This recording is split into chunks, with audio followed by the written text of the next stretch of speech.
ಬರೆದುಂಡು ಅಂಚನೆ ವಿಶ್ವ ಹಿಂದೂ ಪರಿಷತ್ ಪಾರಿಂಗಿ ಘಟಕ ಈ ಘಟಕದ ಸರ್ವ ರೀತಿಯ ಸಹಕಾರಗಳು ಇಲ್ಲಿ ಸನಾತನ ಸಂಸ್ಕೃತಿ ಒರಿಯೋಡು ನಾಂಡ ವಿಶ್ವ ಹಿಂದೂ ಪರಿಷತ್ದ ಒಂದು ಸಹಕಾರ ಅತಿ ಅಗತ್ಯ ಆದಿಟ್ಟಿಡು ಇಲ್ಲಿ ವಿಶ್ವ ಹಿಂದೂ ಪರಿಷತ್ ಪಾರಿಂಗಿ ಘಟಕದಾಗಲ್ಲ ಮಾತಾ ಸಂಚಾಲಕರನಗಲೆ ಐತ ಸದಸ್ಯರನಗಲೆ ಸರ್ವ ರೀತಿಯ ಸಹಕಾರ ಕೊಡ್ತಾರೆ ಅಂಚನೆ ಸ್ವರ್ಣ ಸಂಜೀವಿನಿ ಸೇವಾ ಟ್ರಸ್ಟ್ ಸ್ವರ್ಣ ಸಂಜೀವಿನಿ ನಮ್ಮ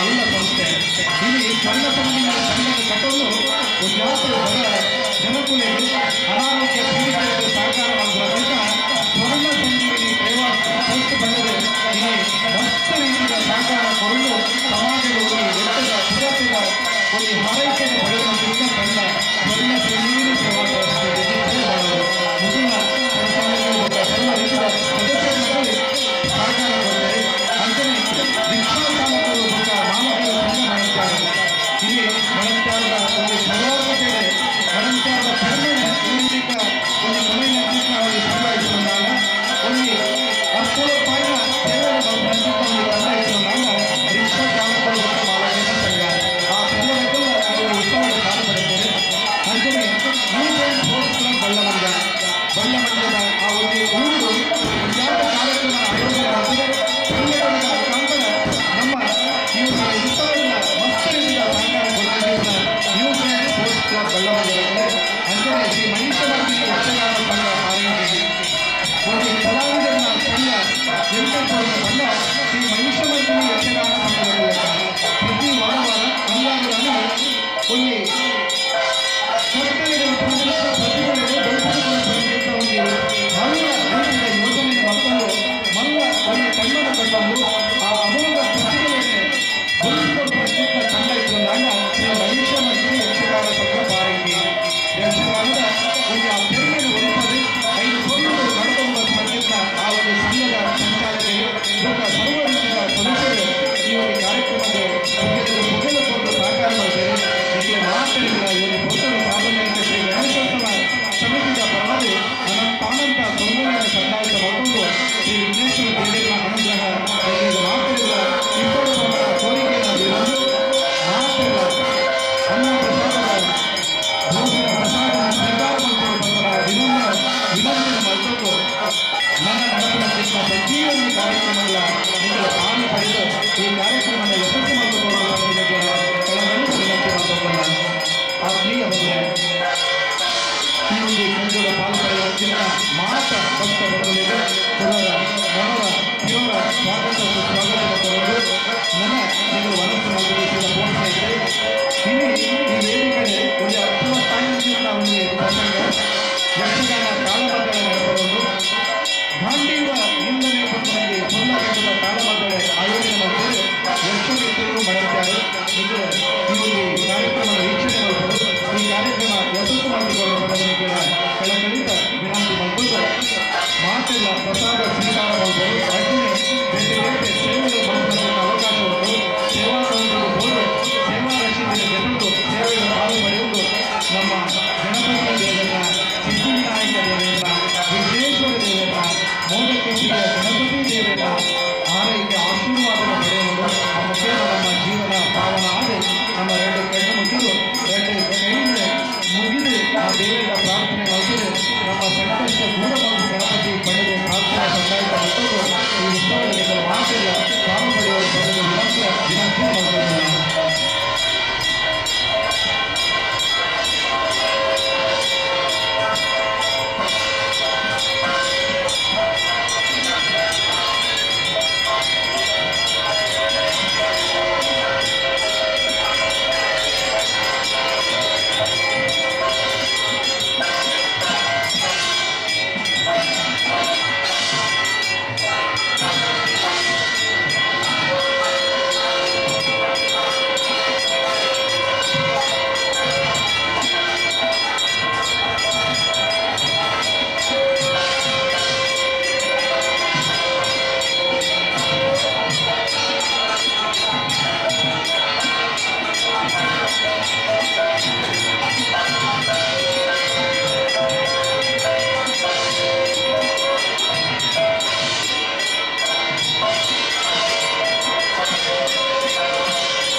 ಸಾರ್ವಜನಿಕ ಗಣೇಶೋತ್ಸವ ಸಮಿತಿ ನಿರ್ವಹಣೆಗಳು ಇದರ 41ನೇ ವರ್ಷದ ಗಣೇಶೋತ್ಸವ ಆಗಮಿಸುವ ಎಲ್ಲ ಭಕ್ತ ಬಂಧುಗಳ ಲಕ್ಷ ಲಕ್ಷ ದೀಪಾರ್ಚನೆ ದಿವ್ಯ ಗಣಪತಿ ಮಹಾಗಣಪತಿ ದಿವ್ಯ ಗಣಪತಿಯನ್ನು ಕೊಂಡಾಡುತ್ತ ಪ್ರಾರ್ಥನೆಯನ್ನ ಗಣಪತಿಯ ದೇವರಿಗೆ ಸಲ್ಲಿಸಿ ಮೂರ್ತಿರುವ ಕತ್ತಲನ್ನು ಸಾಕಾರ ಮೂರ್ತಿಯಾಗಿ ಬಾ ನಲಿದು ಬಾ ಒಲಿದು ಬಾ ಗಣಪತಿ ಎಂದು ದೇವರಲ್ಲಿ ಪ್ರಾರ್ಥಿಸುವಂತಹ ಹೊತ್ತು ಇಳಿಯಂತಹ ಕೈ ಮುಗಿದು ಬೇಡುತ್ತಿರುವೆ ಭಕ್ತ ಜನಸಾಗರ ಕರುಣಾಕರ ಈ ಲೋಕವನ್ನ ರಕ್ಷಿಸುವ ವಿಘ್ನೇಶ್ವರ ಯಶಸ್ವಿಯಾಗಿ ನಿಮ್ಮೆಲ್ಲರ ಸಹಕಾರದೊಂದಿಗೆ ನಡೆಯುತ್ತಾ ಬರುತ್ತಿದೆ.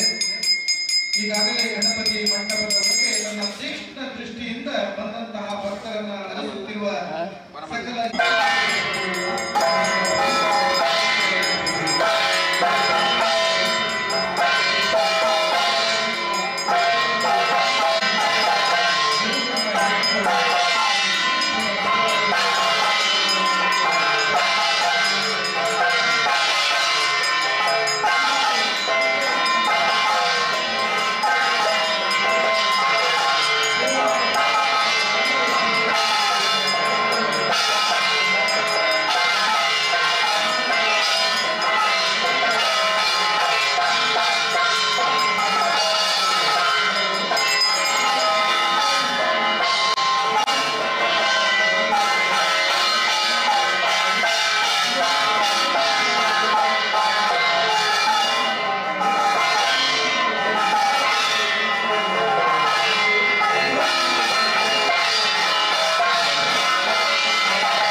ಈ ಅಭೂತಪೂರ್ವ ಉತ್ಸವವನ್ನ ಮೆರುಗನ್ನ ಹೆಚ್ಚಿಸಬೇಕಾಗಿ ತಮ್ಮಲ್ಲಿ ಕಳಕಳಿಯಿಂದ ವಿನಂತಿಸುತ್ತಿದ್ದೇವೆ. ಇಂದಿನ ದಿನ ವಿಶೇಷವಾದಂತಹ ದಿನ, ಯಕ್ಷ ಪ್ರೇಮಿಗಳಿಗೆ ತುಂಬಾ ಸಂತೋಷಕರವಾದಂತಹ ದಿನ.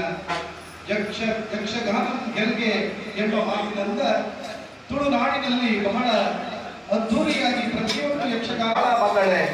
ಈ ವರ್ಷ ಗಾಂಧೀವ ನಿಂದನೆ ಎಂಬ ಪ್ರಸಂಗದೊಂದಿಗೆ ಈಗ 1:30 ಗಂಟೆಗೆ ಸರಿಯಾಗಿ ವೀಕ್ಷಿಸಬೇಕು, ಆಸ್ವಾದಿಸಬೇಕು, ಕೊಂಡಾಡಬೇಕು ಎಂಬ ನಿಟ್ಟಿನಲ್ಲಿ ಮತ್ತೊಮ್ಮೆ ಮಗದೊಮ್ಮೆ ತಮ್ಮೆಲ್ಲರನ್ನ ಹೃತ್ಪೂರ್ವಕವಾದಂತಹ ಸುಸ್ವಾಗತವನ್ನ ಕೋರುತ್ತಿದ್ದೇವೆ. ಕಾರ್ಯಕ್ರಮ ನೆಕ್ಕರಮೂಲೆ ಗಣೇಶ ಕೆಂಡೆಯಲ್ಲಿ ರಾಜೇಶ್ ಆಚಾರ್ ಮಣತ್ಯಾರ ಚಕ್ರತಾಳದಲ್ಲಿ ಮುರಾರಿ ಪಂಜಿಗದ್ದೆ ಇವರು ಯಶಸ್ವಿಯಾಗಿ ಈ ಕಾರ್ಯಕ್ರಮ ಎಲ್ಲ ಸಂಕಷ್ಟಗಳು ದೂರವಾಗಲಿ, ನಮ್ಮ ಜೀವನದಲ್ಲಿ ಬರುವ ಎಲ್ಲ ತೊಂದರೆಗಳು ದೂರವಾಗಲಿ ಎಂಬ ಪ್ರಾರ್ಥನೆಯಂತಹ ಎಲ್ಲ ಭಕ್ತರನ್ನ ಆತ್ಮೀಯತೆಯಿಂದ ಆದರಣೀಯತೆಯೊಂದಿಗೆ ಪ್ರೀತಿಯಿಂದ ಸುಸ್ವಾಗತವನ್ನ ಕೋರುತ್ತಾ 1:30 ಗಂಟೆಗೆ ಸರಿಯಾಗಿ ನಡೆಯಲಿರುವ ಗಾಂಧೀವ ನಿಂದನೆ ಯಕ್ಷಗಾನ ತಾಳದ ದ್ರೌಪದಿ ಪಾತ್ರವನ್ನು ನಾವೆಲ್ಲರೂ ವೀಕ್ಷಿಸಬೇಕು, ನಾವೆಲ್ಲರೂ ಈ ಕಾರ್ಯಕ್ರಮವನ್ನ ಕೊಂಡಾಡಬೇಕು. ಅರಳುತ್ತಿರುವ ಪ್ರತಿಭೆ ನೆತ್ತರ ಅಶ್ವನಾರಾಯಣ ಶೆಟ್ಟಿಯವರು ಇಂದು ತಾಳಮಂಡಲೆಯಲ್ಲಿ ಭಾಗವಹಿಸುತ್ತಿರುವುದು ನಮಗೆಲ್ಲರಿಗೂ ಸಂತಸದ ಸಂಗತಿ. ತಾವೆಲ್ಲರೂ ಪ್ರದರ್ಶನ ಕಂಡಂತಹ ಮನೋರಂಜನಾ ಕಾರ್ಯಕ್ರಮದಲ್ಲಿ ಇವತ್ತಿನ ದಿನದಲ್ಲಿಯೂ ನಿಮ್ಮೆಲ್ಲರ ಸಹಕಾರ ಇರಲಿ. ಮುಂದಿನ ದಿನಗಳಲ್ಲಿಯೂ ನಿಮ್ಮ ನಿತ್ಯ ನಿರಂತರ ಸಹಕಾರ ಈ ಉತ್ಸವದ ಮೇಲಿರಲಿ ಎಂಬ ಆಶಯವನ್ನು ವ್ಯಕ್ತಪಡಿಸುತ್ತಾರೆ. ನೂರಾರು ಸ್ವಯಂ ಸೇವಕರ ನಿಸ್ವಾರ್ಥ ಸೇವೆಯೊಂದಿಗೆ ಈ ಉತ್ಸವ ಅದ್ದೂರಿಯಾಗಿ ನಡೆಯುತ್ತಿದೆ. 41 ವರ್ಷಗಳ ಇತಿಹಾಸ ಹೊಂದಿರುವಂತಹ ನಮ್ಮ ಅಚ್ಚುಮೆಚ್ಚಿನ ಗಣಪತಿ ಪರಮ ಪವಿತ್ರ ಕಾರಣಿಕದ ಕಾಯ್ದೆ ಕೇವಲ ತಾಲೂಕಿನಲ್ಲಿ ಮಾತ್ರವಲ್ಲ, ದಕ್ಷಿಣ ಕನ್ನಡ ಜಿಲ್ಲೆಯಲ್ಲಿ ಒಂದು ಇತಿಹಾಸ ಪ್ರಸಿದ್ಧವಾದಂತಹ ನಮ್ಮ ಈ ಉತ್ಸವ ಸುಸ್ವಾಗತವನ್ನು ಕೋರ್ತಾ ಇದ್ದೇವೆ.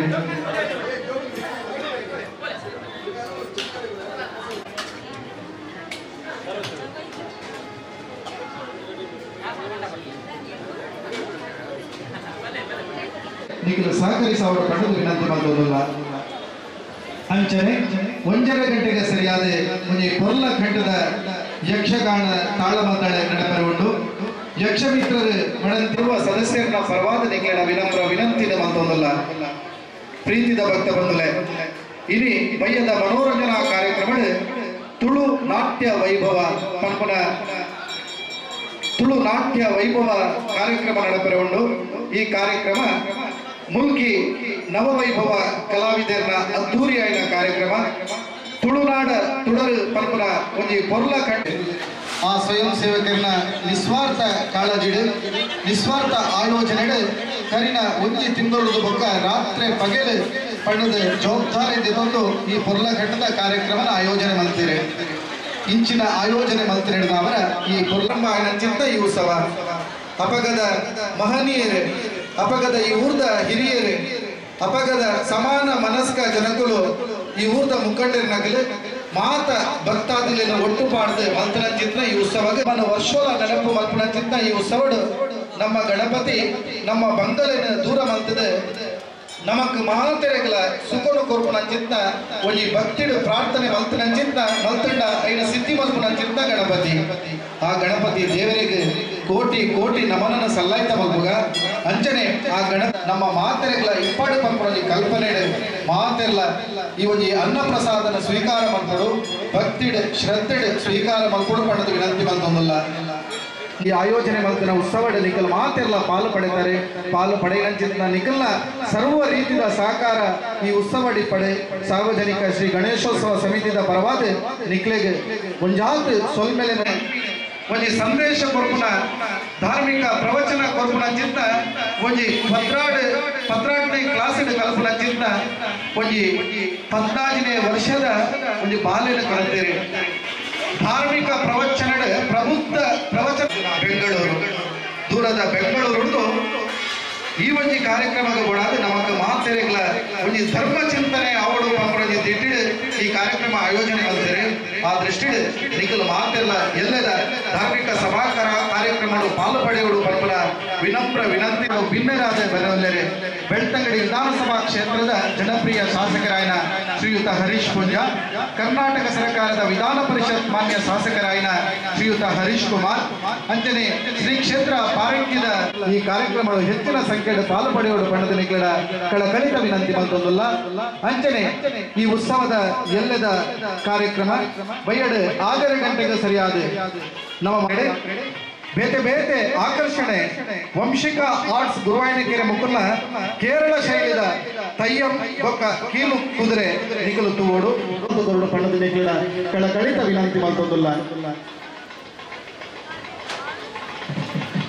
ಮುಲ್ಪ ನಮ್ಮ ಮುಟ್ಟದ ಶಾಲೆದ ಜೋಕುಲು ಪ್ರಸಾದದ ಸ್ವೀಕಾರ ಮಾಡ್ತಾರೆ ಬೈದಿರಿ ಹಾಗೆ ಆತ್ಮೀಯದ ಸ್ವಾಗತದ ಕೊರದು ಹಾಗೆ ಶುರುವಾದ ಆ ಪ್ರಸಾದ ಜೋಕ್ಲಿಗೆ ನಿಖಲ ಅವಕಾಶ ಮಾಡಿಕೊಂಡು ಪಂಪನ ವಿನಮ್ರ ವಿನಂತಿನ ನಿಖಲಿಗೆ ತುಂಬತ್ತಾದ ಈ ಒಂದು ಇಲ್ಲಿಂದ ಈ ಒಂದು ಅನ್ನ ಸಂತರ್ಪಣದ ದಿವಂಗತ ಸುಂದರ ಭಂಡಾರಿ ಬೊಕ್ಕ ದಿವಂಗತ ನೀಲಮ್ಮ ಸುಂದರ ಭಂಡಾರಿ ಗುಂಡಿಯಲ್ಕೆ ಮುಕುಲ ಸ್ಮರಣಾರ್ಥ ಅಗಲ ಜೋಗ ಹಾಗೆ ಅನಂತ ಸೊಲ್ಮೆಲಿನ ಸಂದಾಯಿತ ಮೊದಲು ನಮ್ಮ ಅಚ್ಚುಮೆಚ್ಚಿನ ಗಣಪತಿ ವಿಘ್ನೇಶ್ವರ ದೇವರ ಹಾಗೆ ಸಂಪೂರ್ಣ ಅನುಗ್ರಹ ಕೊರಡು ಅಗಲನ ಜೀವನ ಪಾವನ ಆವಾಡ ಪಂಪನ ದೇವರ ಪ್ರಾರ್ಥನೆಯನ್ನ ಸಂದಾಯಿತ ಪ್ರತಿಯೊಂದು ರೀತಿಯ ಸಹಕಾರ ಕೊಪ್ಪಳದಿಂದ ಶ್ರೀಕೃಷ್ಣ ಜನ್ಮಾಷ್ಟಮಿ ಸಮಿತಿ ಬಣತ್ಯಾರು ಮುಕುಲು ಈ ಉತ್ಸವದ ಸಹಾಯಗಳು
ಗಜಮುಖನೇ ಗಣಪತಿಯೇ ನಿನಗೆ ವಂದನೆ, ನಂಬಿದವರ ಬಾಳಿನ ಕಲ್ಪತರು ನೀನೆ ಎಂದು ದೇವರನ್ನ ಪ್ರಾರ್ಥಿಸುತ್ತಿರುವಂತಹ ಎಲ್ಲ ಭಕ್ತ ಬಂಧುಗಳಿಗೆ ಆತ್ಮೀಯ ಸುಸ್ವಾಗತವನ್ನ ನೀಡುತ್ತಾ, ದಯವಿಟ್ಟು ಅನ್ನ ಪ್ರಸಾದವನ್ನ ಸ್ವೀಕರಿಸಿದಂತ ಎಲ್ಲ ಭಕ್ತ ಬಂಧುಗಳು ಸಾಲಾಗಿ ಬಂದು ಪ್ರಸಾದವನ್ನ ಸ್ವೀಕರಿಸಬೇಕು. ಈ ಪುಣ್ಯ ಕಾರ್ಯದಲ್ಲಿ ಭಾಗಿಗಳಾಗಿರುವ ನಿಮ್ಮೆಲ್ಲರಿಗೂ ಸಾರ್ವಜನಿಕ ಶ್ರೀ ಗಣೇಶೋತ್ಸವ ಸಮಿತಿಯ ಪರವಾಗಿ ಆತ್ಮೀಯ ಸ್ವಾಗತ ಸುಸ್ವಾಗತವನ್ನ ಕೋರುತ್ತಾ, ಇನ್ನು ಕೆಲವೇ ಕ್ಷಣಗಳಲ್ಲಿ ಈ ಒಂದು ಸುಂದರ ಕಾರ್ಯಕ್ರಮದ ವರ್ಣರಂಜಿತ ವೇದಿಕೆಯಲ್ಲಿ ಯಕ್ಷಮಿತ್ರರು ಮಡತ್ಯಾರು ಸಾದರಪಡಿಸುವ 12ನೇ ವರ್ಷದ ಯಕ್ಷಗಾನ ತಾಳಮದ್ದಳೆ ಗಾಂಡೀವ ನಿಂದನೆ, ಈ ಸುಂದರ ಸಂಯೋಜನೆಯ ಈ ಕಾರ್ಯಕ್ರಮವನ್ನ ತಾವೆಲ್ಲರೂ ನಿಂತು ಈ ಕಾರ್ಯಕ್ರಮವನ್ನು ವೀಕ್ಷಿಸಿ ಪ್ರೋತ್ಸಾಹಿಸಬೇಕಾಗಿ ವಿನಂತಿಸ್ತಾ ಇದ್ದೇವೆ. ಕಳೆದ 12 ವರ್ಷಗಳಿಂದ ನಿರಂತರವಾಗಿ ಸೇವೆಯನ್ನ ಮಾಡುತ್ತಿರುವಂತಹ ಯಕ್ಷಮಿತ್ರರು ಮಣತ್ಯಾರು ಇವರ ಅಪೂರ್ವ ಸಂಯೋಜನೆಯಲ್ಲಿ ಗಾಂಧೀವ ನಿಂದನೆ ಭಾಗವತರಾಗಿ ಸುಶ್ರಾವ್ಯ ಭಾಗವತಿಕೆಯೊಂದಿಗೆ ಹೆಸರುವಾಸಿಯಾಗಿರುವ ಹೊಸಮೂಲೆ ಗಣೇಶ್ ಭಟ್ ಇವರ ಭಾಗವತಿಕೆಯನ್ನ ನಾವೆಲ್ಲ ಆಲಿಸಬೇಕು. ಮದ್ದಳೆಯಲ್ಲಿ ತಾಳಬದ್ಧ ಮದ್ದಳೆಯ ಮುಖಾಂತರ ಈಗಾಗಲೇ ಸಾವಿರಾರು ಪ್ರದರ್ಶನ ನೀಡಿದ ನೆಕ್ಕರಮೂಲೆ ಗಣೇಶ್ ಭಟ್ ಚೆಂಡೆಯ ನಿನಾದದೊಂದಿಗೆ ಈ ಒಂದು ಕಾರ್ಯಕ್ರಮದಲ್ಲಿ ಮಿನುಗಲಿದ್ದಾರೆ ಶ್ರೀಯುತ ರಾಜೇಶ್ ಆಚಾರ್ ಮಣಂತ್ಯಾರು. ಚಕ್ರ ತಾಳದ ನಿನಾದದೊಂದಿಗೆ ಹೊರಹೊಮ್ಮಲಿದ್ದಾರೆ ಮುರಾರಿ ಪಂಜಿಗದ್ದೆ. ಅದೇ ರೀತಿ ಮುಮ್ಮೇಳದಲ್ಲಿ ಚುಗಲ್ಬಂದಿಯೊಂದಿಗೆ ಅರ್ಜುನನಾಗಿ ನಮ್ಮೆಲ್ಲರ ಅಚ್ಚುಮೆಚ್ಚಿನ ಸುಣ್ಣಂಬಳ ವಿಶ್ವೇಶ್ವರ ಭಟ್, ಅದೇ ರೀತಿ ಯುಧಿಷ್ಠಿರರಾಗಿ ಮಧೂರು ವಾಸುದೇವ ರಂಗ ಭಟ್, ಶ್ರೀಕೃಷ್ಣನಾಗಿ ತಲಪಾಡಿ ಸದಾಶಿವ ಆಳ್ವ, ಕರ್ಣನಾಗಿ ಸುನಿಲ್ ಕುಮಾರ್ ಹೋಳಾಡು ಇವರೊಂದಿಗೆ ಈ ಘಟಾನುಘಟಿ ಪ್ರಬುದ್ಧ ರಂಗ ಕಲಾವಿದರೊಂದಿಗೆ ಸೆಣಸಲಿದ್ದಾರೆ. ದ್ರೌಪದಿಯ ಪಾತ್ರದಲ್ಲಿ ನಮ್ಮ ಊರಿನ ಅದ್ಭುತ ಪ್ರತಿಭೆ ಯಕ್ಷಲೋಕದ ಮಾಂತ್ರಿಕ ಈ ವರ್ಷದ ಈ ಒಂದು ಉತ್ಸವದಲ್ಲಿ ತನ್ನ ಸಂಪೂರ್ಣ ಸಹಕಾರವನ್ನ ನೀಡುತ್ತಾ ದ್ರೌಪದಿಯ ಪಾತ್ರವನ್ನ ನಿರ್ವಹಿಸಲಿದ್ದಾರೆ ನಮ್ಮ ಹತ್ತಿರದ ನೆತ್ತರ ಹರ್ಷನಾರಾಯಣ ಶೆಟ್ಟಿ. ಇವರ ಅಪೂರ್ವ ಸಂಯೋಜನೆಯೊಂದಿಗೆ ತಾವೆಲ್ಲ ಈ ಒಂದು ಕಾರ್ಯಕ್ರಮವನ್ನ ವೀಕ್ಷಿಸಬೇಕು, ಈ ತಾಳಮದ್ದಳೆಯನ್ನ ಯಶಸ್ವಿಗೊಳಿಸಬೇಕಾಗಿ ತಮ್ಮಲ್ಲಿ ಕಳಕಳಿಯಿಂದ ವಿನಂತಿಸ್ತಾ ಇದ್ದೇವೆ. ಆತ್ಮೀಯ ಬಂಧುಗಳೇ, ಇಂದಿನ ಸಂಜೆಯ ಮನೋರಂಜನಾ ಕಾರ್ಯಕ್ರಮದಲ್ಲಿ ತುಳು ನಾಟ್ಯ ವೈಭವ, ತುಳುನಾಡ ತುಡರೆ, ಪರಶುರಾಮ ಸೃಷ್ಟಿಯ ಈ ಪುಣ್ಯ ಭೂಮಿಯ ಹಲವಾರು ಕಥೆಗಳನ್ನ ಸಾದರಪಡಿಸಲಿದ್ದಾರೆ ತುಳುನಾಡ ತುಡರೆ. ಈಗಾಗಲೇ ಜೆಸಿ ಸಪ್ತಾಹದಲ್ಲಿ ತುಳುನಾಡ ಐಸಿರಿ ಎಂಬ ಕಾರ್ಯಕ್ರಮವನ್ನ ಆಯೋಜಿಸಿಕೊಂಡಂತಹ ಈ ಊರಿನ 108 ಕಲಾವಿದರು ಸಹ ಭಾಗವಹಿಸಬೇಕಾದಂತಹ ಈ ಕಾರ್ಯಕ್ರಮ ತಾವೆಲ್ಲರೂ ಕುಟುಂಬ ಸಮೇತರಾಗಿ ಈ ಕಾರ್ಯಕ್ರಮ ವೀಕ್ಷಿಸಬೇಕಾದಂತಹ ಅಪೂರ್ವ ಕಾರ್ಯಕ್ರಮ ತಾವೆಲ್ಲರೂ ನೋಡಬೇಕು. ತುಳುನಾಡ ತುಡರೆ ಈ ಕಾರ್ಯಕ್ರಮವೆಲ್ಲ ತಾವು ಯಶಸ್ವಿಗೊಳಿಸಿಕೊಡಬೇಕಾಗಿ ತಮ್ಮಲ್ಲಿ ಕಳಕಳಿಯಿಂದ ವಿನಂತಿಸ್ತಾ ಇದ್ದೇವೆ. ತಾವೆಲ್ಲರೂ ಸಹಸ್ರ ಸಂಖ್ಯೆಯಲ್ಲಿ ಆಗಮಿಸಿ ಕುಟುಂಬ ಸಮೇತರಾಗಿ ಆಗಮಿಸಿ ತಮ್ಮ ಆಸನವನ್ನ ಕಾದಿರಿಸಿಕೊಳ್ಳಿ. ತುಳುನಾಡ ತುಡರೆ ಒಂದು ಸುಂದರವಾದಂತಹ ಕಾರ್ಯಕ್ರಮ ಇಂದು ನಡೆಯಲಿದೆ. ತಾವೆಲ್ಲರೂ ಈ ಕಾರ್ಯಕ್ರಮದಲ್ಲಿ ಭಾಗಿಗಳಾಗಬೇಕಾಗಿ ತಮ್ಮಲ್ಲಿ ಕಳಕಳಿಯಿಂದ ವಿನಂತಿಸ್ತಾ ಇದ್ದೇವೆ. ಆತ್ಮೀಯ ಭಕ್ತ ಬಂಧುಲೆ, ಇನ್ನಿತ ಬಯ್ಯದ ತುಳುನಾಡ ತುಡರೆ ಕಾರ್ಯಕ್ರಮ ನಿಗಲು ಮಾತೆಲ್ಲ ಪಾಲು ಪಡೆಯೋಡು ಪಂಪನ ವಿನಮ್ರ ವಿನಂತಿನ ಇವತ್ತು 41 ವರ್ಷದಂಚೆ ಯಶಸ್ವಿಯಾದ ನಡೆದುಕೊಂಡು ಬರುಕೊಂಡು ಸಾರ್ವಜನಿಕ ಗಣೇಶೋತ್ಸವ ಸಮಿತಿಯ ಈ ಒಂಜಿ ಉತ್ಸವ ಗಣಪತಿ ಮಂಟಪದಲ್ಲಿ ಕಾರಣಿಕದ ಗಣಪತಿ ದೇವರೇ ವಿರಾಜಮಾನರಾದ ಕೊಲುದು ತನ್ನ ತೀಕ್ಷ್ಣ ದೃಷ್ಟಿಡು ಬತ್ತಿನ ಭಕ್ತರಿಗೆ ಹರಸೊಂದುಲ್ಲೆರೆ ನಿಖಲ ಪ್ರಾರ್ಥನೆ ಆಲಿಸವಂದುಲ್ಲೆರೆ ತನ್ನ ಮಲ್ಲ ಕೆಬಿಟೆ ಆಲಿಸವಂದು ಸಕಲ ರೀತಿಯ ಸಂಕಷ್ಟದಿಂದ ದೂರ ಮಲ್ಪನ ಚಿತ್ತ ಒಂದು ಗಣಪತಿ ದೇವರು ನಮ್ಮೊಟ್ಟುಗುಲ್ಲೆರೆ ಆರು ನಮ್ಮೊಟ್ಟುಗು ಪುನಃ ಭಾದ್ರಪದ ಶುಕ್ಲದ ಚೌತಿದ ದಿನತ್ತಾನಿ ಮಾತ್ರ ಪ್ರತಿ ಒಂಜಿ ಗಳಿಗೆಲ ಪ್ರತಿ ಒಂಜಿ ಕ್ಷಣಲ ಆರ್ನ ಆಶೀರ್ವಾದ ನಮ್ಮೊಟ್ಟುಗು ಬೋಡು ಆದಿಟ್ಟಿಡು ನೂರಾರು ಕಾರ್ಯಕರ್ತರೆ ಮಸ್ತ್ ಜನ ಕಾರ್ಯಕರ್ತರೆ ಸ್ವಯಂ ಸೇವಕರು ನೆತ್ತ ಬೆರಿಸಾಯ ಆದ ವಿನಂದುಲ್ಲೆರೆ ಈ ಒಂದು ಉತ್ಸವನ ಪೊರ್ಲು ಮಲ್ಪುಡು ಪಂಪನ ದಿಟ್ಟಿಡು ನಿಖಿಲ್ನ ಮಾತ ಸೇವೆಡೆ ಈ ಒಂದು ಉತ್ಸವ ಬಾರಿ ಪೊರ್ಲಾದ ನಡ್ಕೊಂಡು ನಮ್ಮ ಗಣಪತಿ ದೇವರನ್ನ ಕಾರಣಿಕ ದಾದಾಂದ ನಮ್ಮ ಪರಿಶೀಲನೆ ಮಲ್ಪನಾತ್ ನಮ್ಮ ಹರೆ ರತ್ನಾಡ್ಲ ಒಂಜಾತ್ ಸಾವಿರ ನಿದರ್ಶನಗಳು ನಮಕ್ ತುವರೆ ದಿಕ್ಕುಡು ಇನಿ ಮುಲ್ತ ಈ ಒಂದು ಗಣಪತಿ ದೇವರನ್ನ ಕಾರಣಿಕ ದಾದಾಂದ ಕೇಂದ್ರ ಕೊಂಡ ಒಂಜಾತ್ ಜನಕುಲು ಮುಲ್ತ ಗಣಪತಿ ದೇವರನ್ನ ಕಾರಣಿಕ ಸಿದ್ಧಿ ಆಗ್ತದೆ. ನಮ್ಮ ಕಷ್ಟಗಳನ್ನು ದೂರ ಮಲ್ಪೇರೆ ಪಡೆದು ಮನಸಾರೆ ಪ್ರಾರ್ಥನೆ ಮಲ್ಪನಾಗ ಐಕ ಪ್ರಾರ್ಥನೆ ಆಲಿಸ ಒಂದು ಸಕಲ ರೀತಿಯ ಒಂಜಿ ಸಿದ್ಧಿನ ಮಂತ್ರ ಚಿತ್ತ ಗಣಪತಿ ನಮ್ಮ ದೇವರೇ. ಇನಿ ಈ ವರ್ಷದಂತೂ ಒಂಜಾತ್ ಬೊಳ್ಳಿದ ವಸ್ತುಲು ಸೇವಾರೂಪವಾದ ಈ ಉತ್ಸವಕ್ಕೆ ಬೈದಿದೆ. ಬೊಳ್ಳಿ ವಸ್ತುಲು ಈ ಒಂದು ಕ್ಷೇತ್ರಕ್ಕೆ ಬರಲು ಅಂಡ ಅಗಲ್ ಮನಸ್ಸಿನ ನೆರವೇರಿಸಿದ ಆ ಕಾರ್ಯ ನೆರವೇರಿದ ಚಿತ್ತಕ್ಕೆ ಸಾಕ್ಷಿ.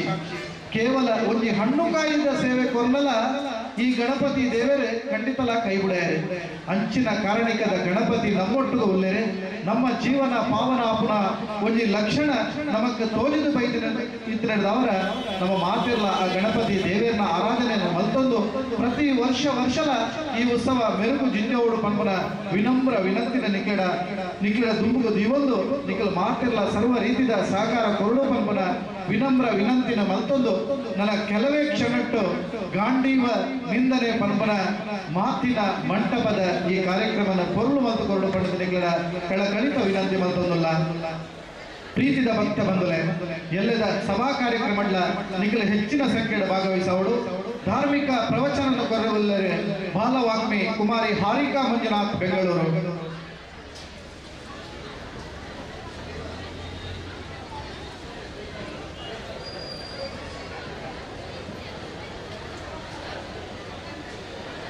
ಧಾರ್ಮಿಕ ಪ್ರವಚನ ಕೊರರೆ ಬರ್ಪನ ಚಿತ್ತ ಬಾಲವಾಗ್ಮಿ ಕುಮಾರಿ ಹಾರಿಕಾ ಮಂಜುನಾಥ್ ಮಸ್ತ್ ರೀತಿದ ಒಂಜಿ ಬಾಲವಾಗ್ಮಿ ಮುಖಾಂತರ ಸನಾತನ ಸಂಸ್ಕೃತಿನ ಒರಿಪಾಯರಬೋಡಾದು ಸನಾತನ ಸಂಸ್ಕೃತಿನ ಬುಲೆಪ್ಪರಬೋಡಾದು ಎಡ್ಡೆ ಮಾರ್ಗದರ್ಶನ ಕೊರವಿಲ್ಲರೆ ಧಾರ್ಮಿಕ ಪ್ರವಚನ ಕೊರವಿಲ್ಲರೆ ನಮ್ಮ ಮಾತೆಲ್ಲ ಆ ಕಾರ್ಯಕ್ರಮದ ಪಾಲ್ಪಡೆಯೋಡು ಪಂಡದ ವಿನಮ್ರ ವಿನಂತಿನ ಮತ್ತೊಂದು ಈ ಪುಣ್ಯ ಕಾರ್ಯಕ್ರಮದ ಸೇವಾದಾತರಾದ ಶ್ರೀ ಗಣೇಶನ ವಿಗ್ರಹ ಕೊರ್ನಗಲೆ ಶ್ರೀಮತಿ ವಸಂತಿ ಹೆಗಡೆ ಬುಕ್ಕ ಜೋಕುಲು ಹಚ್ಚಬೆ ಅಗ್ಲೆಗೆ ಶ್ರೀ ಗಣಪತಿ ದೇವರೇ ನಿತ್ಯ ನಿರಂತರ ಅನುಗ್ರಹ ಕೊರಡು ಪಂಪನ ವಿಶೇಷ ವಿನಮ್ರ ಪ್ರಾರ್ಥನೆ ಸಂದಾಯಿತ ಮಲ್ತೊಂದು ಶ್ರೀ ಗಣಪತಿ ದೇವರನ್ನ 4 ದಿನದ ಸಂಪೂರ್ಣ ಪೂತ ಅಲಂಕಾರ ಕೊರ್ನಗಲೆ ಶ್ರೀಮತಿ ಮಲ್ಲಿಕಾ ಬೊಕ್ಕ ಶ್ರೀ ಹರಿಶ್ಚಂದ್ರ ಪೂಜಾರಿ ಬೊಕ್ಕ ಜೋಕುಲು ಕೋಡ್ಲಕ್ಕೆ ಶ್ರೀಮತಿ ಭವಾನಿ ಬೊಕ್ಕ ಶ್ರೀ ಕೃಷ್ಣಪ್ಪ ಪೂಜಾರಿ ಬೊಕ್ಕ ಜೋಕುಲು ಕೋಡ್ಲಕ್ಕೆ ಶ್ರೀಮತಿ ಸರಸ್ವತಿ ಬೊಕ್ಕ ಶ್ರೀ ಬಾಬು ಪೂಜಾರಿ ಬೊಕ್ಕ ಜೋಕುಲು ಕೋಡ್ಲಕ್ಕೆ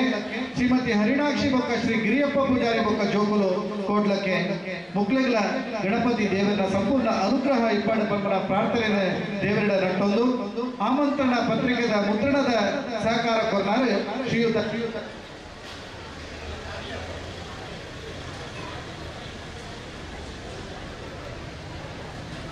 ಹಲೋ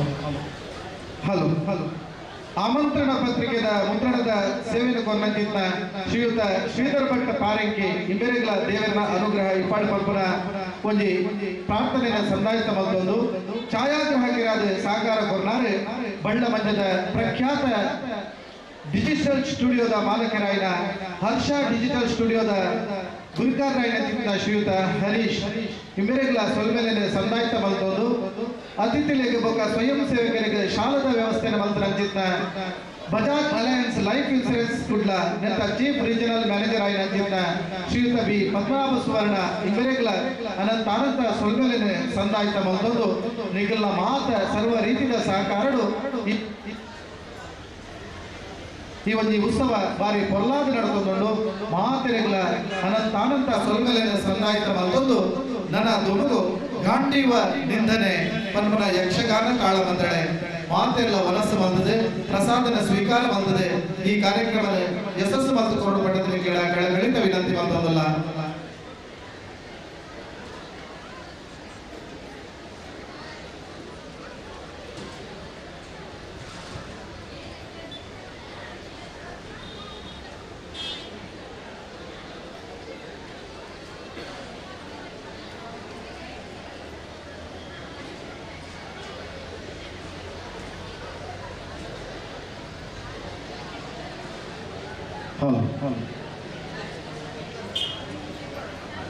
ನಮ್ಮ ಪ್ರೀತಿದ ಗಣಪತಿಗೂ ಕೋಟಿ ಕೋಟಿ ನಮಸ್ಕಾರನ ಸಂದಾಯಿತ ಮಲ್ತೊಂದು ಸೇತನಂಚಿತ್ತ ಭಕ್ತ ಬಂಧುಲೆಡ ಒಂಜಿ ವಿನಂತಿ ಉಂಟು ಮಾತೆಲ್ಲ ಈ ಒಂಜಿ ಪೊರ್ಲ ಖಂಡದ ತಾಳ ಮಂದಳೆ ಗಾಂಡೀವ ನಿಂದನೆ ವೀಕ್ಷಣೆ ಮಲ್ತದ ಪೋಡು ಪ್ರೋತ್ಸಾಹಿಸೋಡು ಪಂಪುನ ವಿನಂತಿನ ಒಂದು ಪ್ರೀತಿದ ಭಕ್ತ ಬಂಧುಲೆ ಎಲ್ಲದ ದಿನ ಈ ಉತ್ಸವದ ಕಡೆಯತ ದಿನ ಎಲ್ಲೇ ನಮ್ಮ ಆರಾಧನೆ ಮಲ್ತನ ಚಿತ್ತ ಗಣಪತಿ ದೇವರನ್ನೇ ಮನಸಾರೆ ನೆನೆತೊಂದು ಆರ್ನ ಆಶೀರ್ವಾದನೆ ನಮ್ಮ ಮಾತೆಲ್ಲ ಪಾವನವಾದ ಗೆದ್ದೊಂದು ಎಲ್ಲೇ ಆ ವೈಭವಯುತ ಶೋಭಾಯಾತ್ರೆ ಗಣಪತಿ ದೇವರನ ಮೂರ್ತಿದ ವಿಸರ್ಜನೆ ಅವರ ಉಂಟು ಈ ವಿಸರ್ಜನೆ ಬೇತೆ ಬೇತೆ ವೇಷಭೂಷಣಲು ಕೇರಳದ ಚೆಂಡೆಲು ತಯ್ಯಂ ಬೊಕ ಒಂಜಾತ್ರೆ ಉತ್ಸವದ ಮೆರುಗು ಜಿಂಜಾವನಂತಿನ ಕಾರ್ಯಕ್ರಮ ಇತ್ತು ನಾಡ್ಲ ಐತ ಒಟ್ಟಿಗೂ ನಮ್ಮ ಊರ್ದ ಒಂಜಿ ತಂಡ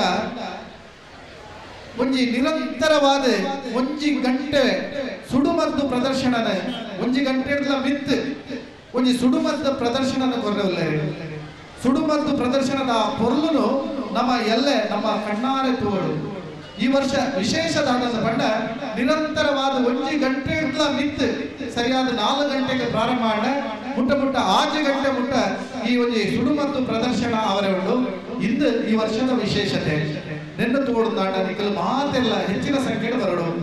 ಆತೆಯ ತಂದೆ ಎಲ್ಲದ ಮೆರವಣಿಗೆ ನಮಕ್ ಉಪಹಾರದ ವ್ಯವಸ್ಥೆನೆ ಸಾರ್ವಜನಿಕ ಗಣೇಶೋತ್ಸವ ಸಮಿತಿ ಪೂಜಾಲ ಘಟ್ಟದ ಸಮಿತಿ ದಕ್ಕಲು ಕೊರಗಲ್ಲೇ ಈ ಉಪಹಾರದ ವ್ಯವಸ್ಥೆ ನಕಲೆ ಬಾರಿ ಅಚ್ಚುಕಟ್ಟಾದ ಮಾಡ್ತಾರೆ ಅಂತ ಹೇಳಿದವರ ಅಕ್ಲೆಗ್ಲ ಈ ಒಂದು ಪೊರ್ತುಡು ದೇವರ ಅನುಗ್ರಹ ಸದಾ ಇಪ್ಪಾಡು ಪರ್ಪನ ವಿನಮ್ರ ವಿನಂತಿನ ದೇವರ ನಟ್ಟೊಂದು ಮಾತ್ರೆಗಳ ಕುಡೋರ ಬುಗೋರ ನನೋರ ಸಮಿತಿದ ಪರವಾದ ಅನಂತಾನಂತ ಸೊನ್ಮೆನ ಸಂದಾಯಿತ ಮತ್ತೊಂದು ಗಾಂಡೀವ ನಿಂದನೆ ತಾಳಮದ್ದಳೆಗೆ ಮಾತ್ರೆಗಳ ಸ್ವಾಗತ ಸುಸ್ವಾಗತ ಕೊರೋದಿಲ್ಲ.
Mm-hmm.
ವಕ್ರತುಂಡ ಮಹಾಕಾಯ ಸೂರ್ಯಕೋಟಿ ಸಮಪ್ರಭ ನಿರ್ವಿಘ್ನಂ ಕುರು ಮೇ ದೇವ ಸರ್ವ ಕಾರ್ಯೇಷು ಸರ್ವದ. ಸಭಾಂಗಣವು ಕಿಕ್ಕಿರಿದು ತುಂಬಿದೆ. ಸಾರ್ವಜನಿಕ ಗಣೇಶೋತ್ಸವ ಸಮಿತಿಯ ಈ ಉತ್ಸವದ ಮೆರುಗು ಊರೆಲ್ಲ ಪಸರಿಸಿದೆ.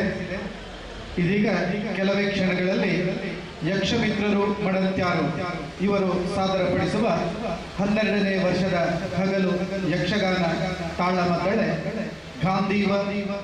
ಗಾಂಧೀವ ನಿಂದನೆ ಎಂಬ ಅಪೂರ್ವವಾದಂತಹ ಕಾರ್ಯಕ್ರಮ. ಸೇರಿರುವಂತಹ ಎಲ್ಲ ಕಲಾವಿದರನ್ನ, ಕಲಾಭಿಮಾನಿ ಬಂಧುಗಳನ್ನ, ಭಕ್ತಾಭಿಮಾನಿ ಬಂಧುಗಳನ್ನ ಆತ್ಮೀಯತೆಯೊಂದಿಗೆ ಈ ಕಾರ್ಯಕ್ರಮಕ್ಕೆ ಸ್ವಾಗತಿಸ್ತಾ ಇದ್ದೇವೆ. ಈ ಕಾರ್ಯಕ್ರಮದ ಮುಮ್ಮೇಳದಲ್ಲಿ ಭಾಗವತರಾಗಿ ಹೊಸಮೂಲೆ ಗಣೇಶ್ ಭಟ್, ಮದ್ದಳೆಯಲ್ಲಿ ನೆಕ್ಕರೆಮೂಲೆ ಗಣೇಶ್ ಭಟ್, ಚೆಂಡೆಯಲ್ಲಿ ರಾಜೇಶ್ ಆಚಾರ್ಯ ಮಡಂತ್ಯಾರು, ಚಕ್ರದಾಳದಲ್ಲಿ ಮುರಾರಿ ಇವರು ಭಾಗವಹಿಸಲಿದ್ದಾರೆ. ಹಿಮ್ಮೇಳದಲ್ಲಿ ಸುಣ್ಣಂಬಳ ವಿಶ್ವೇಶ್ವರ ಭಟ್, ಮಧೂರು ವಾಸುದೇವ ರಂಗಭಟ್, ತಲಪಾಡಿ ಸದಾಶಿವ ಆಳ್ವ, ಸುನಿಲ್ ಕುಮಾರ್ ಹೋಲಾಡು, ನೆತ್ತರ ಹರ್ಷನಾರಾಯಣ ಶೆಟ್ಟಿ ಇವರು ಈ ಕಾರ್ಯಕ್ರಮದಲ್ಲಿ ಹಿಮ್ಮೇಳದಲ್ಲಿ ಭಾಗವಹಿಸಲಿದ್ದಾರೆ. ಆತ್ಮೀಯ ಭಕ್ತ ಬಂಧುಗಳೇ, ಇನ್ನು ಕೆಲವೇ ಕ್ಷಣಗಳಲ್ಲಿ ಈ ಒಂದು ಅಪರೂಪದ ಸುಂದರ ತಾಳಮದ್ದಳೆ ಕಾರ್ಯಕ್ರಮ ಅರ್ಥವತ್ತಾಗಿ ನಡೆಯಲಿದೆ. ನಿಮ್ಮೆಲ್ಲರನ್ನ ಮತ್ತೊಮ್ಮೆ ಮಗದೊಮ್ಮೆ ಆತ್ಮೀಯತೆಯಿಂದ ಸ್ವಾಗತಿಸುತ್ತಾ, ಯಕ್ಷಮಿತ್ರರು ಮಡಂತ್ಯಾರು ಕಳೆದ 12 ವರ್ಷಗಳಿಂದ ಈ ಒಂದು ಸುಂದರ ಉತ್ಸವದ ಕಾರ್ಯಕ್ರಮಕ್ಕಾಗಿ ನಿರಂತರವಾಗಿ ಒಂದು ಉತ್ತಮ ಕಲಾವಿದರನ್ನ ಹಾಕಿಕೊಂಡು ಯಕ್ಷಗಾನ ತಾಳಮದ್ದಳೆಯನ್ನ ಆಯೋಜಿಸಿಕೊಂಡು ಈ ಉತ್ಸವದ ಮೆರುಗನ್ನ ಹೆಚ್ಚಿಸಬೇಕು ಎಂಬ ನಿಟ್ಟಿನಲ್ಲಿ ಅಪೂರ್ವ ಸಂಯೋಜನೆಯನ್ನ ಮಾಡಿರುತ್ತಾರೆ. ಯಕ್ಷಮಿತ್ರರು ಮಡಂತ್ಯಾರು ತಂಡದ ಸದಸ್ಯರಾದ ಶ್ರೀಯುತ ದೀಪರಾಜ್ ಶೆಟ್ಟಿ, NC ರೋಡ್, ಅದೇ ರೀತಿ ಶ್ರೀಯುತ ಅನಂತ ಕೃಷ್ಣರಾವ್ ಗೇರು ನಿಗಮ, ಶ್ರೀಯುತ ಸುರೇಶ್ ಆಚಾರ್ಯ ಕಲ್ಲಾರಿ, ಶ್ರೀಯುತ ವಿಠಲ್ ಆಚಾರ್ಯ ಬಸವನಗುಡಿ, ಶ್ರೀಯುತ ಪ್ರಶಾಂತ್ ಆಚಾರ್ಯ ಬಳ್ಳಮಂಜ, ಶ್ರೀಯುತ ಜಯರಾಮ್ ಆಚಾರ್ಯ ಮಹಾಗಣಪತಿ ಜ್ಯುವೆಲ್ಲರ್ಸ್ ಮಡಂತ್ಯಾರು, ಶ್ರೀ ಲೋಕೇಶ್ ಆಚಾರ್ಯ ಶ್ರೀ ಸಾವಿತ್ರಿ ಜ್ಯುವೆಲ್ಲರ್ಸ್ ಪುಂಜಾಲಗಟ್ಟೆ, ಶ್ರೀ ವಸಂತ ಆಚಾರ್ಯ ಮಡಂತ್ಯಾರು, ಶ್ರೀಮತಿ ವತ್ಸಲಾ ನಾಯಕ್ ಮಡಂತ್ಯಾರು, ಶ್ರೀ ಶಿವಪ್ರಸಾದ್ ಶೆಟ್ಟಿ SDS ಶಾಮಿಯಾನ ಮಡಂತ್ಯಾರು, ಶ್ರೀ ಬಾಲಕೃಷ್ಣ ಜಿ ಕಾರ್ಯದರ್ಶಿಗಳು ಹಾಲು ಉತ್ಪಾದಕರ ಸಂಘ ಮಡಂತ್ಯಾರು, ಶ್ರೀಯುತ ಬೇಬಿ ಕುಲಾಲ್ ನಿರ್ವಾಹಕರು KSRTC, ಶ್ರೀ ಸಂಜೀವ ಶೆಟ್ಟಿ ಒರೆಸಾಗು, Shri Shashidhar Salyan salon park, Shriyut Sudhakar Acharya Anudeep jewellers, Shri Harish Acharya Sonandur, Shri Prabhakar Shetty Ganadakotya, ಹಾಗೆ ಶ್ರೀಯುತ ದಿನೇಶ್ ಎಂ ಪಾಂಗಾಳ. ಇಂಥ ಅಪೂರ್ವವಾದಂತಹ ತಂಡವನ್ನ ಕಟ್ಟಿಕೊಂಡು ಯಕ್ಷಮಿತ್ರರು ಎಂಬ ತಂಡ ಇದೀಗ ಗಾಂಧೀವ ನಿಂದನೆ ಎಂಬ ತಾಳಮದ್ದಳೆಯನ್ನ ನಿಮ್ಮ ಮುಂದೆ ಪ್ರಸ್ತುತಪಡಿಸಲಿದ್ದಾರೆ. ಬಂದಿರುವಂತಹ ನಿಮ್ಮೆಲ್ಲರನ್ನ ಮತ್ತೊಮ್ಮೆ ಮಗದೊಮ್ಮೆ ಆತ್ಮೀಯತೆಯಿಂದ ಸ್ವಾಗತಿಸುತ್ತಾ, ಇದೀಗ ಈ ಕಾರ್ಯಕ್ರಮ ದೀಪ ಪ್ರಜ್ವಲನೆಯೊಂದಿಗೆ ಪ್ರಾರಂಭವಾಗಲಿಕ್ಕಿದೆ.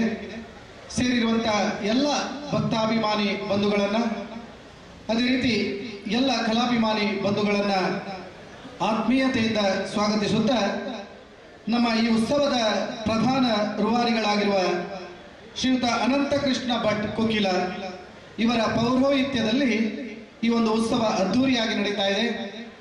ಅವರ ಅಮೃತ ಹಸ್ತದಿಂದ ಈ ದೀಪ ಪ್ರಜ್ವಲನೆಯಾಗಲಿದೆ. ಅವರೊಂದಿಗೆ ಈ ವರ್ಷದ ಯಶಸ್ವಿ ಅಧ್ಯಕ್ಷರಾಗಿರುವ ಶ್ರೀಯುತ ಪ್ರಮೋದ್ ಕುಮಾರ್ ಬಳ್ಳಮಂಜ ಅವರನ್ನ ಒಳಗೊಂಡು ಯಕ್ಷಮಿತ್ರರು ತಂಡದ ಎಲ್ಲ ಸದಸ್ಯರು ಮುಂದೊಗಲಾಗಿ ಬಂದು ದೀಪವನ್ನ ಪ್ರಜ್ವಲಿಸುವುದರ ಮುಖೇನ ಈ ಕಾರ್ಯಕ್ರಮವನ್ನ ಉದ್ಘಾಟಿಸ್ತಾ ಇದ್ದಾರೆ. ಸೇರಿರುವಂತಹ ಎಲ್ಲ ಭಕ್ತ ಬಂಧುಗಳು ಈ ಒಂದು ಸುಂದರ ಉದ್ಘಾಟನಾ ಕಾರ್ಯಕ್ರಮದಲ್ಲಿ, ದೀಪ ಪ್ರಜ್ವಲನೆಯ ಕಾರ್ಯಕ್ರಮದಲ್ಲಿ ಭಾಗಿಗಳಾಗಿ ತನ್ನ ಅಮೃತ ಹಸ್ತದಿಂದ ಇದೀಗ ದೀಪವನ್ನ ಬೆಳಗಿಸುತ್ತಿದ್ದಾರೆ.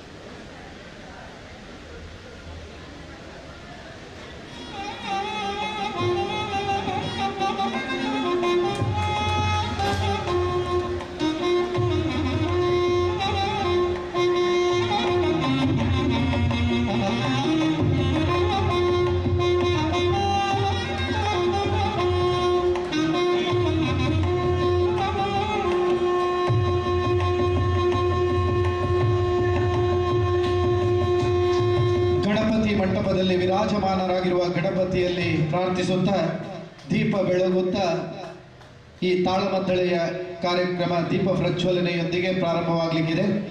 ಎಲ್ಲರೂ ಜೋರಾದ ಚಪ್ಪಾಳೆಯನ್ನ ತಟ್ಟಿಕೊಂಡು ಈ ಕಲಾವಿದರನ್ನ ಪ್ರೋತ್ಸಾಹಿಸುತ್ತಾ ಈ ಸಂಘಟಕರನ್ನ ಪ್ರೋತ್ಸಾಹಿಸುವ ಕಾಯಕಕ್ಕೆ ತಾವೆಲ್ಲರೂ ಜೋರಾದ ಚಪ್ಪಾಳೆಯನ್ನ ತಟ್ಟಬೇಕಾಗಿ ವಿನಂತಿಸ್ತಾ ಇದ್ದೇನೆ. ಆತ್ಮೀಯ ಬಂಧುಗಳೇ, ನಿರಂತರ 12 ವರ್ಷಗಳಿಂದ ಯಕ್ಷಮಿತ್ರರು ಮಡತ್ಯಾರು ತಂಡದ ಸದಸ್ಯರುಗಳು ಒಟ್ಟಾಗಿ ಸೇರಿಕೊಂಡು ಈ ಉತ್ಸವದ ಮೆರುಗನ್ನ ಹೆಚ್ಚಿಸಲು ಸುಂದರವಾದಂತಹ ಯಕ್ಷಗಾನ ತಾಳಮದ್ದಳೆ ಆಯೋಜಿಸಿದ್ದಾರೆ. ಈ ತಾಳಮದ್ದಳೆ ಗಾಂಡೀವ ನಿಂದನೆ. ಗಾಂಡೀವ ನಿಂದನೆಯಲ್ಲಿ ಭಾಗವತರಾಗಿ ಹೊಸಮೂಲೆ ಗಣೇಶ್ ಭಟ್, ಮದ್ದಳೆಯಲ್ಲಿ ನೆಕ್ಕರಮೂಲೆ ಗಣೇಶ್ ಭಟ್, ಚೆಂಡೆಯಲ್ಲಿ ರಾಜೇಶ್ ಆಚಾರ್ ಮಡಂತ್ಯಾರು, ಚಕ್ರದಾಳದಲ್ಲಿ ಮುರಾರಿ ಪಂಜಿಗದ್ದೆ, ಮುಮ್ಮೇಳದಲ್ಲಿ ಅರ್ಜುನನಾಗಿ ಸುಣ್ಣಂಬಳ ವಿಶ್ವೇಶ್ವರ ಭಟ್, ಯುಧಿಷ್ಠಿರರಾಗಿ ಮಧೂರು ವಾಸುದೇವ ರಂಗಭಟ್, ಶ್ರೀಕೃಷ್ಣನಾಗಿ ತಲಪಾಡಿ ಸದಾಶಿವ ಆಳ್ವ, ಕರ್ಣನಾಗಿ ಸುನಿಲ್ ಕುಮಾರ್ ಹೋಲಾಡು ಮತ್ತು ದ್ರೌಪದಿಯಾಗಿ ನಮ್ಮ ಊರ ಅದ್ಭುತ ಪ್ರತಿಭೆ ನೆತ್ತರ ಹರ್ಷನಾರಾಯಣ್ ಶೆಟ್ಟಿ ಇವರು ಈ ಒಂದು ಕಾರ್ಯಕ್ರಮದಲ್ಲಿ ಕಲಾವಿದರಾಗಿ ಹಿಮ್ಮೇಳ ಮತ್ತು ಮುಮ್ಮೇಳದಲ್ಲಿ ಭಾಗವಹಿಸಲಿಕ್ಕಿದ್ದಾರೆ.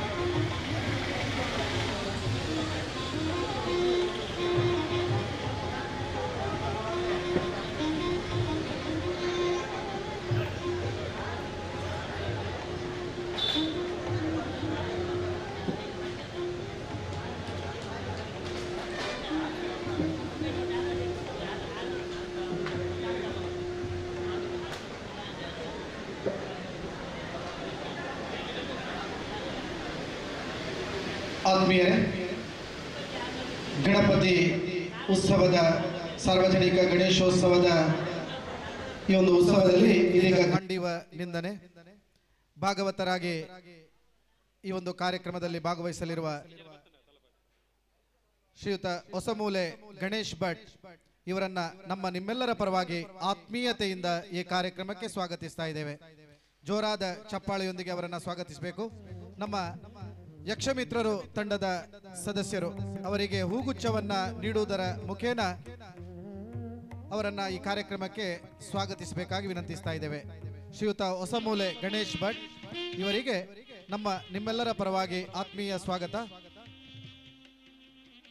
ಅವರಿಗೆ ಯಕ್ಷಮಿತ್ರರು ತಂಡದ ಸದಸ್ಯರು ಹೂಗುಚ್ಛವನ್ನ ನೀಡುವುದರ ಮುಖೇನ ಅವರನ್ನ ಸ್ವಾಗತಿಸಬೇಕಾಗಿ ವಿನಂತಿಸ್ತಾ ಇದ್ದೇನೆ.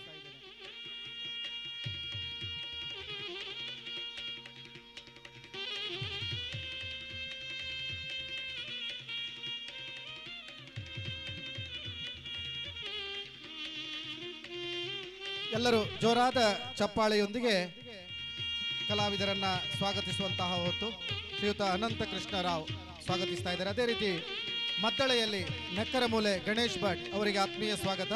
ಶ್ರೀಯುತ ಬಾಲಕೃಷ್ಣ ಜಿ ಹೂಗುಚ್ಛವನ್ನ ನೀಡಿ ಅವರಿಗೆ ಸ್ವಾಗತಿಸ್ತಾ ಇದ್ದಾರೆ. ಮದ್ದಳೆಯಲ್ಲಿ ಶ್ರೀಯುತ ನೆಕ್ಕರಮೂಲೆ ಗಣೇಶ್ ಭಟ್, ಕ್ಷಮಿಸಿ, ಚೆಂಡೆಯಲ್ಲಿ ಶ್ರೀಯುತ ರಾಜೇಶ್ ಆಚಾರ್ ಮಡಂತ್ಯಾರು, ಅವರಿಗೆ ಆತ್ಮೀಯವಾದಂತಹ ಸ್ವಾಗತ. ಶ್ರೀಯುತ ಸಂಜೀವ ಶೆಟ್ಟಿ ಒರೆಸಾಗ ಅವರು ಸ್ವಾಗತಿಸ್ತಾ ಇದ್ದಾರೆ. ಅದೇ ರೀತಿ ಚಕ್ರದಾಳದಲ್ಲಿ ಮುರಾರಿ ಪಂಜಿಗದ್ದೆ ಅವರಿಗೂ ಆತ್ಮೀಯವಾದಂತಹ ಸ್ವಾಗತ. ಅವರಿಗೆ ಶ್ರೀಯುತ ಪ್ರಭಾಕರ್ ಅವರು ಪ್ರೀತಿಯ ದ್ಯೋತಕವಾದ ಗುಲಾಬಿ ಹೂವನ್ನು ನೀಡಿ ಸ್ವಾಗತಿಸ್ತಾ ಇದ್ದಾರೆ. ಮುಮ್ಮೇಳದಲ್ಲಿ ಭಾಗವಹಿಸಲಿರುವಂತಹ ಪ್ರಬುದ್ಧ ಕಲಾವಿದರು ಅರ್ಜುನನಾಗಿ ಸುಣ್ಣಂಬಳ ವಿಶ್ವೇಶ್ವರ ಭಟ್ ಅವರನ್ನ ನಿಮ್ಮೆಲ್ಲರ ಜೋರಾದ ಚಪ್ಪಾಳೆಯೊಂದಿಗೆ ವೇದಿಕೆಗೆ ಬರಮಾಡಿಕೊಳ್ತಾ ಇದ್ದೇವೆ. ಅವರಿಗೆ ಆತ್ಮೀಯ ಸ್ವಾಗತವನ್ನ ನೀಡ್ತಾ ಇದ್ದೇವೆ.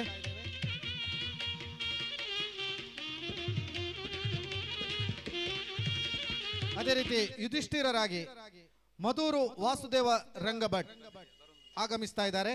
ಅದೇ ರೀತಿ ಶ್ರೀಕೃಷ್ಣನಾಗಿ ತಲಾಪಾಡಿ ಸದಾಶಿವ್ ಆಳ್ವ, ಶ್ರೀಯುತ ಪ್ರಬುದ್ಧ ಕಲಾವಿದರಾಗಿರುವ ತಲಪಾಡಿ ಸದಾಶಿವ ಆಳ್ವ ಅವರು ನಮ್ಮೊಂದಿಗಿದ್ದಾರೆ. ನಮ್ಮ ನಿಮ್ಮೆಲ್ಲರ ಜೋರಾದ ಚಪ್ಪಾಳೆಯೊಂದಿಗೆ ಅವರಿಗೆ ಆತ್ಮೀಯ ಸ್ವಾಗತವನ್ನ ಕೊಡ್ತಾ ಇದ್ದೇವೆ. ಶ್ರೀಯುತ ದಿನೇಶ್ ಪಾಂಗಾಳ ಅವರು ಅವರಿಗೆ ಗುಲಾಬಿ ಹೂವನ್ನು ನೀಡುವುದರ ಮುಖಾಂತರ ಸ್ವಾಗತಿಸ್ತಾ ಇದ್ದಾರೆ. ಅದೇ ರೀತಿ ಇಂದು ಈ ಕಾರ್ಯಕ್ರಮದಲ್ಲಿ ಕರ್ಣನಾಗಿ ಆಗಮಿಸಲಿದ್ದಾರೆ ಶ್ರೀಯುತ ಸುನಿಲ್ ಕುಮಾರ್ ಹೋಲಾಡು ಅವರನ್ನ ಬಹಳ ಆತ್ಮೀಯತೆಯೊಂದಿಗೆ ಗೌರವದೊಂದಿಗೆ ಈ ಕಾರ್ಯಕ್ರಮಕ್ಕೆ ಸ್ವಾಗತಿಸ್ತಾ ಇದ್ದೇವೆ. ಶ್ರೀಯುತ ಸುನಿಲ್ ಕುಮಾರ್ ಹೋಲಾಡು, ಶ್ರೀಯುತ ವಸಂತ ಆಚಾರ್ಯ ಅವರು ಬಂದು ಅವರಿಗೆ ಚೆಂಗುಲಾಬಿಯನ್ನ ನೀಡುವುದರ ಮುಖೇನ ಸ್ವಾಗತಿಸಬೇಕಾಗಿ ವಿನಂತಿಸ್ತಾ ಇದ್ದೇನೆ. ಅದೇ ರೀತಿ ನಮ್ಮೆಲ್ಲರ ಬಲು ನಿರೀಕ್ಷೆಯ ಕಲಾವಿದ ದ್ರೌಪದಿಯಾಗಿ ನೆತ್ತರ ಹರ್ಷನಾರಾಯಣ ಶೆಟ್ಟಿ ತಮ್ಮನ್ನ ಬಹಳ ಪ್ರೀತಿಯಿಂದ ಆದರದಿಂದ ಈ ಕಾರ್ಯಕ್ರಮಕ್ಕೆ ಸ್ವಾಗತಿಸ್ತಾ ಇದ್ದೇವೆ. ಶ್ರೀಯುತ ಬೇಬಿ ಕುಲಾಲ್ ತಾವು ಬಂದು ಅವರಿಗೆ ಗುಲಾಬಿ ಹೂವನ್ನು ನೀಡಿ ಆತ್ಮೀಯತೆಯಿಂದ ಸ್ವಾಗತಿಸಬೇಕಾಗಿ ವಿನಂತಿಸ್ತಾ ಇದ್ದೇನೆ. ಆತ್ಮೀಯ ಬಂಧುಗಳೇ, ಮುಂದಕ್ಕೆ ಶ್ರೀಯುತ ಸುಣ್ಣಂಬಳ ವಿಶ್ವೇಶ್ವರ ಭಟ್ ಮತ್ತು ಮಧುರು ವಾಸುದೇವ ರಂಗಭಟ್ ಅವರು ನಮ್ಮೊಂದಿಗೆ ಸೇರಿಕೊಳ್ಳಿಕ್ಕಿದ್ದಾರೆ. ಇದೀಗ ನಮ್ಮ ಬಲು ನಿರೀಕ್ಷೆಯ ತಾಳಮದ್ದಳೆ ಗಾಂಡೀವ ನಿಂದನೆ. ಎಲ್ಲರೂ ಜೋರಾದ ಚಪ್ಪಾಳೆಯೊಂದಿಗೆ ಸೇರಿರುವ ನಮ್ಮ ನಿಮ್ಮೆಲ್ಲರನ್ನ ಮತ್ತು ಕಲಾವಿದರನ್ನ ಸ್ವಾಗತಿಸಬೇಕಾಗಿ ವಿನಂತಿಸ್ತಾ ಇದ್ದೇನೆ.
ಶ್ರೀ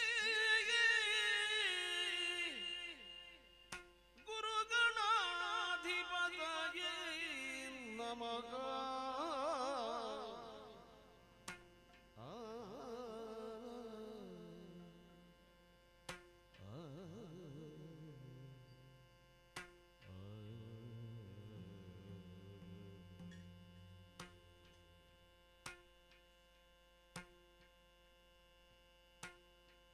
ಗಜಮುಖದವಗೆ ಗಣಪಗೆ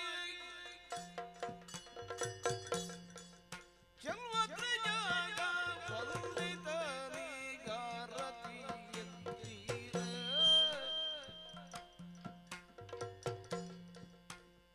ಗಜಮುಖದವಗೆ ಗಣಪಗೆ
ಗಜಮುಖದ ಮಗೆ ಗಣಪಗೆ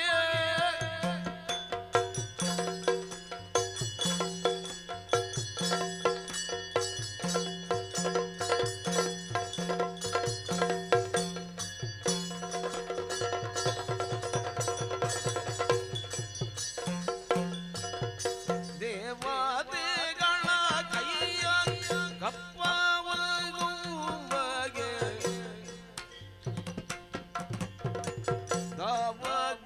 ದಾವಾಗ್ನಿಯಲ್ಲದೆ ನಲಿಯುವ ಮಗೆ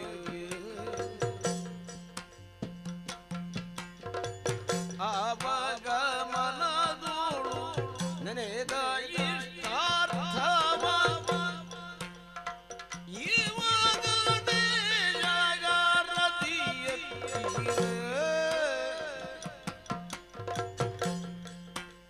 ಗಜಮುಖದ ಮಗೆ ಗಣಪಗೆ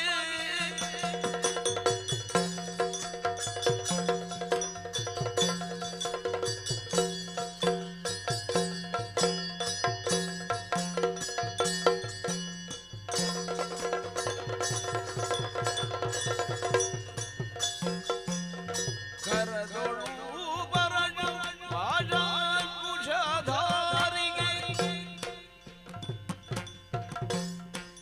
ಹರುಷದಿ ಭಕ್ತರ ಪುರೆವಗೆ ಉರಗಭೂಷಣನ ಕುಮಾರ ಗಜವದನನ ಚರಣ ಕಮಲಗಳಿಗೆ ಆರತಿ ಎತ್ತೀರೆ ಆರತಿ ಎತ್ತೀರ ಗಜಮುಖದ ಮಗೆ ಗಣಪಗೆ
ಅಂಬುರುಗದಳನೆ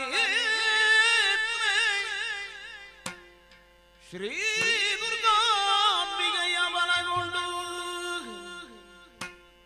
ಭಕ್ತಿಯೊಳಂಬಿಕಾದುತ ವಿಘ್ನರಾಜನ ಬಿರಿದು ಸಂಸ್ತುತಿ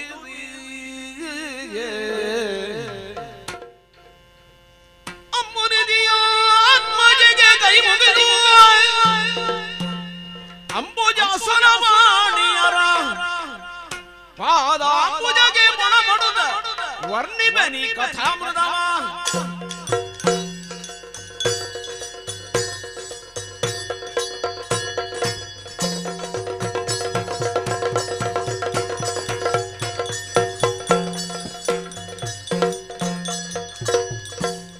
ಇದ್ದಲು ಸಂಶಬ್ದಗರಡನೊತ್ತಲು ದೆಸೆಯಲಿ ಕಾದುತ್ತಿರೆ ಪಾರ್ಥ ಅತ್ತರು ಕೌರವ ಬಲಗೆ ಮರುತಜದಗಲು ರವಿಜೌ ಬೆರೆಸಿದನು ಮನವು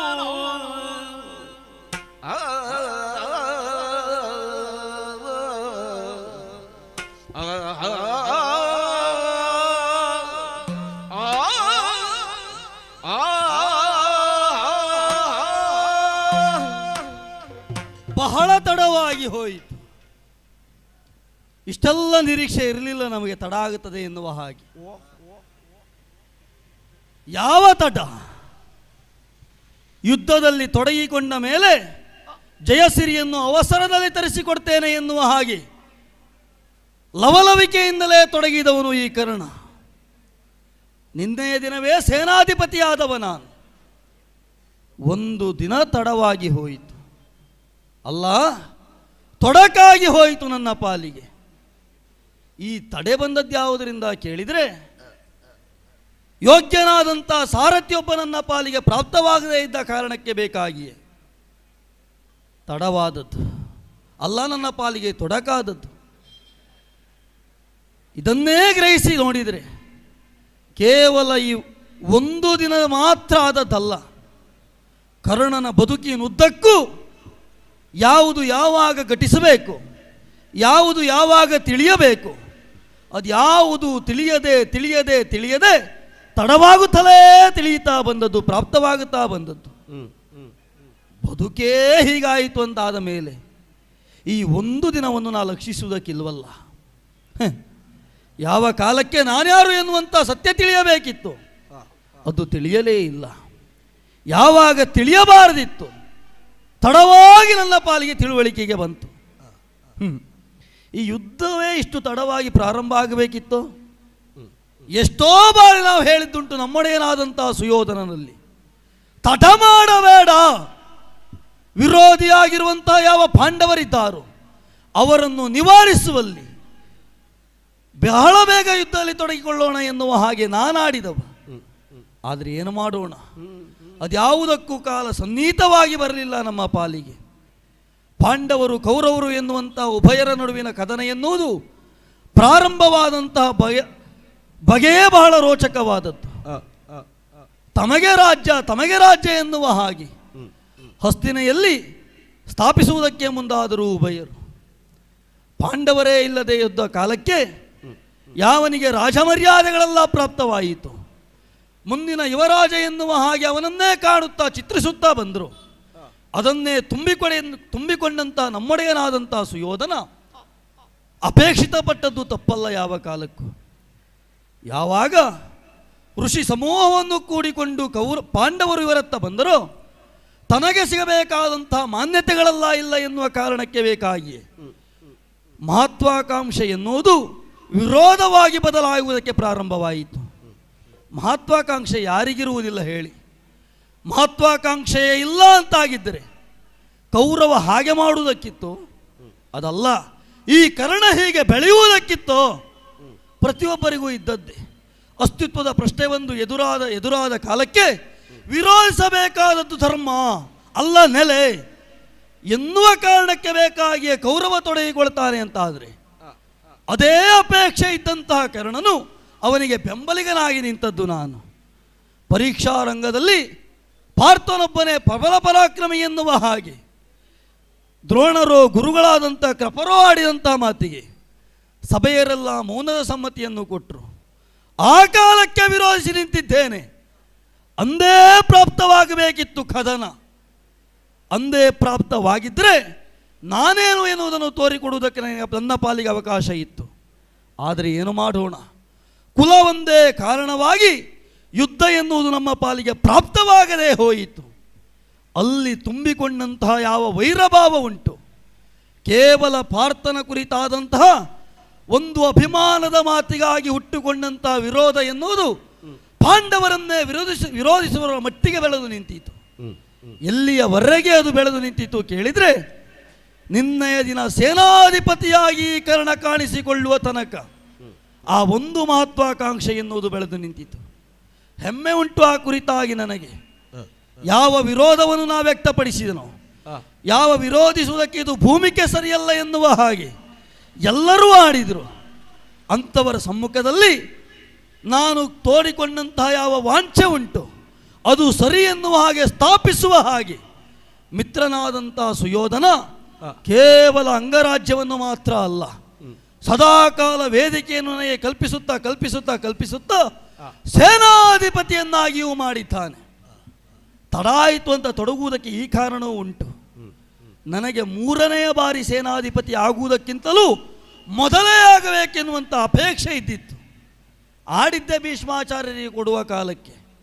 ತೊಡಿಲು ಸರಿಸಿದ ಮುದುಕನಿಗೆ ಸೇನಾಧಿಪತ್ಯವನ್ನು ಕೊಟ್ಟೆವು ಅಂತಾದರೆ ವಿರೋಧಿಗಳೆಲ್ಲ ಕೈತಟ್ಟಿನ ಗಾಡಿಯಾರು ಎನ್ನುವ ಹಾಗೆ ನಾನೇ ಆಡಿದ್ದೆ, ನನಗೆ ಅಪೇಕ್ಷೆ ಇದ್ದದ್ದೇ.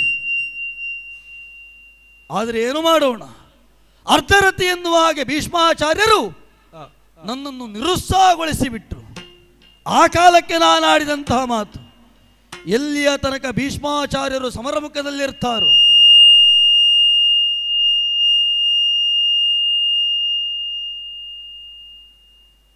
ಅಲ್ಲಿಯ ತನಕ ಅವರೊಡನೆ ಬಿಲ್ಬಾಣಗಳನ್ನು ಹಿಡಿದು ಸಣಸಾಡುವುದಕ್ಕೆ ನಾ ಮುಂದಾಗುವುದಿಲ್ಲ ಎನ್ನುವ ಹಾಗೆ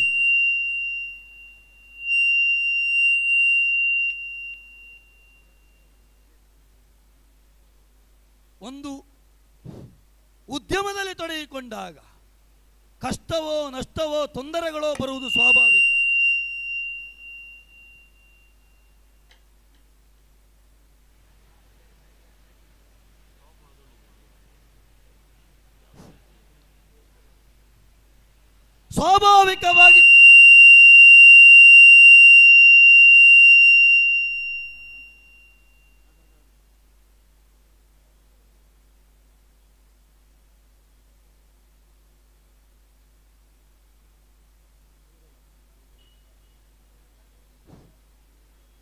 ಸ್ವಾಭಾವಿಕವಾಗಿ ಬರಬಹುದಾದಂಥ ಯಾವ ಅಡರುತೊಡರುಗಳುಂಟು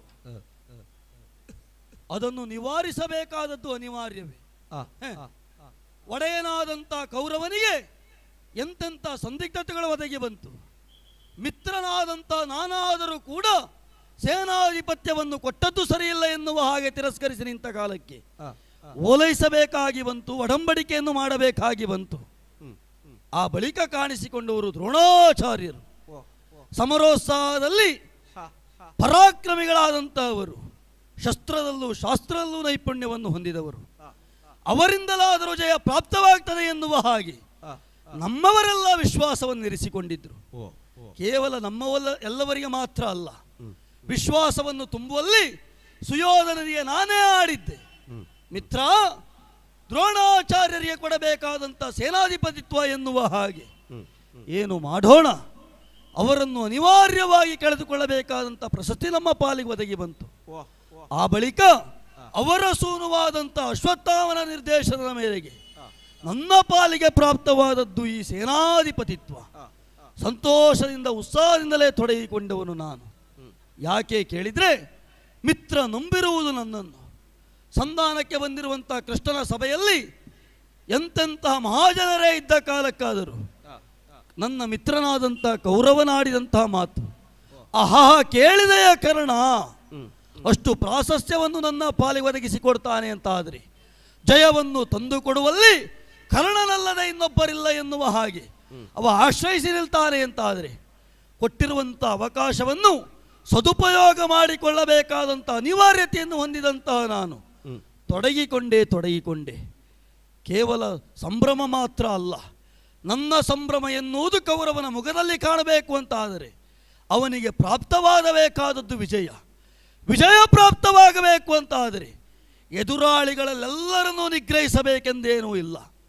ವಿಜಯನೊಬ್ಬನನ್ನು ನಾನು ನಿವಾರಿಸಿಕೊಟ್ಟೆ ಅಂತ ಆದರೆ ಅದರಿಂದ ನಮ್ಮ ಪಾಲಿಗೆ ವಿಜಯ ಬರ್ತದೆ. ತನ್ಮೂಲಕವಾಗಿ ನನ್ನದ್ದಾದಂಥ ಯಾವ ಅಪೇಕ್ಷೆ ಉಂಟು, ವೈರುಧ್ಯ ಉಂಟು, ಅದನ್ನು ಕಂಡುಕೊಳ್ಳುವುದಕ್ಕೋ ಸ್ಥಾಪಿಸಿಕೊಳ್ಳುವುದಕ್ಕೋ ಸಾಧ್ಯವಾಗುತ್ತದೆ ಎನ್ನುವ ಕಾರಣಕ್ಕೆ ಬೇಕಾಗಿ ಅತ್ಯಂತ ಉತ್ಸಾಹದಿಂದ 16 ದಿನದಲ್ಲಿ ಸೇನಾಧಿಪತ್ಯವನ್ನು ಅಂಗೀಕರಿಸಿದೆ. ಯುದ್ಧದಲ್ಲಿ ತೊಡಗಿದ ಮೇಲೆ ಬಂದ ಪರಿಣಾಮ ಪರಂಪರೆ ಏನು ಕೇಳಿದರೆ, ನಕುಲನಿಂದಲೇ ನನ್ನ ಪಾಲಿಗೆ ಸೋಲಾಗಿ ಹೋಯಿತು. ಪಾರ್ಥನನ್ನೇ ನಿರೀಕ್ಷಿಸಿದಂಥ ನಾನು ನಕುಲನಿಂದ ಸೋಲಾದ ಕಾಲಕ್ಕೆ ಮಿತ್ರನಾಡಿದಂತಹ ಮಾತು ಏನಾಯಿತು ಕಲಿಕರಣ, ಇಂದಿನ ಹವದಲ್ಲಿ ಹೇಳಿ ಹೋದಿಯಲ್ಲ ದೊಡ್ಡ ದೊಡ್ಡ ಮಾತುಗಳ ಮೂಲಕವಾಗಿ, ಹಾಗೆ ಮಾಡ್ತೇನೆ ಹೀಗೆ ಮಾಡ್ತೇನೆ, ದುರಕ್ಕೆ ನಾನೇನು ಜೀಯ ಎನ್ನುವ ಹಾಗೆ ಆಡಿದಂಥ ನೀನೇ ಈ ಕಾಲಕ್ಕೆ ಸೋಲಿಗನಾಗಿ ಮುಖ ಕೆಳಗೆ ಹಾಕಿದೆ ಅಂತ ಆದರೆ ಮುಂದ್ಯಾರಿದ್ದಾರೆ ಎನ್ನುವ ಹಾಗೆ ಅವ ಕೈಮೇಲ ಮಾಡಿದ ಕಾಲಕ್ಕೆ ಸಲಹೆಯನ್ನು ಸೂಚನೆಯನ್ನು ಕೊಡಬೇಕಾಗಿ ಬಂತು. ಯೋಗ್ಯನಾದಂಥ ಸಾರಥಿಯ ಬಲುಮೆಯಿಂದಲೇ ಗೆಲ್ಲುತ್ತಾ ಇದ್ದಾನೆ ಪಾರ್ಥ. ಇದು ನನಗೆ ಮಾತ್ರ ಅಲ್ಲ, ಲೋಕ ತಿಳಿದ ಸತ್ಯ. ಯಾವಾಗ ಕೃಷ್ಣನನ್ನು ತಮ್ಮ ಬದುಕಿನ ಸಾರಥಿಗಳಾಗಿ ಪಾಂಡವರು ಅಂಗೀಕರಿಸಿದ್ರು, ಪಾರ್ಥನ ರಥಕ್ಕೆ ಯಾವಾಗ ಸಾರಥಿಯಾಗಿ ಕೃಷ್ಣ ಬಂದನು, ಅವರ ಭವಿತವ್ಯ ಎನ್ನುವುದು ಬಂಗಾರವಾಗುವುದಕ್ಕೆ ಪ್ರಾರಂಭವಾದದ್ದಲ್ಲಿಂದ ಅದು ತನಕ ಕಾಣಿಸಿಕೊಳ್ಳದೇ ಇದ್ದ. ಒಂದು ಮಾರ್ಗನಿರ್ದೇಶನವನ್ನು ಮಾಡುವಲ್ಲಿ ಇಂಥವರು ಎನ್ನುವ ಹಾಗೆ ಇಲ್ಲದೇ ಇದ್ದಂಥ ಪಾಂಡವರ ಬದುಕಿಗೆ ಮಾರ್ಗನಿರ್ದೇಶನವನ್ನು ಮಾಡುತ್ತಾ ಅವರ ಬದುಕಿಗೆ ಬೇಕಾದಂತಹ ಯಾವ ನಡೆ ಉಂಟೋ ನುಡಿ ಉಂಟೋ ಅದೆಲ್ಲದಕ್ಕೂ ಸೂತ್ರದೋಪಾದಿಯಲ್ಲಿದ್ದವಂತಹ ಶ್ರೀಕೃಷ್ಣನ ದಯದಿಂದಲೇ ಬದುಕಿನಲ್ಲಿ ಜಯವನ್ನು ಪ್ರಾಪ್ತಿಸಿಕೊಂಡು ಬಂದವರು. ನಿರುತ್ಸಾಹನಾಗಿ ಪಾರ್ಥ ನಿಂತ ಕಾಲಕ್ಕೂ ಉತ್ಸಾಹದ ಮಾತುಗಳ ಮೂಲಕವಾಗಿಯೋ ಅಥವಾ ಕೃತ್ಯದ ಮೂಲಕವಾಗಿಯೋ ಯುದ್ಧದಿಂದ ಹಿಮ್ಮೆಟ್ಟಿದಂಥ ಧರ್ಮಜನನ್ನು, ಭೀಮನನ್ನು ಅಥವಾ ಇನ್ನುಳಿದ ಪಾರ್ಥಾದಿಗಳನ್ನು ಮತ್ತೆ ಮತ್ತೆ ಸಮರ ಉತ್ಸಾಹದಲ್ಲಿ ತುಂಬುವುದರ ತನ್ಮೂಲಕವಾಗಿ ವಿರೋಧಿ ಪಾಳಯದ ಬಲವನ್ನು ವರ್ಧಿಸಿದವ ಶ್ರೀಕೃಷ್ಣ ಎನ್ನುವುದನ್ನು ಅರ್ಥವಿಸಿಕೊಂಡವರು ನಾವು. ಎಲ್ಲಿಗೆ ರಥ ಹಾರಿಸಬೇಕು, ಎಲ್ಲಿಗೆ ರಥ ಚಾಚಬೇಕು, ಯಾವ ಅಸ್ತ್ರವೋ ಶಸ್ತ್ರವೋ ಬಂದಾಗ ಅದಕ್ಕೆ ಪ್ರತಿಯಾಗಿ ಏನನ್ನು ಮಾಡಬೇಕು, ಘಾತ ಮಾಡಬೇಕು, ಶರಣಾಗತಿಯನ್ನು ಹೊಂದಬೇಕು ಎನ್ನುವ ಹಾಗೆ ಉಪಾಯಾಂತರವನ್ನು ಮಾಡುವ ತನ್ಮೂಲಕವಾಗಿ ಒಂದೊಂದು ಪ್ರಸಂಗ ನೆನಪಾಗುವುದಿಲ್ವೋ ನನಗೆ. ಸೈಂಧವನನ್ನು ಕೊಲ್ತೇನೆ ಎನ್ನುವ ಹಾಗೆ ತೊಡಗಿದಂಥ ಪಾರ್ಥ ಕೊಲ್ಲುವಲ್ಲಿ ವಿಫಲನಾಗುವುದಕ್ಕೆ ಮುಂದಾದ. ಮೂಡಿದಂಥ ಸೂರ್ಯ ಮುಳುಗುವುದರೊಳಗಾಗಿ ಕೊಲ್ತೇನೆ ಅಂತ ಪ್ರತಿಜ್ಞೆ ಮಾಡಿದವ. ಅಂಥ ಸಂದರ್ಭದಲ್ಲಿ ಆಗದೇ ಹೋಯಿತು ಇವನ ಇರಸರಿಕೆಯನ್ನು ಗಮನಿಸುವಲ್ಲಿ. ಆಗ ಮಾಡಿದ್ದೇನು, ಕೃಷ್ಣನ ತಂತ್ರಗಾರಿಕೆ ತನ್ಮೂಲಕವಾಗಿ ಸೂರ್ಯನ ಪ್ರಭೆಯನ್ನೇ ಕುಗ್ಗಿಸಿ ಅಲ್ಲ ಅದಕ್ಕೆ ಚಕ್ರವನ್ನೇ ಅಡ್ಡವಾಗಿರಿಸಿಕೊಂಡು ಕತ್ತಲ ಬೆಳಕಿನ ಆಟವನ್ನು ಮಾಡುವುದರ ತನ್ಮೂಲಕವಾಗಿ ಸೈಂಧವನ ವಧಾ ಪ್ರಕರಣಕ್ಕೊಂದು ನಾಂದಿಯಾದವ ಶ್ರೀಕೃಷ್ಣನಿದ್ದಾನೆ. ಹೀಗೆಯೇ ರಥಿಕನಾದಂತಹ ಯಾವ ಪಾರ್ಥನಿದ್ದಾನೋ ಅವನಿಗೆ ಸಾರಥಿಯಾಗಿ ಕೃಷ್ಣನ ಬೆಂಬಲ ಎನ್ನುವುದು ಸದಾಕಾಲ ಇದ್ದದ್ದರಿಂದಲೇ ಬದುಕಿನಲ್ಲೋ ಅಥವಾ ಈ ರಣದಲ್ಲಿಯೂ ಕಾಣಿಸಿಕೊಂಡವ ಎನ್ನುವ ಸತ್ಯವನ್ನು ಮನಗಂಡಂತಹ ನಾನು ಸುಯೋಧನಲ್ಲಾಡಿದ ಮಾತು ಇದೆ. ಕೃಷ್ಣನಿರುತ್ತ ಅವಷ್ಟು ವಿಜೃಂಭಿಸುವಾಗ ಯೋಗ್ಯನಾದಂಥ ಸಾರಥಿ ಇಲ್ಲದೆ ಪಿಸುಣನಾಗಿ ಹೋದೆ ಎನ್ನುವ ಹಾಗೆ ರಾತ್ರಿ ಆಡಿದಂತಹ ಮಾತು. ಆಗ ಅವನೇ ಕೇಳಿದ ಮಾತು, ಯೋಗ್ಯನಾದಂತಹ ಸಾರಥಿಯನ್ನು ಯಾರನ್ನು ತಂದು ಕೊಡಲಿ? ಸೂಚನೆ ಕೊಟ್ಟನಲ್ಲ, ಮದ್ರಭೂಪಾನನಲ್ಲದೆ ಅನ್ಯರಿಂದ ಸಾಧ್ಯವಿಲ್ಲ ಎನ್ನುವ ಹಾಗೆ ಆಡುವುದಕ್ಕೆ ತೊಡಗಿದ ಕಾರಣ ಏನು? ಒಂದು ಕಾಲಕ್ಕೆ ಗುರುಗಳಾದಂಥ ಪರಶುರಾಮಾಚಾರ್ಯರಲ್ಲಿ ಶಿಷ್ಯವೃತ್ತಿಯನ್ನು ಕೈಗೊಂಡವ ನಾನು. ಕಲಿಯಬೇಕು ಎನ್ನುವಂಥ ಅಪಪಿಕೆಯಿಂದಲೇ ಹೋಗಿ ನಿಂತ ಕಾಲಕ್ಕೆ ಕೇಳಿದರು, ನೀನು ಕ್ಷತ್ರಿಯನೋ ಎನ್ನುವ ಹಾಗೆ. ಅಲ್ಲ ಎನ್ನುವಂಥ ಉತ್ತರವನ್ನು ಮಾತ್ರ ನಾನು ಕೊಟ್ಟವನಿದ್ದೆ. ಆ ಬಳಿಕ ವಿದ್ಯಾಭ್ಯಾಸವನ್ನು ನನ್ನ ಪಾಲಿಗೆ ಕಲಿಸಿಕೊಟ್ಟರು. ವಿದ್ಯೆಯನ್ನು ಕಲಿತು ಸಂತೃಪ್ತಿಯಿಂದ ಅವರೊಡನೆ ಇರುವಂತಹ ಸಂದರ್ಭದಲ್ಲಿ ನನ್ನ ಬದುಕಿನ ಸುಯೋಗ ಎನ್ನುವ ಹಾಗೆ ಭಾವಿಸಬೇಕು. ಗುರುಗಳೇ ಆಡಿದಂತಹ ಮಾತು, ನಿನ್ನ ತೋಳ ತೆಕ್ಕೆಯ ಮೇಲೆ ತಲೆ ಇಟ್ಟು ಮಲಗುತ್ತೇನೆ ಮಗು ಎನ್ನುವ ಹಾಗೆ ಅವರಾಡಿದ ಮಾತನ್ನು ಕೇಳಿ ಸಂಭ್ರಮಿಸಿ ಅಂತ ನಾನು ನನ್ನ ಕಾಲಿನ ತೋಳ ಮೇಲೆ ತಲೆ ಇಟ್ಟು ಮಲಗುವುದಕ್ಕೆ ಅವಕಾಶವನ್ನು ಕಲ್ಪಿಸಿಕೊಟ್ಟೆ. ಎಲ್ಲಿಂದಲೋ ಬಂದಿರಬಹುದಾದಂಥ ದುಂಬಿಯೊಂದು ನನ್ನ ತೋಳನ್ನೇ ನನ್ನ ತೊಡೆಯನ್ನೇ ಕೊರೆಯುವುದಕ್ಕೆ ಪ್ರಾರಂಭಿಸಿತು. ಆಮೇಲೆ ಆಲೋಚನೆ ಮಾಡಿದರೆ ಅದು ವಜ್ರದುಂಬಿ ಎನ್ನುವುದು ಅರ್ಥವಾಯಿತು. ಹಾಗಿದ್ರೆ ರಕ್ತ ಸೋರುತ್ತಿರುವಂತಹ ಸಂದರ್ಭದಲ್ಲಿ ಗುರುಗಳೇ ಆಡಿದಂತಹ ಮಾತು, ಇಂತಹ ಕಾರ್ಯವನ್ನು ಯಾವ ಮಾಡ್ತೀಯ ಅಂತ ಆದರೆ ನೀನು ಬ್ರಾಹ್ಮಣನಾಗಿರುವುದಕ್ಕೆ ಸಾಧ್ಯವೇ ಇಲ್ಲ. ಅದಕ್ಕಾಗಿ ನೀನು ಕಲಿತಂತಹ ವಿದ್ಯೆ ಮರೆತು ಹೋಗಲಿ ಎನ್ನುವ ಹಾಗೆ ಪರಶುರಾಮರೇ ಮತ್ತೆ ನಾನು ಕಣ್ಣೀರಿಟ್ಟ ಕಾಲಕ್ಕೆ ಪರ್ಯಾಯವಾದಂತಹ ಸೂಚನೆಯನ್ನು ಕೊಟ್ಟರು. ಮದ್ರಭೂಪಾಲನ ಸಾರಥ್ಯ ಇರುವ ತನಕ ನೀನು ಅಜಯನಾಗಿರ್ತೀಯ ಎನ್ನುವ ಹಾಗೆ ಆ ಸಲಹೆಯನ್ನು ಸ್ವೀಕರಿಸಿ ಮದ್ರಭೂಪತಿಯ ಸಾರಥ್ಯವನ್ನು ನಾನು ಅವಲಂಬಿಸಿ ಬಂದು ನಿಂತಿದ್ದೇನೆ ರಣಾಂಗಣಕ್ಕೆ. ಪ್ರಬಲ ವಿರೋಧಿಯಾದಂತಹ ಪಾರ್ಥ ಈ ಕಾಲಕ್ಕೆ ಎದುರಾಗುತ್ತಾ ಇಲ್ಲ. ಸಮಸಪ್ತಕರೊಡನೆ ಸಮರಾಂಗಣದಲ್ಲಿ ಹೋರಾಡುತ್ತಾ ಇದ್ದಾನೆ. ನಮ್ಮ ನಿಷ್ಠೆ ಇರುವುದ್ಯಾವುದು? ನಮ್ಮ ವಿರೋಧಿಯಾದಂಥ ಧರ್ಮಜ ನಮ್ಮ ಪಾಲಿಗೆ ಪ್ರಾಪ್ತನಾದ ಅಂತಾದರೆ, ಸರ ಸಿಕ್ಕಿದ ಅಂತಾದರೆ ಆ ಕಾಲಕ್ಕೆ ಖಂಡಿತವಾಗಿ ನಮಗೆ ವಿಜಯ ಪ್ರಾಪ್ತವಾಗುತ್ತದೆ. ದ್ರೋಣಾಚಾರ್ಯರ ಸೇನಾಧಿಪತಿಯಲ್ಲಿಯೂ ಚಕ್ರವ್ಯೂಹವನ್ನು ಬಲಿಯುವುದರ ಮೂಲಕವಾಗಿ ಧರ್ಮರಾಯನನ್ನು ಸರ ಹಿಡಿಯಬೇಕು ಎನ್ನುವ ಅಪೇಕ್ಷೆಯಿಂದಲೇ ತೊಡಗಿದವರು. ವಿಫಲರಾಗಿ ಹೋಗಿದ್ದೇವೆ. ನನ್ನ ಸೇನಾಧಿಪತ್ಯದಲ್ಲಿ ಅದೇ ಲಕ್ಷ್ಯವನ್ನಿರಿಸಿಕೊಂಡು ರಥವನ್ನು ಸಾರಥಿ ಇಲ್ಲಿ ಹೇಳಿದ್ದೇನೆ, ತಡ ಮಾಡುವುದಿಲ್ಲ. ಧರ್ಮಜ ಸಮ್ಮುಖದಲ್ಲಿ ರಥ ಹಾರಿಸ್ತೇನೆ.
ಧರ್ಮಜ, ಹ, ಬದಲಾಗಿ ಹೋಯಿತು. ನಮ್ಮ ನಿರೀಕ್ಷೆ ಇದ್ದದ್ದು ನೀನಲ್ಲ, ನನ್ನ ನಿರೀಕ್ಷೆ ಇದ್ದದ್ದು ನಿನ್ನ ತಮ್ಮನಾದಂತಹ ಪಾರ್ಥ. ನಿನ್ನ ನಿರೀಕ್ಷೆ ಇದ್ದವರೆಲ್ಲ ಸಿಗ್ತಾರೆ ಅನ್ನುವುದಕ್ಕೆ ಯಾವ ವಿಶ್ವಾಸವೂ ಇಲ್ಲ. ಸಿಕ್ಕಿದವರನ್ನೇ ವಿರೋಧಿಸಿ ಅವರನ್ನೇ ನಿರೀಕ್ಷೆಯಾಗಿಸಿಕೊಂಡು ನಾವು ಕೈಗೊಂಡಿರಬಹುದಾದಂತಹ ಕಾರ್ಯಕ್ರಮ ಯಾವುದುಂಟು, ರಣ ಕಾರ್ಯಕ್ರಮ, ಅದರಲ್ಲಿ ಮುಂದೋಗಬೇಕು ಎನ್ನುವ ಕಾರಣಕ್ಕೆ ಬೇಕಾಗಿ ಯಾವ ಈ ರಣ ಬೇಕು ಎನ್ನುವ ಹಾಗೆ ಅಪೇಕ್ಷೆ ಇಟ್ಟು ಇಷ್ಟು ಆಯೋಜನೆ ಮಾಡಿದ ನಮ್ಮ ಮಿತ್ರನಾದಂತಹ ಸುಯೋಧನಿಗೆ ಬೇಕಾಗಿ ಸಿದ್ಧನಾಗಿ ಬಂದಂತಹ ನಾನು ನಿರೀಕ್ಷೆ ಇಲ್ಲದೆ ಇದ್ರು ಎದುರಾದಂತ ನಿನ್ನ ಎದುರೇ ಬಂದೇ ರಥ ನಿಲ್ಲಿಸಿದ್ದೇನೆ. ಧರ್ಮಜ, ಧರ್ಮದಲ್ಲಿ ಸ್ಥಿರವಾಗಿ ನಿಂತವ. ಇನ್ನೊಂದು ಹೆಸರುಂಟು ನಿನಗೆ, ಯುಧಿಷ್ಠಿರ ಎನ್ನುವ ಹಾಗೆ, ಯುದ್ಧದಲ್ಲಿ ಸ್ಥಿರವಾಗಿ ನಿಂತವ ಎನ್ನುವ ಹಾಗೆ. ಎರಡೂ ಹೆಸರಿಗೆ ನೀ ಯೋಗ್ಯನಲ್ಲ ಅಂತ ಕಾಣುತ್ತದೆ ನನಗೆ. ಯಾಕೆ ಬಲ್ಲಯ್ಯ? ಪ್ರಭುತ್ವ ಬೇಕು, ಧರಾಧಿತ್ವ ಬೇಕು ಎನ್ನುವ ಕಾರಣಕ್ಕೆ ಬೇಕಾಗಿ ತೊಡಗಿಕೊಂಡಂತ ಯುದ್ಧ ಮುಖ ಇದು. ಒಬ್ಬಾತ ಧರಾಧಿಪನಾಗುತ್ತಾನೆ ಅಂತ ಆದರೆ ಅನೇಕ ಅರ್ಹತೆಗಳನ್ನು ಆತ ಹೊಂದಿರಬೇಕು. ಅದರಲ್ಲಿ ಪ್ರಧಾನವಾದಂಥ ಅರ್ಹತೆ ಯಾವುದು ಕೇಳಿದ್ರೆ ತೋಳಿನಲ್ಲಿ ಬಲ ಎನ್ನುವುದು ನಿಕ್ಷೇಪಿಸಲ್ಪಡಬೇಕು. ಆ ಕಾರಣಕ್ಕೆ ಬೇಕಾಗಿ ಕ್ಷತ್ರಿಯರಾದವರಿಗೆ ಮಾತ್ರ ತಾರೇಣೆಯಲ್ಲಿ ಆಳುವಂತಹ ಯೋಗ್ಯತೆ ಇರುವುದು. ನಿನ್ನಲ್ಲಿ ಉಂಟೋ ಕೇಳಿದ್ರೆ ಖಂಡಿತವಾಗಿಯೂ ಇಲ್ಲವೇ ಇಲ್ಲ. ಯಾಕೆ ಬಲ್ಲಯ್ಯ? ಎರಡು ಪ್ರಸಂಗವನ್ನು ಎತ್ತಿ ಆಡಬಲ್ಲೆ ನಾನು. ಒಂದು ಕಾಲಕ್ಕೆ ನಿಮ್ಮ ಏನಿಗೆ ಸದ್ಗತಿ ಮಾಡಬೇಕು ಎನ್ನುವ ಕಾರಣಕ್ಕೆ ಬೇಕಾಗಿ ನಾರದ ಮಹರ್ಷಿಗಳು ಒಂದಾಡಿದಾಗ ರಾಜಸೂಯ ಯಾಗವನ್ನು ಮಾಡಬೇಕು. ಆಗ ನೀ ಕೇಳಿದೆಯಂತೆ, ಇನೀತು ಘನವೇ ಕೃಷ್ಣ ಯಾಗದ ಕೈಂಕರ್ಯಗಳು ಎನ್ನುವ ಹಾಗೆ ಮಾಡುವುದಕ್ಕೆ ಆಗುತ್ತದೋ ಎನ್ನುವ ಹಾಗೆ ಕೃಷ್ಣನನ್ನು ಕರೆಯುವ ಪೂರ್ವದಲ್ಲಿ ನಿಮ್ಮೊಳಗೊಂದು ಪ್ರಶ್ನೆ ಮಡ ಮೂಡಿತಂತೆ. ಆಗ ನಿನ್ನ ತಮ್ಮನಾದಂಥ ಭೀಮನೆ ಆಡಿದಂತಹ ಮಾತು, ಅನುಮಾನವೇನು ಜೀಯ? ಅದರ ಅರ್ಥ ಏನು? ರಾಜಸೂಯ ಮಾಡುವಲ್ಲಿ ನೀನೊಂದು ಅನುಮಾನಕ್ಕೊಳಗಾಗಿದ್ದಿ, ವಿರೋಧಿಗಳಾಗಿ ಬರುವವರನ್ನು ನಿಗ್ರಹಿಸುವಲ್ಲಿ ನಿನ್ನಲ್ಲಿ ಸಾಮರ್ಥ್ಯ ಇಲ್ಲ ಎನ್ನುವುದು ನಿನ್ನ ಮಾತಿನಲ್ಲೇ ಪ್ರಕಟವಾಗಿ ನಿಲ್ತದೆ. ಮತ್ತೆ ವನವಾಸಲಿದ್ದಂತಹ ಸಂದರ್ಭದಲ್ಲಿ ವ್ಯಾಸರು ಬಂದು ಕೇಳಿಕೊಂಡ ಕಾಲಕ್ಕೆ ನೀನೇ ಆಡಿದೆಯಂತೆ, ವಿರೋಧಿಗಳಾಗಿ ಮುಂದೊಂದು ದಿನ ಸಮರಭೂಮಿಯಲ್ಲಿ ಸಮರಾಂಗಣದಲ್ಲಿ ಸಮರವೇ ಸಿದ್ಧವಾಗಿ ನಿಲ್ತದೆ ಅಂತ ಆದರೆ ವಿರೋಧಿ ಪಾಳಯದಲ್ಲಿ ಕರ್ಣನಿದ್ದಾನೆ, ಅವನನ್ನು ಎದುರಿಸುವಲ್ಲಿ ನಾವು ಅಸಮರ್ಥರಾಗಿದ್ದರೆ ಏನು ಮಾಡಬೇಕು ಎನ್ನುವ ಹಾಗೆ ವೇದವ್ಯಾಸರಲ್ಲಿ ಕೇಳಿದಾಗ ಅವರು ಯಾವುದೋ ಒಂದು ಸೂಚನೆಯನ್ನು ನಿನ್ನ ಪಾಲಿಗೆ ಕೊಟ್ಟರಂತೆ. ಇಂತಹ ಎರಡು ಪ್ರಸಂಗಗಳು ನೀ ಆಡಿದ ಮಾತಿನಲ್ಲೇ ಕಾಣಿಸಲ್ಪಡ್ತದೆ. ಮತ್ತೆ ಸಂಧಾನದ ಪೂರ್ವದಲ್ಲಿ ನೀನೇ ಹೇಳಿದೆಯಂತೆ, ನಮಗೆ ಈ ಸಂಧಾನ ಎನ್ನುವುದು ಸಮವಾದದ್ದಲ್ಲ, ಕಾಡಾಡಿಗಳಾದಂಥ ನಮಗೆ ಅಂತಹ ಭೂಪತಿಗಳನ್ನೇ ಸಮರ ಮಾಡುವುದು ಸರಿಯಾಗುವುದಕ್ಕಿಲ್ಲ, ಜಯ ಪ್ರಾಪ್ತವಾಗುವುದಕ್ಕಿಲ್ಲ.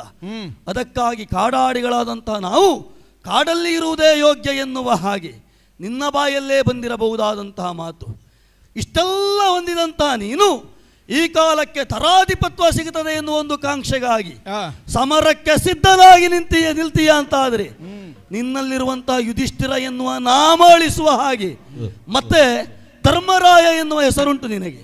ಅದು ಕಳೆದುಕೊಂಡ ಕಾರಣ ಏನು ಕೇಳಿದ್ರೆ ಯಾವ್ಯಾವ ಆನೆ ಸತ್ತಿದೆ ಅಂತ ಹೇಳುವುದಕ್ಕೆ ನೀನು ಜನವ ಅಲ್ಲ, ನಿಮ್ಮ ಪಾಲಿಗೊಂದು ಜಯ ಸಿಗ್ತದೆ ಎನ್ನುವ ಕಾರಣಕ್ಕೆ ಬೇಕಾಗಿ ದ್ರೋಣರಂತವರನ್ನು ನಿವಾರಿಸುವುದಕ್ಕೆ ಬೇಕಾಗಿ ಅಶ್ವಸಾಮ ಸತ್ತ ಎನ್ನುವ ಒಂದು ಸುಳ್ಳನ್ನು ಆಡುವ ತನ್ಮೂಲಕವಾಗಿ ಧರ್ಮರಾಯ ಎನ್ನುವ ಹೆಸರಿಗೂ ಮಸಿ ಬೆಳೆದುಕೊಂಡ ಧರ್ಮಜ ಯುದ್ಧಕ್ಕೆ ನಿಂತೆ ಅಂತಾದ್ರೆ ಬೆದರುವನಲ್ಲ ಈ ಕರ್ಣ, ಎಚ್ಚರಿಕೆ ಬೇಕು. ಅದೇ ಹಳೆ ಕರ್ಣನೇ ಅಲ್ವ, ಬೇರೆಲ್ಲ ತಿಳಿಯದೇ ಇದ್ದವ ನಾನು. ಮಜರೆ ಕರ್ಣ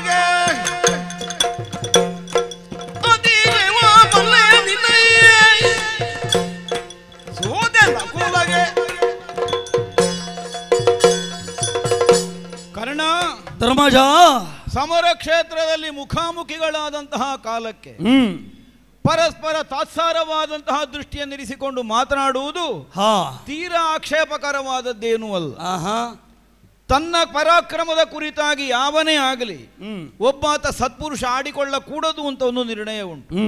ಯಾಕೆಂದ್ರೆ ಆತ್ಮಶ್ಲಾಘನೆ ಅನ್ನುವಂತಹ ಹೆಸರದಕ್ಕೆ ಹುಟ್ಟಿಕೊಡುತ್ತದೆ. ಆದರೆ ರಣಕ್ಷೇತ್ರದಲ್ಲಿ ರಣೋತ್ಸಾಹವನ್ನು ವೃದ್ಧಿಗೊಳಿಸುವಂತಹ ಉದ್ದೇಶಕ್ಕಾಗಿ ತನ್ನನ್ನು ತಾನು ಹೊಗಳಿಕೊಳ್ಳುವುದೋ, ತನ್ನ ಹೆಗ್ಗಳಿಕೆಯನ್ನಾಡುವುದೋ, ಎದುರಾಳಿಯನ್ನು ವರ್ತನೆ ಮಾಡುವುದೋ ಇದ್ದದ್ದೇ ಅತಿಶಯವಾದದ್ದೇನೂ ಅಲ್ಲ. ಆ ದೃಷ್ಟಿಯಿಂದಲೇ ನೀನು ಆಡಿದ್ದಾದರೆ ನಿನ್ನ ವೀರತನದ ಹರ್ಷೋದ್ಗಾರವನ್ನು ರಣೋತ್ಸಾಹವನ್ನು ಕೇಳಿ ನಾನೇನು ಅಳುಕಿ ಹಿಂದೆ ಸರಿಯುವುದಕ್ಕಿಲ್ಲ.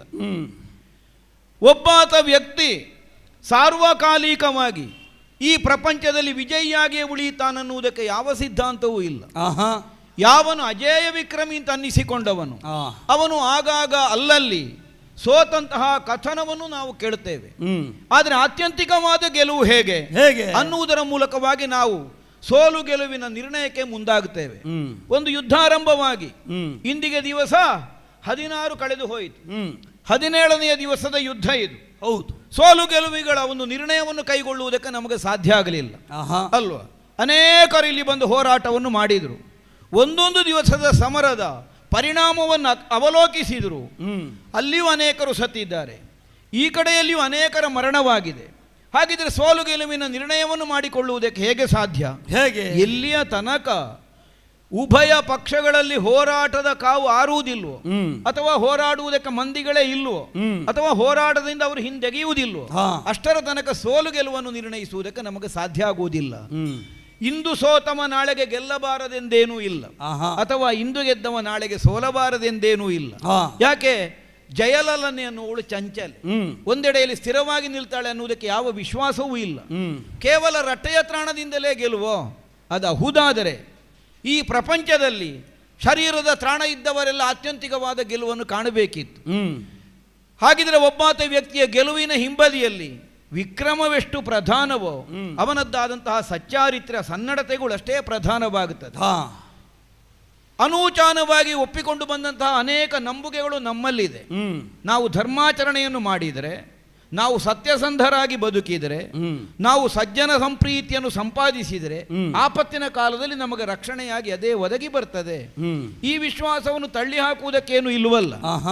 ನೀನು ಅನೇಕ ಬ್ರಾಹ್ಮಣರಿಗೆ ದಿನವೊಂದಕ್ಕೆ ಅನೇಕ ಸುವರ್ಣ ನಾಣ್ಯಗಳನ್ನು ದಾನವಾಗಿ ಕೊಡ್ತಾ ಬಂದವ ಅನ್ನುವ ಹಾಗೆ ನಿನ್ನ ಬಗ್ಗೆ ನಾನು ಕೇಳಿದ್ದೇನೆ. ಹೌದು, ಈಗ ಬೊಕ್ಕಸದಲ್ಲಿ ಉಂಟು ಅನ್ನುವುದಕ್ಕೆ ಕೊಟ್ಟದ್ದಲ್ಲ, ಬ್ರಾಹ್ಮಣರಿಗೆ ಆ ಸುವರ್ಣ ನಾಣ್ಯಗಳನ್ನು ದಾನವಾಗಿಸಿ ಕೊಡುವುದರ ಮೂಲಕ ಇನ್ನೇನೋ ಒಂದು ಉದ್ದೇಶವನ್ನು ನಿರೀಕ್ಷೆಯನ್ನು ನೀನು ಇಟ್ಟುಕೊಂಡಿದ್ದಿ.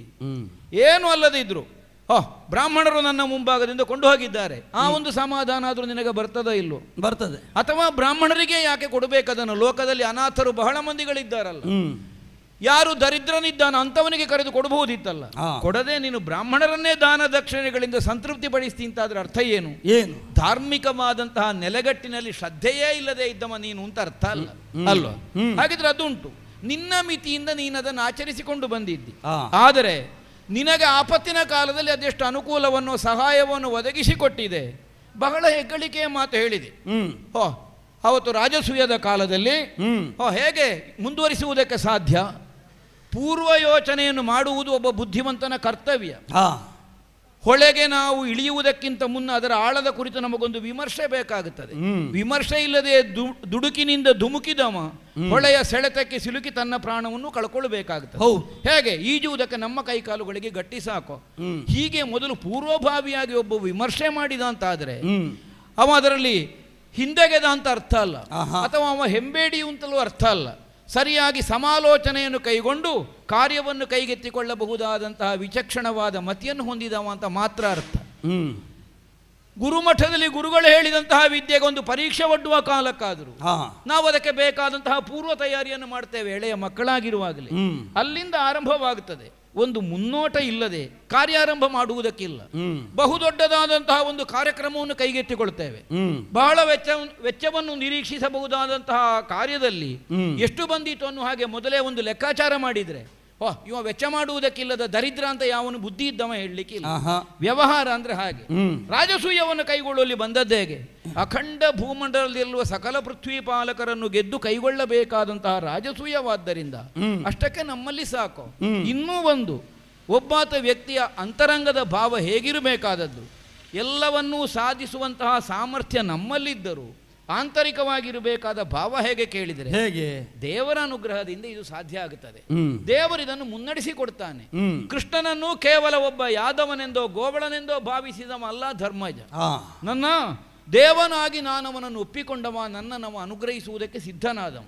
ಆದ್ದರಿಂದ ಯಾವುದೇ ಒಂದು ಕಾರ್ಯವನ್ನು ಕೈಗೊಳ್ಳುವುದಕ್ಕಿಂತ ಮುನ್ನ ನಾವು ಒಪ್ಪಿದ ದೇವರು ಪ್ರತ್ಯಕ್ಷವಾಗಿ ನಮ್ಮ ಮುಂಭಾಗದಲ್ಲಿ ಸಂಭಾಷಣೆಗೆ ಸಿಗುವಾಗ ಅವನಲ್ಲಿ ಒಂದು ವಿಚಾರ ವಿಮರ್ಶನೆಯನ್ನು ಮಾಡಿಯೇ ಮುಂದೆ ಹೋಗಬೇಕಾದದ್ದು ಸಹಜ ಪ್ರವೃತ್ತಿ. ಆದ ಕಾರಣವೇ ಮಾಡಿದೆ. ಬಡತನವೇ ನಮಗುಂಟು, ಪೊಡವಿಯಾಳುವವರಲ್ಲಿ ವಿರೋಧ ಮಾಡಿದರೆ ಗೆಲ್ಲುವುದಕ್ಕೆ ಸಾಧ್ಯ ಆಗುವುದಿಲ್ಲ. ಹೀಗೆ ಆಡಿ ಸಂಧಾನಕ್ಕಾಗಿ ಕೃಷ್ಣನನ್ನು ಪ್ರೇರೇಪಿಸಿ ನಾನು ಕಳುಹಿದವು. ನಮ್ಮ ದೌರ್ಬಲ್ಯವನ್ನು ಆಡಿಯು ಸಂಧಾನವನ್ನೇ ನಿರೀಕ್ಷಿಸುವಂತಹ ನನ್ನ ಆಶಯದಲ್ಲಿರುವಂತಹ ಸದುದ್ದೇಶವನ್ನು ನೀನು ಗಮನಿಸದೇ ಹೋದೆಯಲ್ಲ ಅನ್ನುವುದಕ್ಕಾಗಿ ಮಾತ್ರ ನನಗೆ ಪರಿತಾಪ ಆದದ್ದು. ಯಾವ ಉದ್ದೇಶವು? ಮಹಾಸಂಗ್ರಾಮ ಒಂದು ಒದಗುವುದರ ಮೂಲಕವಾಗಿ ಬರಬಹುದಾದಂತಹ ಪರಿಣಾಮ ಯಾವುದು? ಬಂಧುಜನ ಹತ್ಯೆ, ನಮ್ಮವರ ರಕ್ತಪಾತ ಆಗಿ ಹೋಗ್ತದೆ. ಅಥವಾ ಯಾವನ ರಕ್ತಪಾತ ಆದರೂ ವಿನಾಕಾರಣವಾಗಿ ಅದು ಆಗಬೇಕಾದದ್ದಲ್ಲ. ಒಂದು ಲೋಕದ ಕುರಿತಾಗಿ ಪ್ರೀತಿ ಇರುವ ವ್ಯಕ್ತಿ ಮಾಡಬೇಕಾದದ್ದೇನು? ಸಮರದಿಂದ ಸಾಧಿಸಿಕೊಳ್ಳುತ್ತೇನೆ ಅಂತ ಹೊರಡಬೇಕಾದದ್ದಲ್ಲ. ಸಮರವಿಲ್ಲದೆಯೇ ಶಾಂತಿಯಿಂದಲೇ ಸಾಧಿಸಿಕೊಳ್ಳುವುದಕ್ಕೆ ಸಾಧ್ಯವಾಗುತ್ತದೆ ಅನ್ನುವ ಗರಿಷ್ಠ ಯತ್ನವನ್ನು ಒಬ್ಬ ವ್ಯಕ್ತಿಯಾದವ ಮಾಡಬೇಕಾಗ್ತದೆ. ಯುದ್ಧಕ್ಕೆ ಹಿಂದುಳಿಯುವ ಹೌದು ಅಂತಾದರೆ ಈಗ ಅದಕ್ಕಿಂತ ಮೊದಲೇ 7 ಲಕ್ಷ ಸೇನೆಯನ್ನು ನಾನು ಸಂಗ್ರಹಿಸಿದ್ಯಾಕೆ ಅನ್ನೋ ಪ್ರಶ್ನೆ ಬರುವುದಿಲ್ಲ ಅಲ್ಲ. ಈಗ ನಿನ್ನ ಕುರಿತಾಗಿ ಆಲೋಚಿಸುವ. ಆಗಾಗ ಕೌರವನಲ್ಲಿ ಉತ್ಸಾಹ ತುಂಬುತ್ತಾ ಇದೆಯಲ್ಲ, ಉತ್ಸಾಹವೋ ಚುಚ್ಚು ಮಾತೋ ಪಾಂಡವರ ಕುರಿತಾದ ಮತ್ಸರವೋ ಇದನ್ನೆಲ್ಲ ಆಗಾಗ ಆಡಿ ಆಡಿ ಆಡಿ ಆಡಿ ನೀನು ಕೆಣಕುತ್ತಾ ಇದ್ದಿ. ಹೌದು, ಯುದ್ಧ ಮಾಡೋಣ, ಹೋರಾಡೋಣ, ಪಾಂಡವರ ನಾಶವನ್ನು ನಾನು ಸಾಧಿಸಿಕೊಡ್ತೇನೆ. ಹೀಗೆ ನೀನು ಆಡುವುದು ಎಷ್ಟು ವರ್ಷ ಆಯಿತು ಅಲ್ವೋ? ಆದರೆ ಈಗ ಇಷ್ಟು ವರ್ಷಗಳಲ್ಲಿ ಒಬ್ಬ ಪಾಂಡವನ ತಲೆ ಕಡಿಲಿಕ್ಕೂ ನಿನ್ನಿಂದ ಆಗಲಿಲ್ಲಲ್ಲ. ಹಾಗಿದ್ರೆ ಆಡಿದ್ದನ್ನು ನಿನ್ನ ಮಾಡಲಿಕ್ಕಾಗಲಿಲ್ಲ.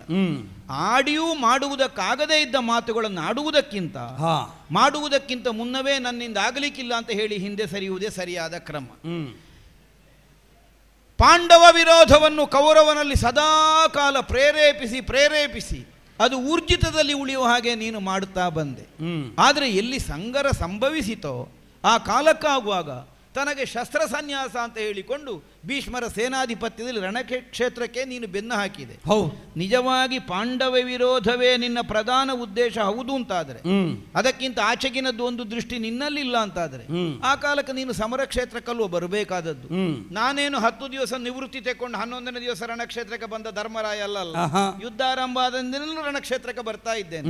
ಅನೇಕರಲ್ಲಿ ಹೋರಾಟವನ್ನು ಮಾಡಿದ್ದೇನೆ. ನಿನ್ನೊಂದಿಗೂ ಮುಖಾಮುಖಿಯಾದ ಹೋರಾಟವನ್ನು ಇಂದೂ ಮಾಡಿದ್ದೇನೆ. ಮಾಡದೇನು ಹಿಂದೆ ಉಳಿದದ್ದಲ್ಲ. ಆದರೆ ನಿನ್ನದ್ದಾದಂತಹ ಸತ್ವ ಇಲ್ಲಿ ಎಷ್ಟು ನಡೆದಿದೆ, ಏನಾಗಿದೆ, ಇದನ್ನು ನಾವು ವಿವೇಚಿಸಬೇಕಾದದ್ದು. ಒಂದು ಅವಕಾಶ ಸಿಕ್ಕಿದರೆ ಸಾಕು, ಪಾಂಡವರ ಸರ್ವನಾಶ ಮಾಡ್ತೇನೆ ಅಂತ ಹೇಳಿದಂತಹ ಕರ್ಣ ಈಗ ಸೇನಾಧಿಪತಿಯಾದ ಮೇಲೂ ನಿನ್ನೇ ದಿನ ನಿನ್ನ ಸರ್ವನಾಶದ ಕಾಲ ಸನ್ನಿಹಿತವಾದದ್ದೇ ಹೊರತು ಪಾಂಡವ ಸರ್ವನಾಶ ಆದದ್ದಲ್ಲಲ್ಲ. ಎಲ್ಲಿಯವರೆಗಿನ ಹೀನಾಯವಾದ ಸೋಲು ನಿನ್ನ ಸೂತನನ್ನು ಉಳಿಸಿಕೊಳ್ಳುವುದಕ್ಕೆ ಸಾಧ್ಯ ಆಗಲಿಲ್ಲ. ಮಹಾರಥಿಯಾಗಿ ಸಮರ ಕ್ಷೇತ್ರದಲ್ಲಿ ಕಾಣಿಸಿಕೊಳ್ಳಬೇಕಾದಂತಹ ಹೊಣೆಯನ್ನು ಹೊತ್ತ ಸರ್ವಸೇನಾ ನಾಯಕನಾಗಿ ಸಮರ ಕ್ಷೇತ್ರವನ್ನು ಪ್ರವೇಶಿಸಿದಂತಹ ನೀನು ಸಂಜೆಯ ಹೊತ್ತಿಗಾಗುವಾಗ ವಿರೋಧಿಗಳ ಪಾಳೆಯಕ್ಕೆ ಮುಖ ತೋರಿಸುವುದು ಬಿಡು, ನಿನ್ನ ಪಾಳೆಯದವರಿಗೆ ಮುಖ ತೋರಿಸಲಿಕ್ಕೆ ಸಾಧ್ಯ ಇಲ್ಲದ ಹೀನಾಯವಾದ ಸೋಲನ್ನು ಕಂಡು ಈ ಸಮರ ಕ್ಷೇತ್ರದಿಂದ ನೀನು ಹಿಂದಕ್ಕೆ ತಂದಿದ್ದಿ. ನಿನ್ನನ್ನು ಕೇವಲ ತಾತ್ಸಾರ ದೃಷ್ಟಿಯಿಂದ ಆಡಿದ್ದಲ್ಲ ನಾನು, ಮತ್ತೆ ನಿನಗೆ ವಾಸ್ತವಿಕ ಪ್ರಜ್ಞೆ ಜಾಗೃತವಾಗಲಿ ಅನ್ನುವುದಕ್ಕಾಗಿ ಮಾತ್ರ ಹೇಳಿದ್ದು. ನಿನ್ನೆ ದಿನ ಅಂತಹ ಹೀನಾಯವಾದ ಸೋಲನ್ನು ಕಂಡವ ಇವತ್ತು ಯುಧಿಷ್ಠಿರ ಧರ್ಮಜ ನಿನ್ನ ಹೆಸರೇ ಶೂನ್ಯ ಅನ್ನುವಂತಹ ಭಾವದಿಂದ ಆಡ್ತೀಯಲ್ಲ. ಪೂತು ಮಝರೇ ಕರ್ಣ, ನಿನ್ನ ಸತ್ವ ನಿನ್ನ ಸಾಮರ್ಥ್ಯ ಎಷ್ಟು ಅನ್ನುವುದನ್ನು ಪರೀಕ್ಷಿಸುವುದಕ್ಕೆ ನಿನ್ನ ಮುಂಭಾಗಕ್ಕೆ ಬಂದಿದ್ದೇನೆ. ಉಂಟ ಸತ್ವ ನಿನ್ನಲ್ಲಿ? ಇಷ್ಟು ಹೊಗಳಿಕೆ ಮಾತಾಡ್ತೀಯೋ? ನಿಲ್ಲ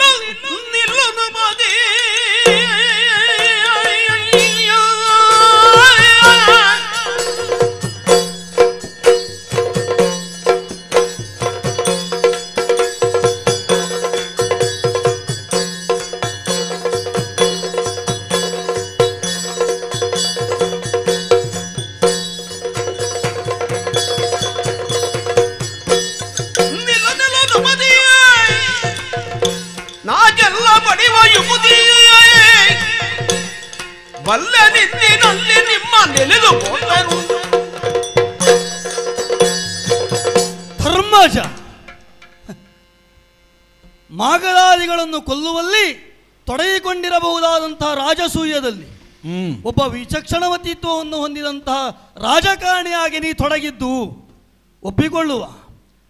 ಅದನ್ನು ಯಾಕೆ ಇಲ್ಲಿ ಪ್ರಸ್ತಾಪಿಸಿದೆ? ಕರ್ಣನ ಸಮ್ಮುಖದಲ್ಲಿ ನಿಲ್ಲುವಾಗಲೂ ಆ ಬುದ್ಧಿವಂತಿಕೆ ಬೇಕೇ ಬೇಕು ಧರ್ಮಜನಿಗೆ. ಅಲ್ಲಿ ಆಗುವಾಗ ಒಂದು ಯೋಚನಾಧಾರಿಯಲ್ಲಿ ಆಲೋಚನೆ ಮಾಡ್ತೀಯ ಅನ್ನುವಾಗ ಮುಂದೇನಾಗುತ್ತದೆ ಎನ್ನುವ ಹಾಗೆ ಒಂದು ಆಲೋಚನೆಯನ್ನು ತುಂಬಿಸಿಕೊಳ್ಳುವುದಕ್ಕೆ ಪ್ರಯತ್ನಿಸ್ತೀಯ ಎನ್ನುವಾಗ ಕರ್ಣನ ಮುಂದೆ ಧರ್ಮರಾಯ ನಿಂತಾಗ ಏನಾಗ್ತದೆ ಎನ್ನುವ ಆ ಬುದ್ಧಿಯು ನಿನಗೆ ಬೇಕು ಎನ್ನುವುದನ್ನು ಎಚ್ಚರಿಸುವುದಕ್ಕಾಗಿ ಹೇಳಿದ ಮಾತದು. ಯಾಕೆ ಬಲ್ಲಯ್ಯ? ಮಾಗಧಾದಿ ಸುಭಟರಿದ್ದಾರೆ ಎನ್ನುವ ಕಾರಣಕ್ಕೆ ಬೇಕಾಗಿಯೇ ಒಂದು ಭಯವೋ ಆತಂಕವೋ ಅಥವಾ ಯೋಚನೆ ಮಾಡಬೇಕಾದಂಥ ಸ್ಥಿತಿಯೋ ನಿಮ್ಮ ಪಾಲಿಗೆ ಒದಗಿ ಬಂದದ್ದು. ಅಂತಹ ಮಾಗಧವನ್ನೇ ಗೆದ್ದ ಕರ್ಣನೇ ಬಂದಿದ್ದಾನೆ ಎನ್ನುವಲ್ಲಿಗೆ ಆಲೋಚನೆ ಮಾಡಬೇಕಾದದ್ದು ಅನಿವಾರ್ಯ ಹೌದು ಅಲ್ಲವೋ? ಮತ್ತೊಂದಾಡಿದೆ ನೀನು 10 ದಿನ ನೀ ತೊಡಗಿಕೊಳ್ಳಿಲ್ಲ ಯುದ್ಧದಲ್ಲಿ. ತೊಡಗಿಕೊಳ್ಳದೆ ಹೋಗಿ ಮಲಗಲಿಲ್ಲಲ್ಲ.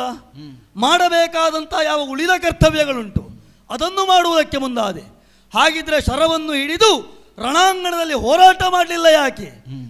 ಭೀಷ್ಮರಾಡಿದ ಒಂದು ಮಾತು ನನ್ನ ಅಭಿಮಾನವನ್ನೇ ಕುಗ್ಗಿಸಿತು, ನಿರಭಿಮಾನಿಯನ್ನಾಗಿಸಿತು. ಅಭಿಮಾನ ಕಳೆದುಕೊಂಡ ಮೇಲೆ ತೊಡಗುವುದಕ್ಕಿಲ್ಲ ಎನ್ನುವ ಕಾರಣಕ್ಕೆ ಬೇಕಾಗಿ ನನ್ನ ಯಾವ ಫಲ ಉಂಟು ಭೀಷ್ಮಾಚಾರ್ಯರಿಗೆ ಪೂರಕ ಆಗಿರಲಿ ಎನ್ನುವ ಕಾರಣಕ್ಕೆ ಬೇಕಾಗಿ ಆ ಬಲವನ್ನು ಆ ನನ್ನದಾದಂಥ ಸಾಮರ್ಥ್ಯವನ್ನು ಕೌರವನಿಗೆ ವಿನಿಯೋಗವಾಗಲಿ ಎನ್ನುವ ಕಾರಣಕ್ಕಾಗಿ ಈ ಕಡೆ ವಿನಿಯೋಗಿಸಿದ ಹೊರತಾಗಿ ಯುದ್ಧದಲ್ಲಿ ಕಾಣಿಸಿಕೊಂಡದಲ್ವೇ ಅಲ್ಲ. ಮತ್ತೆ ಆಡ್ತೀನಿ ನೀನು ನಕುಲನಲ್ಲಿ ಸೋತು ಹೋದವ, ಅದನ್ನು ನೀನು ಹೀಯಾಳಿಸಬೇಕಾದಿಲ್ವೇ ಇಲ್ಲ, ಜಾರಿಸಬೇಕಾದಿಲ್ವೇ ಇಲ್ಲ, ಪಚಾರಿಸುವುದಕ್ಕೂ ಇಲ್ಲ. ಯಾಕೆ ಬಲ್ಲಯ್ಯ? ನಕುಲನಲ್ಲಿ ಸೋತಿರಬಹುದಾದಂತಹ ಕರ್ಣ ಮರುದಿನ ಮುಖಕ್ಕೆ ಮುಸುಕು ಹಾಕಿಕೊಂಡು ಸಹದೇವನಿಗೂ ಮುಖ ತೋರಿಸಿದ್ರೆ ಆಗ ಹೇಳಬೇಕಾದಂತಹ ಮಾತು.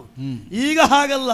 ಯಾವಾತನಿಂದ ಸೋತಿದ್ದೇನೋ ಅವನ ಹಿರಿಯ ಅಣ್ಣನನ್ನೇ ತುರುಕುವುದಕ್ಕಾಗಿ ಬರ್ತಾನೆ ಅಂತಾದರೆ ನನ್ನ ಯುದ್ಧದ ಯುಕುತಿ ಏನು ಎನ್ನುವುದು, ಶಕುತಿ ಏನು ಎನ್ನುವುದನ್ನು ಅರ್ಥವಿಸಿಕೊಂಡು ವ್ಯವಹರಿಸಬೇಕು. ಅಂದು ನಕುಲನ ಸೋಲಿಗೆ ಪರ್ಯಾಯವಾಗಿ ನಕುಲನಣ್ಣನಾದಂಥ ನಿನ್ನನ್ನು ಸೋಲಿಸಿ ಆ ಬಳಿಕ ನಕುಲ ಏನು ಎನ್ನುವುದು ನೋಡುವುದಕ್ಕೆ ಸಿದ್ಧನಾಗಿ ನಿಂತ ಕರ್ಣ ಉಂಟೋ ಯುದ್ಧ ನಿನ್ನಲ್ಲಿ? ನೋಡುವ ನಿನ್ನ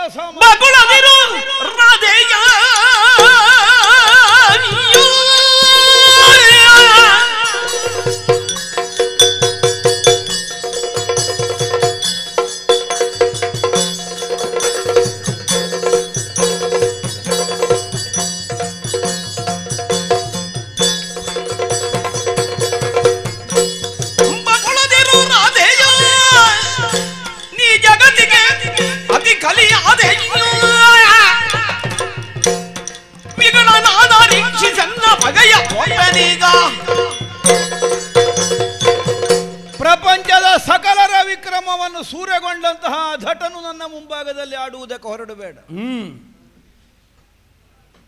ಏಕರಥಾರೂಢನಾಗಿ ಭೂಮಂಡಲದಲ್ಲಿ ದಿಗ್ವಿಜಯವನ್ನು ಸಾಧಿಸಿ ಸುಯೋಧನ ವೈಷ್ಣವ ಯಾಗವನ್ನು ಮಾಡುವುದಕ್ಕೆ ಅನುಕೂಲವನ್ನು ಕಲ್ಪಿಸಿಕೊಟ್ಟಂತಹ ನಿನ್ನ ಹೆಗ್ಗಳಿಕೆ ಪಾಂಡವರ ಸಮ್ಮುಖದಲ್ಲಿ ಎಲ್ಲಿಯೂ ಪ್ರಕಟ ಆಗಲಿಲ್ಲಲ್ಲ.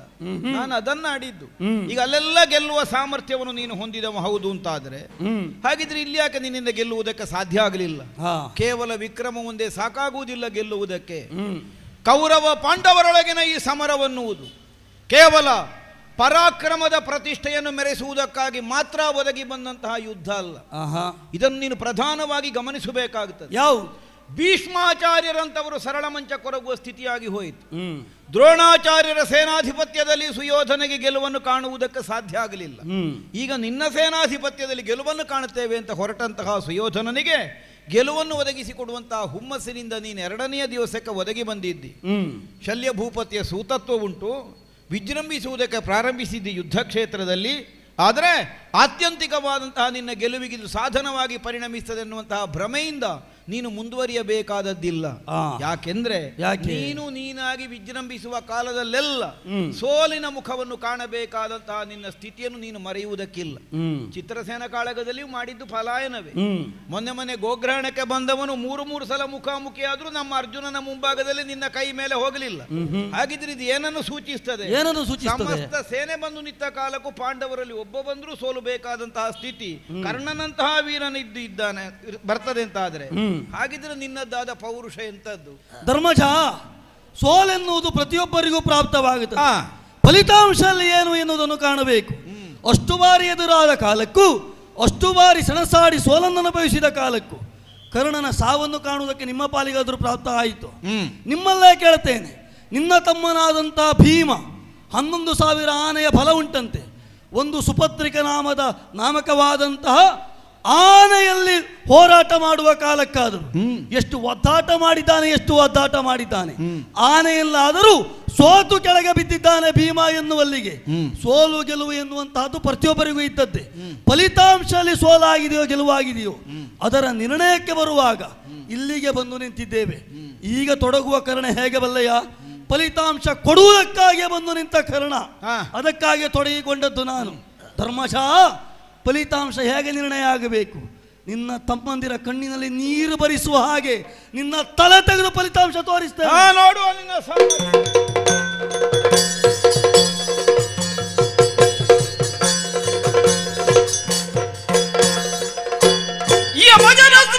ಕಡಿದು ಕಣ್ಣನು ನಿಮಿರಿದ ಬಾಣ ಪ್ರಯೋಗದಿ ತಮ ವೆರದಿ ನಭಮಾಗುವುದಿಳೆ ತಾನಾವುದನೆ ಮುಸುಕಿ ಕಮಲ ಜಾಂಡವ ತುಂಬೆ ಬಳಿಕ ಕ್ರಮಿಸಿಕೊಂಡವ ನೀಶನಂಚದೊಳ ಮರಿದವು ಶರಕೂಡೆ ಮೈ ಮರೆದೊರಗಿದನು ಭೂಪ.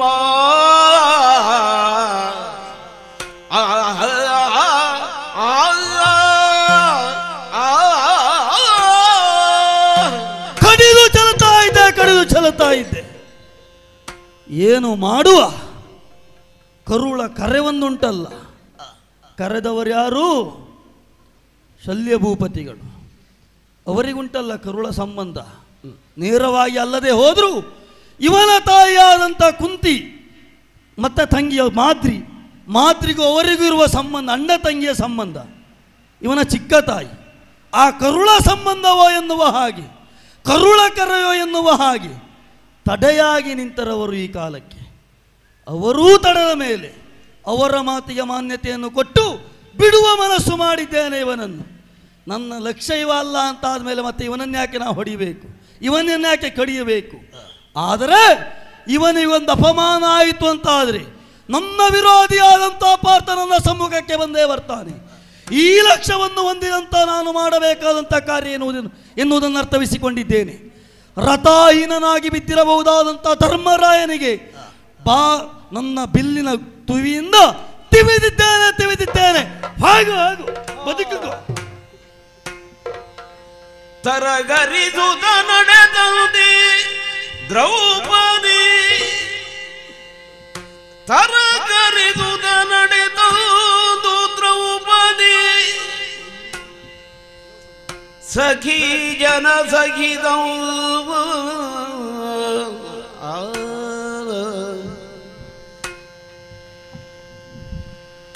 ಈ ಪರಿಯಂ ಕಾಣುತ್ತ ಧಪ್ಪನೆ ಕೆಡದಿಯುವುದೆಂದಳು ದ್ರೌಪದಿ.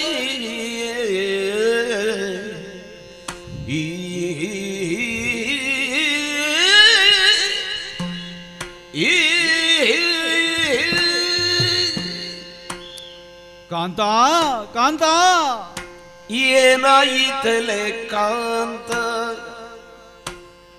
ಯಾರಿಂದ ನಿನಗಿಂತ ಏನಾಯ್ತು ಕಾಂತ?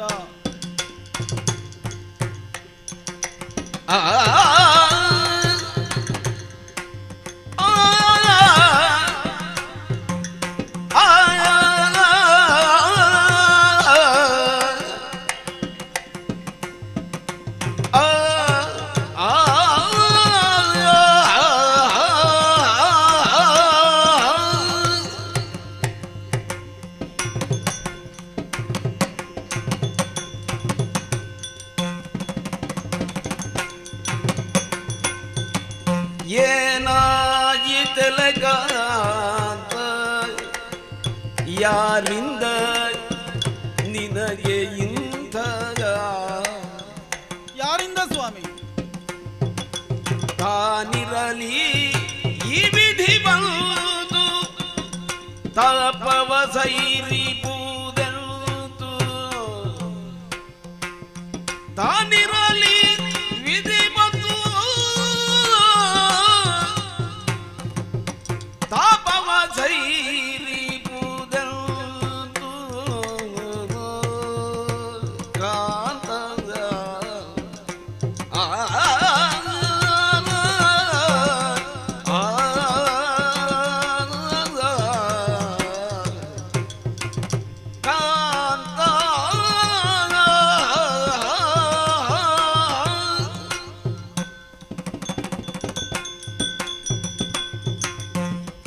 ಪ್ರಾಣಕಾಂತ.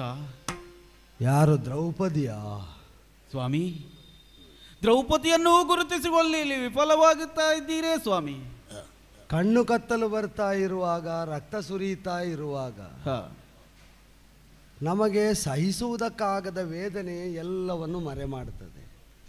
ಆದರೆ ಯುದ್ಧ ಕ್ಷೇತ್ರಕ್ಕೆಂತೂ ಹೋದವರು ಒಬ್ಬಂಟಿಯಾಗಿ ಶಿಬಿರದ ಹೊಸ್ತಿಲನ್ನು ದಾಟಿ ಬರ್ತಾ ಇದ್ದೀರಿ. ಸಾರಥಿ ಒಬ್ಬ ಇದ್ದದ್ರಿಂದ ಶಿಬಿರಕ್ಕೆ ಬಂದು ತಲುಪಿದೆ. ಆದರೆ ಒಳ ಬರುವಾಗ ನಿಮ್ಮನ್ನು ನಾನು ಹಿಡಿದುಕೊಳ್ಳಲೇಬೇಕಾದಂತಹ ಒಂದು ಅನಿವಾರ್ಯತೆ ಸೃಷ್ಟಿಯಾಯಿತಲ್ವೇ ಸ್ವಾಮಿ? ಯಾಕೀ ಪರಿ? ಏನಾಗಿ ಹೋಯಿತು ನಿಮಗೆ? ಯಾರು ಮಾಡಿದರೀ ಸ್ಥಿತಿಯನ್ನು ನಿಮಗೆ ಅಂತ ನನಗೆ ಅರ್ಥ ಆಗದೆ ಹೋಯಿತು ಸ್ವಾಮಿ. ಧರ್ಮ ಧರ್ಮ ಎಂದು ಧರ್ಮಮೂರ್ತಿಯಾಗಿ ನೀವು ರಣಕ್ಷೇತ್ರದಲ್ಲಿ ಕಾಣಿಸಿಕೊಂಡವರು. ಕೊನೆ ತನಕವು ಯುದ್ಧ ಬೇಡ ಯುದ್ಧ ಬೇಡ ಎನ್ನುವ ಹಾಗೆ ಗೋಗೆರೆದು ಹೇಳಿದವರು. ಒಬ್ಬ ಧರ್ಮಜನಾಗಿ ಏನನ್ನು ಮಾಡಬಹುದು ಈ ಯುದ್ಧವನ್ನು ಉಳಿಸಿಕೊಳ್ಳುವುದಕ್ಕೆ ಎನ್ನುವ ಹಾಗಿದ್ರೆ ನೀವು ಪಟ್ಟ ಶ್ರಮ. ಆದ್ರೆ ನಿಮ್ಮ ತಮ್ಮಂದಿರು ಎಡಬಲಗಳಲ್ಲಿ ಭೀಮಾರ್ಜುನರನ್ನು ಸೇರಿಸಿಕೊಂಡು ನೀವು ಹೋಗುತ್ತಿದ್ದಂತಹ ಪರಿ ಮುಂದಿನಲ್ಲಿ ಕಾಣಿಸಿಕೊಳ್ಳುತ್ತಿದ್ದಂತ ತಮ್ಮಂದಿರೆಲ್ಲರನ್ನೂ ಕೂಡ ಈ ಹೊತ್ತಿನಲ್ಲಿ ನಿಮ್ಮನ್ನು ರಕ್ಷಿಸುವುದಕ್ಕೆ ಇಲ್ಲದೆ ಹೋದ್ರೆ ಸ್ವಾಮಿ. ಕಾಣ್ತದೋ ನಿನಗೆ ಎಡಬಲದಲ್ಲಿ ಯಾರಾದ್ರೂ ಇರುವುದು? ಅದೇ ಎಲ್ಲವೂ ಬರಿದಾದ ಸ್ಥಿತಿಯಲ್ಲಿ ಅನಿವಾರ್ಯವಾದದ್ದನ್ನು ಅನುಭವಿಸಿ ಬಂದು ಬಿದ್ದುಕೊಂಡಿದ್ದೇನಷ್ಟೇ. ಸದಾ ನಕುಲ ಸಹದೇವರಾದರೂ ನಿಮ್ಮೊಂದಿಗೆ ಇರ್ತಾ ಇದ್ರು ಎನ್ನುವಂತಹ ಒಂದು ನಂಬಿಕೆ ನನಗಿತ್ತು ಸ್ವಾಮಿ. ಆದ್ರೆ ಈ ಹೊತ್ತಿನಲ್ಲಿ ಅದು ಯಾವುದನ್ನು ನಾನು ಕಾಣುತ್ತಾ ಇಲ್ಲ. ಒಬ್ಬಂಟಿಯಾಗಿ ರಣಕ್ಷೇತ್ರದಿಂದ ತಿರುಗಿ ಬರ್ತಾ ಇದ್ದೀರಿ. ಅದು ಕೂಡ ಮುಖದಲ್ಲಿ ಆದಂತಹ ಗಾಯ, ದೇಹದಲ್ಲಿ ಆದಂತಹ ಗಾಯಗಳು, ರಕ್ತ ಸೋರುತ್ತಿರುವಂತಹ ಈ ದೃಶ್ಯವನ್ನು ನಾನು ಯಾವ ರೀತಿಯಲ್ಲಿ ನೋಡಲಿ ಸ್ವಾಮಿ? ಸ್ವಾಮಿ, ಯಾರು ಮಾಡಿದ್ದು ಈ ಸ್ಥಿತಿ ನಿಮಗೆ ಅಂತ?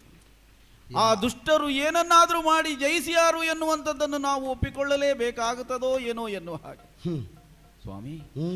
ಹರ ಹರ ಹರ ಹರ ಹರಗರ ಈ ಪರಿವಿಧಿಯೋ ಹರ ಹರ ಈ ಪರಿವಿಧಿಯೋ ಹಾ ವಿಧಿಯೇ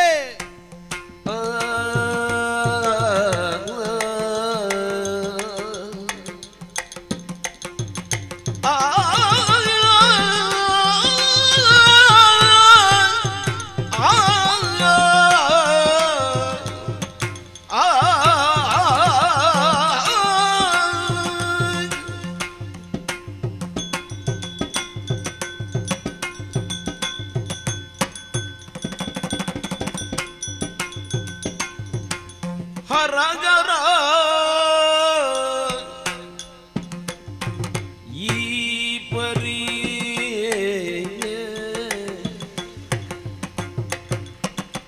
ವಿಧಿಯು ಹಣೆಯಲಿ ಗೀರಿದಾಲಿಬಿಯೋ ವಿಧಿಯೋ ಹಣೆಯಲಿ ಗೀರಿದಾಲಿಬಿಯೋ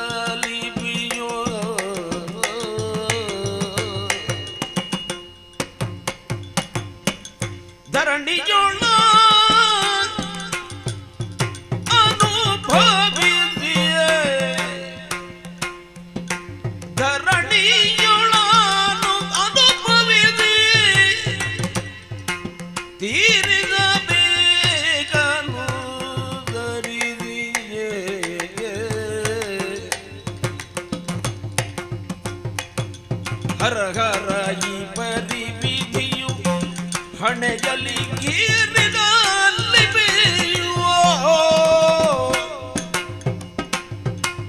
ಧರಣಿಯೊಳವನುಭವಿಸಿ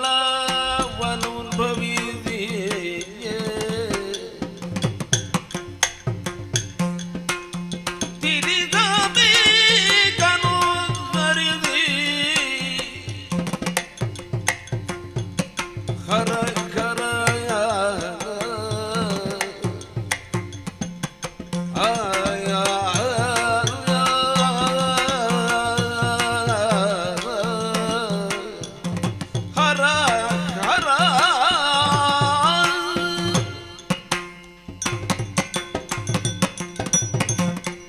ಹರ ಹರ ನನ್ನ ವಿಧಿಯೇ ಅಂತ ನನ್ನಷ್ಟಕ್ಕೆ ನಾನು ಹೇಳಿಕೊಳ್ಳಬೇಕಷ್ಟಲ್ವೇ ಸ್ವಾಮಿ? ಪಾಂಚಾಲ ದೇಶದಲ್ಲಿ ಯಜ್ಞಕುಂಡದಿಂದ ಉದಿಸಿ ಬಂದವಳು ನಾನು. ಯಾವುದೋ ಒಂದು ಅಷ್ಟೊಂದು ಮಹತ್ತರವಾದ ಆಶೋತ್ತರಗಳನ್ನು ಇಟ್ಟುಕೊಂಡು ಹಸ್ತಿನಾವತಿಗೆ ಬಂದು ಸೇರಿದೆ. ಆದ್ರೆ ಸುಖ ಎನ್ನುವಂಥದ್ದು ನನ್ನ ಪಾಲಿಗೆ ಇಲ್ಲದೆ ಹೋಯಿತು ಅಂತ. ಏನಿರ್ಲಿ ಸ್ವಾಮಿ, ನಿಮ್ಮನ್ನು ಹೀಗೆ ನಿಲ್ಲಿಸಿ ಮಾತಾಡಿಸುವಷ್ಟು ಹೆಡ್ಡಳಾಗಿ ಹೋದೆನಲ್ಲ ನಾನು. ಹೀಗೆ ಬರಬೇಕು ದ್ರೌಪದಿ ಸ್ವಾಮಿ. ಯಾರ ವಿಧಿಯನ್ನು ಹಳಿದು ಪ್ರಯೋಜನ ಇಲ್ಲದ ಸ್ಥಿತಿ. ಯಾರಿಂದ ಬಂತಿ ಬವಣೆ ಅಂತ ನೀ ಕೇಳಿದು, ನಾನು ಉತ್ತರಿಸಿದರು ಪರಿಹರಿಸಿಕೊಳ್ಳಲಾಗದ ಅಸಹಾಯಕ ಸ್ಥಿತಿ ಅಂತಾದರೆ ಏನಾಡಿ ಏನು ಪ್ರಯೋಜನ? ನಿನಗೂ ಗೊತ್ತು, ವಿಪಕ್ಷದ ನೇತಾರನಾಗಿ ಸೇನಾಧಿಪತ್ಯ ವಹಿಸಿದವನು, ಕಲಿತರದ ಪರಾಕಾಷ್ಠೆಯನ್ನು ಮೆರೆಯಬಲ್ಲ ಕರ್ಣ ಅಂತ. ಕರ್ಣ ನನ್ನ ಮಹತ್ವಾಕಾಂಕ್ಷೆಯನ್ನು ಈಡೇರಿಸುವ ಭರವಸೆ ಕೊಟ್ಟವರು, ಸ್ನೇಹಿತನಿಗೆ ಬಲಿಷ್ಠರಾದಂತಹ ಭುಜಬಲಗಳನ್ನು ಹೊಂದಿದ ಭೀಮಾರ್ಜುನರು ಅಂತ. ಪೆಟ್ಟು ನನಗೆ ಬಿದ್ದಿದೆ, ರಕ್ಷಣೆ ನನಗೆ ಒದಗಲಿಲ್ಲ ಅಂದರೆ ಅವರಿಂದ ನಾ ರಕ್ಷಿತನಾಗಲಿಲ್ಲ, ಹೊಡೆಯುವವನು ಮುನ್ನುಗ್ಗಿ ಬಂದು ಹೊಡೆದಿದ್ದಾನೆ ಅಂತಲೇ ತಾತ್ಪರ್ಯ ಅಲ್ವೋ ಸ್ವಾಮಿ? ಹೊಡೆದದ್ದೇನೂ ಹೌದು, ಆದ್ರೆ ನಿಮ್ಮಂಥವರಿಗೂ ಹೊಡಿಬೇಕು ಎನ್ನುವಂತ ಒಂದು ಕೈ ಮುಂದಾಯಿತಲ್ಲ ಅವನದ್ದು ಎನ್ನುವ ಹಾಗೆ. ರಕ್ಷಿಸಿಕೊಳ್ಳಬೇಕಾದವರಿಗೆ ನನ್ನಂಥವರನ್ನು ರಕ್ಷಿಸಿಕೊಳ್ಳಬೇಕು ಅಂತ ಕಾಣಲಿಲ್ಲ, ಇನ್ನು ಹೊಡೆಯುವುದಕ್ಕೆ ಬಂದವರಿಗೆ ಯಾಕೆ ಕಾಣಬೇಕು ಕರುಣೆ? ಆದ್ರೆ ಧರ್ಮರಾಜ ಅಂದ್ರೆ ಏನು, ಯಾವ ರೀತಿಯಾದಂತಹ ಒಂದು ಸ್ವರೂಪ ಅವನದ್ದು ಎನ್ನುವುದನ್ನು ಅರ್ಥ ಮಾಡಿಕೊಳ್ಳಬೇಕಿತ್ತಲ್ವೇ ಸ್ವಾಮಿ? ಯಾವ ಅಸ್ತ್ರವನ್ನು ಕೈಯಲ್ಲಿ ಹಿಡಿಯುವುದಿಲ್ಲ, ಕೇವಲ ಧರ್ಮದ ಮುಖೇನವಾಗಿ ಈ ಯುದ್ಧವನ್ನು ಎದುರಿಸುತ್ತೇನೆ ಎನ್ನುವ ಹಾಗೆ ಮಾತುಗಳನ್ನು ಆಡಿದವರು ಸ್ವಾಮಿ. ಆದರೆ ನಿಮ್ಮನ್ನು ಈ ರೀತಿಯಾಗಿ ಕಂಡಾಗ ನಿಮ್ಮ ದೇಹದಲ್ಲಿ ಆಗಿರುವಂತಹ ಗಾಯಗಳಿಗಿಂತಲೂ ಹೆಚ್ಚಾಗಿ ನಿಮ್ಮ ಮನಸ್ಸಿನಲ್ಲಿರುವಂತಹ ವೇದನೆ ಏನು ಎನ್ನುವುದನ್ನು ಅರ್ಥೈಸಿಕೊಳ್ಳಬಹುದು ಸ್ವಾಮಿ. ಯೋಚಿಸಿದರೆ ದೇಹದ ಗಾಯಕ್ಕಾದರೂ ಔಷಧಿ ಸಿಗಬಹುದು. ಹತಪ್ರಭನಾಗಿ ಕುಸಿದವನಿಗೆ ಏಳುವ ತ್ರಾಣವಾದರೂ ಸಿದ್ಧಿಸಿತು. ಮನದ ಗಾಯ ಕಾಣುವುದಿಲ್ಲವಾದ್ದರಿಂದ ಅದಕ್ಕೆ ನಿರ್ದಿಷ್ಟವಾದ ಔಷಧಿಯೂ ಇಲ್ಲವಾದ್ದರಿಂದ ಅದು ಒಣಗುವುದಕ್ಕೂ ಇಲ್ಲ. ಅದರಿಂದ ನಾವು ಪಡುವುದನ್ನು ಸ್ಥಗಿತವಾಗಿಸುವುದಕ್ಕೂ ಇಲ್ಲ. ಧರ್ಮವನ್ನೇ ಬಲಿಷ್ಠ ಅಂತ ತಿಳಿದು ನೆಚ್ಚಿಕೊಂಡು ಯುದ್ಧ ಮಾಡುವುದಕ್ಕೆ ಹೊರಟದ್ದು ಹೌದು, ಆದರೆ ನಾವು ಮಾಡಿದ ಧರ್ಮದ ಪ್ರಾಪ್ತಿ ಎಷ್ಟು ಅಂತ ಇಂತಹ ಸನ್ನಿವೇಶದಲ್ಲೇ ಗೊತ್ತಾಗುವುದು. ಅದೇ ಏನಾಯಿತು, ನಾವೆಲ್ಲಿ ಧರ್ಮದಲ್ಲಿ ತಪ್ಪಿದೆವು ಎನ್ನುವಂಥದ್ದು ಅರ್ಥ. ತಪ್ಪಿದ್ದಲ್ಲ, ಬೇಕಾದಷ್ಟು ಬಲ ಸಂಚಯನ ಮಾಡುವ ಧರ್ಮ ಪ್ರವೃತ್ತಿ ತೋರ್ಲಿಲ್ಲ ಅಂತ ತಾತ್ಪರ್ಯ. ಆದ್ದರಿಂದಲೇ ಅವರಿವರನ್ನು ಅಂತ ಏನು ಹೇಳುವುದು, ದೇವರೇ ಕೈಬಿಟ್ಟ ಸ್ಥಿತಿಯಲ್ಲಿ ಮತ್ತೆ ಯಾರಾದರೂ ಯಾಕೆ ರಕ್ಷಿಸ? ಸ್ವಾಮಿ, ನಿಮ್ಮ ವೇದನೆಯನ್ನು ನೋಡುವಾಗ ನನಗೂ ವೇದನೆ ಒತ್ತೊತ್ತಿ ಬರುತ್ತಾ ಉಂಟು. ಯಾಕೆ? ನೀವೊಂದು ಆಡಿದಂತಹ ಮಾತು ಹಸ್ತಿನಾವತಿಯ ಸಭೆಯಲ್ಲಿ ದ್ಯೂತದಲ್ಲಿ ಆಡಿ ಸೋತು ಹೋದಾಗ ದ್ರೌಪದಿಯನ್ನೇ ಒತ್ತೆ ಇಟ್ಟು ಆಡುವಂತಹ ಸಂದರ್ಭದಲ್ಲಿ ಸೋತು ಹೋದಂತಹ ಧರ್ಮರಾಯ ದ್ರೌಪದಿಯನ್ನು ಒತ್ತೆ ಇಡುವಲ್ಲಿ ಎಷ್ಟು ಶಕ್ತ ಎನ್ನುವಂತಹ ಪ್ರಶ್ನೆಗೆ ಉತ್ತರವೇ ಇಲ್ಲದೆ ಹೋಗಿತ್ತು. ಕೆಲವೊಮ್ಮೆ ಹಾಗೆ ವಿಷಮವಾದ ಪರೀಕ್ಷೆಗೆ ನಾ ಇಳಿದು ಬಿಡ್ತೇನೆ. ಯೋಚನೆ ಮಾಡು, ನಿನ್ನ ಪಾತಿವ್ರತ್ಯದ ಮೇಲಿನ ವಿಶ್ವಾಸದಿಂದ ಅದರ ಬಲದಿಂದಲಾದರೂ ಗೆಲುವು ಬಂದೀತು ಅಂತ ನಿನ್ನನ್ನು ಪಣವಾಗಿಟ್ಟು ಸೋತೆ. ಈಗ ನೋಡು, ಧರ್ಮವನ್ನು ಪಣವಾಗಿಟ್ಟು ಒಂದು ಯುದ್ಧದಲ್ಲಿ ತೊಡಗಿಸಿಕೊಂಡೆ, ಅದರಲ್ಲೂ ಸೋತೆ. ಆದ್ರೆ ನನ್ನ ಪಾತಿವೃತ್ಯದಲ್ಲಿ ಯಾವತ್ತೂ ಕೊರತೆಯನ್ನು ನಿನ್ನಲ್ಲಿ ಕೊರತೆ ಅಂತಲ್ಲ, ಅದು ನನ್ನನ್ನು ಗೆಲ್ಲಿಸ್ತದೆ ಅಂತ ನಾ ಭಾವಿಸಿದ್ದು. ಈಗಲೂ ಧರ್ಮದಲ್ಲಿ ನ್ಯೂನತೆ ಉಂಟು ಅಂತಲ್ಲ, ಅದನ್ನು ಅದು ನನ್ನನ್ನು ಗೆಲ್ಲಿಸುವಲ್ಲಿ ನನಗೆ ಧರ್ಮಶ್ರದ್ಧೆ ಇಲ್ಲದೆ ಹೋದದ್ದೋ ಅಥವಾ ನನ್ನ ಧರ್ಮಕೃತ್ಯಗಳು ಸಾಲದೆ ಹೋದದ್ದೋ ಕಾರಣ ಅಂತ ಬಿಟ್ರೆ, ನಿನ್ನಲ್ಲೋ ಧರ್ಮದಲ್ಲೋ ದೋಷ ಹೇಳುವುದಕ್ಕೆ ಹೇಳಿದ್ದಲ್ಲ ಸ್ವಾಮಿ. ನನಗೆ ಪ್ರಾಪ್ತಿ ಇಲ್ಲ, ನೀವೇನು ಮಾಡುವುದು? ನೀವು ಅರಿತುಕೊಂಡಂತ ಧರ್ಮ ಸೂಕ್ಷ್ಮತೆಗಳು ಬೇರೆ ಯಾರಿಗೂ ನನಗಂತೂ ಅರ್ಥ ಆಗಲಿಕ್ಕೆ ಸಾಧ್ಯ ಇಲ್ಲ. ಆದ್ರೆ ಅವತ್ತು ಆಡಿದಂತ ಒಂದು ಮಾತನ್ನು ನಾನು ಕೇಳಿದೆ ಅಂತ ಆದ್ರೆ, ಪತಿ ಯಾವ ಸನ್ನಿವೇಶದಲ್ಲಿ ಇದ್ದಾನೆ ಅದಕ್ಕೆ ಪತ್ನಿಯಾದವಳು ಅಧೀನಳಾಗಿರುತ್ತಾಳೆ ಎನ್ನುವ. ಈಗ ನಿಮ್ಮ ವೇದನೆಗೆ ನಾನು ಅಧೀನಳಾಗಿದ್ದೇನೆ ಸ್ವಾಮಿ, ನಿಮ್ಮ ವೇದನೆಗೆ ನಾನು ಕೂಡಿಕೊಳ್ಳಬೇಕು ಎನ್ನುವಾಗ ಇದು ನಿಮ್ಮನ್ನು ತೊಡೆಯಲ್ಲಿ ಮಲಗಿಸಿಕೊಂಡು ಆರೈಕೆ ಮಾಡಬೇಕು ಎನ್ನುವಂತ ಆಸೆ. ಅಬ್ಬಾ, ಹಾಗೆ ಮಾಡಬೇಕಾದ್ರೆ ಇಷ್ಟಾದ್ರೂ ಯೋಗ ಉಂಟಲ್ಲ ಅಂತ ಈಗ ಸಾಂತ್ವನಗೊಳಿಸುವುದಕ್ಕೆ ಯಾರೂ ಇಲ್ಲದ ದಯನೀಯ ಅವಸ್ಥೆ ಬರಲಿಲ್ವ? ಮಾಡಲೇಬೇಕಲ್ವೇ ಸ್ವಾಮಿ? ಸತಿಯ ಮಡಿಲಲ್ಲಿ ತಲೆ ಇರಿಸಿ ಮಲಗುವ ಒಂದು ಸೌಖ್ಯವಾದ್ರೂ ಉಂಟಲ್ಲ ಅಂತ ಸಮಾಧಾನ. ಯಾಕೆ? ಪಂಚವಲ್ಲಭೆಯಾಗಿ ಹಸ್ತಿನಾವತಿಯನ್ನು ಸೇರಿದಂತಹ ಹೊತ್ತಿನಲ್ಲಿ ಕುಂತಿ ಮಾತೆ ಆಡಿದಂತಹ ಮಾತು, ಪಾಂಡವರ ಅರಸಿಯಾಗಿ ಭಾಗ್ಯವಂತಳಾಗಿ ಮೆರೆ ಮಗಳೇ ಎನ್ನುವ.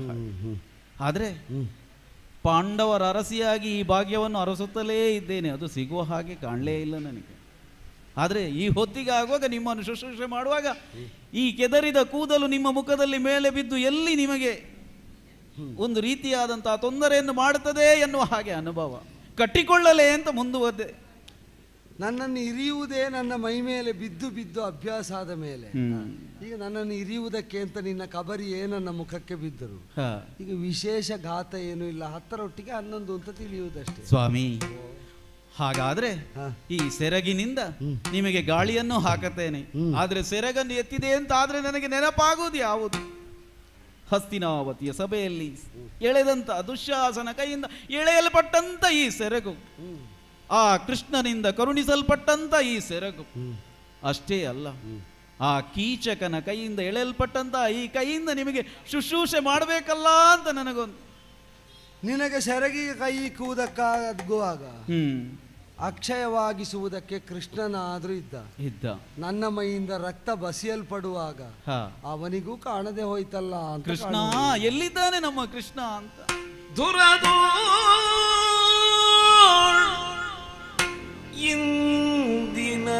ಇಂದಿನವರೆಗೆ ಇಂಥದೊಂದಾದರೂ ಕಷ್ಟ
ಈ ಯುದ್ಧ ಆರಂಭವಾದ ಮೇಲೆ ಅಭಿಮನ್ಯುವನ್ನು ಕಳಕೊಂಡ ಕ್ಷಣ ಮಾತ್ರ ನಾವು ಈ ರೀತಿಯಾದಂತಹ ಒಂದು ವೇದನೆಯನ್ನು ಅನುಭವಿಸಿದ್ದು ನೆನಪು ನನಗೆ. ಆದರೆ ನಮ್ಮನ್ನೆಲ್ಲ ಸಲಹುವಂತ ಕೃಷ್ಣನಿದ್ದಾನೆ ಎನ್ನುವಂತಹ ಒಂದು ನಂಬಿಕೆಯಿಂದ ಮತ್ತಷ್ಟು ಮುಂದುವರಿದು ಹೊರಟವರಲ್ವೇ ನಾವು. ಕುಂಬಾರನ ಮನೆಯಲ್ಲಿ ಮಹಾಪ್ರಾಣ ಈ ಪಾಂಡವ ಎನ್ನುವ ಹಾಗೆ ಪಂಚ ಹೃದಯಗಳನ್ನು ನಾನು ರಕ್ಷಿಸುತ್ತೇನೆ ಎನ್ನುವ ಹಾಗೆ ಕುಂತಿ ಮಾತೆಗೆ ಮಾತು ಕೊಟ್ಟವ ಇವತ್ತು ಧರ್ಮರಾಜನಾದಂತಹ ನಿಮ್ಮದು ಮರೆತನೇ ಆ ಕೃಷ್ಣ ಎಲ್ಲಿ ಹೋಗಿದ್ದಾನೆ? ಆ ಕೃಷ್ಣ ಸದಾ ನಮ್ಮನ್ನು ಕಾಯುತ್ತಾನೆ ಎನ್ನುವಂತಹ ನಂಬಿಕೆಯಿಂದ ಸದಾ ಪೂಜಿಸುತ್ತಿದ್ದಂತ ಅವನು ಈ ಹೊತ್ತಿನಲ್ಲಿ ಕಾಣದೇ ಇರುವಾಗ ಈ ನೋವು ಅವನಿಗೆ ಕೇಳದೇ ಹೋಯಿತೆ. ಕೃಷ್ಣ ಕೃಷ್ಣ ಅಂತ ಕೃಷ್ಣನಿಗೂ ಬಹುಶಃ ಅನಿಸಿರಬೇಕು, ಕೃಷ್ಣೆಯ ಕೈಯಲ್ಲಿ ಆರೈಕೆ ಪಡೆಯುವಷ್ಟೇ ಧರ್ಮಜನಿಗೆ ಯೋಗ ಅಂತ. ಆಗಲಿ, ಅಷ್ಟನ್ನಾದರೂ ಕರುಣಿಸಿದನಲ್ಲ. ಹೊಡೆದ ಹೊಡೆತದಲ್ಲಿ ತಲೆಯೇ ಉರುಳಿ ಹೋದದಿದ್ದರೆ ನಿಮ್ಮ ಈ ಪಾಡನ್ನು ಕಾಣುವಂತಹ ಪ್ರಮೇಯವು ಇಲ್ಲದಾಗಿ ಹೋಗ್ತಿತ್ತು. ಹಾಗಾಗ್ಲಿಕ್ಕಿಲ್ಲ. ಅನುಭವಿಸಬೇಕಾದ್ದು ಇನ್ನೂ ಬಹಳಷ್ಟು ಇರುವುದರಿಂದ ಜೀವ ಸಹಿತ ಉಳಿಸಿದ್ದಾನೆ. ಆಗಲಿ, ದ್ರೌಪದಿ ಒಂದು ಉಪಕಾರ ಮಾಡ್ತೀಯ ಸ್ವಾಮಿ. ಪಕ್ಷದ ನೇತಾರನಾದ ಧರ್ಮಜ ಘಾತಗೊಂಡು ಶಿಬಿರಕ್ಕೆ ನರಳುತ್ತಾ ಬಂದಿದ್ದಾನೆ ಅಂತ ನಮ್ಮ ಪಕ್ಷದವರಿಗೆ ಗೊತ್ತಾಗಿ ಅದು ಶಿಬಿರಕ್ಕೆ ಮುತ್ತುತ್ತಾ ಇದ್ದಾರೆ. ಸಹಾನುಭೂತಿಯಿಂದ ಅವರು ನೋಡಿದರು. ಅದೇ ಕಣೆಗಿಂತ ತೀವ್ರವಾಗಿ ನನ್ನನ್ನು ಇರಿಯುತ್ತದೆ. ಒಳಗೆ ಯಾರು ಬರುವುದು ಬೇಡ ಅಂತ ಹೇಳು. ಹಾಗೇ ಸ್ವಲ್ಪ ಗಾಳಿ ಬೀಸು, ಸ್ವಲ್ಪ ಆದ್ರೂ ಚೇತರಿಸಿಕೊಳ್ತೇನೆ. ಆಗದ ನನಗೆ ತಿಳಿದ ಮಟ್ಟಿಗೆ ಏನೆಲ್ಲ ಔಷಧೋಪಚಾರಗಳನ್ನು ಮಾಡಬಹುದು ಅದನ್ನು ನಿಮಗೆ ಮಾಡುತ್ತಾ ಮಾಡುತ್ತಾ ನಿಮ್ಮ ಶುಶ್ರೂಷೆಯನ್ನು ನಾನು ಮಾಡುತ್ತೇನೆ. ನನ್ನದಾದಂತಹ ದುಃಖ ಯಜ್ಞಕುಂಡದಲ್ಲಿಯೇ ಬೆಳೆದಂಥ ನಾನು ಯಾವ ಯಾವ ಕಷ್ಟಗಳನ್ನು ಸಹಿಸುತ್ತಾ ಸಹಿಸುತ್ತಾ ಇನ್ನು ದುಃಖಾಗ್ನಿಯಲ್ಲೇ ಮುಂದುವರಿಯುವುದಕ್ಕುಂಟ ಉಳಿದಂಥ ಆಯಸ್ಸನ್ನು ಕಳೆಯುವುದಕ್ಕುಂಟು ಎನ್ನುವಂಥದ್ದನ್ನು ನೆನೆಸಿಕೊಳ್ಳುತ್ತಾ ಹಾಗೆ ನಿಮ್ಮನ್ನು ಶುಶ್ರೂಷೆ ಮಾಡುತ್ತೇನೆ ಸ್ವಾಮಿ.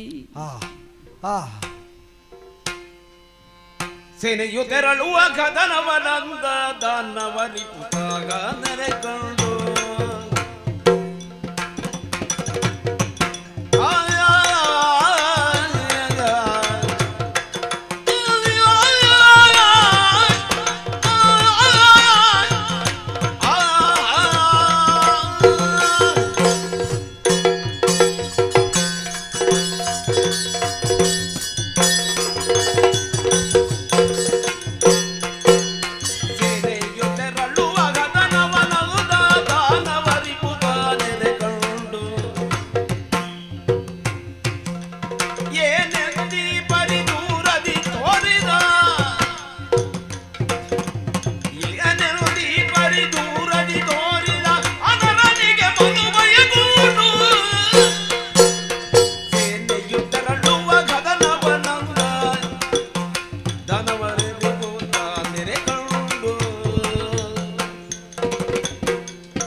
ಕೃಷ್ಣ, ಯುದ್ಧ ಭೂಮಿಯಲ್ಲಿ ನಾವು ಹೋರಾಟವನ್ನು ಮಾಡುತ್ತಾ ಇರುವುದು ಸಮಸಪ್ತಕರ ಜೊತೆಯಲ್ಲಿ. ಹೌದು, ಕುರುಕ್ಷೇತ್ರದ ರಣಧಾರುಣಿಯಲ್ಲಿ ಈ ಸಮಸಪ್ತಕರು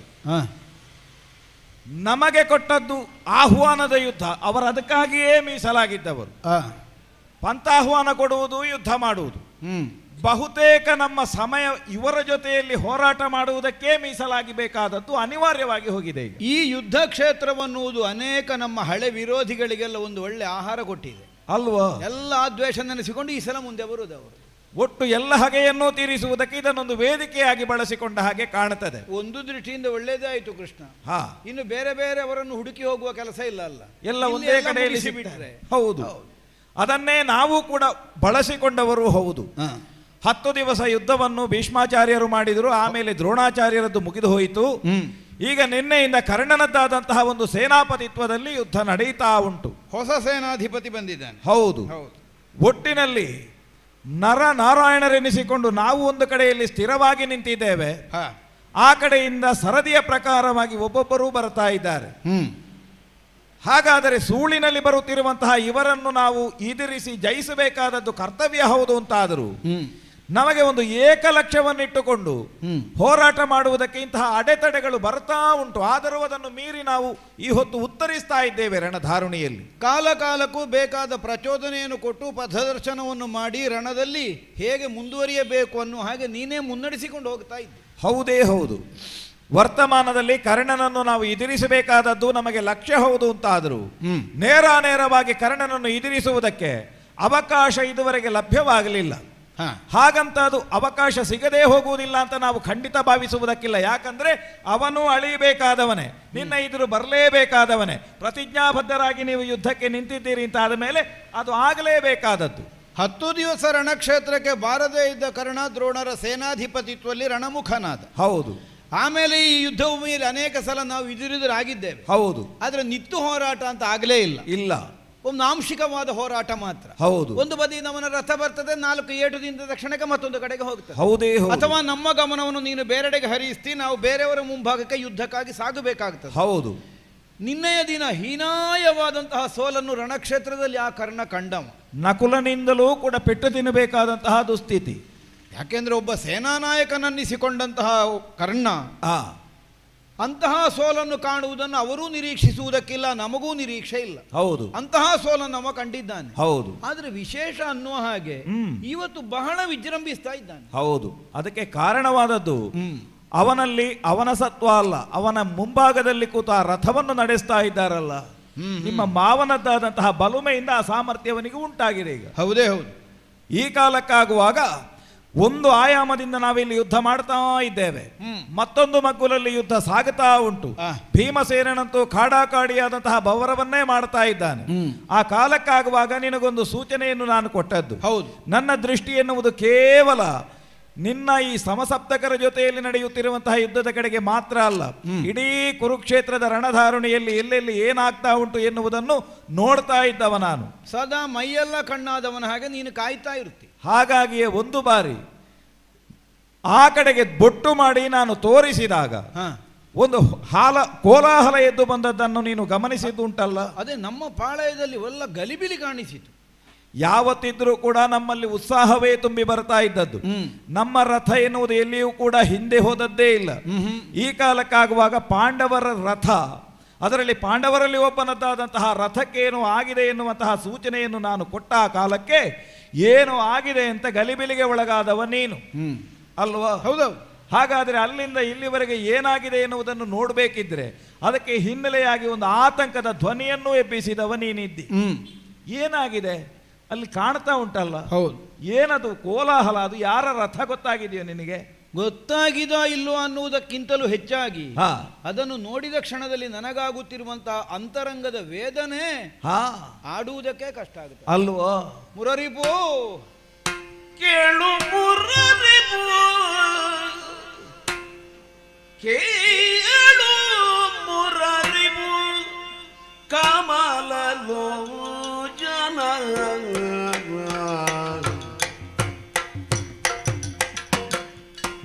ಕಮಲ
ಪೇಳಲಂಜುವೆ ಪೆಚ್ಚಿದುರಿಂಜನು ಪೇಳಲಂಜುವೆ ಕಮಲಲೋಚನ ಕೇಳು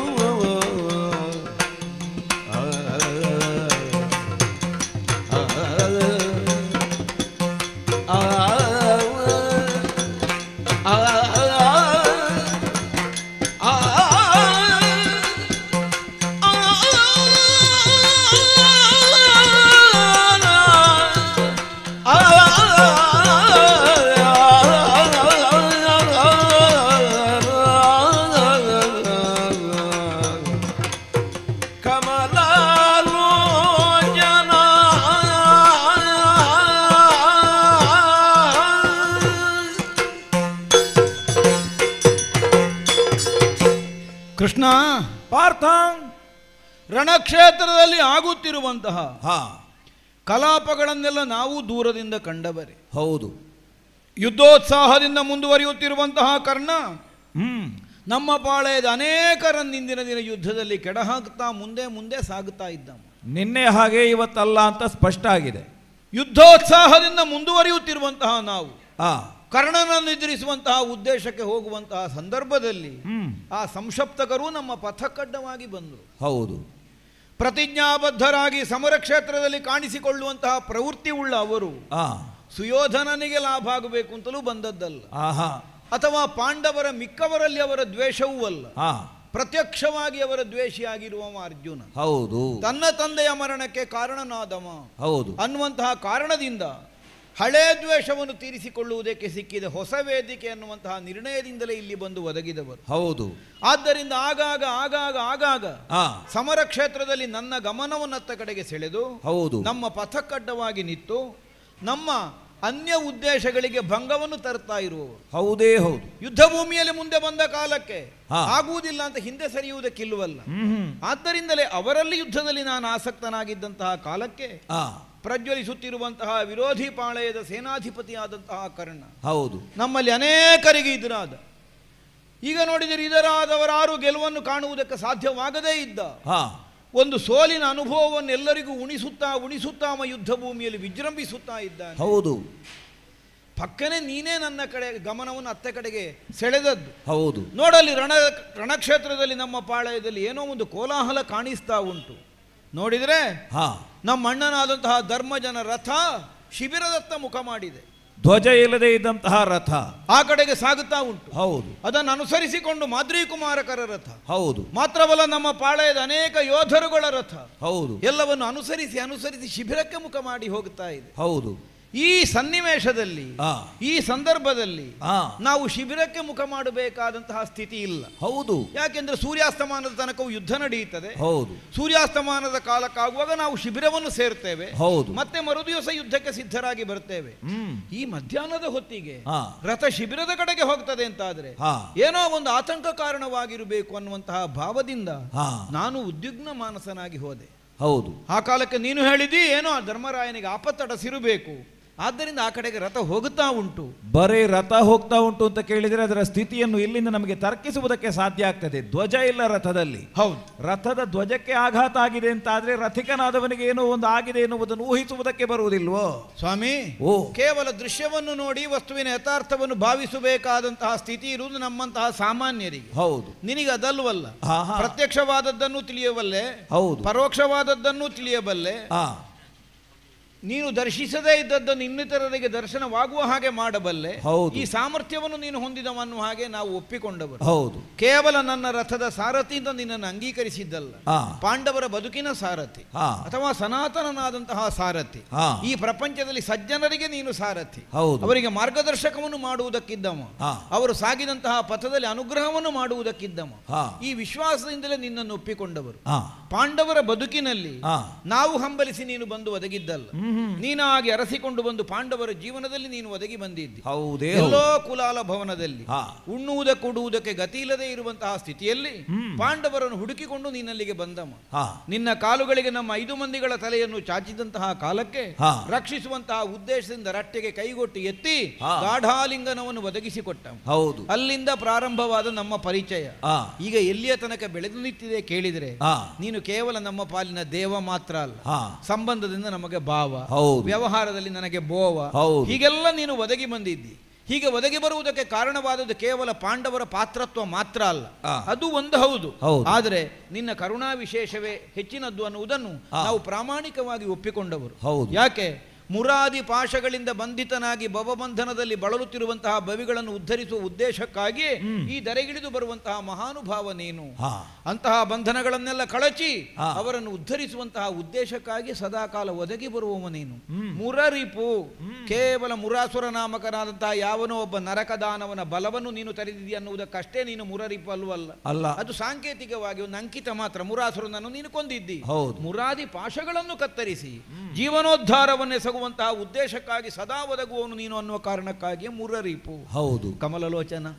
ಕೇವಲ ನಿನ್ನ ಕಣ್ಣು ಹೊರನೋಟಕ್ಕೆ ಚಂದ ಉಂಟು ಅನ್ನುವುದಕ್ಕಾಗಿ ಅಷ್ಟೇ ನಿನ್ನನ್ನು ಕಮಲಲೋಚನ ಅಂತ ಕರೆಯುವವರು ಸಾಮಾನ್ಯ ಮತಿಯನ್ನು ಹೊಂದಿದವರು, ವಿಶೇಷವಾದ ಜ್ಞಾನವನ್ನು ಹೊಂದಿದವರು ಕಮಲಲೋಚನ ಅನ್ನುವುದಕ್ಕೆ ವಿಶೇಷವಾದಂತಹ ಒಂದು ಅರ್ಥವನ್ನು ಕಂಡುಕೊಂಡು ಸದಾ ಕಾಲ ಎಲ್ಲ ಕಡೆಗೂ ತೆರೆಯುವಂತಹ ಗುಣವನ್ನು ಹೊಂದಿದಂತಹ ತಾವರೆಯಂತೆ ಕಣ್ಣನ್ನು ಹೊಂದಿದವ. ಅಂದ್ರೆ ಅರ್ಥ ಏನು? ನಿಷ್ಪಕ್ಷಪಾತವಾಗಿ ಎಲ್ಲರ ಕಡೆಗೂ ಏಕದೃಷ್ಟಿಯನ್ನು ಹೊಂದಿದವನು ಭಗವಂತ. ಅವರವರ ಪಾತ್ರಯೋಗ್ಯತೆಗೆ ಅನುಸಾರವಾಗಿ ಅವರವರ ಜೀವಯೋಗ್ಯತೆಗೆ ಅನುಸಾರವಾಗಿ ನಿನ್ನ ಅನುಗ್ರಹದ ಕಕ್ಷೆಯೊಳಗೆ ಬರುವಂತಹ ಸನ್ನಿವೇಶ ಅವರಿಗೆ ಒದಗುತ್ತದೆ. ನಮ್ಮ ಬದುಕಿನ ಸೌಭಾಗ್ಯ ಇದು. ಯಾವ ಪಥದಲ್ಲಿ ನಾವು ಸಾಗುವುದಿದ್ರು ನಮಗೆ ದೇವನಾದಂತಹ ಕೃಷ್ಣನ ಸಹಾಯ ಒದಗಿ ಬರ್ತದೆ ಅಂತ ಆದ್ರೆ ಅರ್ಥ ಏನು? ದೈವ ಸಹಾಯವುಳ್ಳಂತಹ ಪಥದಲ್ಲೇ ನಾವು ಸಾಗುತ್ತಾ ಇದ್ದೇವೆ, ಅಥವಾ ದೈವ ತೋರಿಸಿದ ಪಥದಲ್ಲೇ ನಾವು ಸಾಗುತ್ತಾ ಇದ್ದೇವೆ. ಮಹಾಸಂಗ್ರಾಮ ಒಂದು ಒದಗಿ ಬಂದಂತಹ ಕಾಲಕ್ಕೆ ಅಂತರಂಗದಲ್ಲಿ ಆತಂಕ ಉಂಟಾದದ್ದು ಸಹಜ. ನಾನು ಎಷ್ಟೇ ಅಸ್ತ್ರ ಸಂಪದಗಳನ್ನು ಮಾಡಿದವನಿರಲಿ, ಎಷ್ಟೇ ವಿದ್ಯೆಯನ್ನು ಹೊಂದಿದವನಿರಲಿ, ದೇವಾನುದೇವತೆಗಳ ಅನುಗ್ರಹ ವಿಶೇಷಕ್ಕೆ ಪಾತ್ರನಾದವನಿರಲಿ, ಪ್ರತ್ಯಕ್ಷವಾಗಿ ಪಶುಪತಿಯಲ್ಲಿ ಸೆಣಸಾಡಿ ಅವನ ಮೆಚ್ಚುಗೆಯನ್ನು ಗಳಿಸಿದವನಾಗಿರಲಿ, ಆದರೂ ಒದಗಿ ಬರುವಂತಹ ಸಮರ ಕ್ಷೇತ್ರದಲ್ಲಿ ಎದುರಿಸಬೇಕಾದದ್ದು ಸಾಮಾನ್ಯರನ್ನಲ್ಲ. ಈ ಭಾವ, ಈ ಪ್ರಜ್ಞೆ ಸದಾ ನನ್ನಲ್ಲಿ ಜಾಗೃತವಾಗಿಯೇ ಉಳಿದಿತ್ತು. ವಿದ್ಯೆ ಹೇಳಿದ ಗುರುಗಳಿದ್ದಾರೆ, ಎತ್ತಿ ಆಡಿಸಿದ ಹಿರಿಯರಿದ್ದಾರೆ, ಓರಗೆಯ ಬಂಧುಗಳಿದ್ದಾರೆ, ನಮ್ಮ ಬಾಂಧವರಿದ್ದಾರೆ, ರಕ್ತ ಸಂಬಂಧಿಗಳಿದ್ದಾರೆ, ನೆಂಟರಿದ್ದಾರೆ, ಇಷ್ಟರಿದ್ದಾರೆ. ಅಂತವರ ಮುಂಭಾಗದಲ್ಲಿ ಹೋರಾಡುವಂತಹ ಕಾಲಕ್ಕೆ ಎಷ್ಟು ವೀರನಾದರೂ ಎಲ್ಲಿ ಎದೆಗೆ ಒಂದು ದೌರ್ಬಲ್ಯ ಆವರಿಸಿ ಬಿಡ್ತದೋ, ಖಂಡಿತವಾಗಿ ಬರಡಾಗಿ ಬಿಡ್ತದೋ, ಇನ್ನೇಗೆ ಹೋರಾಡ್ಲಿ ಅನ್ನುವಂತಹ ಒಂದು ಕ್ಲೈಬ್ಯತೆ ಆವರಿಸಿ ಬಿಡುತ್ತದೋ ಅನ್ನುವಂತಹ ಆತಂಕ ನನ್ನಲ್ಲಿ ಮನೆ ಮಾಡಿತ್ತು. ಅದಕ್ಕಾಗಿಯೇ ಕಾಡಿಬೇಡಿ, ನೀನು ನನ್ನ ಸೂತತನವನ್ನು ವಹಿಸಿಕೊಳ್ಬೇಕು ಅನ್ನುವಾಗ ನಿನ್ನಲ್ಲಿ ನಾನು ಪ್ರಾರ್ಥಿಸಿಕೊಂಡೆ. ಒಪ್ಪಿದ್ದಿ, ನೀನದನ್ನು ಸ್ವೀಕರಿಸಿದ್ದಿ, ಈ ತನಕ ಸಮರ ಕ್ಷೇತ್ರದಲ್ಲಿ ಮುನ್ನಡೆಸಿದ್ದಿ. ಮುಡಿದ ಹೂ ಬಾಡದ ಹಾಗೆ ನಾವು ಕುಳಿತಲ್ಲಿಗೆ ಸುಖ ಸಿಕ್ಕಿದೆ ಅಂತ ನಾವೇನು ಹೇಳುವುದಕ್ಕಿಲ್ಲ. ದುಡಿದಿದ್ದೇವೆ ಸಮರ ಕ್ಷೇತ್ರದಲ್ಲಿ, ಹೊಡೆದಾಡಿದ್ದೇವೆ, ಹೊಡೆತವನ್ನು ಉಂಡಿದ್ದೇವೆ. ನನ್ನ ಮೈಗೂ ಗಾಯ ಆಗಿದೆ, ನಿನ್ನ ಮೈಗೂ ಗಾಯ ಆಗಿದೆ, ನಮ್ಮ ರಥಕ್ಕೂ ಏಟು ಬಿದ್ದಿದೆ, ಪಾಂಡವ ಪಾಳೆಯದಲ್ಲಿ ಎಲ್ಲರಿಗೂ ಏಟು ಬಿದ್ದಿದೆ. ಯಾರಿಗೂ ಸುಲಭದ ತುತ್ತಾಗಿ ಈ ಸಮರ ಕ್ಷೇತ್ರದಲ್ಲಿ ಒದಗಿದಂತಹ ವಿಜಯ ಅಲ್ಲ, ಒದಗುವುದಕ್ಕೂ ಇಲ್ಲ. ಒಬ್ಬ ಕ್ಷತ್ರಿಯ ಯೋಧನಾದವ ತನ್ನದ್ದಾದ ಸಾಮರ್ಥ್ಯ ವಿಶೇಷದ ಮೂಲಕವಾಗಿ ದುಡಿದು ಗಳಿಸಬೇಕು. ಈ ಕರ್ತವ್ಯ ಪ್ರಜ್ಞೆಯನ್ನು ನೀನು ನನಗೆ ಮೊದಲಾಗಿ ಬೋಧಿಸಿದವ. ಉಭಯ ಸೇನೆಗಳ ಮಧ್ಯದಲ್ಲಿ ಬಂದು ರಥಸ್ಥಾಪಿತವಾದಂತಹ ಕಾಲಕ್ಕೆ ಕರದ ಕಾರ್ಮುಕ ಕೈಯಿಂದ ಜಾರಿತ್ತು, ಹಣೆಯಲ್ಲಿ ಬೆವರು ಮೂಡಿತ್ತು, ಸ್ವರ ನಡುಗಿತ್ತು, ಕಾಯ ನಡುಗಿತ್ತು. ನನ್ನಿಂದ ಆಗುವುದಿಲ್ಲ ಕೃಷ್ಣ, ಹೋರಾಡಲಾರೆ. ಯಾಕೆಂದ್ರೆ ಒದಗಿ ಬರಬಹುದಾದ ಪರಿಣಾಮದ ಕುರಿತಾಗಿ ರಟ್ಟೆಯ ತ್ರಾಣ ಕುಸಿದು ಹೋದದ್ದಲ್ಲ, ಅಂತರಂಗದಲ್ಲಿ ಭಾವೋದ್ದೀಪನಗೊಂಡದ್ದು, ಭಾವ ವಿಕಾರಕ್ಕೆ ನಾನು ಒಳಗಾಗಿ ಹೋದದ್ದು. ಕೊಲ್ಲಬೇಕಾದದ್ದು ನಮ್ಮ ಬಂಧುಗಳನ್ನು, ಕಳ್ಕೊಳ್ಬೇಕಾಗ್ತದೆ ನೆಂಟರಿಷ್ಟರನ್ನು. ಈ ಭಾವದಿಂದ ನಾನು ದುಃಖಿಸುವಂತಹ ಕಾಲಕ್ಕೆ ನನ್ನಲ್ಲಿ ಮತ್ತೆ ಕರ್ತವ್ಯ ಜಾಗೃತಿಯನ್ನು ನೀನು ಮೂಡಿಸಿದೆ. ಕ್ಷುದ್ರಂ ಹೃದಯ ದೌರ್ಬಲ್ಯಂ ಅಂತ ಎಚ್ಚರಿಸಿದ್ದು, ಅದು ಯಾವತ್ತಿದ್ರೂ ಒಂದು ದೌರ್ಬಲ್ಯ ಅಂತ ನಿನ್ನಲ್ಲಿದ್ದಂತಹ ದೌರ್ಬಲ್ಯವನ್ನು ನಿವಾರಿಸಿದ್ದ. ದೌರ್ಬಲ್ಯವನ್ನು ಮೀರಿ ನಿಲ್ಲಬೇಕು. ಆಗ ಒಪ್ಪಿಕೊಂಡೆ. ಸಮಸ್ತವಾಗಿ ಒಬ್ಬಾತ ಈ ಪ್ರಪಂಚದಲ್ಲಿ ಸಂಜನಿಸಿದಂತಹ ವ್ಯಕ್ತಿಗಿರಬಹುದಾದ ಕರ್ಮಬದ್ಧತೆಯ ಸಾರ ಸಂದೇಶವನ್ನು ನಿನ್ನ ಸವಿ ಮಾತುಗಳಲ್ಲಿ ಆಲಿಸಿದಂತಹ ನಾನು ಒದಗಿದಂತಹ ಕ್ಲೈಬ್ಯವನ್ನು ಕಳೆದು ಮೋಹ ನಷ್ಟವಾಯಿತು ಕೃಷ್ಣ. ಮೋಹ ಸ್ಮೃತಿರ್ಲಬ್ಧ. ಈಗ ನನಗೆ ಸ್ಮೃತಿ ಬಂದಿದೆ. ಕರಿಷ್ಯೇ ವಚನಂ ತವ, ನೀನು ಹೇಳಿದ ಹಾಗೆ ಮಾಡುವುದಕ್ಕೆ ಸಿದ್ಧನಿದ್ದೆ. ಹೀಗೆ ನಿನಗೆ ನಾನು ಒಪ್ಪಿಸಿಕೊಂಡವ. ಒಂದು ಗುರು ಶಿಷ್ಯ ಸಂಬಂಧವಾಗಿ ಸಮರ ಕ್ಷೇತ್ರದಲ್ಲಿ ಒದಗಿತು. ನಮಗ ಪಥದರ್ಶಕನು ನೀನು ಗುರು, ನೀನು ತೋರಿಸಿದ ದಾರಿಯಲ್ಲಿ ಕ್ರಮಿಸಬೇಕಾದ ಹೊಣೆ ಉಳ್ಳಂತಹ ಶಿಷ್ಯ ನಾನು. ಈ ಭಾವದಿಂದ ಎಲ್ಲಿಗೆ ನೀನು ರಥ ಹೊಡೆಯುತ್ತೀಯ ಅಲ್ಲಿಗೆ ಯುದ್ಧ. ಒಬ್ಬ ರಥಿಕ ಸಾರಥಿಯ ಸಂಬಂಧ ನಮ್ಮಲ್ಲಿ ವಿಭಿನ್ನವಾದದ್ದು, ವಿಶಿಷ್ಟವಾದದ್ದು. ನಿಜವಾಗಿ ಯುದ್ಧೋತ್ಸಾಹದಿಂದ ರಥವೇರಿದಂತಹ ರಥಿಕ ಯಾರ ಮುಂಭಾಗಕ್ಕೆ ರಥ ಹಾರಿಸಬೇಕು ಅಂತ ಹೇಳ್ತಾನೋ ಅಲ್ಲಿಗೆ ರಥ ಹಾರಿಸುವುದು ಸಾರಥಿಯ ಕರ್ತವ್ಯ. ಆದರೆ ಅರ್ಜುನನ ರಥದಲ್ಲಿ, ಕೃಷ್ಣನ ಸಾರಥ್ಯದಲ್ಲಿ ಆ ವಿಧಾನ ಇಲ್ಲ. ನಾನು ಎಲ್ಲಿಗೆ ಹೋಗಲಿ ಅಂತ ನಿನ್ನ ಹತ್ರ ಕೇಳುದು, ಇಲ್ಲಿಗೆ ಹೋಗಬೇಕು ಅಂತ ನೀನು ಸೂಚನೆ ಕೊಡುದು, ಅವರ ಮುಂಭಾಗಕ್ಕೆ ರಥ ನಿಲ್ಲಿಸುವುದು, ಅಲ್ಲಿ ಹೊಡೆದಾಟ ಸಾಕು ಅಂತಾದ್ರೆ ನೀನು ಮತ್ತೊಂದೆಡೆಗೆ ರಥ ಹಾರಿಸುವುದು. ಹೀಗೆ ನನಗೆ ಪಥದರ್ಶಕನಾಗಿ ಕೇವಲ ಸಾರಥಿಯಾಗಿ ಮಾತ್ರ ಅಲ್ಲ, ಯುದ್ಧ ನಿರ್ಣಯವನ್ನೂ ಸೂಚಿಸುವವನಾಗಿ ಸಮರ ಕ್ಷೇತ್ರದಲ್ಲಿ ನೀನು ಒದಗಿ ಬಂದಿದ್ದಿ. ಆದ್ದರಿಂದಲೇ ಆಪತ್ತು ಬಂದ ಕಾಲಕ್ಕೆ, ಆತಂಕ ತಲೆದೋರಿದ ಕಾಲಕ್ಕೆ ನಿನ್ನನ್ನೇ ನಾನು ಪ್ರಶ್ನಿಸುವುದು, ಯಾಕೆ ಇದು ಕೃಷ್ಣ? ಎಷ್ಟು ನೀನು ಉತ್ತರವನ್ನು ಕೊಟ್ಟರು ಕೇವಲ ಮಾನಸಿಕವಾದಂತಹ ಒಂದು ಕ್ಷೋಭೆ ನನ್ನಿಂದ ಪೂರ್ಣ ಪರಿಹಾರವೇ ಆಗುವುದಿಲ್ಲ ಅಂತ ನನಗೆ ಅನ್ನಿಸ್ತದೆ. ಇದು ಮತ್ತೆ ಮತ್ತೆ ಮತ್ತೆ ಮತ್ತೆ ನನ್ನನ್ನು ಆವರಿಸಿಕೊಳ್ಳುವುದು. ಇವತ್ತು ಹಾಗಾಗ್ತಾ ಉಂಟು. ಒಡಲು ಸುಡುತ್ತದೆ, ಹೃದಯದಲ್ಲಿ ಆತಂಕ ಹೆಚ್ಚಾಗಿದೆ, ಉದ್ವಿಗ್ನತೆಯಿಂದ ಕರ್ತವ್ಯ ಮರೆತು ಹೋಗಿದೆ, ಕೈ ನಡುಗುವುದಕ್ಕೆ ಪ್ರಾರಂಭ ಆಗಿದೆ. ಕಾರಣ ಏನು? ನೀನು ತೋರಿಸಿದಂತಹ ದೃಶ್ಯ. ನಮ್ಮಣ್ಣನಾದಂತಹ ಯುಧಿಷ್ಠಿರ ಪ್ರಭುವಿನ ರಥ ಸಮರ ಕ್ಷೇತ್ರದಲ್ಲಿ ಯಾವ ಕಾರಣಕ್ಕೂ ಇಳಿದು ದುಡಿಯಬೇಕಾಗಿದ್ದವಲ್ಲ. ಯಾಕೆಂದ್ರೆ ಯುದ್ಧಾರಂಭಕ್ಕಿಂತ ಮೊದಲೇ ಸಂಧಾನ ಪ್ರಕ್ರಿಯೆಯಲ್ಲಿ ಸ್ಪಷ್ಟವಾಗಿ ತಾನು ಆಡಿದ್ದಾನೆ. ಯುದ್ಧ ಬೇಡ ನಮಗೆ. ಯಾಕೆ ಯುದ್ಧ ಬೇಡ ಕೇಳಿದರೆ ಅವನಿಗೆ ಹೋರಾಡುವುದಕ್ಕೆ ಸಾಮರ್ಥ್ಯ ಇಲ್ಲ ಅನ್ನುವಂತಹ ಕಾರಣಕ್ಕಾಗಿ ಅಲ್ವಲ್ಲ. ಯುದ್ಧದ ಮೂಲಕವಾಗಿ ಒದಗಬಹುದಾದ ಪರಿಣಾಮ, ಅದರ ಮೂಲಕವಾಗಿ ಈ ಸಾಮ್ರಾಜ್ಯ ಬೇಕೋ, ನಮ್ಮವರನ್ನೆಲ್ಲ ಕಳ್ಕೊಂಡ ಮೇಲೆ ಸಾವಿನ ಸಾಮ್ರಾಜ್ಯದ ಮೇಲೆ ನನಗೆ ಒದಗುವಂತಹ ಸುಖ ಬೇಡ ಎನ್ನುವಂತಹ ಒಂದು ಭಾವ ಅವನ ಆ ಭಾವದಿಂದ ಹೇಳಿದ. ಆ ಕಾಲಕ್ಕಾದರೂ ಎಲ್ಲರ ಅಭಿಪ್ರಾಯವನ್ನು ಗ್ರಹಿಸಿ ಸುಯೋಧನನ ಹಠಕ್ಕೆ ಮನಸೋತು ಕೊನೆಗೂ ಯುದ್ಧವನ್ನೇ ಒಪ್ಪಿಕೊಳ್ಳಬೇಕಾದಂತಹ ಒಂದು ಅನಿವಾರ್ಯತೆ ಸೃಷ್ಟಿಯಾಗಿ ಹೋಯಿತು. ಹಾಗೆಂದು ಅನಿವಾರ್ಯಕ್ಕೆ ತೊಡಗಿದ ಯುದ್ಧ ಅನ್ನುವ ಕಾರಣಕ್ಕೆ ಉದಾಸೀನ್ಯವನ್ನು ತಳೆದ ಅವನು ಬಿಡಾರದಲ್ಲಿ ಕುಳಿತುಕೊಳ್ಳಿಲ್ವಲ್ಲ. ದಿನನಿತ್ಯ ಸಮರ ಕ್ಷೇತ್ರಕ್ಕೆ ಬಂದಿದ್ದಾನೆ, ಸಾಮರ್ಥ್ಯ ವಿಶೇಷದಿಂದ ಹೋರಾಡಿದ್ದಾನೆ, ಯುಧಿಷ್ಠಿರ ಅಂತ ಅನ್ನುವಂತಹ ಹೆಸರನ್ನು ಅನ್ವರ್ಥವಾಗಿಸಿದ್ದಾನೆ, ಸ್ಥಿರವಾಗಿ ಯುದ್ಧ ಭೂಮಿಯಲ್ಲಿ ನಿಂತಿದ್ದಾನೆ. ಅಂತಹ ಧರ್ಮಜ್ಞ, ಶಾಸ್ತ್ರಕೋವಿದ ಸಮರ ಕ್ಷೇತ್ರದಲ್ಲಿ ಇಂದಿನ ದಿನ ಸೋತು ಅಕಾಲದಲ್ಲಿ ಬಿಡದಿಯನ್ನು ಸೇರಬೇಕಾದಂತಹ ಸನ್ನಿವೇಶ ಒಂದು ಸೃಷ್ಟಿಯಾಗಿದೆ ಅಂತಾದರೆ ನನಗುಂಟಾಗುವಂತಹ ಕರುಳಿನ ಉರಿ ಯಾವುದೋ ಒಂದು ಭಯಾನಕವಾದಂತಹ ಭವಿಷ್ಯವನ್ನು ನನ್ನಲ್ಲಿ ಮೂಡಿಸುತ್ತಾ ಇದೆ ಕೃಷ್ಣ. ಎಲ್ಲಾದರೂ ನಮ್ಮಣ್ಣನಿಗೆ ಏನಾದರೂ ಹೆಚ್ಚು ಕಡಿಮೆ ಆಗಿ ಹೋಯಿತು, ಅದಾದರೆ ನಾವು ಬದುಕಿದ್ದು ಪ್ರಯೋಜನ ಉಂಟು. ಯಾಕಂದ್ರೆ ತಂದೆಗಿಂತ ಅಧಿಕವಾದಂತಹ ಪ್ರೀತಿಯನ್ನು ನಮ್ಮ ಮೇಲೆ ಇರಿಸಿ ನಮ್ಮ ನೀತನಕ ಪೋಷಿಸಿದಂತಹ ಮಹಾನುಭಾವನಾದಂತಹ ಯುಧಿಷ್ಠಿರ ಪ್ರಭು ಮುಂದಿನದನ್ನು ಯೋಚಿಸುವ ಸಾಮರ್ಥ್ಯ ನನಗಿಲ್ಲ. ಅವನ ಮೈಗಾದ ಗಾಯ ಮಾತ್ರ ಅಲ್ಲ, ಅವನನ್ನು ಕಳಕೊಳ್ಳುವ ಸ್ಥಿತಿಯಲ್ಲಿ ಆದರೂ ನಮಗೆ ಬಂತೆಂದಾದ್ರೆ ನಾವು ಬದುಕಿ ಪ್ರಯೋಜನ ಉಂಟು. ಏನು ಕೃಷ್ಣ, ಯಾಕೆ ಹೀಗಾಗ್ತಾ ಉಂಟು? ಯಾಕೆ ನನ್ನ ಒಡಲು ಸುಡುತ್ತದೆ? ಯಾಕಂದ್ರೆ ಲೋಕದಲ್ಲಿ ಒಂದು ಮಾತುಂಟು, ಕಣ್ಣು ಕಾಣದಿದ್ರು ಕರುಳರಿಯುತ್ತದೆ. ಅಂತಹ ಒಂದು ಅನ್ಯೋನ್ಯವಾದ ಅವಿನಾಭಾವವಾದಂತಹ ಸಂಬಂಧ ಪಾಂಡವರ ಮಧ್ಯದಲ್ಲಿ ಉಂಟು. ಲೋಕದ ಮಿಕ್ಕುಳಿದ ಸಹೋದರರಂತೆ ಅಲ್ಲ ನಾವು. ಆ ಸಹೋದರಿಯ ಸಂಬಂಧದಲ್ಲಿ ಒಂದು ಬಲವಾದಂತಹ ಗಾಢತೆ ಉಂಟು. ನಮಗವ ತಂದೆಯೂ ಹೌದು, ಗುರುವೂ ಹೌದು, ಮಾರ್ಗದರ್ಶಕನೂ ಹೌದು, ಆಶ್ರಯದಾತನೂ ಹೌದು, ಅರಸನೂ ಹೌದು, ಎಲ್ಲವೂ ಹೌದು. ಅವನನ್ನು ಹೊರತುಪಡಿಸಿದರೆ ನಮ್ಮ ಬದುಕಿಗೆ ಮತ್ತೆ ಅರ್ಥವೇ ಇಲ್ಲ ಅಂತ ಇದೆ. ಆದ್ದರಿಂದಲೇ ಆತಂಕ ಅಧಿಕವಾಗ್ತಾ ಉಂಟು. ಏನಾಗಿರಬಹುದು ಕೃಷ್ಣ? ಏನು ಹೆಚ್ಚು ಕಡಿಮೆ ಆಗಿರ್ಲಿಕ್ಕಿಲ್ವಲ್ಲ ಪಾರ್ಥ? ಸಹಜವಾದಂತಹ ಒಂದು ಮಮಕಾರ ನಿನ್ನನ್ನು ಹೀಗೆಲ್ಲ ಆಡಿಸ್ತಾ ಇದೆ.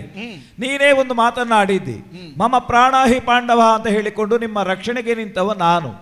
ಪ್ರಾಣ, ಅಪಾನ, ವ್ಯಾನ, ಬುಧಾನ, ಸಮಾನ ಎನ್ನುವಂತಹ ಯಾವ ಪಂಚ ಪ್ರಾಣಗಳಿದ್ದಾವೆಯೋ ಅವುಗಳ ಹಾಗೆ ಆ ಉಪಾಧಿಯಲ್ಲಿ ನಿಮ್ಮನ್ನು ರಕ್ಷಿಸ್ತೇನೆ ಅಂತ ಕೇಳಿದ್ರೆ ನನ್ನ ರಕ್ಷಾ ಕವಚದ ಒಳಗೆ ನೀವಿದ್ದೀರಿ. ಇದು ನಿನಗೆ ಭದ್ರವಾದಂತಹ ಭರವಸೆ ಹೌದು ಅಂತ ಆದ್ರೆ ನೀನು ಇಷ್ಟೊಂದು ಹೆದರಬೇಕಾದಂತಹ ಅಗತ್ಯ ಇಲ್ಲ. ಒಂದೇ ಮಾತಿನಲ್ಲಿ ನಿನಗೆ ಸಮಾಧಾನವನ್ನು ಹೇಳ್ತೇನೆ. ಒಬ್ಬ ಯೋಧನಾಗಿ ನೀನು ಮಾಡಬೇಕಾದಂತಹ ಕರ್ತವ್ಯದತ್ತ ನೀನು ಮುಂದುವರಿಯಬೇಕು. ಮಧುರ ಪ್ರಸಂಗಗಳು ನಮ್ಮ ಜೀವನದಲ್ಲಿ ಸುಖವನ್ನು ಕೊಟ್ಟಾಗ ಆ ಸುಖದ ಜೋಂಪಿನಲ್ಲಿಯೇ ನಾವು ಮೈಮರೆತಿರಬಾರದಂತೆ. ಅಗ್ನಿ ದಿವ್ಯಾದಿಗಳೇ ಬಂದು ನಮ್ಮ ಮುಂದೆ ಧೊತ್ತಂತ ನಿಂತರೂ ಕೂಡ ಕೈಕಾಲುಗೆಡಬಾರದಂತೆ. ವರ್ತಮಾನದಲ್ಲಿ ಕಂಡಂತಹ ಸ್ಥಿತಿಗತಿಯಿಂದ ಏನಾಗಿದೆಯೋ ಅವನ ಪ್ರಾಣಕ್ಕೇನಾದರೂ ಆಘಾತವಾಗಿದೆಯೋ ಎನ್ನುವ ಹಾಗೆ ನೀನು ಅಷ್ಟೊಂದು ಆತಂಕಕ್ಕೆ ಒಳಗಾಗಬೇಕಾದಂತಹ ಅನಿವಾರ್ಯತೆ ಖಂಡಿತವಾಗಿಯೂ ಇಲ್ಲ. ಹಾಗೆಂದು ಅವನನ್ನು ಕಾಣಲೇಬೇಕು. ಹಾಗಾಗಿ ರಥವನ್ನು ಆ ಕಡೆಗೆ ಮುಂದುವರಿಸುವುದಕ್ಕೆ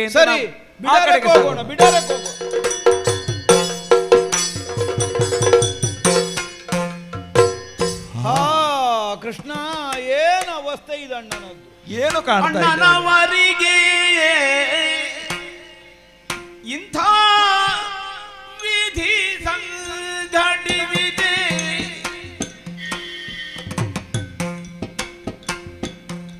ಮೂತ್ಕರ್ಣಿನ ಶಿವನೊಬ್ಬ ಬಲ್ಲ.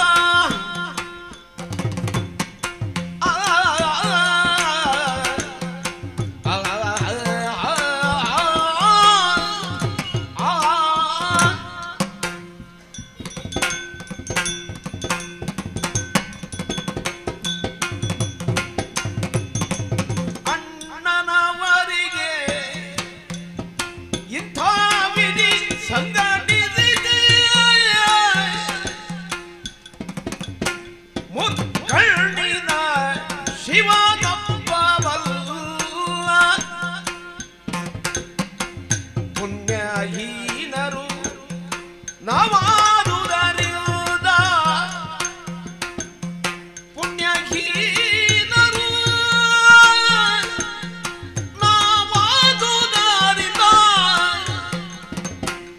ಈ ಪರಿ ಕಣ್ಣಾರೆ ಕಾಣುವುದಾಯ್ತು. ಪುಣ್ಯಹೀನರು ನಾವಾದುದರಿಂದ ಈ ಪರಿ ಕಣ್ಣಾರೆ ಕಾಪುವುದಾಯ್ತು. ಅಣ್ಣನವರಿಗೆ ಇಂಥ ವಿಧಿ ಸಂಘಟಿಸಿದೆ.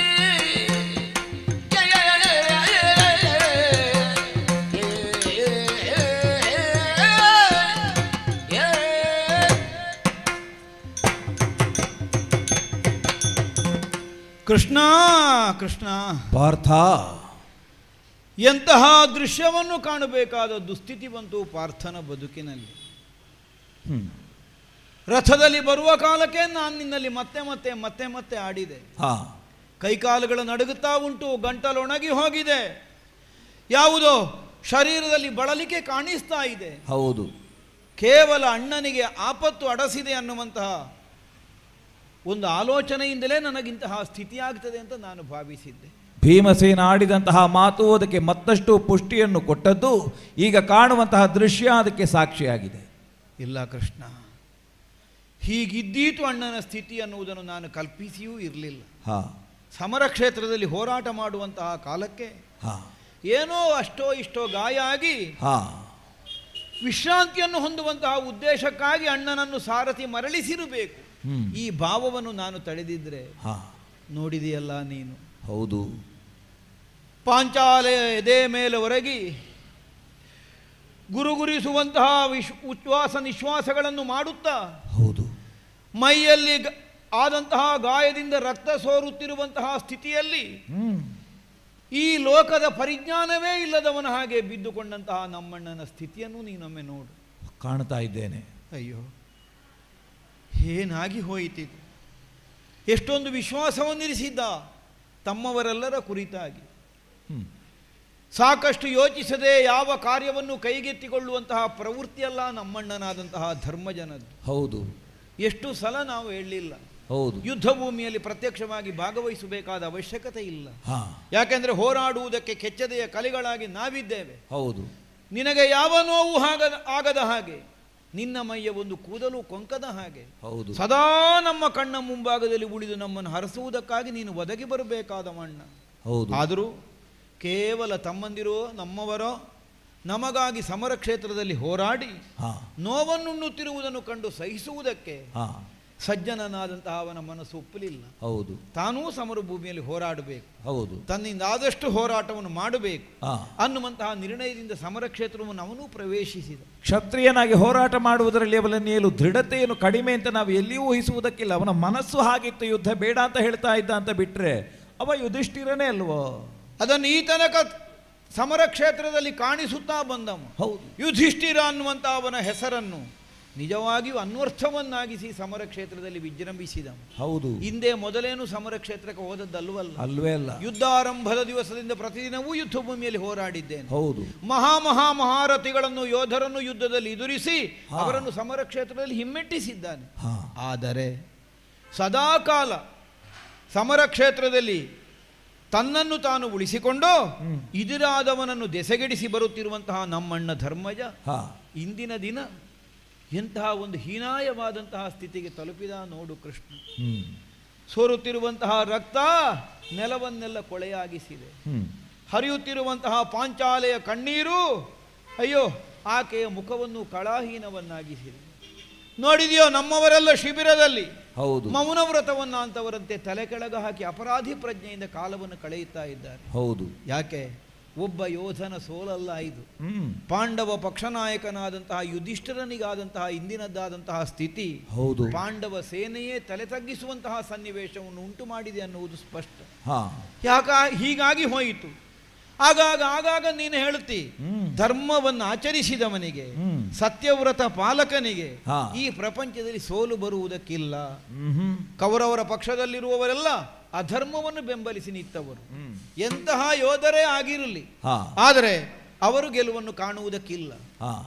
ಮೊದಲನೇ ದಿನವೇ ನನಗೆ ಉಪದೇಶ ಮಾಡಿದ್ದಿ. ಹೌದು. ಅವರನ್ನು ನೀನೆಲ್ಲಿ ಕೊಲ್ಲುತ್ತಿ, ಹೌದು, ಅಥವಾ ಅವರು ನಿನ್ನಿಂದ ಎಲ್ಲಿ ಸಾಯುತ್ತಾರೆ, ಹೌದು, ಈಗಾಗಲೇ ಸತ್ತು ಹೋದವರು. ಹೌದು. ಅಂದ್ರೆ ಅರ್ಥ ಏನು? ಬಾಳಿ ಬದುಕುವುದಕ್ಕಿದ್ದವರಲ್ಲ ಅನ್ನುವಂತಹ ಅರ್ಥದಿಂದ ಅಲ್ವಾ ನೀನು ಹೇಳಿದ್ದು? ಹೌದು. ಎಲ್ಲಿ ಹೋಯಿತು ಕೃಷ್ಣ ನಿನ್ನ ಮಾತು? ಸಾಯಬೇಕಾದವರು ವಿಜೃಂಭಿಸಿದ್ದು ಹೇಗೆ? ಬದುಕಬೇಕಾದವರು ಗಾಯಗೊಂಡದ್ದು ಹೇಗೆ?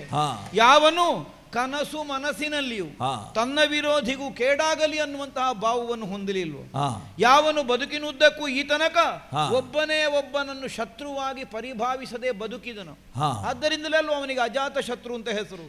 ವಿರೋಧಿಗಳೇ ಇಲ್ಲ ಪ್ರಪಂಚದಲ್ಲಿ.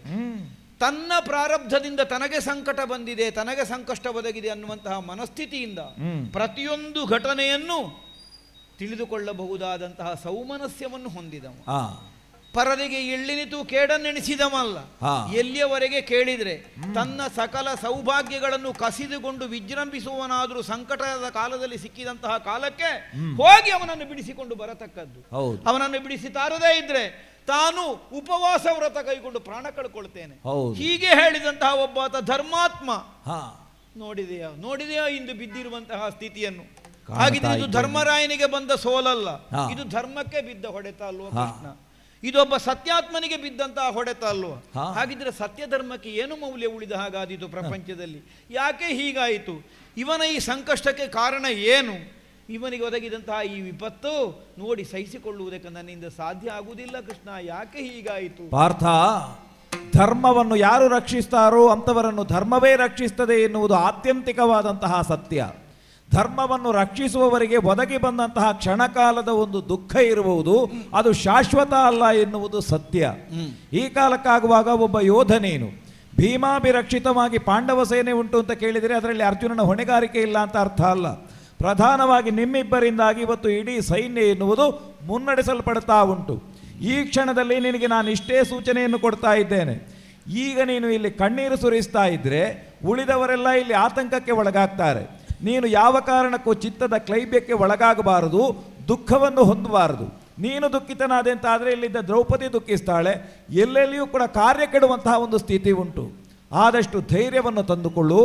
ಏನೂ ಆಗದ ಹಾಗೆ ನಾನಿದ್ದೇನೆ, ನಾನೇ ಹೋಗಿ ಅವನನ್ನೊಮ್ಮೆ ಮಾತಾಡಿಸ್ತೇನೆ. ಏನೋ ನೀನೇ ಏನಾದರೂ ಮಾಡಬೇಕಷ್ಟೇ ಕೃಷ್ಣ. ನನಗದನ್ನು ನೋಡಿ ಉಳಿದುಕೊಳ್ಳುವುದಕ್ಕೆ ಸಾಧ್ಯ ಆಗುವುದಿಲ್ಲ. ಸಮಾಧಾನದಿಂದ ಇರು, ಮಾತಾಡ್ತೇನೆ. ಆ ಸಮಯದಲ್ಲಿ ಬಂದು ಲಕ್ಷ್ಮೀ ನಿವಾಸ ಹತ್ತಿರ ಕುಳಿತು ಧರ್ಮಜ, ಆ ಸಮಯದಲ್ಲಿ ಬಂದು ಲಕ್ಷ್ಮೀ ನಿವಾಸ ಹತ್ತಿರ ಕುಳಿತು ಭೂಪನ ದಾಸರಾಗದೊಳಮೃತ ಹಸ್ತದಿ ತನುವ ತಡವರಿಸಿ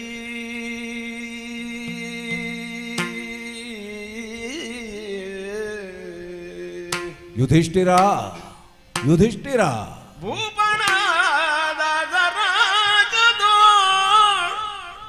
ಅಮೃತ ಹಸ್ತದಿ ತನುವ ತಡವರಿಸೆ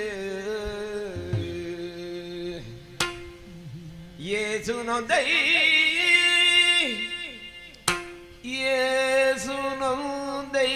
ತಂದೆ ನಿನ್ನನು ಘಾಸಿ ಮಾಡಿದರೆ ಕಠೋರರು ನಿನ್ನನು ಘಾಸಿ ಮಾಡಿದರೆ ಕಠೋರರು ಮೋಸದವರೆಂದು ಕಂಬನಿ ತುಂಬಿ ಮೋಸದವರು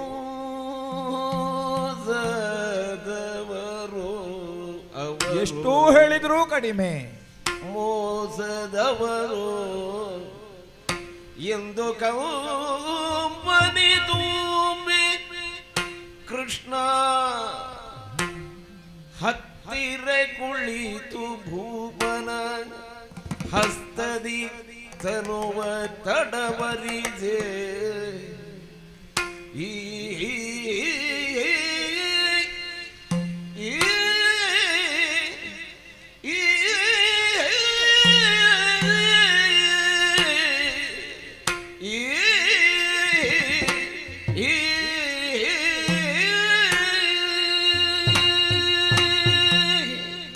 ಧರ್ಮಜ, ನಿನ್ನ ಹತ್ತಿರಕ್ಕೆ ಬಂದು ನಿನ್ನ ದೇಹವನ್ನು ನಾನು ತಡವರಿಸಿದ್ದೇನೆ. ಕೃಷ್ಣ ಮಾತಾಡ್ತಾ ಇದ್ದೇನೆ. ಕಣ್ಣು ಬಿಡಪ್ಪ. ಛೇ, ಎಷ್ಟು ನೋವಾಗಿದೆಯಪ್ಪ ನಿನಗೆ. ನಿನ್ನ ದೇಹವನ್ನು ನೋಡ್ತಾ ಇದ್ದೇನೆ. ಇಡೀ ದೇಹದಲ್ಲಿ ಜಾಗ ಕಾಣುವುದಿಲ್ಲ, ಅಷ್ಟು ಆಘಾತ ಆಗಿದೆ. ಧರ್ಮರಾಯ, ಕೇಳಿಸ್ತಾ ಇದೆಯಾ ನನ್ನ ಮಾತು? ಇಲ್ಲಿ ನೋವಾಗ್ತಾ ಇದೆಯಪ್ಪ. ಈ ಕಡೆಗೆ ಕಾಲು, ದೇಹದ ಭಾಗಗಳು ಒಂದೊಂದನ್ನು ಮುಟ್ಟಿದರೆ ಇಡೀ ರಕ್ತಸಿಕ್ತವಾದಂತಹ ಸ್ಥಿತಿ. ಯಾವ ಕರುಣೆಯೂ ಇಲ್ಲದೆ ನಿನ್ನಂಥವನನ್ನು ಹೊಡೆಯುವುದಕ್ಕೆ ಮನಸ್ಸು ಬಂತಲ್ಲ ಇವರಿಗೆ.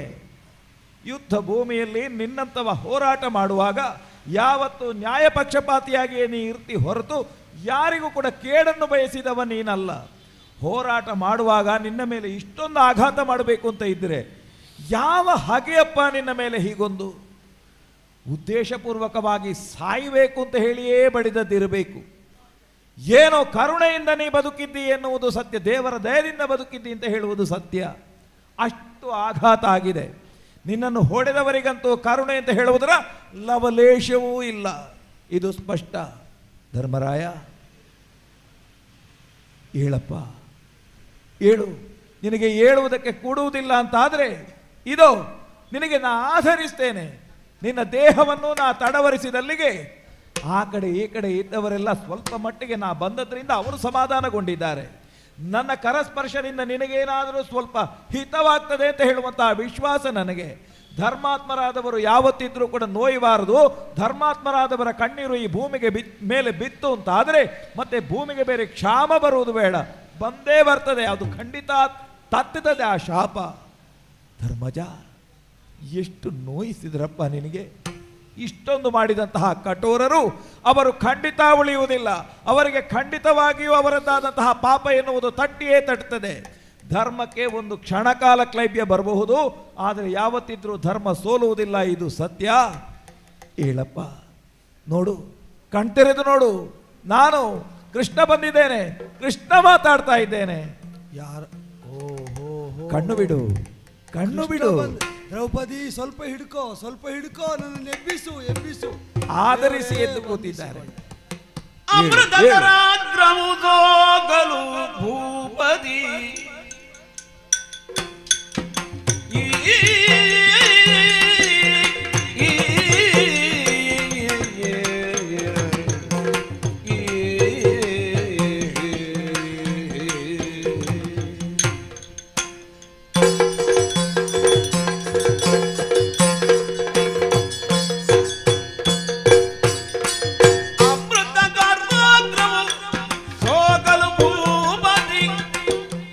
ಅಮೃತ ವಿನೋದನು ತಾನಾಗಿ ಅಮೃತ ವಿರೋಧಿ ವಿನಾಶ ಧ್ವಜನಾನು ಅಮೃತಿಯೊಳಿಸಿದೆಲೆ ಸಾಗಿ ಅಮೃತ ವಿರೋಧಿ ವಿನಾಶ ಧ್ವಜನನು ಅಮೃತಿಯೊಳಿಸಿದೆಲೆ ಸಾಗಿ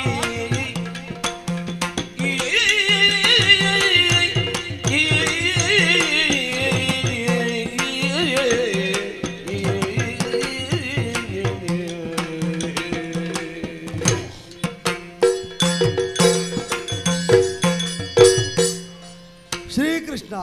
ಧರ್ಮಜ.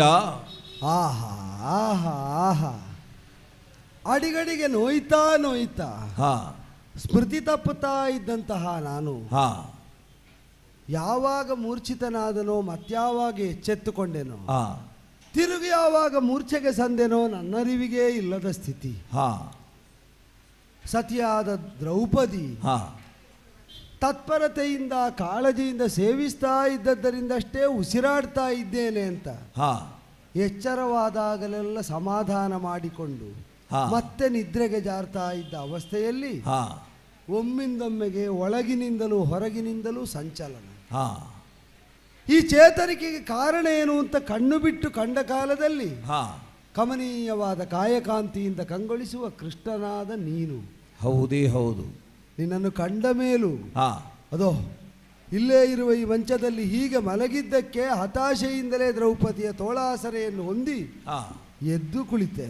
ಇದುವರೆಗೆ ತುಂಬಾ ಹತಾಶರಾದಂತಹ ಅವರ ಮುಖದಲ್ಲಿ ಈಗ ಸ್ವಲ್ಪ ಸಮಾಧಾನ ಆಗಿದೆ. ನಿನ್ನನ್ನು ಕಂಡಲ್ಲಿಗೆ ಆ ಪ್ರಶ್ನೆಗೂ ಉತ್ತರ ಸಿಕ್ಕಿದೆ. ಹಾ ಒಮ್ಮಿಂದೊಮ್ಮೆಗೆ ಚೇತರಿಕೆ ಹೇಗೆ ಅಂತ. ಹಾ ಅಮೃತಕರಾಗ್ರನು ನೀನು. ಓಹೋ. ಅಮೃತಾಪೇಕ್ಷಿಗಳಾಗಿ ಶರದಿಮತನವನ್ನು ಮಾಡಿದಂತಹ ಸುರಾಸುರ ವರ್ಗದಲ್ಲಿ ಹಾ ಸುರರಿಗೆ ಅಮೃತಪಾನ ಮಾಡುವ ದಿವ್ಯ ಯೋಗ ಪ್ರಾಪ್ತವಾಯಿತಂತೆ. ಹಾ ಆದರೆ ಆ ಅಮೃತವಾಗಿ ಪರಿವರ್ತಿತವಾದದ್ದು ಹೇಗೆ ಎಂಬುದಕ್ಕೆ ಆ ಘಟನೆಯೇ ನಮಗೆ ದೃಷ್ಟಾಂತವನ್ನು ಒದಗಿಸಿಕೊಡುತ್ತದೆ. ನಿಜವಾಗಿ ನಿನ್ನ ಕರಾಗ್ರಕ್ಕೆ ಸೋಕಿದಂತಹ ಆ ದಿವ್ಯ ಭಾಂಡ ಏನುಂಟು, ಅದರಿಂದ ಲಭ್ಯವಾದಂತಹ ಪೇಯವನ್ನು ಕುಡಿದದ್ದರಿಂದ ಅದನ್ನು ಅಮೃತ ಅಂತ ದೇವತೆಗಳು ತಿಳಿದಿರಬೇಕು. ಆ ಕೈಗಿರುವಂತಹ ಕೈಗುಣ ಮಹಾತ್ಮ್ಯವೇ ಅಂಥದ್ದು. ಸಾಮಾನ್ಯ ಜಲವು ಯಾರ ಕರಸ್ಪರ್ಶಕ್ಕೊಳಗಾದರೆ ಅಮೃತವಾದೀತೋ ಆ ಕರದಿಂದಲೇ ಅಮೃತಪಾನ ಮಾಡಿದಂತಹ ದೇವತೆಗಳು ಅಮರರಾದರು. ಆ ಕರಾಗ್ರದಿಂದಲೇ ಈ ಪಾರ್ಥಿವವಾದ ಶರೀರವನ್ನು ಮುಟ್ಟಿದಾಗ ಅದು ಚೇತರಿಕೆ ಕಂಡದ್ದರಲ್ಲೋ, ಅಥವಾ ಯಾವ ನಾಶವಾಗಲಿ ನೋವಾಗಲಿ ನನಗಿನ್ನಿಲ್ಲ ಎಂಬ ಭಾವದಲ್ಲಿ ಒಂದು ಅಮೃತ ವಿನೋದದಿಂದ ನಾಶ ಇಲ್ಲದಂತಹ ಸಂತೋಷವನ್ನು ಹೊಂದಿ ಎಚ್ಚೆತ್ತು ಲವಲವಿಕೆಯನ್ನು ಭರಿಸಿಕೊಂಡದ್ದು ಆಶ್ಚರ್ಯವೇನೂ ಅಲ್ಲ. ಹಾಗೆ ಅಂತ ಕಾಣಬಾರದ್ದನ್ನು ಕಂಡು ಅನುಭವಿಸಬಾರದ್ದನ್ನು ಅನುಭವಿಸಿ ಹೇಗೋ ಜೀವಸಹಿತನಾಗಿ ಉಸಿರಾಡ್ತಾ ಬಂದು ಈ ಶಿಬಿರದಲ್ಲಿ ಹೀಗೆ ಬಿದ್ದ ಮೇಲೆ ನಿನ್ನನ್ನು ನೋಡುವ ಯೋಗವಾದರೂ ಈ ಜನ್ಮದಲ್ಲಿ ಸಿಗುತ್ತದೋ, ಅಥವಾ ಅದರ ಮೊದಲೇ ಉಸಿರು ಚೆಲ್ಲಿ ಬಿಡ್ತೇನೋ, ಈ ಆತಂಕಕ್ಕೆ ನಾನು ಒಳಗಾಗಿದ್ದೆ. ಯಾರಿಗೊತ್ತು, ನಿನ್ನಂತಹ ಮಹನೀಯನನ್ನು ಅಂತ್ಯಕಾಲದಲ್ಲಾದರೂ ಕಾಣುವಷ್ಟು ಸುಕೃತ ವಿಶೇಷ ನನ್ನದು ಹೌದೋ ಅಲ್ವೋ ಅಂತ ದೃಢ ಇಲ್ಲದಿರುವಾಗ, ಇಲ್ಲ ಕೃಷ್ಣ ನಮಗೆ ಆಪ್ತನಾದರೂ ಆತ್ಮೀಯನಾದರೂ ಅವನ ದರ್ಶನ ವಿರಹಿತನಾಗಿಯೇ ಉಸಿರು ಚೆಲ್ಲಬೇಕಾಗುತ್ತದೆ ಎಂಬ ಹತಾಶೆಯಲ್ಲಿದ್ದಾಗ ನವಚೇತನವನ್ನು ಕೊಟ್ಟು ಆ ಕರಾಗ್ರ ಸಂಸ್ಪರ್ಶದಿಂದ ನನ್ನನ್ನು ಉದ್ಧರಿಸಿದಂತಹ ನಿನ್ನನ್ನು ಇಲ್ಲ ಏನು ಅಮೃತ ದೃಷ್ಟಿಯಿಂದಲೇ, ಅಂದ್ರೆ ಕಣ್ಣು ಮುಚ್ಚದೆಯೇ ನೋಡ್ತಾ ಇರುವ ಅಂತ ಕಾಣುತ್ತದೆ.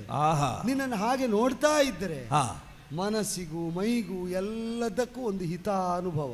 ಹೌದಲ್ಲ? ಆದ್ದರಿಂದಲೇ ರೆಪ್ಪೆ ಮುಚ್ಚದೆ ನಿನ್ನನ್ನು ನೋಡ್ತಾ ಇದ್ದರೆ ಕೃಷ್ಣ ಏನು, ಯಾರು ಅಮೃತಪಾನಕ್ಕೆ ಅನರ್ಹರೋ ಆ ನಾಗಗಳನ್ನು ಸತತವಾಗಿ ವಿರೋಧಿಸಿ ಯಾರಿಗೆ ಅದು ಸಿಗಬಾರದು ಅವರಿಗೆ ಸಿಗದಂತೆ ತಡೆದ ಅಮೃತ ವಿರೋಧಿಗಳನ್ನು ನಾಶ ಮಾಡಿದಂತ ಆ ಗರುಡನನ್ನು ನೀ ಧ್ವಜವಾಗಿ ಹೊತ್ತವನಲ್ವ? ಹೌದೇ ಹೌದು. ಅಂದರೆ ಗೆಲುವು ಸಿಗಬಾರದೇ ಇದ್ದವರಿಗೆ ಗೆಲುವಿನ ಹುಚ್ಚು ಹಂಬಲ ಹೆಚ್ಚಾದ ಕಾಲದಲ್ಲಿ ಹಾ ಅವರ ನೆಲೆ ಯಾವುದು ಅಂತ ತೋರಿಸಿಕೊಟ್ಟು ಹಾ ಮಾಡಬೇಕಾದ ಕಾರ್ಯವನ್ನೇ ಮಾಡಿದವರನ್ನು ಮಾತ್ರ ನೀನು ಹೊರುವುದಲ್ವೋ? ಹೌದೇ ಹೌದು. ಆಗಬಾರದನ್ನು ಆಗಗೊಟ್ಟವರು ನಿನಗೆ ಪ್ರಿಯರಲ್ಲ. ಒಂದು ಅರ್ಥದಲ್ಲಿ ಅವರು ನಿನ್ನ ನಿಯಂತ್ರಣಕ್ಕೆ ಅಧೀನರು. ಶೇಷತಲ್ಪದಲ್ಲಿ ಪವಡಿಸಿದ ನೀನು ಅದನ್ನು ತೋರಿಕೊಡ್ತಾ ಇದ್ದಿ. ಹೌದು. ಅತಿರೇಕದ ವಿಷವನ್ನು ಲೋಕಹಾನಿಕರವಾಗಿ ವಿನಿಯೋಗಿಸಬಹುದಾದದ್ದನ್ನು ಸ್ವನಿಯಂತ್ರಣದಲ್ಲಿರಿಸಿಕೊಂಡು ಲೋಕದಲ್ಲಿ ವಿಷ ಉಳಿಯದಂತೆ, ವಿಷದ ಬಾಧೆ ಒದಗದಂತೆ ನಿಯಂತ್ರಿಸುವಲ್ಲಿ ನಿನಗೆ ಯಾರು ಸಹಾಯಿಗಳಾಗುತ್ತಾರೋ ಅವರನ್ನು ವಾಹನವಾಗಿಯೂ ಬಳಸ್ತಾರೆ. ಹೌದು. ಧ್ವಜವಾಗಿಯೂ ನೆಲೆಸುವಂತೆ ಮಾಡುತ್ತಾರೆ. ಹೌದು. ಗರುಡ ಧ್ವಜನೂ ಗರುಡ ವಾಹನನೂ ಆದವನು. ಹೌದು. ಈಗ ನಿನ್ನ ಒಟ್ಟಿಗಿದ್ದವರೆಲ್ಲ ಹಾಗೇ ಇರಬೇಕಾದವರಲ್ವೋ? ಖಂಡಿತ ಹೌದಲ್ಲ. ನೀ ಒಬ್ಬನೇ ಬಂದಿಯೋ? ಧರ್ಮಜ, ಕಣ್ಣು ಕಾಣುವುದಿಲ್ಲ, ಕಿವಿ ಕೇಳುವುದಿಲ್ಲ, ಮನಸ್ಸು ಆಲೋಚನೆ ಮಾಡುವುದಿಲ್ಲ. ಹಾಗಿದ್ರೆ ಇಂದ್ರಿಯಜನ್ಯವಾದಂತಹ ಈ ವ್ಯವಹಾರಗಳೆಲ್ಲ ಬುದ್ಧಿ ಪ್ರಚೋದಿತವಾಗಿಯೇ ನಡೆಸಲ್ಪಡುವುದು ಎನ್ನುವಂತಹ ಜ್ಞಾನ ನಿನಗುಂಟು. ಈ ಕಾಲಕ್ಕಾಗುವಾಗ ಒದಗಿ ಬಂದಂತಹ ಆಘಾತ ನಿನ್ನಿಂದ ಈ ಸ್ವರೂಪದ ಮಾತುಗಳನ್ನು ಆಡಿಸಿದೆ ಎನ್ನುವುದಂತೂ ಸ್ಪಷ್ಟ. ದೇವನ ಇರವನ್ನು ನಂಬಿ ಜಗತ್ತಿನಲ್ಲಿ ಜೀವಕೋಟಿಗಳು ತಮ್ಮ ಜೀವನವನ್ನು ಸವೆಸ್ತದೆ ಅಂತಾದರೆ, ಅವನು ಕಾವನು ಎಂಬ ಅರಿವಿನಲ್ಲಿ ಅವನ ಪಾದಕಾನತವಾಗ್ತದೆ ಅಂತಾದರೆ, ಭಗವಂತನದ್ದಾದಂತಹ ನೆಲೆ ಎನ್ನುವುದು ಯಾವತ್ತಿದ್ದರೂ ಧರ್ಮ ಪಕ್ಷಪಾತವಾಗಿಯೇ ಇರುತ್ತದೆ. ಗರುಡಧ್ವಜನಾಗಿಯೇ ನಾನು ಇರ್ತೇನೆ ಹೌದು ಅಂತಾದರೂ ಯಾರು ನನ್ನನ್ನು ಹೊರತಾರೋ ಅಂಥವರನ್ನು ನಾನು ಎತ್ತರದಲ್ಲಿ ಇರಿಸ್ತೇನೆ ಎನ್ನುವುದು ಸ್ಪಷ್ಟ. ಅದೇ ಸಂದೇಶ ಅಲ್ವಾ? ಹೌದು. ಯಾವನನ್ನು ನಾನು ವಾಹನವಾಗಿ ಬಳಸ್ತೇನೋ ಅವನೇ ನನಗೆ ಧ್ವಜವೂ ಆಗಿದ್ದಾನೆ ಅಂತಾದರೆ ನಾನು ಆ ಜಾಗದಲ್ಲಿಯೇ ಅಂಥವರನ್ನು ಕಾಣುತ್ತೇನೆ ಎನ್ನುವುದು ಸ್ಪಷ್ಟ. ಯುದ್ಧ ಭೂಮಿಯಲ್ಲಿ ಹೋರಾಟ ಮಾಡಬೇಕಿದ್ರೆ ಇವತ್ತು ಒದಗಿದಂತಹ ವಿಪ್ಲವಕ್ಕೆ ನಿನಗೆ ಇಷ್ಟು ದುಃಖ ಆಗಿದೆ. ಯಾವತ್ತಿದ್ರೂ ನರ ಒಬ್ಬನೇ ಇರುವುದಲ್ಲ, ನಾರಾಯಣ ಇರುವಲ್ಲಿ ನರ ಇರ್ತಾನೆ. ನಿನಗೆ ಬಹುಶಃ ಕಣ್ಣಿಗೆ ಮಂಜು ಆವರಿಸಿದ್ದರಿಂದ ಆ ಕಡೆ ಈ ಕಡೆ ಸ್ಪಷ್ಟ ನೀನು ನೋಡ್ಲಿಲ್ಲ ಅಂತ ಅರ್ಥ. ನಾವೊಬ್ಬನೇ ಬಂದದ್ದಲ್ಲ. ಅಣ್ಣ ಅಣ್ಣ ಅಣ್ಣ ಕೈ ಮುಗಿದಿದ್ದೇನೆ, ನಾನು ಇಲ್ಲೇ ಇದ್ದೆ. ನೀನು ಸ್ವಲ್ಪ ಸುಧಾರಿಸಿಕೊಂಡು ಆಮೇಲೆ ಮಾತಾಡು. ನೀನು ಬಂದಿಯಾ? ಇಲ್ಲೇ ಇರು, ಹೇಳ್ಬೇಡ. ಬಂದೆಯೋ ಬಂದೆಯೋ ಪಾರ್ಥ ನೀನು ಬಂದೆಯೋ ಬಂದೆಯೋ ಬಂದೆಯೋ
ಸಂಯುಕ್ತ ಕಲಿಯುಗದಲ್ಲಿ ಬಿಟ್ಟರೇನು ಪಾರ್ಥ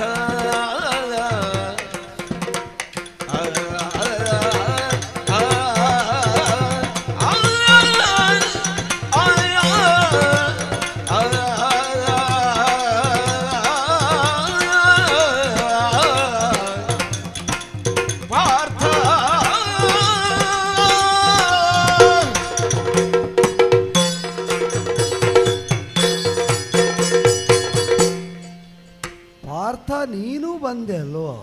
ಹೌದಣ್ಣ. ಶ್ರೀಕೃಷ್ಣನನ್ನು ಕಂಡ ಮರುಕ್ಷಣದಲ್ಲಿ ದೇವರು ಕರುಣೆಯಿಂದ ನಿನ್ನನ್ನು ಅಗಲಿ ಧಾವಿಸಿ ಬಂದನೋ ಅಂತ ನೋಡಿದೆ. ನಾ ಸುತ್ತಮುತ್ತ ನೋಡಲಿಲ್ಲ. ರಥಸಹಿತವಾಗಿ ಬಂದೆವು. ಆಗಲಿ ಆಗಲಿ. ದೇವರನ್ನು ನೋಡ್ತಾ ಇರುವಾಗ ದೃಷ್ಟಿ ತೆಗೆಯುವುದು ಬೇಡ ಅಂತ ಕಂಡದ್ದರಿಂದ ಮುಖ ನೋಡ್ತಾ ಮಾತಾಡ್ತಾ ಉಳಿದೆ. ಹಿಂದೆ ನಿಂತ ನಿನ್ನತ್ತ ಗಮನ ಹರಿಯಲಿಲ್ಲ. ದೊಡ್ಡ ವಿಷಯ ಅಲ್ಲ ಅಣ್ಣ. ಎಲ್ಲರೂ ಸುತ್ತುವರಿದಿರುವಾಗ ಯಾರೆಲ್ಲ ಇದ್ದಾರೆ ಅಂತ ನೋಡುವುದಕ್ಕೂ ಹೋಗಲಿಲ್ಲ. ಆಗಲಿ ನಿನಗೆ ಇಲ್ಲಿ ಬರುವುದಕ್ಕೂ ಒಂದು ರಣಮಧ್ಯದಲ್ಲಿ ವ್ಯವಧಾನ ಸಿಕ್ಕಿದ್ದು ನನ್ನ ಅದೃಷ್ಟ ಅಂತ ತಿಳಿಯಲ್ಲ. ಅಯ್ಯೋ, ಯಾವುದು ಮುಖ್ಯ ಅನ್ನುವುದನ್ನು ಯೋಚಿಸಿ ಅಲ್ಲೋ ಕೈಗೆತ್ತಿಕೊಳ್ಳುವುದು. ಮುಖ್ಯ ಕಾರ್ಯಕ್ಕೆ ನೀನು ನಿನ್ನನ್ನು ತೊಡಗಿಸಿಕೊಂಡು ಹೋದವನಲ್ವೋ? ಎತ್ತ ನೋಡಿದರತ್ತ ಪಾರ್ಥನೆತ್ತ ಅಂತ ಕೇಳಿದರೆ ಉತ್ತರವಾಗಿ ಸಿಗುತ್ತಾ ಇದ್ದದ್ದೊಂದೇ ವಾಕ್ಯ. ಕಡು ವಿರೋಧಿಗಳಾದ ಶಂಸಪ್ತಕರನ್ನು ಎದುರಿಸುವುದಕ್ಕಾಗಿ ಧಾವಿಸಿ ಹೋಗಿದ್ದಾನೆ. ಕೃಷ್ಣ ಸಾರಥ್ಯದಲ್ಲಿ ಕಪಿಕೇತನನಾದವನು ಗಾಂಡೀವ ಧನ್ವಿಯಾಗಿದ್ದುಕೊಂಡು ದಿವ್ಯವರೂಥವನ್ನು ಅಡರಿಕೊಂಡು ಸಾಗಿದ ಬಗೆಯಿಂದ ದೇವ ವಿರೋಧಿಗಳ ಸರ್ವನಾಶವಾಗುತ್ತದೆ ಇನ್ನುಂತ ಪ್ರತೀಕ್ಷೆಯಿಂದ ನಿರೀಕ್ಷೆಯಿಂದ ಆಡುವ ಭಟರೇ ನಮ್ಮ ಸುತ್ತಮುತ್ತ ಇರುವುದು. ಮೊನ್ನೆಯಿಂದ ರಗಳೆ ಮಾಡ್ತಾ ಇದ್ದಾರೆ. ಅದೇ ಅದನ್ನು ಆಗಲಿ ಅಡಿಗಡಿಗೆ ನೀ ಮಾಡಬೇಕಾದದನ್ನು ಮಾಡುವುದಕ್ಕೆ ಬಿಡದೆ ತಡೆಯುತ್ತಾ ಇರುವಂತಹ ಅವರು ಇಂದು ನಿನಗೆ ಮಾಡಬೇಕು ಅಂತ ಕಂಡ ನನ್ನ ಸಂದರ್ಶನಕ್ಕೆ ಒಂದು ತಡೆಯೊದಗದೆ ಹೋಗುವುದಕ್ಕೆ ಬಿಟ್ರಲ್ಲ. ಅಯ್ಯೋ, ಅವರು ಬಿಡುವುದೇನು, ನಾನು ಬರಬೇಕಲ್ಲ, ಹಾಗೆ ಬಂದೆ. ಅದೇ ಹಿಡಿದ ಕೆಲಸವನ್ನು ಮುಗಿಸದೆ ಬಿಡುವವನಲ್ಲ ನೀನು. ಆದರೂ ಕೂಡ ಬಿಡುವು ಪಡೆದು ಬಂದದ್ದು ನಿನ್ನ ದೊಡ್ಡತನವೇ. ಆಗಲಿ. ಅವರನ್ನು ಒಂದು ಹಂತದಲ್ಲಿ ಗೆದ್ದೇ ಬಂದ ಹಾಗುಂಟು. ಕವಚಕ್ಕೆ ಅವಚಿಕೊಂಡದ್ದಕ್ಕೆ ಏನು ತೊಡಕಾದಂತಿಲ್ಲ. ಕವಚ ಕ್ಷತವಿಕ್ಷತವಾಗಲಿಲ್ಲ. ಕೈಯಲ್ಲಿ ಗಾಂಡೀವ ಕಾಣುತ್ತಲೇ ಉಂಟು. ಅಂಗೋಪಾಂಗಗಳಿಗೂ ವಿಶೇಷ ಆಘಾತ ಈ ಬಾರಿಯ ಯುದ್ಧದಲ್ಲಿ ಆದ ಆಗಿಲ್ಲ. ಇಲ್ಲ, ದೊಡ್ಡ ಗಾಯ ಆಗಲಿಲ್ಲ. ತುಂಬ ಬೆವರು ಬಂದಾಗಿಲ್ಲ. ರಥ ಹಾರಿಸಿದ ರಭಸಕ್ಕೆ ಹಾರಿ ಹೋಯ್ತೋ ಅಥವಾ ಈ ಬಾರಿ ಅಷ್ಟು ದುಡಿಬೇಕಾಗಿ ಬರಲಿಲ್ವೋ ಗೊತ್ತಿಲ್ಲ. ಶಂಸಪ್ತಕರೆದುರಿನ ಯುದ್ಧದಲ್ಲಿ ಅಲ್ಲ, ಬರುವ ಕಾಲದಲ್ಲಿ ನನ್ನ ಸ್ಥಿತಿ ಹೇಗಿದ್ರು ನೀನಂತೂ ಸುಕ್ಷೇಮವಾಗಿ ವಿಶೇಷ ಘಾತವನ್ನು ಅನುಭವಿಸದೆ ಇಚ್ಛಿಸಿದವರನ್ನು ಕಾಣುವುದಕ್ಕಾಗುವ ಪ್ರಾಪ್ತಿಯನ್ನು ಹೊಂದಿ ದೇವ ಸಾರಥ್ಯದಲ್ಲಿ ಇಲ್ಲಿಯ ತನಕ ನಡೆತಂದೆಯಲ್ಲ. ಸಮಾಧಾನ ಆಯಿತು. ಈಗ ಅವ ಸಿಕ್ಕಿದನಾ? ಅಲ್ಲ, ಬರುವ ದಾರಿಯಲ್ಲಿ ಆದರೂ ನೀನು ಹುಡುಕಿಕೊಂಡು ಹೋಗಿದ್ದಿ ಅಂತಲ್ಲ ಕೇಳಿದ್ದು ನಾನು. ನೀ ಹೋಗುವುದಿಲ್ಲ ಬಿಡು. ಯಾಕೆಂದ್ರೆ ನೀನು ನಿರ್ದಿಷ್ಟವಾಗಿ ವೈರಿಗಳನ್ನು ಯಾರು ಅಂತ ಆಯ್ಕೆ ಮಾಡಿ ಅವರ ಕರೆಗೆ ಹೋಗೊಟ್ಟು ಸಾಗುತ್ತಾ ಇರುವಾಗ ಉಳಿದವರನ್ನೆಲ್ಲ ಗಳಿಸುವುದೂ ಇಲ್ಲ, ಗುಣಿಸುವುದೂ ಇಲ್ಲ. ಆ ರವಿತೇಜದಿಂದ ಕಂಗೊಳಿಸುವಂತಹ ತನ್ನ ಪ್ರಖರತೆಯಿಂದ ಎದುರಾದ ಪ್ರತಾಪಿಗಳನ್ನೆಲ್ಲ ಧರೆಗುರುಳುವಂತೆ ಮಾಡುವ, ಅವರ ವಿಕ್ರಮವನ್ನು ಕ್ಷತವಿಕ್ಷತವಾಗಿಸುವಂತಹ ಆ ಅಸಾಮಾನ್ಯ ತೇಜಸ್ವಿಯಾದಂತಹ ಕೌರವ ಸೇನಾಧಿಪತಿಯಾದಂತಹ ಆ ಕರ್ಣ ಕಂಡೆಯ ಅಥವಾ ಕೇಳಿದ್ಯಾ? ಅವ ಎಲ್ಲಿದ್ದಾನೆ, ಏನು ಮಾಡ್ತಾ ಇದ್ದಾನೆ, ಹೇಗೆ ಮಾಡ್ತಾ ಇದ್ದಾನೆ, ಅದರ ವರ್ತಮಾನ ಆದರೂ ಕೇಳಿದ್ಯೋ ಹೇಗೆ? ಯಾಕೆ ಅಂದರೆ ಹಾಗೆ ಸಾಧಿಸ್ತಾ ಇದ್ದಾನೆ. ಅವಿರತವಾಗಿ ಹುಡುಕಿ ಹೊಡೆಯುತ್ತಾ ಇದ್ದಾನೆ. ಹಾಗೆ ಹುಡುಕಿ ಹೊಡೆಯುವ ಭರದಲ್ಲಿ ನಿನ್ನನ್ನು ಅಡಹಾಯ್ದು ನಿನಗೂ ಎದುರಾದರೆ ಮತ್ತೆ ನೀ ಇಲ್ಲಿ ಬರುವುದಕ್ಕಿರಲಿಲ್ಲ. ಅದಕ್ಕೆ ಕೇಳಿದೆ ನಾನು. ಅವ ಸಿಗದಂತೆ ಅವನಿಂದ ತಪ್ಪಿಸಿಕೊಂಡು ಬಂದಿರಬೇಕು, ಅವನಿಗೆ ಎದುರಾಗದೆ ಇಲ್ಲಿಯ ತನಕ ಬಂದಿರಬೇಕು. ಅಥವಾ ಎಲ್ಲಾದರೂ ಎದುರಾದಾಗ ಅನಿವಾರ್ಯವಾಗಿ ಅವನಿಗೆ ಹೊಡೆದೆ ಇಲ್ಲ. ಬದುಕಿನಲ್ಲಿ ವಿರೋಧಿ ಅಂತ ಸ್ಥಾಪಿತನಾದಂತಹ ಕರ್ಣನನ್ನು ನೀ ಹೊಡೆದದ್ದಿದ್ದರೆ, ಬಡಿದದ್ದಿದ್ದರೆ, ಮರಳಿಸಿದ್ದಿದ್ದರೆ, ನಿರ್ಣಾಯಕವಾದಂತಹ ಗೆಲುವನ್ನು ಹೊಂದಿದ್ದಿದ್ದರೆ ನಿನ್ನ ಮುಖ ಕಲಾಪ್ರಪೂರ್ಣವಾಗಬೇಕಾಗಿತ್ತು. ಸಂತೋಷದಿಂದ ನೀನು ಉತ್ತೇಜಿತನಾಗಬೇಕಾಗಿತ್ತು. ರಣವನ್ನು ನೀನು ಹೇಗೆ ಪರಿಭಾವಿಸ್ತಿ ಅಂತ ನಾವೆಲ್ಲ ಅರಿತವರು ಪಾರ್ಥ. ಅದನ್ನು ಉತ್ಸವ ಅಂತ ಕೀರ್ತಿಸಿದವನು ನೀನು, ಕೃಷ್ಣನಲ್ಲೇ ಹೇಳಿದವನಲ್ಲೋ. ಸಾಂದರ್ಭಿಕವಾಗಿ ಮಮ ಕೃಷ್ಣ ರಣೋತ್ಸವ ಅಂತ ನೀನು ಸಂಭ್ರಮದಿಂದ ಆಡಿದವನು. ಕೃಷ್ಣ ನನಗೆ ರಣ ಅಂದರೆ ಉತ್ಸವದ ಕಣದ ವಿಹಾರ. ಅದೇ ಹೌದಾಗಿದ್ದರೆ ಅಂತಹ ಉತ್ಸವದಲ್ಲಿ ಸಿಗಬಹುದಾದ ಒಂದು ಉತ್ತೇಜನಕಾರಿಯಾದ ಗೆಲುವಿನಿಂದ ಕೂಡಿದವನಾಗಿ ನೀ ಬಂದಂತಿಲ್ಲ. ಎಲ್ಲ ಸತ್ವಗಳು ಸೋರಿ ಹೋದವನಂತೆ, ಕೈ ಸಾಗದಂತಹ ಹತಾಶೆಯಲ್ಲಿದ್ದ ಅಸಹಾಯಕನಂತೆ, ತಲೆ ಕೆಳಗೆ ಹಾಕಿ ಕಣ್ಣಾಲಿಗಳಲ್ಲಿ ಅಷ್ಟೋ ಇಷ್ಟೋ ನೀರು ಬಂದು ಜಿನುಗುತ್ತದೋ ಇಲ್ವೋ ಎಂಬ ಶಂಕೆ ಬರುವಂತೆ ನೀನು ಇಲ್ಲಿ ಹತಪ್ರಭನಾಗಿ ನಿಂತದ್ದನ್ನು ನೋಡಿದಾಗ ಇಲ್ಲ. ನಾನು ಕೇಳಲಿಕ್ಕೆ ಕಾರಣ, ಸಂದರ್ಭ ಸಿಕ್ಕಿದಾಗಲೆಲ್ಲ ಅವನಿಗೆ ಹಾಗೆ ಮಾಡ್ತೇನೆ, ಅವನಿಗೆ ಹೀಗೆ ಮಾಡ್ತೇನೆ, ಬಾಯಲ್ಲಿ ಹೇಳಿದರೆ ಆಗಲಿಲ್ಲ, ಮಾಡಬೇಕದನ್ನು. ಆದರೆ ನಾವು ಇದು ತನಕ ಕೇಳಿದ್ದು ಅವನ ಕುರಿತಾಗಿ ನೀನು ಆಡಿದ ಮಾತುಗಳನ್ನು ಮಾತ್ರ. ಕರ್ಣನನ್ನು ನಾವು ಬಿಡುವುದಿಲ್ಲ. ಕರ್ಣನನ್ನು ಮಾತ್ರ ಅಲ್ಲ, ಕರ್ಣಂ ಕರ್ಣಾನುಗಾಂಶ್ಚೈವ ಶರೇ ಹಂತಾಸ್ಮಿ, ಶರದಿಂದ ನಾ ಕೊಲ್ಲುವವನಾಗುತ್ತೇನೆ ಅಂತ ನೀನು ಪ್ರತಿಜ್ಞಾಬದ್ಧನಾದವನು, ಕರ್ಣನನ್ನು ಕರ್ಣಾನುಗರನ್ನು. ಹಾಗೆ ಪ್ರತಿಜ್ಞಾಬದ್ಧನಾದದ್ದರಿಂದ ಆಡಿದ ಮಾತನ್ನು ಉಳಿಸಿಕೊಳ್ಳುವುದಕ್ಕೆಲ್ಲಾದರೂ ಅಪೂರ್ವವಾಗಿ ಇದು ತನಕ ಮಾಡದ್ದನ್ನು ಮಾಡಿದೆಯೋ ಎಂಬ ಪ್ರತೀಕ್ಷೆಯಿಂದ ಕೇಳಿದರೆ ಇಲ್ಲ. ಬಾಯಲ್ಲಿ ಹೇಳಿದ್ದೆಲ್ಲ ಸಾಧಿಸುವುದಕ್ಕಾಗುವುದಿಲ್ಲ, ಹೇಳಿದ್ದನ್ನೆಲ್ಲ ಯಥಾವತ್ತಾಗಿ ಈಡೇರಿಸುವುದಕ್ಕೆ ಯಾರಲ್ಲಿ ಸಾಧ್ಯ? ಗತತೇಜರಾದಂತಹ, ಅಲ್ಪತ್ರಾಣವನ್ನು ಹೊಂದಿದಂತಹ ಸಾಮಾನ್ಯ ಯೋಧರ ಮುಂಭಾಗದಲ್ಲಿ ನಾವು ಆಡಿದ್ದು ನಡೆಯುತ್ತದೆ, ಆಡಿದ್ದಕ್ಕಿಂತ ಹೆಚ್ಚು ನಡೆಯುತ್ತದೆ. ಆದರೆ ವಿಶೇಷವಾದ ಪಡುಭಟ ಎಂಬ ನೆಗಳತೆಯನ್ನು ಹೊಂದಿದ, ವಿಕ್ರಮಾತಿಶಯತೆಯನ್ನು ಹೊಂದಿದವರ ಮುಂಭಾಗದಲ್ಲೆಲ್ಲ ಆಡಿದ್ದನ್ನು ಸಕಾಲದಲ್ಲಿ ಹಾಗೆ ಸಾಧಿಸುವುದಕ್ಕೆ ಎಲ್ಲಿ ಆಗುತ್ತದೆ? ಇಲ್ಲ ಕೃಷ್ಣ. ಏನು ಕೃಷ್ಣ, ಇವನನ್ನು ನಂಬಿದವರಿಗೆ ಹಾಗೆ ನಂಬಿದರೆ ಅದಕ್ಕೇನಾದರೂ ಉಳಿಗಾಲ ಸಿದ್ಧಿಸಿತು ಅಂತ ನಿನಗೆ ಕಾಣ್ತದೋ? ಅರ್ಜುನ, ಇವನನ್ನು ನಂಬಿದರೆ ನೋವುಂಟು. ನಂಬಿದವರಿಗೆ ದೇಶಾಂತರದವಧಿ ಎಲ್ಲವೇ ಗಂಡಗೆ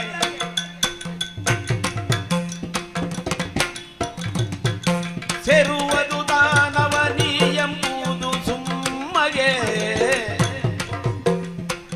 ಕಾಣಗದೊಳಗೆ ನವೆಯಲೋಸುವ ಘಟಿಸಿತಲ್ಲದೆ ಎನಗೆ ಸಾಧ್ಯವೇ ತಿಳಿಯದಾದೆನು. ರವಿಯ ನಂದನನು ವೀರರು ಭುವನದೊಳಗಾರುಂಟು ಧನು ಧನು ವಂದೆಯ ಪಾತ್ರ ನೀನು. ಕೃಷ್ಣ, ಧರ್ಮಜ ತುಂಬ ನೆಚ್ಚಿಕೊಂಡು ಬಿಟ್ಟನಪ್ಪ ಈ ಅರ್ಜುನನನ್ನು. ಒಂದು ಹಂತದಲ್ಲಿ ಭೀಮನನ್ನು ತುಂಬ ನೆಚ್ಚಿಕೊಂಡು ಬಿಟ್ಟೆ. ಪಾಪ ಅವ ಎಲ್ಲಿದ್ದಾನೋ ಏನೋ, ನೆಚ್ಚಿಕೊಳ್ಳೇಬೇಕಲ್ಲ. ಅಲ್ಲ, ನೆಚ್ಚಿಕೊಳ್ಳದೆ ನನಗೆ ಬೇರೆ ವಿಧಿ ಇಲ್ಲ, ಬೇರೆ ಗತಿ ಇಲ್ಲ, ಹಾಗೆ ಹೇಳುವುದು ಹೆಚ್ಚು ಸರಿ. ಈಗ ಅದು ಪ್ರವಾಹ ಪತಿತನಾದವನಿಗೆ ಹುಲ್ಲು ಕೊಟ್ಟಿ ದೊಡ್ಡ ಆಸರೆಯನ್ನು ತಂದು ಕೊಡ್ತದೆ ಅಂತಲ್ಲ, ಹಿಡಿಯುವುದಕ್ಕೆ ಬೇರೆ ಏನು ಇಲ್ಲದಿದ್ದಾಗ ಅದನ್ನಾದ್ರೂ ನಾವು ಹಿಡ್ಕೊಳ್ಳುವುದು ಆ ಕಾಲದಲ್ಲಿ ಅನಿವಾರ್ಯ ಅಲ್ವಾ ನಮಗೆ? ಹೌದು. ಇದಾದ್ರೂ ನಮ್ಮನ್ನು ರಕ್ಷಿಸ್ತದೋ, ದಡ ಸೇರಿಸ್ತದೋ ಅಂತ ಅಲ್ಲಿ ಯುಕ್ತಿ ಕೆಲಸ ಮಾಡುವುದಿಲ್ಲ, ತರ್ಕ ಶುಷ್ಕವಾಗುತ್ತದೆ. ಅದನ್ನೆಲ್ಲ ಬೆಳೆಸಿದರೆ ಕೈಯಲ್ಲಿದ್ದದನ್ನು ಬಿಡುವ ಅಂತಲೇ ಕಾಣಬೇಕು. ಆದ್ರಿಂದಲೇ ಹೆಚ್ಚು ಚಿಂತೆ ಮಾಡದೆ ಸಿಕ್ಕಿದ್ದನ್ನು ಹಿಡ್ಕೊಳ್ಳುವುದು. ಈ ಅರ್ಜುನನನ್ನು ನಾವು ಹಿಡ್ಕೊಂಡದ್ದು ಹಾಗೆ, ಆ ಭೀಮನನ್ನು ನಾವು ಅವಲಂಬಿಸಿದ್ದು ಅದೇ ವಿಧಾನದಲ್ಲಿ. ಆದರೆ ಈಗ ಗೊತ್ತಾಗ್ತದೆ ನೋಡು, ಏನು ಒಂದು ಆಧಾರ ಇಲ್ಲದಂತಹ ಅವಲಂಬನೆಯನ್ನು ನಾವು ಹೊಂದಿದ್ದ ಹೌದಾದ್ರೆ, ಅಂದರೆ ಯುಕ್ತಿಗೆ ಸಮ್ಮತವಲ್ಲದ ಅವಲಂಬನೆಯನ್ನು ಹೊಂದಿ ಇದರಿಂದಲೇ ನಮ್ಮ ಸರ್ವತೋಮುಖವಾದ ಉದ್ಧಾರ ಆಗುತ್ತದೆ ಅಂತ ನಾವು ನಂಬಿದ್ದ ಹೌದಾದರೆ, ನಿರ್ಣಾಯಕವಾದ ಘಟ್ಟದಲ್ಲಿ ಇದ್ದದ್ದನ್ನು ಕಳ್ಕೊಂಡು ನಾವು ಧರಾತಲಕ್ಕೆ ಬಿದ್ದು ಬಿಡುವುದು ಸತ್ಯ ಅಂತ ಅನುಭವಕ್ಕೆ ಬಂದ ಒಂದು ವಿಶೇಷ ಸಂದರ್ಭ ಕೃಷ್ಣ. ಇದು ಯೋಚನೆ ಮಾಡು. ಏನು ಯುದ್ಧ ಬೇಡ ಅಂತ ಯಾವೆಲ್ಲ ವಿಧದಲ್ಲಿ ನಾನು ಹೇಳಿದ್ದೇನೆ. ಹೌದು, ನಿನ್ನಲ್ಲೂ ಹೇಳಿದ್ದೇನೆ, ಹೌದು, ಅವನಲ್ಲೂ ಹೇಳಿದ್ದೇನೆ. ಹೌದು. ಅಲ್ಲ, ನಾ ಹೇಳದ ನಮ್ಮವರು ಮನಿಸಿದವರು ಯಾರೂ ಇಲ್ಲ. ಹೌದು. ಆದ್ರೂ ಎಲ್ಲರೂ ಉತ್ತೇಜನ ಕೊಟ್ರಿ. ಇಲ್ಲ, ಆಗುತ್ತದೆ ಆಗುತ್ತದೆ ಆಗುತ್ತದೆ. ಯಾಕಾಗುತ್ತದೆ ಅಂತ ಕೇಳಿದ್ರೆ ಎಲ್ಲರಲ್ಲೂ ಇದ್ದದ್ದು ಭೀಮಾರ್ಜುನರ ಅಗ್ರಜನಾಗಿದ್ದಂತಹ ನಿನಗೆ ಅಸಂಭಾವ್ಯವಾದದ್ದು ದುರಕಣದಲ್ಲಿ ಏನುಂಟು? ಯಾವ ವಿರೋಧಿಗಳಿದ್ದಾರೆ? ಎಲ್ಲರನ್ನು ಹತಪ್ರಭರನ್ನಾಗಿಸುವಂತೆ ಅಪಾರವಾದ ಅಸ್ತ್ರಗ್ರಾಮಗಳನ್ನು, ವಿಶೇಷವಾದ ಶಕ್ತಿ ಕೌಶಲ್ಯಗಳನ್ನು ಸ್ವಾಯತ್ತೀಕರಿಸಿದಂತಹ ಆ ಕ್ಷತ್ರಿಯ ಪುಂಗವರು ಅವರು ಸಾಧಿಸಲಾಗದ್ದು ಈ ಭೂತಳದಲ್ಲಿ ಇಂತಲ್ಲ, ಲೋಕಾಂತರದಲ್ಲಿ ಇನ್ಯಾವ ಕೃತ್ಯಗಳು ಇಲ್ಲ ಅಂತ ಅಡಿಗಡಿಗೆ ಭರವಸೆ ಕೊಡ್ತಾ ಬಂದ್ರಿ. ಹೌದು, ನಾ ಹೇಳಿದೆ, ಕರುಣದಿ ಜಯಲಕ್ಷ್ಮಿ ನಾರಿಗೊಲಿವಳು ಅತಂತ್ರವಾದ ಅಸ್ಥಿರವಾದ ಸಮರಮುಖದ ಗೆಲುವನ್ನು ಹುಚ್ಚು ಹಂಬಲದಿಂದ, ಮೇರೆ ಮೀರಿದ ಆತ್ಮವಿಶ್ವಾಸದಿಂದ, ಕ್ಷತ್ರಿಯ ಸಹಜವಾದ ಅಹಂಕಾರದಿಂದ ನಾವು ಎದುರಿಸುವುದಕ್ಕೆ ಹೊರಟ್ರೆ ಅಲ್ಲಿ ಪರಿಭವವೇ ಬಂತು ಅಂತ ಆದರೆ ಗತಿಹೀನರಾದಂತಹ ನಾವು ಈಗ ಬಿದ್ದ ಆಘಾತದಿಂದಲಾದರೂ, ಅಂದ್ರೆ ದ್ಯೂತದಲ್ಲಿ ಬಂದ ಸೋಲು, ವನವಾಸ, ಅಜ್ಞಾತವಾಸ, ಇದನ್ನಾದ್ರೂ ಹೇಗೋ ಅನುಭವಿಸಿ ನಿನ್ನ ದಯೆಯಿಂದ ಬದುಕುಳಿದಿದ್ದೇವೆ. ಆದರೆ ರಣಮಧ್ಯದಲ್ಲಿ ಮರ್ಮಾಘಾತವಾಯಿತು ಅಂತಾದರೆ ಬದುಕಿದರೂ ಅಂಗಛಿದ್ರವಾದ ಸ್ಥಿತಿಯಲ್ಲಿ ಕ್ಷತವಿಕ್ಷತರಾಗಿ ಮತ್ತೆ ಜೀವಚ್ಛವಗಳಾಗಿ ಬದುಕಬೇಕಾಗುತ್ತದೆ.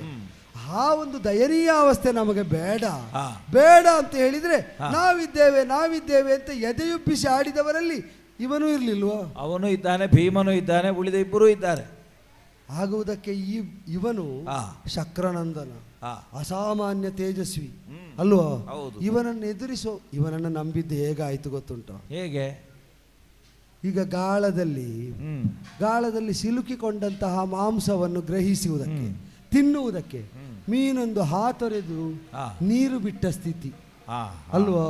ತನ್ನ ನೆಲೆಯಾಗಿದ್ದ ಅದನ್ನು ಬಿಟ್ಟಾದರೂ ಹಾತೊರೆದು ಹಾರಿಯಾದರೂ ಹಿಡಿತೇನೆ ಅಂತ ಆ ಬಲೆಗೆ, ಗಾಳಕ್ಕೆ ಸಿಲುಕಿ ತಾನು ಇದ್ದ ನೆಲೆಯನ್ನು ಬಿಟ್ಟು ಕಳೆದಂತಹ ಸ್ಥಿತಿ. ಅನ್ನವನ್ನು ಹಸಿದವನು ತಿನ್ನುವುದಕ್ಕೆ ಹೊರಟಾಗ ಮಧ್ಯದಲ್ಲಿ ಹುದುಗಿದ್ದ ವಿಷವನ್ನು ಗುರುತಿಸಲಾಗದೇ ಹೋದ ಸ್ಥಿತಿ.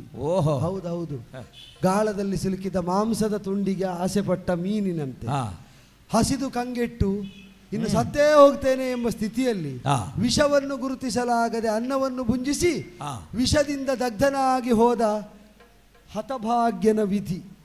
ಅದಲ್ಲದೆ ಇದ್ರೆ ನನ್ನ ಪಾಡನ್ನು ಇನ್ನೇನು ಅಂತ ಗುರುತಿಸಿರಿ ಕೃಷ್ಣ. ಪ್ರತಿಜ್ಞಾವಾಕ್ಯ ಆಡಿದವರಿಗೆ ಅವರಿಗೆ ನಡೆಸುವುದಕ್ಕಾಗುತ್ತದೆ.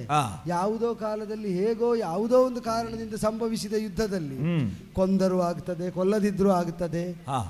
ಅವರೆಲ್ಲ ಪ್ರತಿಜ್ಞೆ ಮಾಡಿದ್ದು ಕರ್ಣನ ಮೇಲಿನ ದ್ವೇಷದಿಂದ ಅಂತ ನಾ ಭಾವಿಸಿದೆ.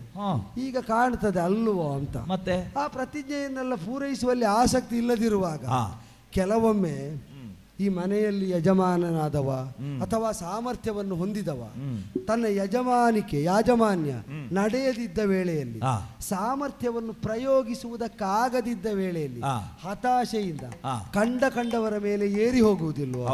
ಯಾರ್ಯಾರನ್ನು ಬಾಯಿಗೆ ಬಂದಂತೆ ನಿಂದಿಸುವುದಿಲ್ವೋ? ಹೌದು.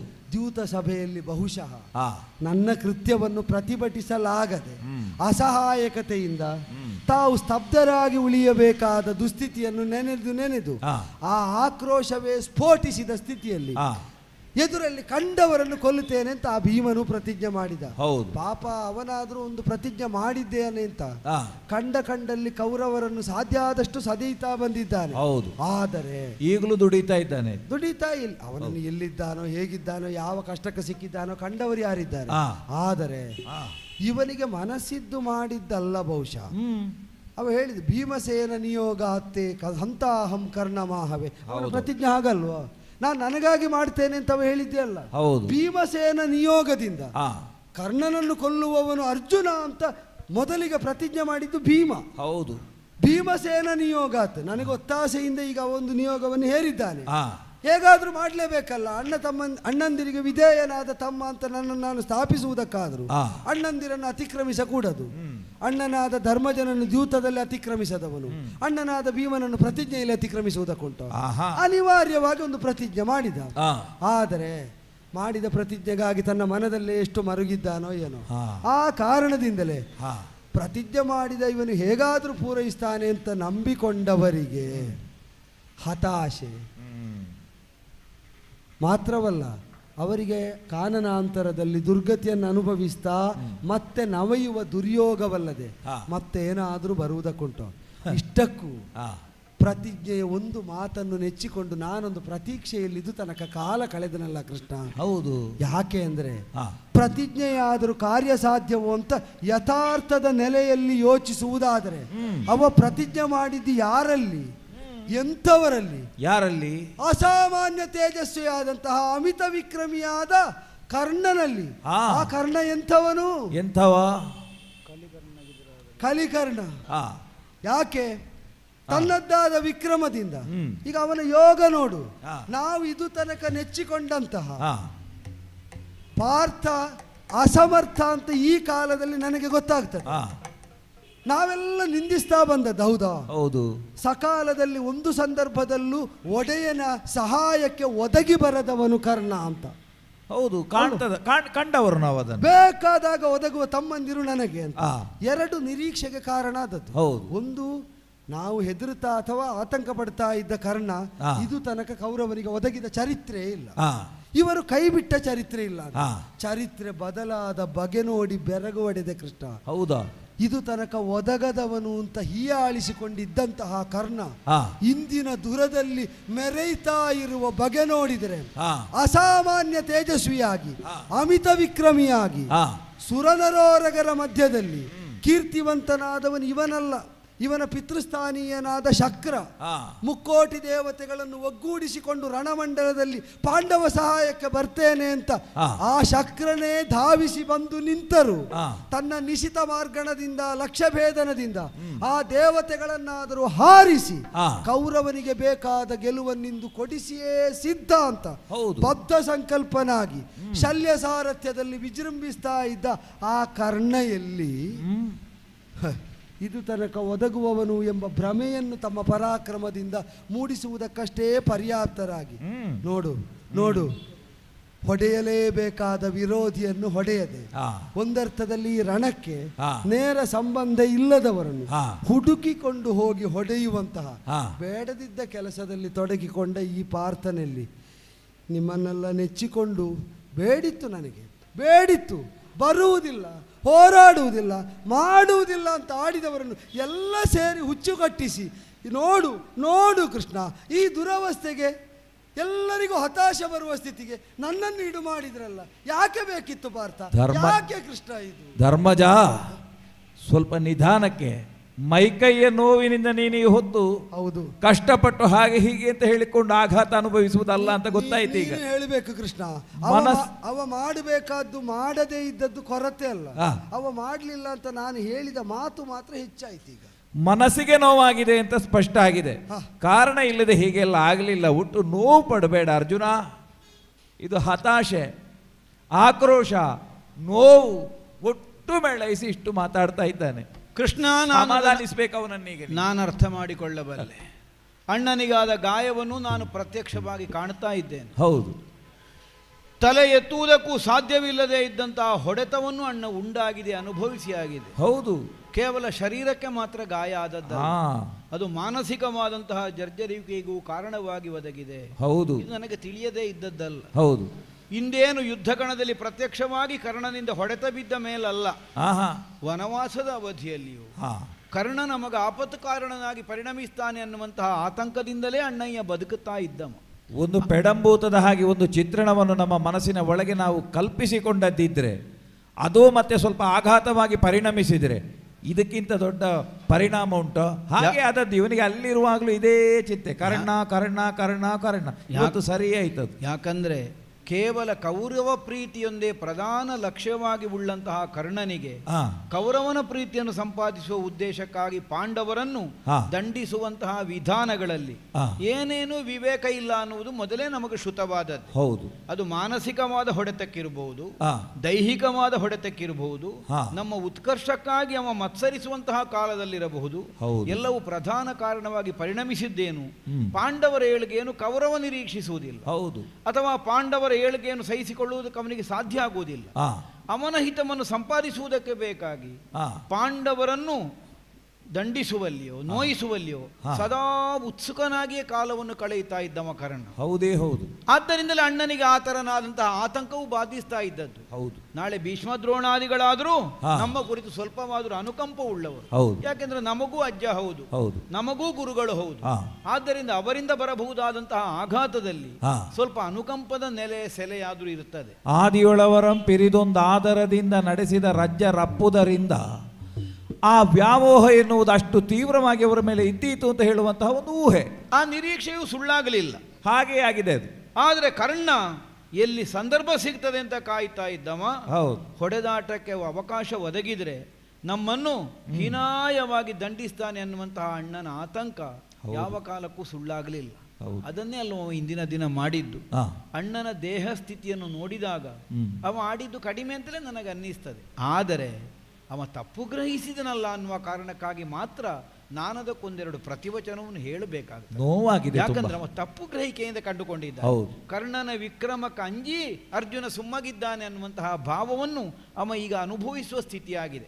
ಅದಲ್ಲ ವಾಸ್ತವಿಕ ವಿಚಾರ ಏನು ಅನ್ನುವುದನ್ನು ನಾನು ವಿವರಿಸುವುದಕ್ಕೊಂದು ಅವಕಾಶ ಖಂಡಿತ ವಿವರಿಸಲೇಬೇಕು. ಅಣ್ಣದೇವಾ ಲಾಲಿಸೈ ಬಿರುನ ಬಾಬ ಕರುಣದಿಂದ ಜೀಯ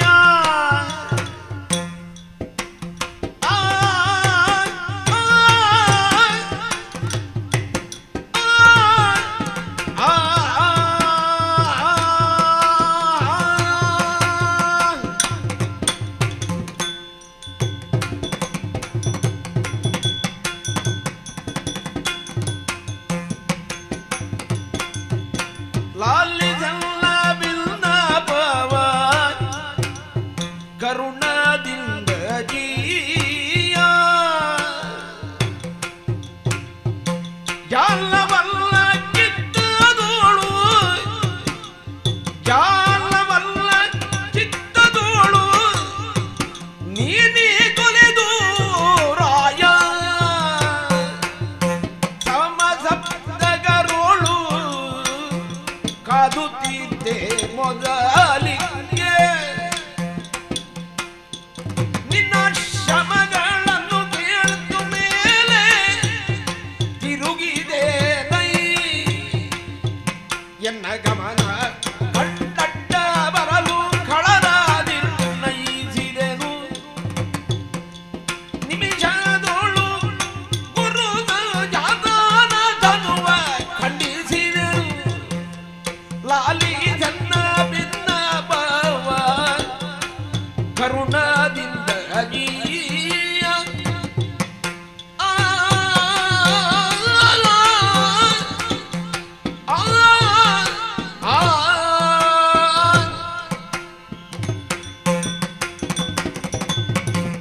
ಜಿಯಾ ಪಾರ್ಥನ ನುಡಿಗಳನ್ನು ಅವಧರಿಸುವ ಕೃಪೆ ಮಾಡಬೇಕು. ಇನ್ನೂ ಹೇಳುವುದಕ್ಕುಂಟೇನೋ? ನಿನಗಾದಂತಹ ಆಘಾತ ಎಷ್ಟು ತೀವ್ರತರವಾದದ್ದು ಅನ್ನುವುದನ್ನು ನಾ ಗ್ರಹಿಸಬಲ್ಲೆ. ಅರ್ಥ ಆಗ್ತದೆ. ಒದಗಿ ಬಂದಂತಹ ಯಾವುದೇ ಒಂದು ಆಘಾತ ಪರಿಣಾಮ ಮಾಡುವಲ್ಲಿ ಕೇವಲ ಆದ ಗಾಯದ ಆಳ ಎಷ್ಟು ಅನ್ನುವುದಕ್ಕಿಂತಲೂ ಗಾಯ ಮಾಡಿದವ ಯಾರು ಅನ್ನುವುದು ಪ್ರಧಾನ ಕಾರಣವಾಗಿ ಪರಿಣಮಿಸ್ತದೆ ಅನ್ನುವುದು ಸುಳ್ಳಲ್ಲವಲ್ಲ. ಯಾರನ್ನು ನಾವು ನಮ್ಮ ಹಿತೈಷಿಗಳು ಬಂಧುಗಳು ಅಂತ ಭಾವಿಸ್ತೇವೆ ಅವರನ್ನು ವಿರೋಧಿಸುವಂತಹ ಕಾಲಕ್ಕೆ ಅವರಿಂದ ನಮ್ಮ ದೇಹಕ್ಕಾದಂತಹ ಒಂದು ಗಾಯವಾದರೂ ನಮಗದು ಮನಸ್ಸಿಗೆ ಬಹಳ ದೊಡ್ಡ ಪರಿಣಾಮ ಮಾಡುವುದಿಲ್ಲ. ಯಾಕೆ? ಅವರ ಕುರಿತಾಗಿ ನಾವು ಹೊಂದಿರುವಂತಹ ಶ್ರದ್ಧೆ ವಿಶ್ವಾಸಗಳೇ ಅದಕ್ಕೆ ಕಾರಣ. ನಮಗೆ ಯಾವುದೋ ಒಂದು ವಿಧದಿಂದ ಅವರು ಪೂಜ್ಯ ಸ್ಥಾನದಲ್ಲಿರ್ತಾರೆ. ಸಂಬಂಧದಿಂದಿರಬಹುದು, ವ್ಯವಹಾರದಿಂದಿರಬಹುದು, ಅಥವಾ ಇನ್ನಿತರೆ ಕಾರಣಗಳಿಂದಿರಬಹುದು. ಯಾವ ವ್ಯಕ್ತಿಗಳಲ್ಲಿ ನಮಗ ಪ್ರೀತಿಯ ಭಾವ ಇರ್ತದೆ ಅವರನ್ನು ವಿರೋಧಿಸಿದ ಸಂದರ್ಭದಲ್ಲಿ ಅವರಿಂದ ಒಂದು ಹೊಡೆತ ಬಿದ್ದರೂ ದೇಹಕ್ಕಾದ ಗಾಯ ಮಾತ್ರ ನಮಗೆ ಪರಿಣಾಮವಾಗ್ತದೆ ಹೊರತು ಮನಸ್ಸಿನ ಮೇಲೆ ಗಾಯ ಮಾಡುವುದಿಲ್ಲ. ಆದರೆ ಯಾರನ್ನು ನಾವು ಮನಸ್ಸಿನಿಂದಲೂ ದ್ವೇಷಿಸ್ತೇವೆ ಅಥವಾ ನಮಗವರು ವಿರೋಧಿಗಳು ಅನ್ನುವಂತಹ ಭಾವ ಇರ್ತದೆಯೋ ಅಥವಾ ಅವರಲ್ಲಿ ಯಾವುದೇ ವಿಧವಾದಂತಹ ಒಂದು ಸಲುಗೆಯ ಸಂಬಂಧದ ವ್ಯಾಪ್ತಿಯ ನಮ್ಮಲ್ಲಿ ಇರುವುದಿಲ್ವೋ ಅಂತಹವರು ನಮ್ಮ ಮೇಲೆ ಮಾಡಿದಂತಹ ಆಕ್ರಮಣ ನಮ್ಮ ದೇಹದ ಮೇಲೆ ಮಾತ್ರ ಅಲ್ಲ ನಮ್ಮ ಬುದ್ಧಿಯ ಮೇಲೂ ಆಗುತ್ತದೆ ಅನ್ನುವುದು ನಿರ್ವಿವಾದ. ನಿನಗೀಗಾದಂತಹ ನೋವನ್ನು ನಾನು ಭಾವಿಸಬಲ್ಲೆ ಅಂತ ಹೇಳಿದ್ದು ನಾನು ಆ ಕಾರಣಕ್ಕೆ. ನೀನು ಸದಾಕಾಲ ಹಂಬಲಿಸ್ತಾ ಇದ್ದವು. ಮುಂದೆ ಒದಗಬಹುದಾದಂತಹ ಒಂದು ಸಮರ ಅಥವಾ ಅಂತಹ ಯುದ್ಧದ ಸನ್ನಿವೇಶದಲ್ಲಿ ನಮಗಾಗಬಹುದಾದಂತಹ ಪರಾಭವ ಯಾವನ ಕಾರಣದಿಂದ ಅನ್ನುವ ಕುರಿತು ನೀನು ಆಗಾಗ ವನವಾಸದಲ್ಲಿದ್ದಾಗಲೂ ಆಡುತ್ತಾ ಇದ್ದೆ.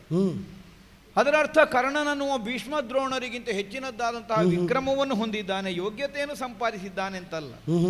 ಪಾಂಡವರನ್ನು ಹೊಡೆಯುವಲ್ಲಿಯೋ ದಂಡಿಸುವಲ್ಲಿಯೋ ತಾತ್ಸಾರವಾಗಿ ಕಾಣುವಲ್ಲಿಯೋ ಅವ ನಿರ್ದಯಿ ಇದ್ದಾನೆ. ಸಂದರ್ಭ ಸಿಕ್ಕಿದ್ರೆ ಸಾಕು ಮೈ ಮೇಲೆ ಬಿದ್ದು ಬರುವಂತಹ ಒಂದು ಸ್ವಭಾವವನ್ನು ಅವ ಹೊಂದಿದವ. ನಿಷ್ಕಾರಣವಾಗಿ ಪಾಂಡವ ವಿರೋಧವನ್ನು ಮೇಳೈಸುತ್ತಾ ಬಂದವ. ಹಾಗಿದ್ದವ ಮತ್ತೆ ಯುದ್ಧ ಕ್ಷೇತ್ರದಲ್ಲಿ ಸಂದರ್ಭ ಸಿಕ್ಕಿದ್ರೆ ಸುಮ್ಮಗೆ ಉಳಿಯುವುದಕ್ಕುಂಟ. ಶತಾಯಗತಾಯವಾದಂತಹ ಯತ್ನದಿಂದಲಾದರೂ ನಮ್ಮ ನಾಶಕ್ಕಾಗಿ ಅವ ಪ್ರಾಣವನ್ನಾದರೂ ಪಣಕ್ಕಿಟ್ಟು ಹೋರಾಡುತ್ತಾನೆ. ದಯಾ ದಾಕ್ಷಿಣ್ಯ ಎರಡೂ ಇಲ್ಲದೆ ಇದ್ದವ. ಈ ಭಾವದಿಂದ ನೀನು ಆತಂಕವನ್ನು ಹೊರಹಾಕುತ್ತಾ ಇದ್ದವ. ಅದು ಸುಳ್ಳಾಗಲಿಲ್ಲ. ಸಂದರ್ಭ ಸಿಕ್ಕಿದಾಗಲೆಲ್ಲ ನಮ್ಮನ್ನು ಮುಖಭಂಗಗೊಳಿಸುವುದಕ್ಕೆ ಅವನಿಗೆ ಅಗತ್ಯ ಇದ್ರೂ ಇಲ್ಲದೇ ಇದ್ರೂ ಅದರಲ್ಲಿ ಮೂಗು ತೂರಿಸಿ ನಮ್ಮನ್ನು ಹತಪ್ರಭರನ್ನಾಗಿಸುವುದಕ್ಕಾಗಿ ಪ್ರಯತ್ನಿಸುತ್ತಾ ಮುಂದೆ ಬಂದವ. ಅಲ್ಲದೆ ಹೋದರೆ ಕರ್ಣನನ್ನು ಕೊಲ್ಲುತ್ತೇನೆ ಅನ್ನೋ ಪ್ರತಿಜ್ಞೆಯನ್ನು ಮಾಡಬೇಕಾದ ಅವಶ್ಯಕತೆಯೂ ಇರಲಿಲ್ವಲ್ಲ. ಅವ ನೇರ ನಮಗೆ ವಿರೋಧ ಅಲ್ಲ, ಸುಯೋಧನನ ಇಷ್ಟಕ್ಕೆ ಬೇಕಾಗಿ ನಮ್ಮಲ್ಲಿ ವಿರೋಧವನ್ನು ಮಾಡಿದ. ಆದರೆ ಅದು ಒಪ್ಪಿಕೊಳ್ಳಬಹುದಾದ ವಿರೋಧ ಅಲ್ಲ. ಅದರಲ್ಲಿದ್ದದ್ದು ಕೌರವ ಪ್ರೀತಿ ಅನ್ನುವುದರಿಂದ ಒಂದಿಗೂ ಪಾಂಡವ ವಿದ್ವೇಷ ಅನ್ನುವುದು. ಆದ್ದರಿಂದ ಅದನ್ನೊಂದು ನಿಯಂತ್ರಿಸುವುದಕ್ಕಾಗಿ ಅವನನ್ನು ಕೊಲ್ಲುವಂತಹ ಉದ್ದೇಶಕ್ಕಾಗಿ ಪ್ರತಿಜ್ಞೆಯನ್ನು ಮಾಡಬೇಕಾಗಿ ಬಂತು. ಅಂತಹ ಕರ್ಣನಿಂದ ಇಂದಿನ ದಿನ ನೀನು ಆಘಾತಕ್ಕೆ ಒಳಗಾಗಿ ಹೋಗಿದ್ದಿ. ಯಾವ ಶರೀರಕ್ಕಾಗುವ ಗಾಯವ ಯುದ್ಧದಲ್ಲಿ ಬರುವಂತಹ ಸೋಲೋ ಒಬ್ಬ ಯೋಧನಿಗೆ ಮನಸ್ಸಿಗೆ ಹಿತವಾದ ಅನುಭವವನ್ನು ಕೊಡುವುದಕ್ಕಿಲ್ಲ, ಅದು ಕೆಟ್ಟ ಫಲವನ್ನೇ ಕೊಡ್ತದೆ.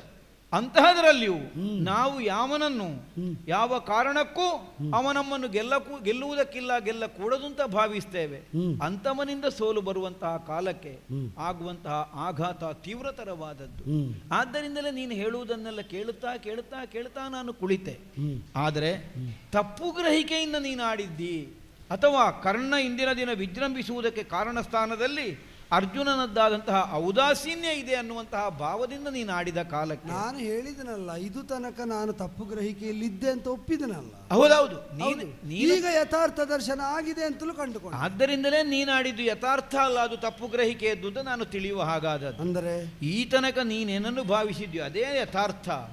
ಇಂದಿನ ದಿನ ನೀನೇನನ್ನು ಕಲ್ಪಿಸಿಕೊಂಡಿದ್ಯಾ ಅದು ಮಾತ್ರ ಯಥಾರ್ಥ ಅಲ್ಲ, ಅದು ಸತ್ಯಕ್ಕೆ ವಿರುದ್ಧವಾದದ್ದು ಅನ್ನುವುದನ್ನು ನಿನಗೆ ಶ್ರುತಪಡಿಸುವಂತಹ ಒಂದು ಹೊಣೆಯಿಂದಲೇ ನಾನು ಮಾತನಾಡುವುದಕ್ಕೆ ಹೊರಟಿದ್ದೆ. ಇದು ತನಕ ಅನುಜರ ಮೇಲೆ ನಾನಿರಿಸಿದ ವಿಶ್ವಾಸ ಯಥಾರ್ಥ ಹೌದು ಅಂತ ಆದರೆ ಪರಿಣಾಮ ಬೇರೆ ಆಗಬೇಕಿತ್ತಲ್ಲ. ಹೌದಣ್ಣ, ಈ ಪರಿಣಾಮ ತೋರಿಸ್ತಾ ವಿಶ್ವಾಸವೇ ಸರಿ ಅಂತ ಹೇಗೆ ಹೇಳುವುದಕ್ಕೆ ಸಾಧ್ಯ? ಸಮರ ಕ್ಷೇತ್ರದಲ್ಲಿ ನಿನ್ನ ಸನಿಹದಲ್ಲಿ ನಾನಿರುತ್ತಿದ್ದರೆ ಅಥವಾ ನನ್ನ ಸಮಕ್ಷದಲ್ಲೇ ಕರ್ಣ ನಿನ್ನನ್ನು ಆಕ್ರಮಿಸುವುದಕ್ಕೆ ಬರುತ್ತಿದ್ದರೆ ನೀನು ಹೀಗೆ ಗಾಯ ಒಡೆದು ಬೀಳುವಂತಹ ಒಂದು ಸ್ಥಿತಿ ಒದಗುತ್ತಿದೆ. ಈಗ ಇನ್ನು ನಿನ್ನಲ್ಲಿ ಹೇಳಿ ಅವ ಹೊಡಿಲಿಕ್ಕೆ ಬರಬೇಕು ಯಾರಲ್ಲ? ಹಾಗಲ್ಲ ಅಣ್ಣ, ಅದರ ಅರ್ಥ ಮತ್ತೆ ನನ್ನಲ್ಲಿ ಹೇಳಿ ಅವ ಬರಬೇಕು ಅಂತಲ್ಲ. ನನ್ನಲ್ಲಿ ಹೇಳಿದರೆ ಅವನಿಗೆ ನಿನಗೆ ಹೊಡಿಲಿಕ್ಕೆ ಬರಲಿಕ್ಕೆ ಧೈರ್ಯವೇ ಬರಲಿಕ್ಕಿಲ್ಲ, ಅದು ಆಮೇಲಿನ ಪ್ರಶ್ನೆ. ಯಾಕಂದ್ರೆ ಯಾವಾಗ ಹೊಡೆಯುವುದಕ್ಕೆ ಬಂದಾಗಲೂ ಅರ್ಜುನನ ಮುಂಭಾಗದಲ್ಲಿ ಅವ ಹೊಡೆತ ತಿಂದೇ ಹೋದದ್ದೇ ಹೊರತು ಅವ ಹೊಡೆದು ನನ್ನನ್ನು ಉರುಳಿಸಿದಂತಹ ಇತಿಹಾಸವೇ ಇಲ್ಲ. ಆದ್ದರಿಂದ ನನ್ನಲ್ಲಿ ಹೇಳಿ ಅವ ಹೊಡೆತಕ್ಕೆ ಬರ್ತಾನೆ ಅಂತಲ್ಲ, ನಾನು ಹೇಳಿದೆ ನಿನ್ನ ಮೈಗೆ ಒಂದು ಗಾಯವಾಗುವ ಸನ್ನಿವೇಶ ಸಮರ ಕ್ಷೇತ್ರದಲ್ಲಿ ನಾನು ಸನಿಹದಲ್ಲಿರುವಾಗ ನನ್ನ ಉಪಸ್ಥಿತಿಯಲ್ಲಿ ನಡೆಯುವುದಕ್ಕೆ ಅವಕಾಶವನ್ನು ನಾನು ಒದಗಿಸಿಕೊಡ್ತಾ ಇದ್ದೇನೆ. ಅನ್ಯ ಆಸಕ್ತಿಯಲ್ಲಿ ಅಥವಾ ಅನ್ಯರ ಸಮ್ಮುಖದಲ್ಲಿ ಯುದ್ಧದಲ್ಲಿ ನಾನು ಮುಂದುವರಿಯಬೇಕಾದಂತಹ ಅನಿವಾರ್ಯತೆ ಒಂದು ಸೃಷ್ಟಿಯಾಗಿ ಹೋಯಿತು. ಕರ್ಣನಿಂದ ತಪ್ಪಿಸಿಕೊಳ್ಳಬೇಕು ಅನ್ನುವುದಕ್ಕಲ್ಲ ನಾನು ಆ ಕಡೆಗೆ ಹೋದದ್ದು. ನಿನಗೇ ಗೊತ್ತಿದೆ, ದ್ರೋಣಾಚಾರ್ಯರು ಚಕ್ರವ್ಯೂಹವನ್ನು ಬಲಿದ ದಿವಸ ಪ್ರಾರಂಭ ಆಗಿದೆ ಆ ಸಮಸಪ್ತಕರದ್ದಾದಂತಹ ಬಾಧೆ. ಪ್ರತಿಜ್ಞಾಬದ್ಧರಾಗಿ ಸಮರ ಕ್ಷೇತ್ರದಲ್ಲಿ ಕಾಣಿಸಿಕೊಳ್ಳುವಂತಹ ಮನಸ್ಥಿತಿಯನ್ನು ಹೊಂದಿದಂತಹ ಅವರುಗಳು ಅವರಯ್ಯನ ಮರಣಕ್ಕೆ ಪ್ರತೀಕಾರವನ್ನು ಮಾಡುವಂತಹ ಉದ್ದೇಶವನ್ನು ಮುಂದಿಟ್ಟುಕೊಂಡು ಕೌರವ ಸಹಾಯಕ್ಕಾಗಿ ಈ ಕುರುಕ್ಷೇತ್ರದ ಯುದ್ಧದಲ್ಲಿ ಬಂದು ಭಾಗವಹಿಸುವುದಕ್ಕೆ ಮುಂದಾದವರು. ಮೊನ್ನೆಯೂ ಸಮಸ್ಯೆ ಬಂದಿತ್ತು, ಎರಡು ಕಡೆಗಳಿಂದಲೂ ಏಕಕಾಲದಲ್ಲಿ ಯುದ್ಧಕ್ಕಾಹ್ವಾನ ಬಂದಂತಹ ಕಾಲಕ್ಕೆ ಏನು ಮಾಡಬೇಕು? ಕೃಷ್ಣಸ್ವಾಮಿಯಲ್ಲೇ ನಾನು ಅದಕ್ಕೊಂದು ಉಪಾಯವನ್ನು ಕೇಳಿದ್ದು, ಪರಿಹಾರವನ್ನು ಕೇಳಿದ್ದು. ಯಾಕೆಂದ್ರೆ ಚಕ್ರವ್ಯೂಹ ಬಲಿದಿದ್ದಾರೆ ದ್ರೋಣಾಚಾರ್ಯರು, ಕೌರವ ಪಾಳೆಯದ ಸೇನಾಧಿಪತಿಗಳು ಯುದ್ಧಕ್ಕೆ ಆಹ್ವಾನವನ್ನು ಕೊಟ್ಟು ನನ್ನಲ್ಲಿಗೆ ಕಳುಹಿಸಿದ್ದಾರೆ. ಆ ಕಡೆಯಿಂದ ಸಂಸಪ್ತಕರ ಆಳುಗಳು ನನ್ನ ಮುಂಭಾಗಕ್ಕೆ ಬಂದು ಯುದ್ಧಕ್ಕಾಗಿ ಪಂಥಾಹುವನ್ನು ಕೊಟ್ಟಿದ್ದಾರೆ. ಸಂಸಪ್ತಕರು ಯುದ್ಧಕ್ಕೆ ಬರಬೇಕು ಅಂತ ಹೇಳಿದ್ದಾರೆ. ಆಗ ಏನು ಮಾಡಬೇಕು, ಯಾವುದು ಪ್ರಧಾನವಾಗ್ತದೆ ಹೀಗೆ ಪ್ರಶ್ನಿಸಿದಂತಹ ಕಾಲಕ್ಕೆ ಕೃಷ್ಣಸ್ವಾಮಿಯೇ ಹೇಳಿದ್ದು, ಏನು ಮೊದಲೆಲ್ಲಿಂದ ಕರೆ ಬಂದಿದೆಯೋ ಅಲ್ಲಿಗೆ ನಾವು ಹೋಗಬೇಕಾಗ್ತದೆ. ಹಾಗಿದ್ರೆ ಚಕ್ರವ್ಯೂಹಕ್ಕೇನು, ಅದಕ್ಕೊಂದು ಬದಲು ವ್ಯವಸ್ಥೆ ಆಗ್ತದೆ, ಅದನ್ನೆಲ್ಲ ನೀನು ಯೋಚಿಸಬೇಕಾದದ್ದು, ಅಲ್ಲಿಗೆ ನಾವು ಹೋಗಬೇಕಾದದ್ದುಂಟು ಅಂತ ಅಲ್ಲಿಗೆ ಕರೆದುಕೊಂಡು ನಾನು ತಪ್ಪಿದೆ ಪಾರ್ಥ. ಅದರಿಂದಲೇ ನಮ್ಮ ವಿಧಿ ಏನು ಅಂತ ಗೊತ್ತಾಗುತ್ತದೆ. ವಿಜಯನಿಗೆ ವಿಜಯ ಬರ್ತದೆ, ಪಾಂಡವರಿಗೆ ಸಾವು ಸಮನಿಸ್ತದೆ ಅಂತ. ಈಗ ಆ ಯುದ್ಧದಲ್ಲಾದ್ರೂ ಗೊತ್ತಾದದ್ದೇ ಅಲ್ವೋ. ಪಾಂಡವರ ಕಣ್ಣಿನ ಕೃಷ್ಣಮಣಿ ಅಂತಿದ್ದಂತಹ ಅಭಿಮನ್ಯು ಕುಮಾರ ಅವನ ಅವಸಾನ ಆಗಿದೆ, ನೀನಲ್ಲಿ ಒಂದು ಹಂತದ ಗೆಲುವನ್ನು ಸಂಪಾದಿಸಿ ಬಂದಿದ್ದಿ. ಅಂದರೆ ಸಾವನ್ನು ನೀಗಲಾಗದ ಗೆಲುವನ್ನು ನೀವು ಹೊಂದುತ್ತಿ ಅಂತ ಅಲ್ಲೇ ಅರ್ಥ ಆಗಬೇಕಿತ್ತು ನನಗೆ. ಅಣ್ಣ ನೀನು ಅದಕ್ಕೆ ತಪ್ಪಾಗಿ ಯಾಕೆ ಭಾವಿಸಿಕೊಳ್ಳುತ್ತಿ? ಅದೇ ಒಂದು ನಿಲುಮೆಯಲ್ಲೇ ಮತ್ತೊಂದು ಅರ್ಥವು ನಿನಗೆ ಸ್ಫುರಣೆ ಆಗಬೇಡ. ಅಂದ್ರೆ ಪಾರ್ಥ ನಿರುತ್ತ ಪಾಂಡವರ ಪಾಲಿನ ಕಣ್ಮಣಿ ಅಂತಿದ್ದಂತಹ ಅಭಿಮನ್ಯುವಿನ ಮರಣ ಆಗ್ಲಿಕ್ಕೆ ಇತ್ತು ಅಂತ ಒಪ್ಪಿಯಲ್ಲ ನೀನೀಗ ಈ ವಾಕ್ಯ ಹೇಳಿದ್ದು ಅಲ್ವಾ? ಪಾರ್ಥನ ಗಮನ ಬೇರೆಡೆಗೆ ಇರುವಾಗ, ಅವ ಬೇರೆಲ್ಲಿಗ ಯುದ್ಧಕ್ಕೆ ಹೋಗಿರುವಾಗ ಇಲ್ಲಿ ಅಭಿಮನ್ಯುವಿನ ಮರಣ ಆಗಿದೆ ಅಂತ ಅದರ ಅರ್ಥ ಏನು? ನೀನು ನನ್ನ ವಿಕ್ರಮದಲ್ಲಿ ವಿಶ್ವಾಸ ತಳೆದೆ ಅಲ್ವಾ ಈ ವಾಕ್ಯ ಹೇಳಿದ್ದು. ಒಂದು ವೇಳೆ ನಾನೇ ಚಕ್ರವ್ಯೂಹ ಭೇದನಕ್ಕಾಗಿ ಹೋಗುವುದಕ್ಕೆ ಮುಂದಾಗುತ್ತಿದ್ದರೆ, ಸಮಸಪ್ತಕರಿಂದಂದು ಕರೆ ಬಾರದೇ ಇರುತ್ತಿದ್ದರೆ, ಅಭಿಮನ್ಯುವನ್ನು ಸಾವನ್ನು ನಾವು ಸ್ವಾಗತಿಸುವಂತಹ ಒಂದು ದುರ್ವಿಧಿ ನಮ್ಮ ಬದುಕಿನಲ್ಲಿ ಬರ್ತಿರ್ಲಿಲ್ಲ. ಹಾಗಿದ್ರೇನು, ಪಾರ್ಥ ಪ್ರಾಮಾಣಿಕವಾದಂತಹ ಹೋರಾಟದಲ್ಲೇ ಮುಂದುವರಿಯುತ್ತಾ ಇದ್ದಾನೆ. ಯಾರನ್ನು ಸೋಲಿಸುವ ಉದ್ದೇಶ ಅಲ್ಲ, ಆದರೆ ಅನಿವಾರ್ಯವಾಗಿ ಪಾರ್ಥನ ಗಮನವನ್ನು ಬೇರೆಡೆಗೆ ಸೆಳೆದು ಅವರದ್ದಾದಂತಹ ತಂತ್ರವನ್ನು ಮೇಳೈಸಿ ಯುದ್ಧದಲ್ಲಿ ಗೆಲುವನ್ನು ಕಾಣಬೇಕಾದ ಒಂದು ಅನಿವಾರ್ಯತೆಯನ್ನು ಅವರು ಒಪ್ಪಿಕೊಂಡಿದ್ದಾರೆ ಅನ್ನುವುದಲ್ಲೋ ಈ ಹಿನ್ನೆಲೆಯಲ್ಲಿರುವಂತಹ ಧ್ವನಿ. ಸಮಸಪ್ತಕರಲ್ಲಿಗೆ ಮೊನ್ನೆ ಯುದ್ಧಕ್ಕಾಗಿ ಹೋದ ಮೇಲೆ ಅಭಿಮನ್ಯುವನ್ನೂ ಕಳಕೊಂಡೆವು. ಹಾಗೆಂದು ಸಮಸಪ್ತಕರ ಸಾವಾದರೂ ಸಮನಿಸಿತ. ಯಾಕಂದ್ರೆ ಅಪಾರವಾದಂತಹ ಸೇನೆಯನ್ನು ಕೂಡಿಕೊಂಡು ಬಂದವರು. ಆಗಾಗ ನಾನು ಯಾರ ಮುಂಭಾಗಕ್ಕೆ ಯುದ್ಧಕ್ಕೆ ಹೋಗುವಾಗಲೂ ನಮ್ಮ ರಥ ಕಡ್ಡವಾಗಿ ನಿಂತು ಸಮರದ ಪಂಥಾಹ್ವಾನವನ್ನು ಒಡ್ಡುತ್ತಾ ಇದ್ದಾರೆ. ಹೌದಪ್ಪ, ನಾವೊಂದು ರಗಳೆ ಮುಗಿಯಿತು ಅಂತ ನಿಟ್ಟಿಸಿರು ಬಿಡುವುದಕ್ಕೂ ಬಿಡದಂತೆಯೇ ಕಾಡ್ತಾ ಇದ್ದ ಖಳರವರು. ಹೌದು, ಅವರ ಹುಟ್ಟಡಗಿಸುವುದಕ್ಕೆ ಸಾಧ್ಯ ಆಗಲಿಲ್ಲ. ಯಾಕೆಂದ್ರೆ ಅಪಾರವಾದ ಸಂಖ್ಯೆಯಲ್ಲಿ ಸದಾಕಾಲ ಬರ್ತಾ ಇದ್ದಾರೆ, ಕೊಂದಷ್ಟು ಮತ್ತೆ ಬರ್ತಾ ಉಂಟು ಅವರ ಸೇನೆ. ಆದ್ದರಿಂದಲೇ ಮುಗಿಸುವುದಕ್ಕೆ ಸಾಧ್ಯ ಆಗಲಿಲ್ಲ. ಇಂದಿನ ದಿನವೂ ಆದದ್ದೇ. ಶಲ್ಯಮಾಮನ ಸಾರಥ್ಯದಲ್ಲಿ ಸೇನಾಧಿಪತಿಯಾದಂತಹ ಕರ್ಣ ಯುದ್ಧ ಭೂಮಿಗೆ ಬರ್ತಾ ಇದ್ದಾನೆ. ಪಾಂಡವ ವಿರೋಧದಲ್ಲಿಯೂ ಅರ್ಜುನನನ್ನು ಇಂದಿನ ದಿನ ಮುಗಿಸುವಂತಹ ನಿರ್ಣಯದಿಂದಲೇ ಶಲ್ಯ ಭೂಪತಿಯ ಸಾರಥ್ಯತನವನ್ನು ಸ್ವೀಕರಿಸಿಕೊಂಡು ಬಂದಿದ್ದಾನೆ ಅನ್ನುವುದು ನಮಗೂ ಬಂದ ವರ್ತಮಾನವೇ ಹೌದಲ್ಲ. ಪ್ರತಿಜ್ಞಾಬದ್ಧನಾಗಿ ಬಂದಿದ್ದಾನೆ. ಇಂದಿನ ಸೂರ್ಯಾಸ್ತಮಾನಕ್ಕಿಂತ ಮುನ್ನ ಕರ್ಣನೋ ಅರ್ಜುನನನ್ನುವುದು ಪ್ರಪಂಚಕ್ಕೆ ತಿಳಿಯುವ ಹಾಗಾಗುತ್ತದೆ. ಹೀಗೆ ಪ್ರತಿಜ್ಞಾಬದ್ಧನಾಗಿ ಸಮರಕ್ಷೇತ್ರಕ್ಕೆ ಬಂದಂತಹ ಅವನನ್ನು ನಿರ್ಣಯಿಸಿಯೇ ಬಿಡೋಣ ಈ ಭಾವದಿಂದಲೇ ಕೃಷ್ಣ ಸಾರಥ್ಯದಿಂದ ನಾನು ರಣಕ್ಷೇತ್ರವನ್ನು ಸೇರಿದವ. ಆದ್ರೇನು ಮಾಡೋಣ, ಕರ್ಣನ ಸಮ್ಮುಖಕ್ಕೆ ಹೋಗಲಿಕ್ಕೆ ಬಿಡಲಿಲ್ಲ. ಪಥದಲ್ಲಿ ಸಮಸಪ್ತಕರು ಬಂದರು, ತಡೆ ಹಿಡಿದರು. ಅವರಲ್ಲಿ ಹೋರಾಡ್ತಾ ಇರುವಂತಹ ಕಾಲಕ್ಕೆ ಸಮರ ಕ್ಷೇತ್ರದಲ್ಲಿ ನೀನೂ ಯುದ್ಧಕ್ಕೆ ಮುಂದುವರಿಯಬೇಕಾಗಿ ಬಂತು. ಆದರೂ ಎಚ್ಚರಿಕೆಯ ಮಾತುಗಳನ್ನು ಆಡಿಯೇ ಹೋಗಿದ್ದೆ. ಇಂದೊಂದು ದಿವಸ ಅಂತಲ್ಲ, ಮೊನ್ನೆ ಯುದ್ಧಾರಂಭವಾದ ಅಂದಿನಿಂದಲೂ ತಮ್ಮಂದಿರಾದಂತಹ ನಕುಲ ಸಹದೇವರಿಗೆ ನಿನ್ನ ರಥರಕ್ಷಣೆಯ ಭಾರವನ್ನು ಒಪ್ಪಿಸಿಯೇ ನಾವು ಯುದ್ಧ ಭೂಮಿಯಲ್ಲಿ ನಾನಾಗಲಿ ಭೀಮಸೇನನಾಗಲಿ ಬೇರೆಡೆಗೆ ಯುದ್ಧಕ್ಕೆ ಹೋದದ್ದಲ್ವ. ಬಹುಶಃ ಅವರಿಂದಲೂ ಸಾಧ್ಯ ಆಗಲಿಲ್ಲ ಕಾಣುತ್ತದೆ. ಇಂದಿನ ದಿನ ಕರ್ಣ ವಿಜೃಂಭಿಸಿದಂತಹ ವಿಧಾನವೇ ಹೌದು. ನಮ್ಮ ದುರ್ವಿಧಿ ಇರಬೇಕು, ಅಲ್ಲದೇ ಇದ್ರೆ ನಿನ್ನಯ ತನಕ ಹೇಳ ಹೆಸರಿಲ್ಲದಂತೆ ಸಮರ ಕ್ಷೇತ್ರದಲ್ಲಿ ಸೋತು ನವೆದು ಹೋಗಿದ್ದಂತಹ ಆ ರಾಧೇಯ ಇಂದಿನ ದಿನ ವಿಜೃಂಭಿಸ್ತಾನೆ ಅಂತಾದ್ರೆ ನಮ್ಮ ಅಣ್ಣನಿಗೆ ಇಂತಹ ಒಂದು ಆಘಾತವನ್ನು ಅನುಭವಿಸುವುದೋ ಅಥವಾ ಅದನ್ನು ನೋಡಿ ನಾವು ದುಃಖಿತರಾಗುವಂತಹ ಒಂದು ದುರ್ವಿಧಿಯೋ ನಮ್ಮ ಬದುಕಿನಲ್ಲಿ ಇತ್ತು ಅಂತ ನಾವು ಭಾವಿಸಬೇಕು. ಸಮರ ಕ್ಷೇತ್ರದಲ್ಲಿ ನಿನ್ನ ರಥ ಶಿಬಿರಕ್ಕೆ ಮುಖ ಮಾಡಿ ಮರಳುತ್ತಿರುವುದನ್ನು ಕೃಷ್ಣಸ್ವಾಮಿಯೇ ದಿಗ್ದರ್ಶನ ಮಾಡಿದ. ಅಕೋ ಹೋಗ್ತಾ ಉಂಟು ಧರ್ಮಜನ. ನೋಡಿದೆ. ನೋಡಿದ ಕಾಲಕ್ಕೆ ನಿನಗೊದಗಿದಂತಹ ಒಂದು ದುರ್ವಿಧಿಯನ್ನು ಭಾವಿಸಿ, ಇಲ್ಲದಿದ್ದರೆ ಸಮರ ಕ್ಷೇತ್ರದಲ್ಲಿ ಮಧ್ಯದಿಂದ ನೀನು ಹಿಂದಿರುಗುವುದಕ್ಕಿಲ್ಲ, ಏನೋ ಆಪತ್ತಿಗೊಳಗಾಗಿದ್ದೆ ಅನ್ನುವಂತಹ ಕಾರಣಕ್ಕಾಗಿ ಸ್ವಾಮಿಯಲ್ಲಿ ಕಾಡಿ ಬೇಡಿ ಒಮ್ಮೆ ನಾವು ಶಿಬಿರಕ್ಕೆ ಹೋಗುವ. ಅಣ್ಣನ ಶಿಬಿರಕ್ಕೆ ಹೋಗುವ, ಅಣ್ಣನನ್ನು ನೋಡಿ ಬರೋಣ. ಏನಿದ್ದಾನೆ, ಹೇಗಾಗಿದ್ದಾನೆ, ಅಣ್ಣನ ಸ್ಥಿತಿ ಏನು ಅನ್ನುವುದನ್ನು ನನಗೆ ಕಣ್ಣಾರೆ ಕಾಣದೆ ನನಗಿಲ್ಲಿ ಯುದ್ಧದಲ್ಲಿ ಹೋರಾಡುವುದಕ್ಕೆ ಸಾಧ್ಯವಾಗುವುದಿಲ್ಲ. ಯಾಕೆಂದರೆ ಅಂತರಂಗಕ್ಕೆ ಉಂಟಾದಂತಹ ಆತಂಕ. ಹಾಗೆ ಅವನಲ್ಲಿ ಆಡಿ ರಥವನ್ನು ಈ ಕಡೆಗೆ ತಿರುಗಿಸಿ ಬರುತ್ತಿರುವಂತಹ ಕಾಲಕ್ಕೆ ಆಗಲೂ ನಮ್ಮನ್ನು ಮುಂದುವರಿಲಿಕ್ಕೆ ಬಿಡಲಿಲ್ಲ. ಕೌರವಾನುಜರು ಬಂದರು, ಸಮರಕ್ಕೆ ಮುಂದೆ ನಿಂತರು. ಅವರನ್ನು ಶರಾವಳಿಗಳ ಮೂಲಕವಾಗಿ ಧರೆಗೆ ಒರಗಿಸಿ ನಿವಾರಿಸಿ ಮುಂದುವರಿಯುತ್ತಿರುವಂತಹ ಕಾಲಕ್ಕೆ ಗುರುಪುತ್ರರಾದಂತಹ ಅಶ್ವತ್ಥಾಮಾಚಾರ್ಯರು ಸಿಕ್ಕಿದರು. ಹಾ, ಎಲ್ಲಿಗೆ ಹೋಗ್ತಿ ಪಾರ್ಥ ನಿಲ್ಲು, ಹಾ, ಹಾ. ನನಗೆ ಸಮಕ್ಷದಲ್ಲಿ ನಿಂತು ಹೋರಾಟವನ್ನು ಕೊಡು.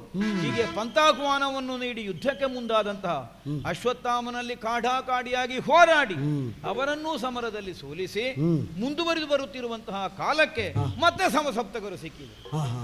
ಅವರನ್ನಲ್ಲಿಂದ ಹೊಡೆದೋಡಿಸಿ ಹಾಗೆ ಹರಿದು ಬರುತ್ತಿರುವಂತಹ ಕಾಲಕ್ಕೆ ಯಾವನು ನಿನ್ನನ್ನು ಹೀಗೆ ಹೀನಾಯವಾಗಿ ಜರ್ಜರಿತವಾಗುವ ಹಾಗೆ ಹೊಡೆದು ಉರುಳಿಸಿದನು ಅಂತಹ ಸೂತ ಪುತ್ರನಾದಂತಹ ಕರ್ಣನನ್ನ ಮುಂಭಾಗಕ್ಕೆ ಸಿಕ್ಕಿದ.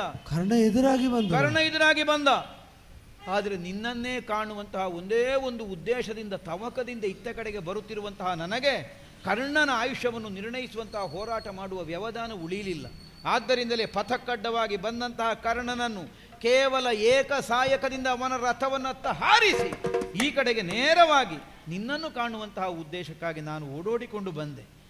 ಪಥ ಮಧ್ಯದಲ್ಲಿ ಕಾಣಸಿಕ್ಕಿದಂತಹ ಭೀಮಸೇನನಲ್ಲಿ ಕೇಳಿದೆ, ಅಣ್ಣ ಹೇಗಾಗಿದ್ದಾನೋ ಏನಾಗಿದೋ ಸ್ಥಿತಿ, ಎಲ್ಲರೂ ಸೇನೆಯಲ್ಲ ಹಿಂದೆ ಶಿಬಿರಕ್ಕೆ ಹೋಗುತ್ತಾ ಉಂಟು, ಏನು ಅಂತ ಕೇಳಿದರೆ ಹೋಗಿ ನೋಡುವ ವ್ಯವಧಾನ ನನಗಲ್ಲ, ನನಗಿಲ್ಲಿ ಹೋರಾಟದ ಕೆಲಸ ಉಂಟು, ಬೇಕಾದ್ರೆ ನೀನು ಹೋಗಿ ನೋಡು, ಹೀಗೆ ಆಡಿದ.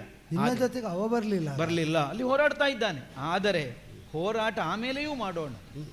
ಯಾಕೆ ಅತ್ಯಧಿಕವಾಗಿ ನಮ್ಮ ಬದುಕಿನಲ್ಲಿ ನಾವು ಆದರ್ಶವಾಗಿ ಸ್ವೀಕರಿಸಿದ, ನಮ್ಮನ್ನು ಆಧರಿಸಿ ನಿತ್ತ, ನಿನ್ನ ಅವಲಂಬನೆಯಿಂದಲೇ ಬದುಕು ರೂಪಿಸಿಕೊಂಡ, ನಿನಗೇನು ಆಘಾತವಾಗಿದೆ ಅನ್ನುವುದರ ಕುರಿತಾದ ಪೂರ್ಣ ತಿಳುವಳಿಕೆಯನ್ನು ನಾನು ಹೊಂದದೆ, ಅದಕ್ಕೊಂದು ಪರಿಹಾರವನ್ನು ಪ್ರತಿಯನ್ನು ಕಾಣದೆ ಮುಂದೆ ಸಮರ ಕ್ಷೇತ್ರದಲ್ಲಿ ಹೋರಾಡುವುದಕ್ಕೆ ನನ್ನಿಂದ ಸಾಧ್ಯವಾಗುವುದಿಲ್ಲ ಅನ್ನುವಂತಹ ಕಾರಣಕ್ಕಾಗಿ ಇತ್ತ ಕಡೆಗೆ ನಾನು ಓಡೋಡಿಕೊಂಡು ಬಂದೆ. ಒಂದು ಮಾತು ನೀನು ಹೇಳಿದಿ, ಭೀಮಸೇನ ಹೇಳಿದ್ದಕ್ಕೆ ಬೇಕಾಗಿ ಮಾಡಿದ ಪ್ರತಿಜ್ಞೆ, ಕರ್ಣ ಏನು ಬಿಡಣ್ಣ, ದೊಡ್ಡ ವಿಷಯ ಅಲ್ಲ. ಮನಸ್ಸು ಮಾಡಿದರೆ ಉದಯಿಸಿದ ಸೂರ್ಯ ಅಸ್ತಮಿಸುವುದಕ್ಕಿಂತ ಮುನ್ನ ಅವನ ಅವಸಾನವನ್ನು ಮಾಡುವುದಕ್ಕೆ ಸಾಮರ್ಥ್ಯ ಇಲ್ಲದೇ ಇದ್ದವನಲ್ಲ. ಆದರೆ ಬಹುಶಃ ಯಾವನ ಅವಸಾನಕ್ಕಾದರೂ ಒಂದು ಸಂದರ್ಭ ಅನ್ನುವುದು ಸೃಷ್ಟಿಯಾಗಬೇಕಲ್ಲ. ಬಹುಶಃ ಇಷ್ಟು ಜೀವನ ಅವನ ಆಯುಷ್ಯನ ರೇಖೆ ಗಟ್ಟಿ ಇತ್ತು ಅಂತ ಕಾಣುತ್ತದೆ.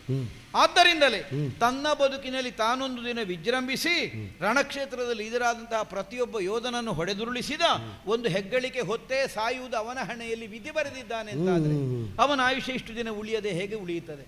ಅದಕ್ಕೆ ಬೇಕಾಗಿ ಉಳಿದದ್ದಿರಬೇಕು ಅಂತ ನಾನು ಭಾವಿಸ್ತೇನೆ. ಇಲ್ಲದಿದ್ದರೆ ಪಾರ್ಥನಿಗೆ ಇದರಾದ ಪ್ರತಿ ಸಂದರ್ಭಗಳಲ್ಲಿಯೂ ಸೋತು ಬಸವಳಿದು ಹೋಗಿದಂತಹ ಒಬ್ಬ ಕರ್ಣ ಮತ್ತೆ ನನ್ನ ಮುಂಭಾಗದಲ್ಲಿ ಇಂದಿನ ದಿನ ವಿಜೃಂಭಿಸುವುದಕ್ಕೆ ಎಲ್ಲಿ ಸಾಧ್ಯ? ಕರ್ಣನ ಸಾವು ನನಗೆ ಪ್ರಧಾನವಾಗಿ ಕಾಣಲಿಲ್ಲ. ಯಾಕೆಂದ್ರೆ ಸಾವು ಬದುಕಿನ ಹೋರಾಟವನ್ನು ನಮ್ಮ ಅಣ್ಣ ಅನುಭವಿಸುತ್ತಾ ಇದ್ದಾನೆ. ಆದ್ದರಿಂದ ಅವನನ್ನೊಮ್ಮೆ ಕಂಡು ಆಮೇಲೆ ಮುಂದಿನ ತೀರ್ಮಾನವನ್ನು ಕೈಗೊಳ್ಳೋಣ ಅನ್ನುವಂತಹ ಉದ್ದೇಶದಿಂದ ಇತ್ತ ಕಡೆಗೆ ಬಂದೆ. ನೀನು ಅನ್ಯಥಾ ಭಾವಿಸಬಾರ್ದಣ್ಣ, ನಾನೇನಾದರೂ ಸಮರ ಕ್ಷೇತ್ರದಲ್ಲಿ ದುಡಿಯದೇ ಇದ್ದವನಲ್ಲ. ಹೋರಾಡಿ ಏನು ನಿನ್ನನ್ನು ಯುದ್ಧಕ್ಕಾಗಿ ನಾವು ಪ್ರೋತ್ಸಾಹದಾಯಕವಾದಂತಹ ಮಾತುಗಳನ್ನು ಆಡಿದೆವೋ, ಯುದ್ಧವೇ ಅನಿವಾರ್ಯ ಅನ್ನುವಂತಹ ಕಾಲಘಟ್ಟದಲ್ಲಿ ಯೋಚಿಸಬೇಕಾದದ್ದಿಲ್ಲ, ಬರುವವರು ಎಷ್ಟೇ ಬಲಾನ್ವಿತರಾಗಲಿ ನಾವಿದ್ದೇವೆ ಅನ್ನುವುದಕ್ಕಾಗಿ ಮುಂದಾದೆವೋ, ಯಾವ ಯುದ್ಧದಲ್ಲಿ ನಾವು ವಿಜಯಿಗಳಾಗುವುದಕ್ಕಾಗಿ ನೀನೇ ಮಾರ್ಗದರ್ಶಕನಾಗಿ ಅಗಣಿತವಾದಂಥ ಅಸ್ತ್ರ ಸಂಪಾದನೆಯನ್ನು ಮಾಡುವಂತಹ ಉದ್ದೇಶಕ್ಕಾಗಿ ನನ್ನನ್ನು ಕಳುಹಿ ಸರ್ವ ದೇವತೆಗಳ ಅನುಗ್ರಹ ವಿಶೇಷದಿಂದ ನಾನು ಅಸ್ತ್ರ ಸಂಪದವನ್ನು ಹೊಂದಿ ಬಂದನೋ, ಅಷ್ಟೆಲ್ಲ ಉಳ್ಳಂತಹ ಪಾರ್ಥ ಕೇವಲ ನೀನು ಹೊಡೆದಾಟದಲ್ಲಿ ನೋವನ್ನುಣ್ಣಬೇಕು ಅನ್ನುವಂತಹ ಉದ್ದೇಶಕ್ಕಾಗಿ ಮಾತ್ರ ಪ್ರೋತ್ಸಾಹದ ನುಡಿಗಳನ್ನು ಆಡಿದ್ದಲ್ಲ. ನಾನು ಮಾಡಿದಂತಹ ಪ್ರತಿಜ್ಞೆಯನ್ನೇ ನೀನು ಬಲ್ಲೆ. ರಣಕ್ಷೇತ್ರವನ್ನು ಹೊರತುಪಡಿಸಿ ಮಿಕ್ಕ ಎಲ್ಲಿಯಾದರೂ ಅಣ್ಣನ ಮೈಯಿಂದ ಒಂದು ಹನಿ ರಕ್ತವನ್ನು ಭೂಮಿಗೆ ಯಾವನೇ ಇಳಿಸಲೇ ಅವನ ಆಯುಷ್ಯವನ್ನು ನಂದೇ ಮುಗಿಸ್ತೇನೆ ಅನ್ನುವ ಪ್ರತಿಜ್ಞೆಗೆ ನಾನು ಎಂದೋ ಬದ್ಧನು. ಇದು ಯುದ್ಧ ಭೂಮಿ, ಕ್ಷತ್ರಿಯನಿಗೆ ಸಹಜವಾದ ಪ್ರಕ್ರಿಯೆ. ನಿಜವಾಗಿ ಹೋರಾಟದ ಕಣಕ್ಕೆ ನೀನು ಹೋಗಬೇಕಾಗಿ ಇರಲಿಲ್ಲ, ಆದರೆ ಹೋದದ್ದು ಯಾಕೆ? ಕ್ಷತ್ರಿಯ ಸಹಜವಾದ ಪಂಥ. ಈ ಪಕ್ಷದ ನಾಯಕ ಯುಧಿಷ್ಠಿರ ಸ್ಥಿರವಾಗಿ ಯುದ್ಧದಲ್ಲಿ ಹೋರಾಡಬಲ್ಲಂತಹ ಸಾಮರ್ಥ್ಯವನ್ನು ಹೊಂದಿದವು. ಆದ್ದರಿಂದಲೇ ಕ್ಷಾತ್ರ ಸಹಜವಾದಂತಹ ಪಂಥದಿಂದ ಯುದ್ಧ ಭೂಮಿಗೆ ನೀನು ಹೋದೆಯೇ ಹೊರತು ಹೋರಾಡಬೇಕು ಅನ್ನುವಂತಹ ಅನಿವಾರ್ಯತೆಯಿಂದಲ್ವಲ್ಲ. ಅಥವಾ ಹೋರಾಡಿ ಗೆಲುವನ್ನು ಕಾಣಬೇಕಾದ್ದು ನಿನಗೆ ಸಹಜ ಪ್ರಕ್ರಿಯೆ. ಅದರ ಅರ್ಥ ನೀನೊಬ್ಬನೇ ಹೋರಾಡಬೇಕು ಅನ್ನುವುದಲ್ಲ. ನಿನ್ನೊಂದಿಗೆ ನಾವೂ ಇದ್ದೇವೆ, ಅಥವಾ ನಿನಗಿಂತ ಮುಂದೆ ನಾವಿದ್ದು ವಿಜಯವನ್ನು ಒದಗಿಸಿಕೊಡುವಲ್ಲಿ ಸದಾ ಸಿದ್ಧರಿದ್ದೇವೆ. ಈ ಭಾವದಿಂದ ನಾವೀ ತನಕ ಪ್ರಾಮಾಣಿಕವಾಗಿ ದುಡಿದರೆ ನಿನಗಾದಂತಹ ದೇಹದ ಗಾಯದಿಂದ, ನಿನಗಾದ ಮನಸ್ಸಿನ ನೋವಿನಿಂದ ನನ್ನ ಉತ್ಸಾಹ ಭಂಗವಾಗುವ ಹಾಗೆ, ನನ್ನ ಮನಸ್ಸಿನಲ್ಲಿ ವೈರಾಗ್ಯ ಮೂಡುವ ಹಾಗೆ ಈ ಬರ್ಸ್ರನೇ ನುಡಿಗಳನ್ನು ಆಡುವುದು ಯಾಕೆ? ಅಯ್ಯಯ್ಯೋ ನಾಚಿಕೆ ಆಗೋದಿಲ್ವೇನೋ ನಿನಗೆ? ಏನೋ ಕೇಳ್ತಾನು ಬದಿಯಗುದ ತನು ವಿಭಾಡಿಸಿ ನುಡಿದ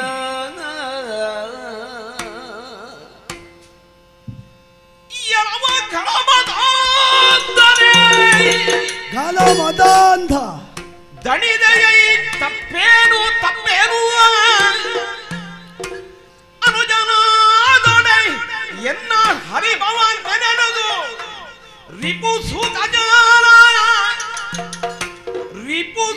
ಜನ ಕೊಲ್ಲದೆ ಜುನುಗಿ ಬಪ್ಪಯ್ಯ ಸಾಕು ಸುಡು ಗಾಂಡೀವ ಇದನಂದ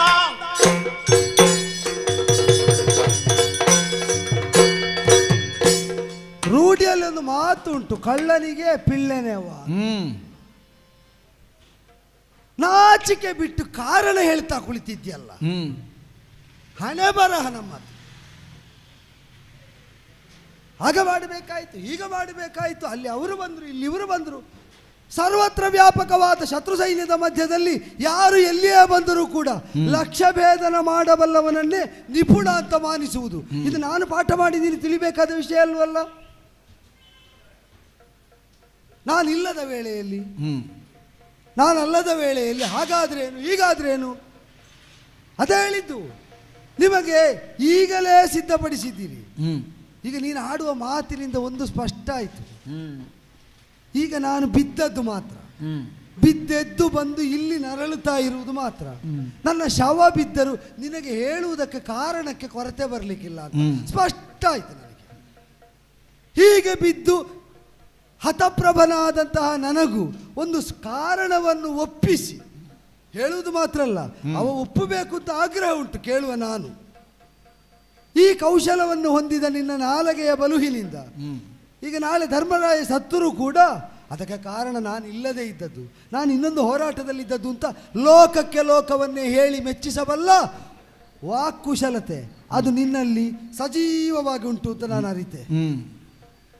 ಶಂಸಪ್ತಕರು ಹೋರಾಟ, ಕೀರ್ತಿ ಕಾಮನೆ ಎಲ್ಲ ಬೇಕು, ಹೌದು. ಯಾವುದಕ್ಕೆ ಯಾರು ಎಲ್ಲಿ ಪ್ರಾಶಸ್ತ್ಯ ಕೊಡಬೇಕು ಎಲ್ಲದಕ್ಕೂ ಕೃಷ್ಣನನ್ನು ತೋರಿಸಬೇಡ. ಕೃಷ್ಣ ಬೇಡ ಅನ್ನೋದನ್ನು ನಾವು ಮಾಡಿದ್ದಿಲ್ವಾ? ಕೃಷ್ಣ ಮಾಡುವಂಥದ್ದನ್ನು ನಾವು ಬೇಡ ಅಂತ ಸಾರಿದ್ದಿಲ್ವಾ? ನಾವು ದೃಢ ಸಂಕಲ್ಪದಿಂದ ಆಡಿದ ಕಾಲದಲ್ಲಿ ನೀವು ಆಡಿದ್ದೇ ಸರಿ ಅಂತ ಮತ್ತೆ ಕೃಷ್ಣ ಅನುಸರಿಸಿದ್ದಿಲ್ವಾ? ಕೃಷ್ಣನ ಹೆಸರು ಹೇಳಿದರೆ ಧರ್ಮರಾಯ ಎಲ್ಲವನ್ನು ಒಪ್ಪಿಕೊಳ್ತಾನೆ ಅಂತ ನಿನಗೊಂದುಂಟು. ಆದ್ದರಿಂದಲೇ ಕೃಷ್ಣ ಹೇಳಿ ನಾನು ಅಲ್ಲಿಗೆ ಹೋದದ್ದು, ಕೃಷ್ಣ ಹೇಳಿ ನಾನು ಈಗ ಮಾತದ್ದು, ಎಲ್ಲದಕ್ಕೂ ಕೃಷ್ಣ ಆದರೆ ಮತ್ತೆ ನೀನೆಂತದಕ್ಕೋ? ಕೃಷ್ಣನಿಗೆ ಹೇಳಿದರೆ ಸಾಲದ ಎಲ್ಲವನ್ನು. ಅವನೇ ಹೇಳಿದ್ದಾನೆ, ನಾನು ಆಯುಧ ಹಿಡಿಯುವುದಿಲ್ಲ, ಅಯುಧ್ಯಮಾನನಾಗಿ ನ್ಯಸ್ತಶಸ್ತ್ರನಾಗಿ ಒಂದು ಪಕ್ಷಕ್ಕಿರ್ತೇನೆ, ಬೇಕು ಅಂತ ಕೇಳಿದಾಗ ಬಯಸಿ ಬೇಡಿ ಪಡೆದು ತಂದೆ. ಸಾರಥಿ ಆಗಬೇಕು ಎಂಬ ನಮ್ಮ ಆಶಯವನ್ನೇ ನೀನು ಮಾತಿನಿಂದ ಸಾರಿದೆ. ಸಾರಥಿಯಾದ ಸಾರಥಿಗೆ ಸ್ವತಂತ್ರತೆ ಉಂಟು. ಆ ನೆಲೆಯಲ್ಲಿ ಯೋಚಿಸಿದರೆ ನಿನ್ನ ಮನೋರಥ ಹೋಗುವಂತೆ ಆ ರಥವನ್ನು ಮುನ್ನಡೆಸಬೇಕಾದ ಬದ್ಧತೆ ಹೊಂದಿದ ಕರ್ಮದಲ್ಲಿ ತನ್ನನ್ನು ತೊಡಗಿಸಿಕೊಂಡಿದ್ದಾನೆ. ನಿನಗೆ ಹೋಗಬೇಕೆಣಿಸಿದಲ್ಲಿಗೆ ಅವ ರಥ ಸಾಗಿಸಲಿಲ್ಲ ಅಂತ ನಿನ್ನ ವೈಫಲ್ಯವನ್ನು ಕೃಷ್ಣನಿಗೆ ತಲೆಗೆ ಕಟ್ಟಿದರೆ ನೋಡು ಜಾಗ್ರತೆ. ನಿನಗೆ ಹೋಗಬೇಕು ಅಂತಿಲ್ಲ, ನಿನಗೆ ಒದಗಬೇಕು ಅಂತಿಲ್ಲ, ನಿನಗೆ ಸಹಾಯ ಮಾಡಬೇಕು ಅಂತಿಲ್ಲ. ನಿಂದೆಯನ್ನು ಸ್ತುತಿಯನ್ನು ದೇವರು ಸಮಾನವಾಗಿ ಸ್ವೀಕರಿಸ್ತಾರೆ ಎಂಬ ಭಾವದಿಂದ, ಸಂಬಂಧದಲ್ಲಿ ಭಾವನೂ ಹೌದಲ್ಲ, ಸಲುಗೆಯಿಂದ ಆಡಿದ್ದು ನಡೆಯುತ್ತದೆ, ತಕ್ಕಿ ಬಿಡ್ತದೆ ಎಂಬ ಭಾವದಿಂದ ಎಲ್ಲವನ್ನು ಅವನಿಗೆ ಹೊರಿಸ್ತಾ ಇದ್ದಿ. ಶಂಸಪ್ತಕರು ಈಗ ಮತ್ತೆ ಕಾರಣ ಹೇಳ್ತಿ, ಅಪಾರವಾದ ಸೇನಾ ಸಂಖ್ಯೆ ಉಂಟು ಅವರದ್ದು, ಈಗಲೂ ಪೂರ್ತಿ ನಾಶ ಆಗಲಿಲ್ಲ. ಹೇಗೆ ನೀ ನಾಶ ಮಾಡುವುದಿಲ್ಲ ನನಗೊತ್ತುಂಟು. ನಾಳೆ ಇನ್ಯಾರದ್ದಾದ್ರೆ ಹೆಣ ಬಿದ್ದರೆ ಕಾರಣ ತೋರಿಸಲಿಕ್ಕೆ ಅವರ ಜೀವಂತ ಇರಬೇಕಲ್ಲ. ಶಂಸಪ್ತಕರಲ್ಲಿ ನನಗೆ ಹೋರಾಟ ಇತ್ತು, ಅದು ಮುಗಿಯದ ಕಾದಾಟ. ನಾನು ಈ ಬಾರಿಯೂ ಅಲ್ಲಿಗೆ ಹೋದದ್ದು, ಅವರನ್ನು ಪೂರ್ತಿ ಮುಗಿಸಲಿಕ್ಕೆ. ಮತ್ತೆ ಹೋದರೂ ನೀ ಮುಗಿಸಿ ಬರುವುದಿಲ್ಲ ಗೊತ್ತುಂಟು. ಕುರುಕ್ಷೇತ್ರದ ಯುದ್ಧ ಒಂದು ವೇಳೆ ಯಾವ ಪಕ್ಷಕ್ಕೆ ಪರವಾಗಿ ಇರಲಿ ತೀರ್ಮಾನ ಆಗಿ ಮುಗಿದ್ರು ನಿನ್ನ ಶಂಸಪ್ತಕರ ಯುದ್ಧ ಮುಗಿಯುವುದಿಲ್ಲ. ಯಾಕೆಂದರೆ ನಿನಗೆ ನಿನ್ನ ಅಸಹಾಯಕತೆಯನ್ನು, ನಿರ್ವೀರ್ಯತೆಯನ್ನು, ಅಪಯಶಸ್ಸನ್ನು ಸಮರ್ಥಿಸಿಕೊಳ್ಳುವುದಕ್ಕಾಗಿ ಒಂದು ಗುರಾಣಿಯಂತೆ ಆ ಶಂಸಪ್ತಕರು ಬೇಕು. ಆ ಶತ್ರುಗಳನ್ನು ಬಾಳಗೊಡುವಂತಹ ತ್ರಿಲೋಕ ವಿಕ್ರಮಿ ಅನಿಸಿದಂತಹ ನಿನ್ನ ಒಂದು ಆ ಬುದ್ಧಿಯ ಜಾಣ್ಮೆ ಬೆರಗಾಗಿ ಬಿಟ್ಟೆ ನಾನು. ಮಾತ್ರವಲ್ಲ, ನೀನು ಹೇಳ್ತಿ ಎದುರಾಗಿ ಬರುವಾಗ ಅವರು ಸಿಕ್ಕಿದ್ರು ಇವರು ಸಿಕ್ಕಿದ್ರು ಅಂತ. ಉಳಿದವರು ಸಿಕ್ಕಿದ್ರೋ, ನಿವಾರಿಸಿದೆಯೋ, ಹೊಡೆದೆಯೋ, ಬಡಿದೆಯೋ ನನಗೆ ಮುಖ್ಯ ಅಲ್ಲ. ಈಗ ನಿನಗೊಂದು ಅಹಂಕಾರ ಉಂಟು, ನಿನಗೆ ಮಾಡಬೇಕಾದನ್ನು ಮಾಡುವುದಕ್ಕೂ ಆಗುವುದಿಲ್ಲ, ಮತ್ತೆ ಒಳ್ಳೆಯವನಾಗುವ ಒಂದು ಹುಚ್ಚು ಹಂಬಲ ಉಂಟು. ಭೀಮನು ನನಗೆ ತಮ್ಮನೇ ಅಲ್ವಾ? ಸಮರಗಡದಲ್ಲಿ ಬರುವಾಗ ನೀನು ವಿಚಾರಿಸಿದ್ದು ಅವನಲ್ಲೇ ಅಂತಲೇ ಅಲ್ವ ಹೇಳಿದ್ದು? ಅಣ್ಣನಿಗೇನೋ ಆಗಿದೆ ಆಗಿದೆ ಅಂತ ನೀ ಕೇಳುವಾಗ ಏನಾಗಿದೆ ಹೋಗಿ ನೋಡು ಅಂತೇಳಿ ಅವ ಎಲ್ಲಿಗೆ ಹೋದ? ತನ್ನ ವೈರಿಗಳನ್ನು ಸದೆ ಬಡಿಯುವಲ್ಲಿ ಹೋದ. ಭೀಮನಿಗೆ ನನ್ನಲ್ಲಿ ಪ್ರೀತಿಗೆ ಗೌರವಕ್ಕೆ ಕೊರತೆ ಉಂಟು ಅಂತ ಹೇಳ್ತೀಯಾ? ನನ್ನನ್ನು ಆಧರಿಸದಂತ ಉದ್ದಟವ ಅಂತ ಹೇಳ್ತೀಯಾ? ಆಡುವಾಗ ನುಡಿ ಬಿರುಸಾಗಿರ್ಬೋದು ಕೆಲವು ಸನ್ನಿವೇಶದಲ್ಲಿ, ಅಂತಃಕರಣದಲ್ಲಿ ಆರ್ದ್ರತೆ ಇಲ್ಲ ಅಂತ ಅರ್ಥ ಅಲ್ಲ. ನನ್ನನ್ನು ಎಷ್ಟು ಗೌರವಿಸ್ತಾನೆ ಅವನು ಅಂತ ಎಷ್ಟೋ ಸಂದರ್ಭದಲ್ಲಿ ನನಗೂ ಅರ್ಥ ಆಗಿದೆ. ಆದರೂ ಲಕ್ಷ ಪ್ರಜ್ಞೆ ಇದ್ದ ಭೀಮಸೇನ ಈ ಕಾಲದಲ್ಲಿ ಅಣ್ಣನ ಕ್ಷೇಮ ಸಮಾಚಾರಕ್ಕಿಂತ ಅಣ್ಣನ ನೆಲೆಯನ್ನು ಸಮರ್ಥಿಸುವಂತೆ ಗೆಲುವನ್ನು ಸಂಪಾದಿಸುವುದು ಮುಖ್ಯ ಅಂತ ಶತ್ರುಗಳ ಸಮ್ಮುಖದಲ್ಲಿ ತನ್ನನ್ನು ತಾನು ಏಕಮೇವಾದ್ವಿತೀಯನಾಗಿ ತೆತ್ತುಕೊಂಡು ಹೋರಾಟ ಮಾಡುವುದಕ್ಕೆ ಹೊರಟಿದ್ದಾನೆ. ಅದನ್ನು ನೋಡಿ ಇಲ್ಲಿಗೆ ಬರಲಿಕ್ಕೆ ನಾಚಿಕೆ ಆಗುವುದಿಲ್ವ ನಿನಗೆ? ಒಂದು ಅಣ್ಣನನ್ನು ಆದರ್ಶ ಅಂತ ತಿಳಿದಾದ್ರೂ ಅನುಸರಿಸಬಹುದಾಗಿತ್ತಲ್ಲ. ಆದರೆ ನಿನಗೆ ಹೇಗೆ? ಇಲ್ಲ ಇಲ್ಲ, ಈ ಬಾರಿ ಭೀಮನು ಬಾರದಲ್ಲಿ ನಾನು ಹೋಗಿ ಅಣ್ಣ ಹೇಗಿದ್ದಿ ಅಂತ ಒಮ್ಮೆ ಮೈ ಮುಟ್ಟಿ ತಡವರಿಸಿ ನೋಡಿದರೆ ಅಣ್ಣನಿಗೆ ಬದುಕಿದ್ರೆ ಆತ್ಮೀಯನಾಗುತ್ತೇನೆ. ಅದಲ್ಲದಿದ್ದರೆ ಅಣ್ಣ ಒಂದು ವೇಳೆ ಸತ್ತು ಬಿದ್ದರೆ ಅತ್ಯಂತ ಶೋಕವನ್ನು ಪ್ರಕಟಿಸ್ತಾ ಒಂದು ಆದರ್ಶ ಭ್ರಾತೃವೆನಿಸುವುದಕ್ಕೆ ನಿನಗೊಂದು ಹುಚ್ಚು ಹಂಬಲ. ಅದೇ ಅಲ್ವಾ ಪ್ರತಿಜ್ಞೆ ಮಾಡಿದ್ರಲ್ಲಿ ಇರುವುದೇ. ಪ್ರತಿಜ್ಞೆ ಅಂತ ಮಾಡಿದ್ದು ರಣಕ್ಕಿಂತ ಹೊರತಾಗಿ ಧರ್ಮಜನ ರಕ್ತ ಬಿದ್ದಲ್ಲಿ, ರಣಕ್ಕಿಂತ ಹೊರತಾಗಿ ಎಲ್ಲೋ ಅಕ್ಷಗಳನ್ನು ದ್ಯೂತ ಆಡುವಲ್ಲಿ ಬಳಸುವಂತಹ ದಾಳಗಳನ್ನು ದಾಳದಿಂದ ಹೊಡೆದಾಗ ರಕ್ತ ಬಿದ್ದು ಒಸರಿದ್ದು ಬಿಟ್ಟರೆ ಹಾಗೆ ನನ್ನನ್ನು ಸುಮ್ಮನೆ ಯಾರಾದರೂ ಯಾಕೆ ಹೊಡಿತಾರೆ? ನೋಡು, ಆ ಪ್ರತಿಜ್ಞೆ ಪ್ರಯೋಜನಕರ ಅಲ್ಲ ಎಂಬುದಕ್ಕೆ ಹಾಗಾದದ್ದು ವಿರಾಟ ನಗರದಲ್ಲಿ ರಕ್ತ ಬೀಳುವ ಸನ್ನಿವೇಶ ಬಂದದ್ದು ಅಪಚಾರದಿಂದ ಅಥವಾ ಪ್ರಮಾದವಶದಿಂದ ಅಂತ ಅರಿತೇ ಅಲ್ವೋ ನನ್ನನ್ನು ಕಾಣುವುದಕ್ಕೆ ಬಿಡದೆ ನಿನ್ನನ್ನು ತಡೆ ಹಿಡಿದದ್ದು. ಅಂದರೆ ಹಾಗಾದಾಗಲೂ ಮಾಡಿದವರು ಕೊಲ್ಲಲ್ಪಡಬೇಕಾದವರಲ್ಲ. ನೀ ಪ್ರತಿಜ್ಞೆ ಮಾಡಿದ್ದೇನು ಅಂತಾಯ್ತು? ಕೊಲ್ಲಬಾರದವರನ್ನು ಕೊಲ್ಲುವುದಕ್ಕೆ ಪಾರ್ಥ ಪ್ರತಿಜ್ಞೆ ಮಾಡಿದಾಗ ಆಯ್ತು. ಈಗ ನಿನ್ನ ಪ್ರತಿಜ್ಞೆ ಆಗಿ ಹೋದ್ರೆ ವಿರಾಟ, ನಮಗೆ ಆಶ್ರಯ ಕೊಟ್ಟ ವಿರಾಟ ರಾಜ ಸಾಯಬೇಕಾಗಿತ್ತಲ್ಲ. ಹಾಗಾದರೆ ರಣದಲ್ಲಿ ಅಲ್ಲ, ಅಂದರೆ ಇವ ಸಾಯುವುದಿದ್ರು ಪೆಟ್ಟು ಬಿಡುವುದಿದ್ರು ನಾ ತಡೆಯುವುದಿಲ್ಲ ರಣದಲ್ಲಿ. ಆದ್ದರಿಂದ ಪ್ರತಿಜ್ಞಾಭಂಗ ಇಲ್ಲ, ಅದರಿಂದ ನನ್ನ ಅಳತೆ ತಪ್ಪುವುದಿಲ್ಲ, ಮಾನಭಂಗ ಆಗುವುದಿಲ್ಲ, ಮರ್ಯಾದೆ ಉಲ್ಲಂಘನೆ ಆಗುವುದಿಲ್ಲ, ಖಚಿತ ಉಂಟು. ಆದ್ದರಿಂದ ಅಣ್ಣನಾದರೇನು ಅರಸನಾದರೇನು ಕೈ ಬಿಟ್ಟು ಬಿಟ್ಟೆ. ಕಲಿಕರ್ಣನನ್ನು ನಾನು ಹೊಗಳಿದ್ದು ಅವನ ವಿಕ್ರಮಾತಿಶಯತೆ ಶತ್ರುಸ್ಥಾನೀಯನಾದರೂ ಕೂಡ ನಿರ್ದಿಷ್ಟವಾಗಿ ಒದಗಿದ್ದನ್ನು ಶ್ಲಾಘಿಸಿದರೆ ನಿನಗೆ ಹೊಟ್ಟೆಯಲ್ಲಿ ತಳಮಳ ಆಗುತ್ತದೆ.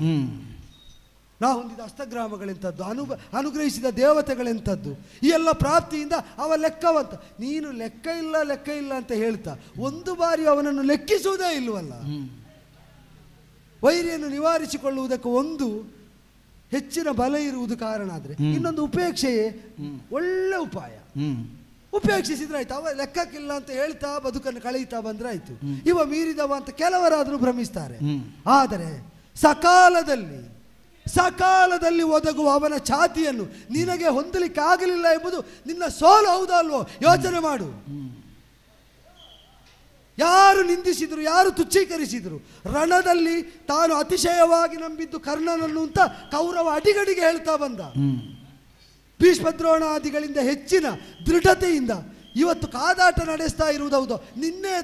ನಿನ್ನೆ ಯಾರು ಕಂಡ್ರು? ನಿನ್ನೆ ತನಕ ಗೆದ್ದ ಪಾರ್ಥನ ಅಣ್ಣ ಇಂದು ಸತ್ತರೆ ಇದು ಸೋಲೋ ಗೆಲುವ? ನಿನ್ನೆ ತನಕ ಸೋತಂತಹ ಕರ್ಣ ಇಂದು ಕೊಂದರೆ ಅದವನ ಗೆಲುವ ಸೋಲೋ? ನೀನೇಳು. ಯುದ್ಧದಲ್ಲಿ ಇಂದಿನ್ನು ನಿರಾಕರಿಸಿದ ನಿನ್ನೆಗೆ ಮಹತ್ವ ಇಲ್ಲ. ನಾನಂತ ಕೇಳಿದ್ದು, ನಿನ್ನೆಯಲ್ಲೇ ನಾವು ಕಳೆದು ಹೋಗುವುದು ಹೌದಾದ್ರೆ ಇದ್ದ ಸ್ಥಿತಿ ಸಾಕಲ್ಲ. ನಾಳೆ ಹೊಸದಾಗಿ ಬೇಕು ಅಂತ ಯಾಕೆ ಹಂಬಲಿಸುವುದು? ಬಿಟ್ಟು ಬಿಡೋಣ. ರಾಜ್ಯ ಬೇಡ, ಕೋಶ ಬೇಡ, ಅಧಿಕಾರ ಬೇಡ, ಇದ್ದದರಲ್ಲಿ ತೃಪ್ತರಾಗೋಣ ಅಂದರೆ ಸಮರ ಕುತೂಹಲಿಗಳಾಗಿ ನೀವು ನನ್ನನ್ನು ಪ್ರೋತ್ಸಾಹಿಸಿದ್ರಿ. ಕೈ ಹಿಡಿದು ಕರೆತಂದಂತೆ ರಣಕಣಕ್ಕೆ ತಂದು ನಿಲ್ಲಿಸಿ ಯುಧಿಷ್ಠಿರ ಯುದ್ಧ ಮಾಡು ಅಂದ್ರಿ. ಯುದ್ಧದಲ್ಲಿ ಸ್ಥಿರವಾಗಿ ಒಂದೇ ಕಡೆ ಬೀಳ್ತೇನೆ. ನಿಮಗೆ ಮಹಾರಥಿಗಳಿಗೆ ಹತ್ತತ್ತು ಹೆಸರಿಟ್ಟುಕೊಂಡವರಿಗೆ ರಥರಕ್ಷಕರು ಬೇಕು ಅಲ್ಲ? ನನಗೂ ಇದ್ದಾರೆ, ಇಲ್ಲ ಅಂತಲ್ಲ. ರಥಾರೋಹಿಗಳಾಗಿ ಹೋದವರಿಗೆ ಅದು ಉಪಕ್ರಮ ವಿಧಾನ, ಯುದ್ಧದ ಕ್ರಮ. ಆದರೆ ನಿಮ್ಮಂಥವರಿಗೆ ರಥರಕ್ಷಕರು ಬೇಕು ಅಂದ್ರೆ ಏನು ತಾತ್ಪರ್ಯ? ನಾವು ಸಮರಕಣದಲ್ಲಿ ನೆಲೆಯಾಗುವುದಕ್ಕೆ ಕಾರಣವಾದಂತಹ ನಮ್ಮ ಅಂಗೋಪಾಂಗಗಳಂತಿರುವುದ ವಸ್ತು ವಿಷಯಗಳಿಗೆ ಅನಿರೀಕ್ಷಿತವಾದ ಘಾತ ಬಂದಾಗ ತಡೆಯುವ ಸ್ಥಾನದಲ್ಲಿ ರಥರಕ್ಷಕರಿದ್ದಾರೆ. ಅದರ ಗಾಲಿಗಳನ್ನು ರಕ್ಷಿಸುವುದಕ್ಕೆ, ಅಶ್ವಗಳಿಗೆ ಅನಿರೀಕ್ಷಿತ ಆಘಾತ ಆಗದಂತೆ ರಕ್ಷಿಸುವುದಕ್ಕೆ ಅವರಿದ್ದಾರೆ. ನಿನ್ನಂಥವರಿಗೆ ಹಾಗೆ ಆಗುತ್ತದೆ ಎಂಬುದಕ್ಕೆ ವ್ಯವಸ್ಥೆಯಲ್ಲೇ ರಕ್ಷಕರು ನಿಯೋಜಿತರಾಗಿರುವಾಗ ನಾನು ನನ್ನ ಮನೋರಥ ರಕ್ಷಕರು ಅಂತ ಎಡಬಲದಲ್ಲಿ ನಿಲ್ಲಿಸಿಕೊಂಡದ್ದು ಭೀಮಾರ್ಜುನರನ್ನು ತೆಗೆದು ಬಿಟ್ರಲ್ಲ. ಆ ರಥಕ್ಕೆ ಯಾವ ಗತಿ ಬಂದಿದೆ ನೋಡು. ಹಿಡಿದ ಧನುಸ್ಸು ತುಂಡು ಮಾಡಿ ಹಾಕಿದ್ದಾನೆ, ಅವಚಿಕೊಂಡ ಕವಚವನ್ನು ಹರಿದೊಗೆದಿದ್ದಾನೆ, ತನ್ನ ಬಿಲ್ಲ ಕೊಬ್ಬಿನಿಂದ ತಿವಿದಿದ್ದಾನೋ ನಿನಗೆ ಅರ್ಥ ಆಗುವುದಿಲ್ಲ ಇನ್ನು. ಈ ರಾಜಸೂಯ ಮಾಡಿಸಿದವರು ನಾವು ಅಂತ ಎದೆ ಬಿಗಿಸಿಕೊಳ್ತೀರಲ್ಲ. ರಾಜಸೂಯದಲ್ಲಿ ಅಮೃತಾಭಿಷೇಚನ ಹೊಂದಿದಂತಹ ಒಬ್ಬಾತನಿಗೆ ಒದಗಬಹುದಾದ ಅವಸ್ಥೆಯೋ ಇದು ಹೇಳು. ಇಷ್ಟನ್ನು ನಾನು ಹೊಂದುವಾಗಲೂ ತಡೆಯುವುದಕ್ಕಾಗದ ಅಸಹಾಯಕತೆ ನಿನಗುಂಟು ಅಂತಾದರೆ ಮತ್ತೆ ನೀನೆಂತದಕ್ಕೆ, ನಿನ್ನಲ್ಲಿ ಇದ್ದದ್ದೆಂತದಕ್ಕೆ? ನಾಚಿಕಾಗಬೇಕು ನಿಮಗೆ. ಕಾರಣ ಹೇಳಿಕೊಂಡು ಕರ್ಣ ಎದುರಾಗಿ ಬಂದರು ಬಿಟ್ಟು ಬಂದಿಯಲ್ಲ. ಕರ್ಣನನ್ನು ಬಿಡುವುದಕ್ಕೆ ಸಹಕರಿಸಿದ ಯಾವುದೂ ನನಗೆ ಬೇಡ, ನೀನು ಬೇಡ. ನಿನ್ನ ಆ ಕವಚ ಎಂತದಕ್ಕೋ, ಯಾರು ಹೊಡಿತಾರೆ ಅಂತ ತೆಗೆದೆಸೆಯೋ. ಶಿರಸ್ತ್ರಾಣ ಅಂತೆ, ಶಿರಸ್ತ್ರಾಣ. ತಲೆಗೆ ಯೋಗ್ಯತೆ ಇಲ್ಲದ ಮೇಲೆ ತಲೆಯ ಮೇಲೆ ತಲೆಯ ರಕ್ಷಣೆಗಾಗಿ ಶಿರಸ್ತ್ರಾಣ ಎಂತದಕ್ಕೆ, ತೆಗೆದೆಸೆದನ್ನು. ಆ ತಲೆಯಲ್ಲಿ ಹೊತ್ತುಕೊಂಡದ್ದುಂಟಲ್ಲ ಅದಕ್ಕೆ ಕಿರೀಟ ಬೇಕು. ದಶನಾಮಗಳು, ಧಿಕ್ಕಾರ ಇರಲಿ ನಿನ್ನ ದಶನಾಮಗಳಿಗೆ. ತ್ರಿಮೂರ್ತಿಗಳಲ್ಲಿ ಒಬ್ಬನೆನಿಸಿದ ಪರಮೇಶ್ವರನಿಂದ ತೊರಗಿ ತ್ರಿಮೂರ್ತ್ಯಾತ್ಮಕನಾದ ಕೃಷ್ಣನ ತನಕ ಸರ್ವ ದೇವತೆಗಳ ಅನುಗ್ರಹ ವಿಶೇಷವನ್ನು ಹೊಂದಿದ್ರು ಕೂಡ ವರ ಉಂಟು ಎಂಬುದರಿಂದ ನಾವು ಸಿದ್ಧರಾಗುವುದಿಲ್ಲ. ಆ ವರವನ್ನು ಬಳಸಿ ಸಾಧನೆ ಮಾಡಬೇಕು. ಇದ್ದದ್ದನ್ನು ಬೇಕಾದಾಗ ಉಪಯೋಗಿಸದ ನಿನ್ನ ಸರ್ವ ಪ್ರಾಪ್ತಿಗಳು ಧಿಕ್ಕರಿಸಲ್ಪಡಲಿ. ಅವನದಾದ ದೇವದತ್ತ ಶಂಕ ಅಂತೆ, ಅಗ್ನಿದತ್ತ ವರುದು. ಯಾವುದಕ್ಕೆ, ಯಾವ ಕರ್ಮಕ್ಕೆ ಇದು? ಸಕಾಲದಲ್ಲಿ ಒದಗದಂತಹ ಆ ಶಂಕವಾಗಲಿ ಆ ವರೂತವಾಗಲಿ ತಿರುಗಿ ಕುಳಿತದ್ದು ಒಳ್ಳೆಯದಾಯಿತು. ಕಪಿಧ್ವಜ ಇದನ್ನು ನೋಡಲಿಕ್ಕೆ ಸಾಧ್ಯವ ಅವನಿಗೆ? ಸಕಾಲದಲ್ಲಿ ಸೇವಕನಾಗಿ ಸ್ವಾಮಿಗೆ ಒದಗಬಹುದಾದ ಸರ್ವಾನಿಷ್ಟಗಳನ್ನು ನಿವಾರಿಸಿ ಮರಣವೇ ಹೊಂದಿದ ಅಂತ ಲೋಕ ಶ್ರೀರಾಮಚಂದ್ರನ ಕುರಿತಾಗಿ ತಿಳಿದ ಕಾಲದಲ್ಲೂ ಮರಣವನ್ನು ಗೆದ್ದವನು ನನ್ನ ಪ್ರಭು ಎಂಬ ತನ್ನ ವಿಶ್ವಾಸದಂತೆ ಅವನನ್ನು ಎಬ್ಬಿಸಿ ನಿಲ್ಲಿಸಿದಂತಹ ಯೋಧ ನ್ಯಾಯದ ಪರಾಕಾಷ್ಠೆಯನ್ನು ಮೆರೆದ ಹನುಮಂತ ತಿರುಗಿದ ರಥ ಅದು. ಅವ ತಿರುಗಿ ನೋಡಿರ್ಲಿಕ್ಕಿಲ್ಲ, ನಿನ್ನ ಯುದ್ಧ ನೋಡಿಯೇ ಇರ್ಲಿಕ್ಕಿಲ್ಲ. ಅಳಿದ ಅಂತ ಭ್ರಮೆ ಮೂಡಿಸಿದವನನ್ನು ಎಬ್ಬಿಸಿ ನಿಲ್ಲಿಸಿದ ಹನುಮಂತ ಇಲ್ಲಿ ಜೀವಂತ ಇರುವಾಗ ಧರ್ಮರಾಯನನ್ನು ಶವ ಮಾಡಿದ ಅರ್ಜುನನ ವಿಕ್ರಮ ಇಲ್ಲಿ. ಆ ವಿಕ್ರಮದ ಮುಂಭಾಗದಲ್ಲಿ ಮತ್ತೆ ಹೇಳ್ತೀಯ ಅಸ್ತ್ರಗ್ರಾಮ ಕಳಚೋ, ಬೆನ್ನಿನ ಅಕ್ಷಯ ತುಳಿಯರಗಳೆರಡನ್ನು ಕಳಚು. ನಿನಗೆ ನಿಜವಾಗಿ ಕೈಯಲ್ಲಿರಬೇಕಾದ ಅದು ಗಾಂಡೀವ ಅಲ್ವಾ? ಆಹಾ ಆಹಾ, ಭೂಮಿ ತೂಕದ ಗಾಂಡೀವ ಇಲ್ಲ. ಅದಕ್ಕಿಂತ ಹೆಚ್ಚಿನ ತೂಕ ನಿನಗೆ ಇರುವುದು. ಭೂಮಿಗೆ ಭಾರ ನೆನೆಸಿದಿ ಬದುಕುತ್ತಾ ಇರುವ ನಿನಗೆ ಇರುವುದು ಅದಕ್ಕಿಂತ ಹೆಚ್ಚಿನ ತೂಕ. ಅದು ಸೋತಿತು ನಿನ್ನ ಕೈಯಲ್ಲಿ. ಬ್ರಹ್ಮ ನಿರ್ಮಿತವಾದದ್ದಂತೆ, ಬ್ರಹ್ಮನಿಂದ ಇಂದ್ರನಿಗಂತೆ, ಇಂದ್ರನಿಂದ ವರುಣನಿಗೆ, ವರುಣನಿಂದ ಅಗ್ನಿಗೆ ಬಂದದ್ದು. ಕಾಂಡವನ ದಹನ ಕಾಲದಲ್ಲಿ ಆಯುಧ ಬೇಕು ಅಂತ ಅಪೇಕ್ಷಿಸಿದ ಕಾಲದಲ್ಲಿ ಅಗ್ನಿಯೇ ತರಿಸಿ ನಿನ್ನ ಕೈಗೆ ಕೊಟ್ಟದ್ದು. ಎಷ್ಟದಕ್ಕೆ? ಹೆದೆಯೇರಿಸುವಾಗ ಬಂಧಿಸಲ್ಪಟ್ಟಂತಹ ಆ ಶಿಂಜಿನಿಗಳೆಷ್ಟು 108 ಶಿಂಜಿನಿಗಳನ್ನು ಹೊಂದಿದ್ದು. ಅವಿರತವಾಗಿ ಮಾರ್ಗಣಗಳನ್ನು ಬಿಡುವುದಕ್ಕೆ ಒಂದು ಬಾಣವು ಆ 108 ಶಿಂಜಿನಿಯಿಂದ ಹೊರಹೊಮ್ಮುವುದಿಲ್ಲ. ಕರ್ಣ ವಿರೋಧದಿಂದ ಕರ್ಣನನ್ನು ಕೊಲ್ಲುವುದಕ್ಕಾಗದೆಂತಿದ್ದರೆ ಒಂದು ಕೆಲಸ ಮಾಡು. ಯೋಗ್ಯತೆ ಇದ್ದವರು ಹಿಡಿಯಬೇಕಾದ ಅದನ್ನು ಹಿಡಿದು ನನ್ನ ಮುಂಭಾಗದಲ್ಲಿ ನಿಲ್ಲಬೇಡ, ಯೋಗ್ಯರಾದವರಿಗೆ ಕೊಡಬೇಕು. ಅಸ್ಥಾನದಾನವಾಗಿದೆ ಅಂತ ಸ್ಪಷ್ಟ ಆದ ಮೇಲೆ ಒಂದೋ ತೆಗೆದು ಕೃಷ್ಣನ ಕೈಗೋ ಭೀಮನ ಕೈಗೋ ಕೊಡು, ಅದಲ್ಲದಿದ್ರೆ ತೆಗೆದು ಅಗ್ನಿಗೆ ಹಾಕೋ. ಗಾಂಡೀವ ಅಗ್ನಿಗೆ ಹಾಕೊಂಡು ಮುಕ್ಕಣ್ಣನ ತೆರದಿಯು ಅರ್ಜುನ ರೋಷವೂ ತಾಳ್ದುವ ಎಣ್ಣೆ ವಿರೋಧವನು ಪಂಬಣ್ಣದ ಹೊರೆಯಿಂದೊದಗಿದನು ನಿಜ ಖಡ್ಗವನು.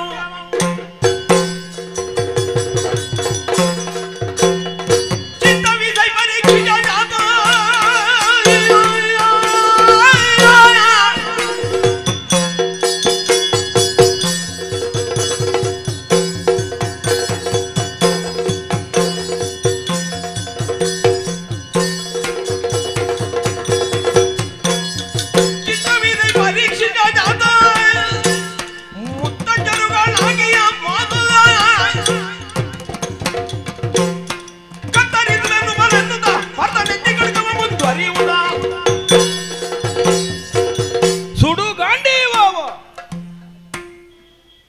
ನಮ್ಮಣ್ಣನ ಬಾಯಿಂದ ಇಂತಹ ಮಾತು, ನಮ್ಮಣ್ಣನ ಬಾಯಿಂದ ಇಂತಹ ಮಾತು. ಯಾವ ಪಾರ್ಥ ಶಸ್ತ್ರಾಸ್ತ್ರಗಳ ಸಂಪನ್ನನನ್ನಿಸಿಕೊಳ್ಳಬೇಕು ಅಂತ ಹಂಬಲಿಸಿದನು, ಯಾವ ಗಾಂಡೀವ ಧನ್ವನಾದಂತಹ ಪಾರ್ಥ ನಮ್ಮ ವಿಜಯ ಶಿಲ್ಪಿಯಾಗಿ ಬದುಕುತ್ತಾನೆ ಅನ್ನುವಂತಹ ನಿರ್ಣಯವನ್ನು ಕೈಗೊಂಡು ಅಂತಹ ನಮ್ಮಣ್ಣ ಧರ್ಮಜ ಇಂದಿನ ದಿನ ನನ್ನ ಕರದ ಕಾರ್ಮುಕವನ್ನೇ ನಿಂದಿಸುವಂತಹ ಮನಸ್ಥಿತಿಗೆ ಬರ್ತಾನೆ ಅಂತಾದರೆ ಇದನ್ನು ಕೇಳಿ ಸಹಿಸಿಕೊಂಡು ಉಳಿಯುವುದಕ್ಕೆ ಹೇಗೆ ಸಾಧ್ಯ? ಇಲ್ಲ ಇಲ್ಲ, ಸಾಧ್ಯವೇ ಇಲ್ಲ. ಆದ್ದರಿಂದಲೇ ಬಂಗಾರದ ಹಿಡಿಯುಳ್ಳಂತಹ ಕತ್ತಿಯನ್ನು ಹೊರೆಯಿಂದ ಹೊರಗೆಳೆದು ಕತ್ತರಿಸ್ತೇನೆ ಅಣ್ಣನ ಶಿರಸ್ಸನ್ನು. ಕತ್ತಿ ತೆಗೆದೆ, ಬಾ ಬಾ ಬಾ ಬಾ, ಕಡಿ ಕಡಿ, ಬಾ ಬಾ, ಅದೇ ಒಳ್ಳೇದು, ಅದೇ ಒಳ್ಳೇದು. ನೋಡಿ ದ್ರೌಪದಿ ಅಡ್ಡ ಬಂದಳು, ಬೇಡ ಬೇಡದು ತಡೆದ ತಣಿದಳು. ಗಡದೊಳ ಸುರಿದಯ ಕೈದ ಕೈ ಮಾಡದಿರೆ ಏನು ತಜ್ಜನನ ಬೈದ. ಸ್ವಾಮಿ ಸ್ವಾಮಿ ತಡೀರಿ, ಏನು ಅಂತ ಮಾಡ್ತಾ ಇದ್ದೀರಿ ಸ್ವಾಮಿ? ನೀವು ಪಡೆದುಕೊಂಡಂತ ಅದೆಷ್ಟೋ ಅಸ್ತ್ರಗಳನ್ನೆಲ್ಲ ಕೂಡಿಕೊಂಡು ಇವತ್ತು ನಮ್ಮವರನ್ನೇ ಕೊಲ್ಲುವುದಕ್ಕೆ ಮುಂದಾಗಿದ್ದೀರಿ ಎನ್ನುವ ಹಾಗಿದ್ರೆ ಏನಿದರ ಅರ್ಥ ಸ್ವಾಮಿ? ತಡಿಬೇಕು ಸ್ವಾಮಿ, ತಡಿಬೇಕು, ಇದು ಸಲ್ಲದು ಅಂತ. ಪಾರ್ಥ, ಅವಸರ ಸಲ್ಲ. ಎಂತಹ ಕೃತ್ಯಕ್ಕೆ ಕೈ ಹಾಕ್ತಾ ಇದ್ದಿ? ಕೈ ಹಿಡಿದು ತಡೆದಿದ್ದೇನೆ, ಮಾಡಬಾರ್ದ ಎಂತಹ ಕೃತ್ಯ? ಯಾರ ಮೇಲೆ ಕೈ ಮಾಡ್ತಾ ಇದ್ದೀನಿ?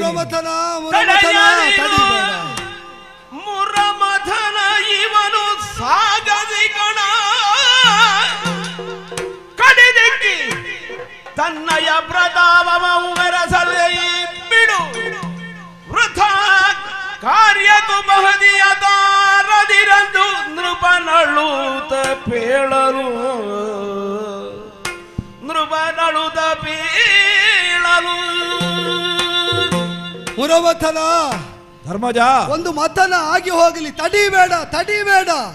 ಯಥಾರ್ಥ ದರ್ಶನ ಬದುಕಿನ ಈ ಕಾಲಘಟ್ಟದಲ್ಲಿ ಆಗ್ತಾ ಇರುವ ಈ ವಿಧಾನ ಲೋಕದ ಕಣ್ಣು ತೆರೆಸಲಿ. ಯಾವ ಜನ್ಮದಲ್ಲಿ ನನಗೆ ಸಹೋದರನಾಗಿದ್ದನೋ ಗೊತ್ತಿಲ್ಲ, ಕೈ ಸೆರೆ ಸಿಕ್ಕಿದ್ರು ತಲೆ ಕಡಿಯದೆ ಬಿಟ್ಟು ಬಿಟ್ಟ ಕರ್ಣ ಅಲ್ಲಿದ್ದಾನೆ. ಹೌದು, ರಣದಲ್ಲಿ ಸ್ವೈರ ವಿಹಾರ ಮಾಡ್ತಾ. ಯಾವ ಜನ್ಮದ ಶತ್ರುವೋ ಗೊತ್ತಿಲ್ಲ. ಈ ಜನ್ಮದಲ್ಲಿ ಇದೋ ಈ ವಿಧಾನದಿಂದ ಕೊರಳರೈತೇನೆ ಅಂತ ಹಸಿಧಾರೆಯನ್ನು ಝಳಪಿಸ್ತಾ ಮುಂದೊತ್ತಿ ಬರ್ತಾ ಇದ್ದಾನೆ. ಹೌದು, ಸಾಯುವ ಕಾಲದಲ್ಲಿ ಅವನನ್ನೇ ಸೋದರ ಅಂತ ತಿಳಿದು ಇವನನ್ನೇ ಶತ್ರು ಅಂತ ತಿಳಿದು ಸತ್ತು ಬಿಡ್ತಾನೆ. ಪ್ರತಾಪ ಮೆರೆಸಲಿ, ಕಡೀಲಿ ಕಡೀಲಿ. ಅರ್ಜುನ, ತುಡುಕಬೇಡಪ್ಪ, ತುಡುಕಬೇಡ. ನರನ ಕೈ ಹಿಡಿದ ಎಲೆದುರಾದುಮ ಹಿರಿಯರ ಕೊಂದು ಕಡುನರಂಗ ಮಾಡುವುದು ಯೋಜಿಸಿದೆಯೈ ಎನಲ ನಿಲ್ತಂದನು. ತುಡುಕದಿರು ಅರ್ಜುನ, ಮನಸ್ಸಿನಿಂದ ಬೈದಿರಬಹುದು, ಹಾಗಂತ ಅಂತರದಲ್ಲಿ ಒಳಗೆ ಅವನಿಗೆ ನಿನ್ನ ಬಗ್ಗೆ ಏನು ಕೆಟ್ಟ ಭಾವನೆ ಇದ್ದು ಅಷ್ಟು ಬೈದದ್ದಲ್ಲ ಅವ. ನೀನ್ ಯಾಕಪ್ಪ ಇಷ್ಟೊಂದು ಆಕ್ರೋಶಕ್ಕೆ ಒಳಗಾಗಿ? ಕೋಪದ ಕೈಯಲ್ಲಿ ಬುದ್ಧಿಯನ್ನು ಕೊಟ್ಟು ಹೀಗೆ ಮಾಡುವುದು? ಎಂತಹ ಒಂದು ಪಾಪಕೃತ್ಯಕ್ಕೆ ಮುಂದಾಗ್ತಾ ಇದ್ದಿ ನೀನು? ಅವನ ಜೀವಮಾನದಲ್ಲಿ ಯಥಾರ್ಥಕ್ಕಾದರೂ ಇಷ್ಟು ಪೆಟ್ಟೇ ತಿನ್ನಲಿಲ್ಲ ಅವ. ಏನು ಅವ ಹೇಳಿದಲ್ಲ, ಒಂದು ಪಗಡೆ ಪೆಟ್ಟು ಬಿದ್ದದ್ದಿದ್ರೆ ಮತ್ತೆ ಅವನ ಜೀವನದಲ್ಲಿ ಇಷ್ಟೊಂದು ನೋವು ತಿನ್ನಲಿಲ್ಲ ಅವ. ಇವತ್ತು ತಿಂದ ಪೆಟ್ಟು ಹಾಗಿತ್ತು. ಆ ನೋವು ಎನ್ನುವುದು ಅಷ್ಟವನನ್ನು ಮಾತಾಡಿಸಿತು. ಮಾತ್ರ ಅಲ್ಲ, ಒಟ್ಟು ಕಿಂಕರ್ತವ್ಯತಾ ಮೌಢ್ಯತೆ. ಈ 4 ಜನರ ಮಧ್ಯೆ ಒಬ್ಬನಿಗೆ ತೀರ ನೋವಾಯಿತು ಅಂತ ಆದರೆ ಆವಾಗ ಮುಖದರ್ಶನವನ್ನು ಕಾಣುವಾಗ ಅಂತರಂಗದಲ್ಲಿ ಆದಂತಹ ತಿವಿತ ಇದೆ ನೋಡು, ಅದಕ್ಕೆ ಕಟ್ಟು ಬಿದ್ದು ಒಂದು ರೀತಿಯ ಕಿಂಕರ್ತವ್ಯತಾ ಮೌಢ್ಯತೆಗೆ ಒಳಗಾಗಿ ಏನು ಮಾತಾಡಬೇಕು ಅಂತ ಗೊತ್ತಾಗದೆ. ಇಲ್ಲದಿದ್ರೆ ಅವ ಹೀಗ ಮಾತಾಡುವವ? ಇದು ಮೊದಲು ನೋಡುವುದ? ಎಂತೆಂಥ ಮಾತನ್ನಾಡುವವ, ಧರ್ಮ ಸೂಕ್ಷ್ಮ ತಿಳಿದವ, ಯಮಧರ್ಮನಿಗೆ ಉತ್ತರ ಕೊಟ್ಟವ, ನೋವಿಂದ ಮಾತಾಡಿದ್ದು. ಅವ ಮಾತಾಡಿದ್ದಾನೆ ಅಂತ ಹೇಳಿಕೊಂಡು ನೀನೇ ಕೆಲಸ ಮಾಡುವುದು? ಹಿರಿಯನಾದವನ ಮೇಲೆ ಆಕ್ರಮಣ ಮಾಡಿ ಅದು ಕೊಲ್ಲುತ್ತೇನೆ ಅಂತ ಮುಂದಾದ್ರೆ ಯಾವ ನರಕಕ್ಕೆ ಹೋಗ್ತಿ ಅಂತ ಪ್ರಶ್ನೆ ಈಗ. ಕೃಷ್ಣ, ಧರ್ಮ ಸೂಕ್ಷ್ಮವನ್ನು ಬಲ್ಲವ ನಮ್ಮಣ್ಣ. ಹೌದು, ಅದನ್ನು ನಾನೇನು ಅರಿಯದೇ ಇದ್ದವಲ್ಲ. ಆದ್ರೆ ಯುದ್ಧ ಸೂಕ್ಷ್ಮ ತಿಳಿಯದೆ ಮಾತಾಡಿದನಲ್ಲ. ಧರ್ಮ ಸೂಕ್ಷ್ಮ ಗೊತ್ತುಂಟು, ಹೌದು, ಯುದ್ಧ ಸೂಕ್ಷ್ಮ ಗೊತ್ತಿದ್ದು ಮಾತಾಡಿದ್ದವ ಅಲ್ವಲ್ಲ. ನನ್ನ ಮೇಲೆಯೇ ಅಪರಾಧ ಹೊರಿಸ್ತೀಯಲ್ಲ.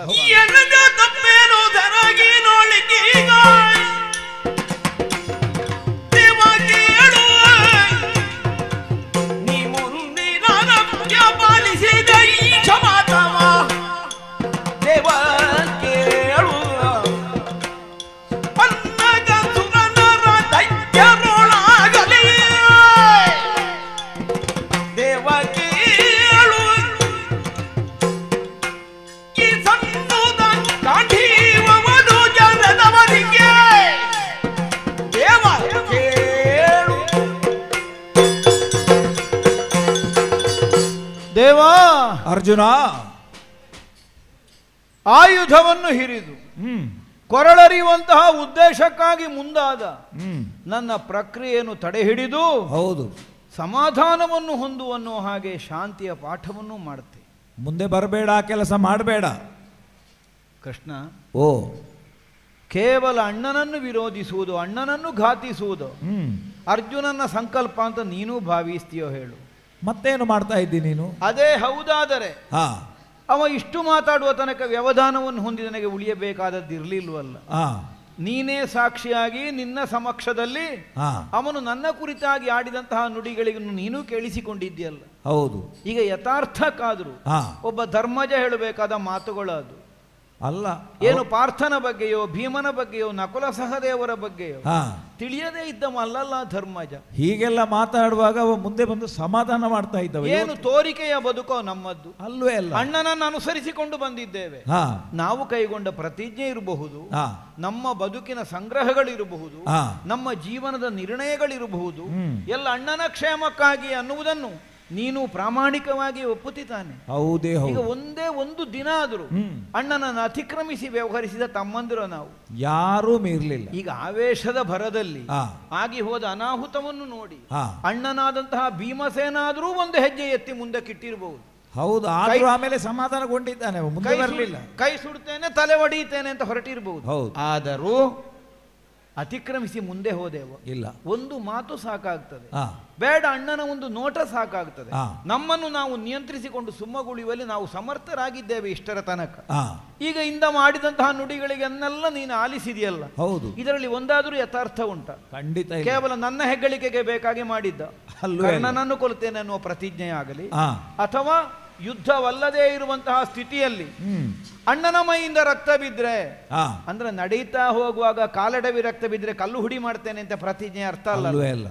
ಯಾರಾದ್ರೂ ಅಣ್ಣ ಯುದ್ಧಾಸಕ್ತಿಯನ್ನು ಹೊಂದದೇ ಇರುವ ಸನ್ನಿವೇಶದಲ್ಲಿ ಅಣ್ಣನ ಮೇಲೆ ಆಕ್ರಮಣ ಮಾಡಿ ಅವನ ರಕ್ತವನ್ನು ಹರಿಸಿದ್ರೆ, ಅಥವಾ ಇನ್ನಾವುದೇ ಕಾರಣದಿಂದ ಅವನ ಮೇಲೆ ರಕ್ತ ಹರಿಯುವಂತಹ ಒಂದು ಹೊಡೆತ ಯಾವನಾದ್ರೂ ಕೊಟ್ರೆ, ಆ ಕಾಲಕ್ಕೆ ಅಂತವನನ್ನು ನಾನು ಉಳಿಸುವುದಿಲ್ಲ. ಇದು ಏನನ್ನು ಸೂಚಿಸ್ತದೆ? ಅಲ್ಲದೇ ಇದ್ದ ಒಂದು ನಿರ್ಣಯವನ್ನು ಅಲ್ಲವಲ್ಲ. ಯಾವ ಕಾಲಕ್ಕೂ ರಕ್ತ ಸುರಿಸಬೇಕಾದವನಲ್ಲ.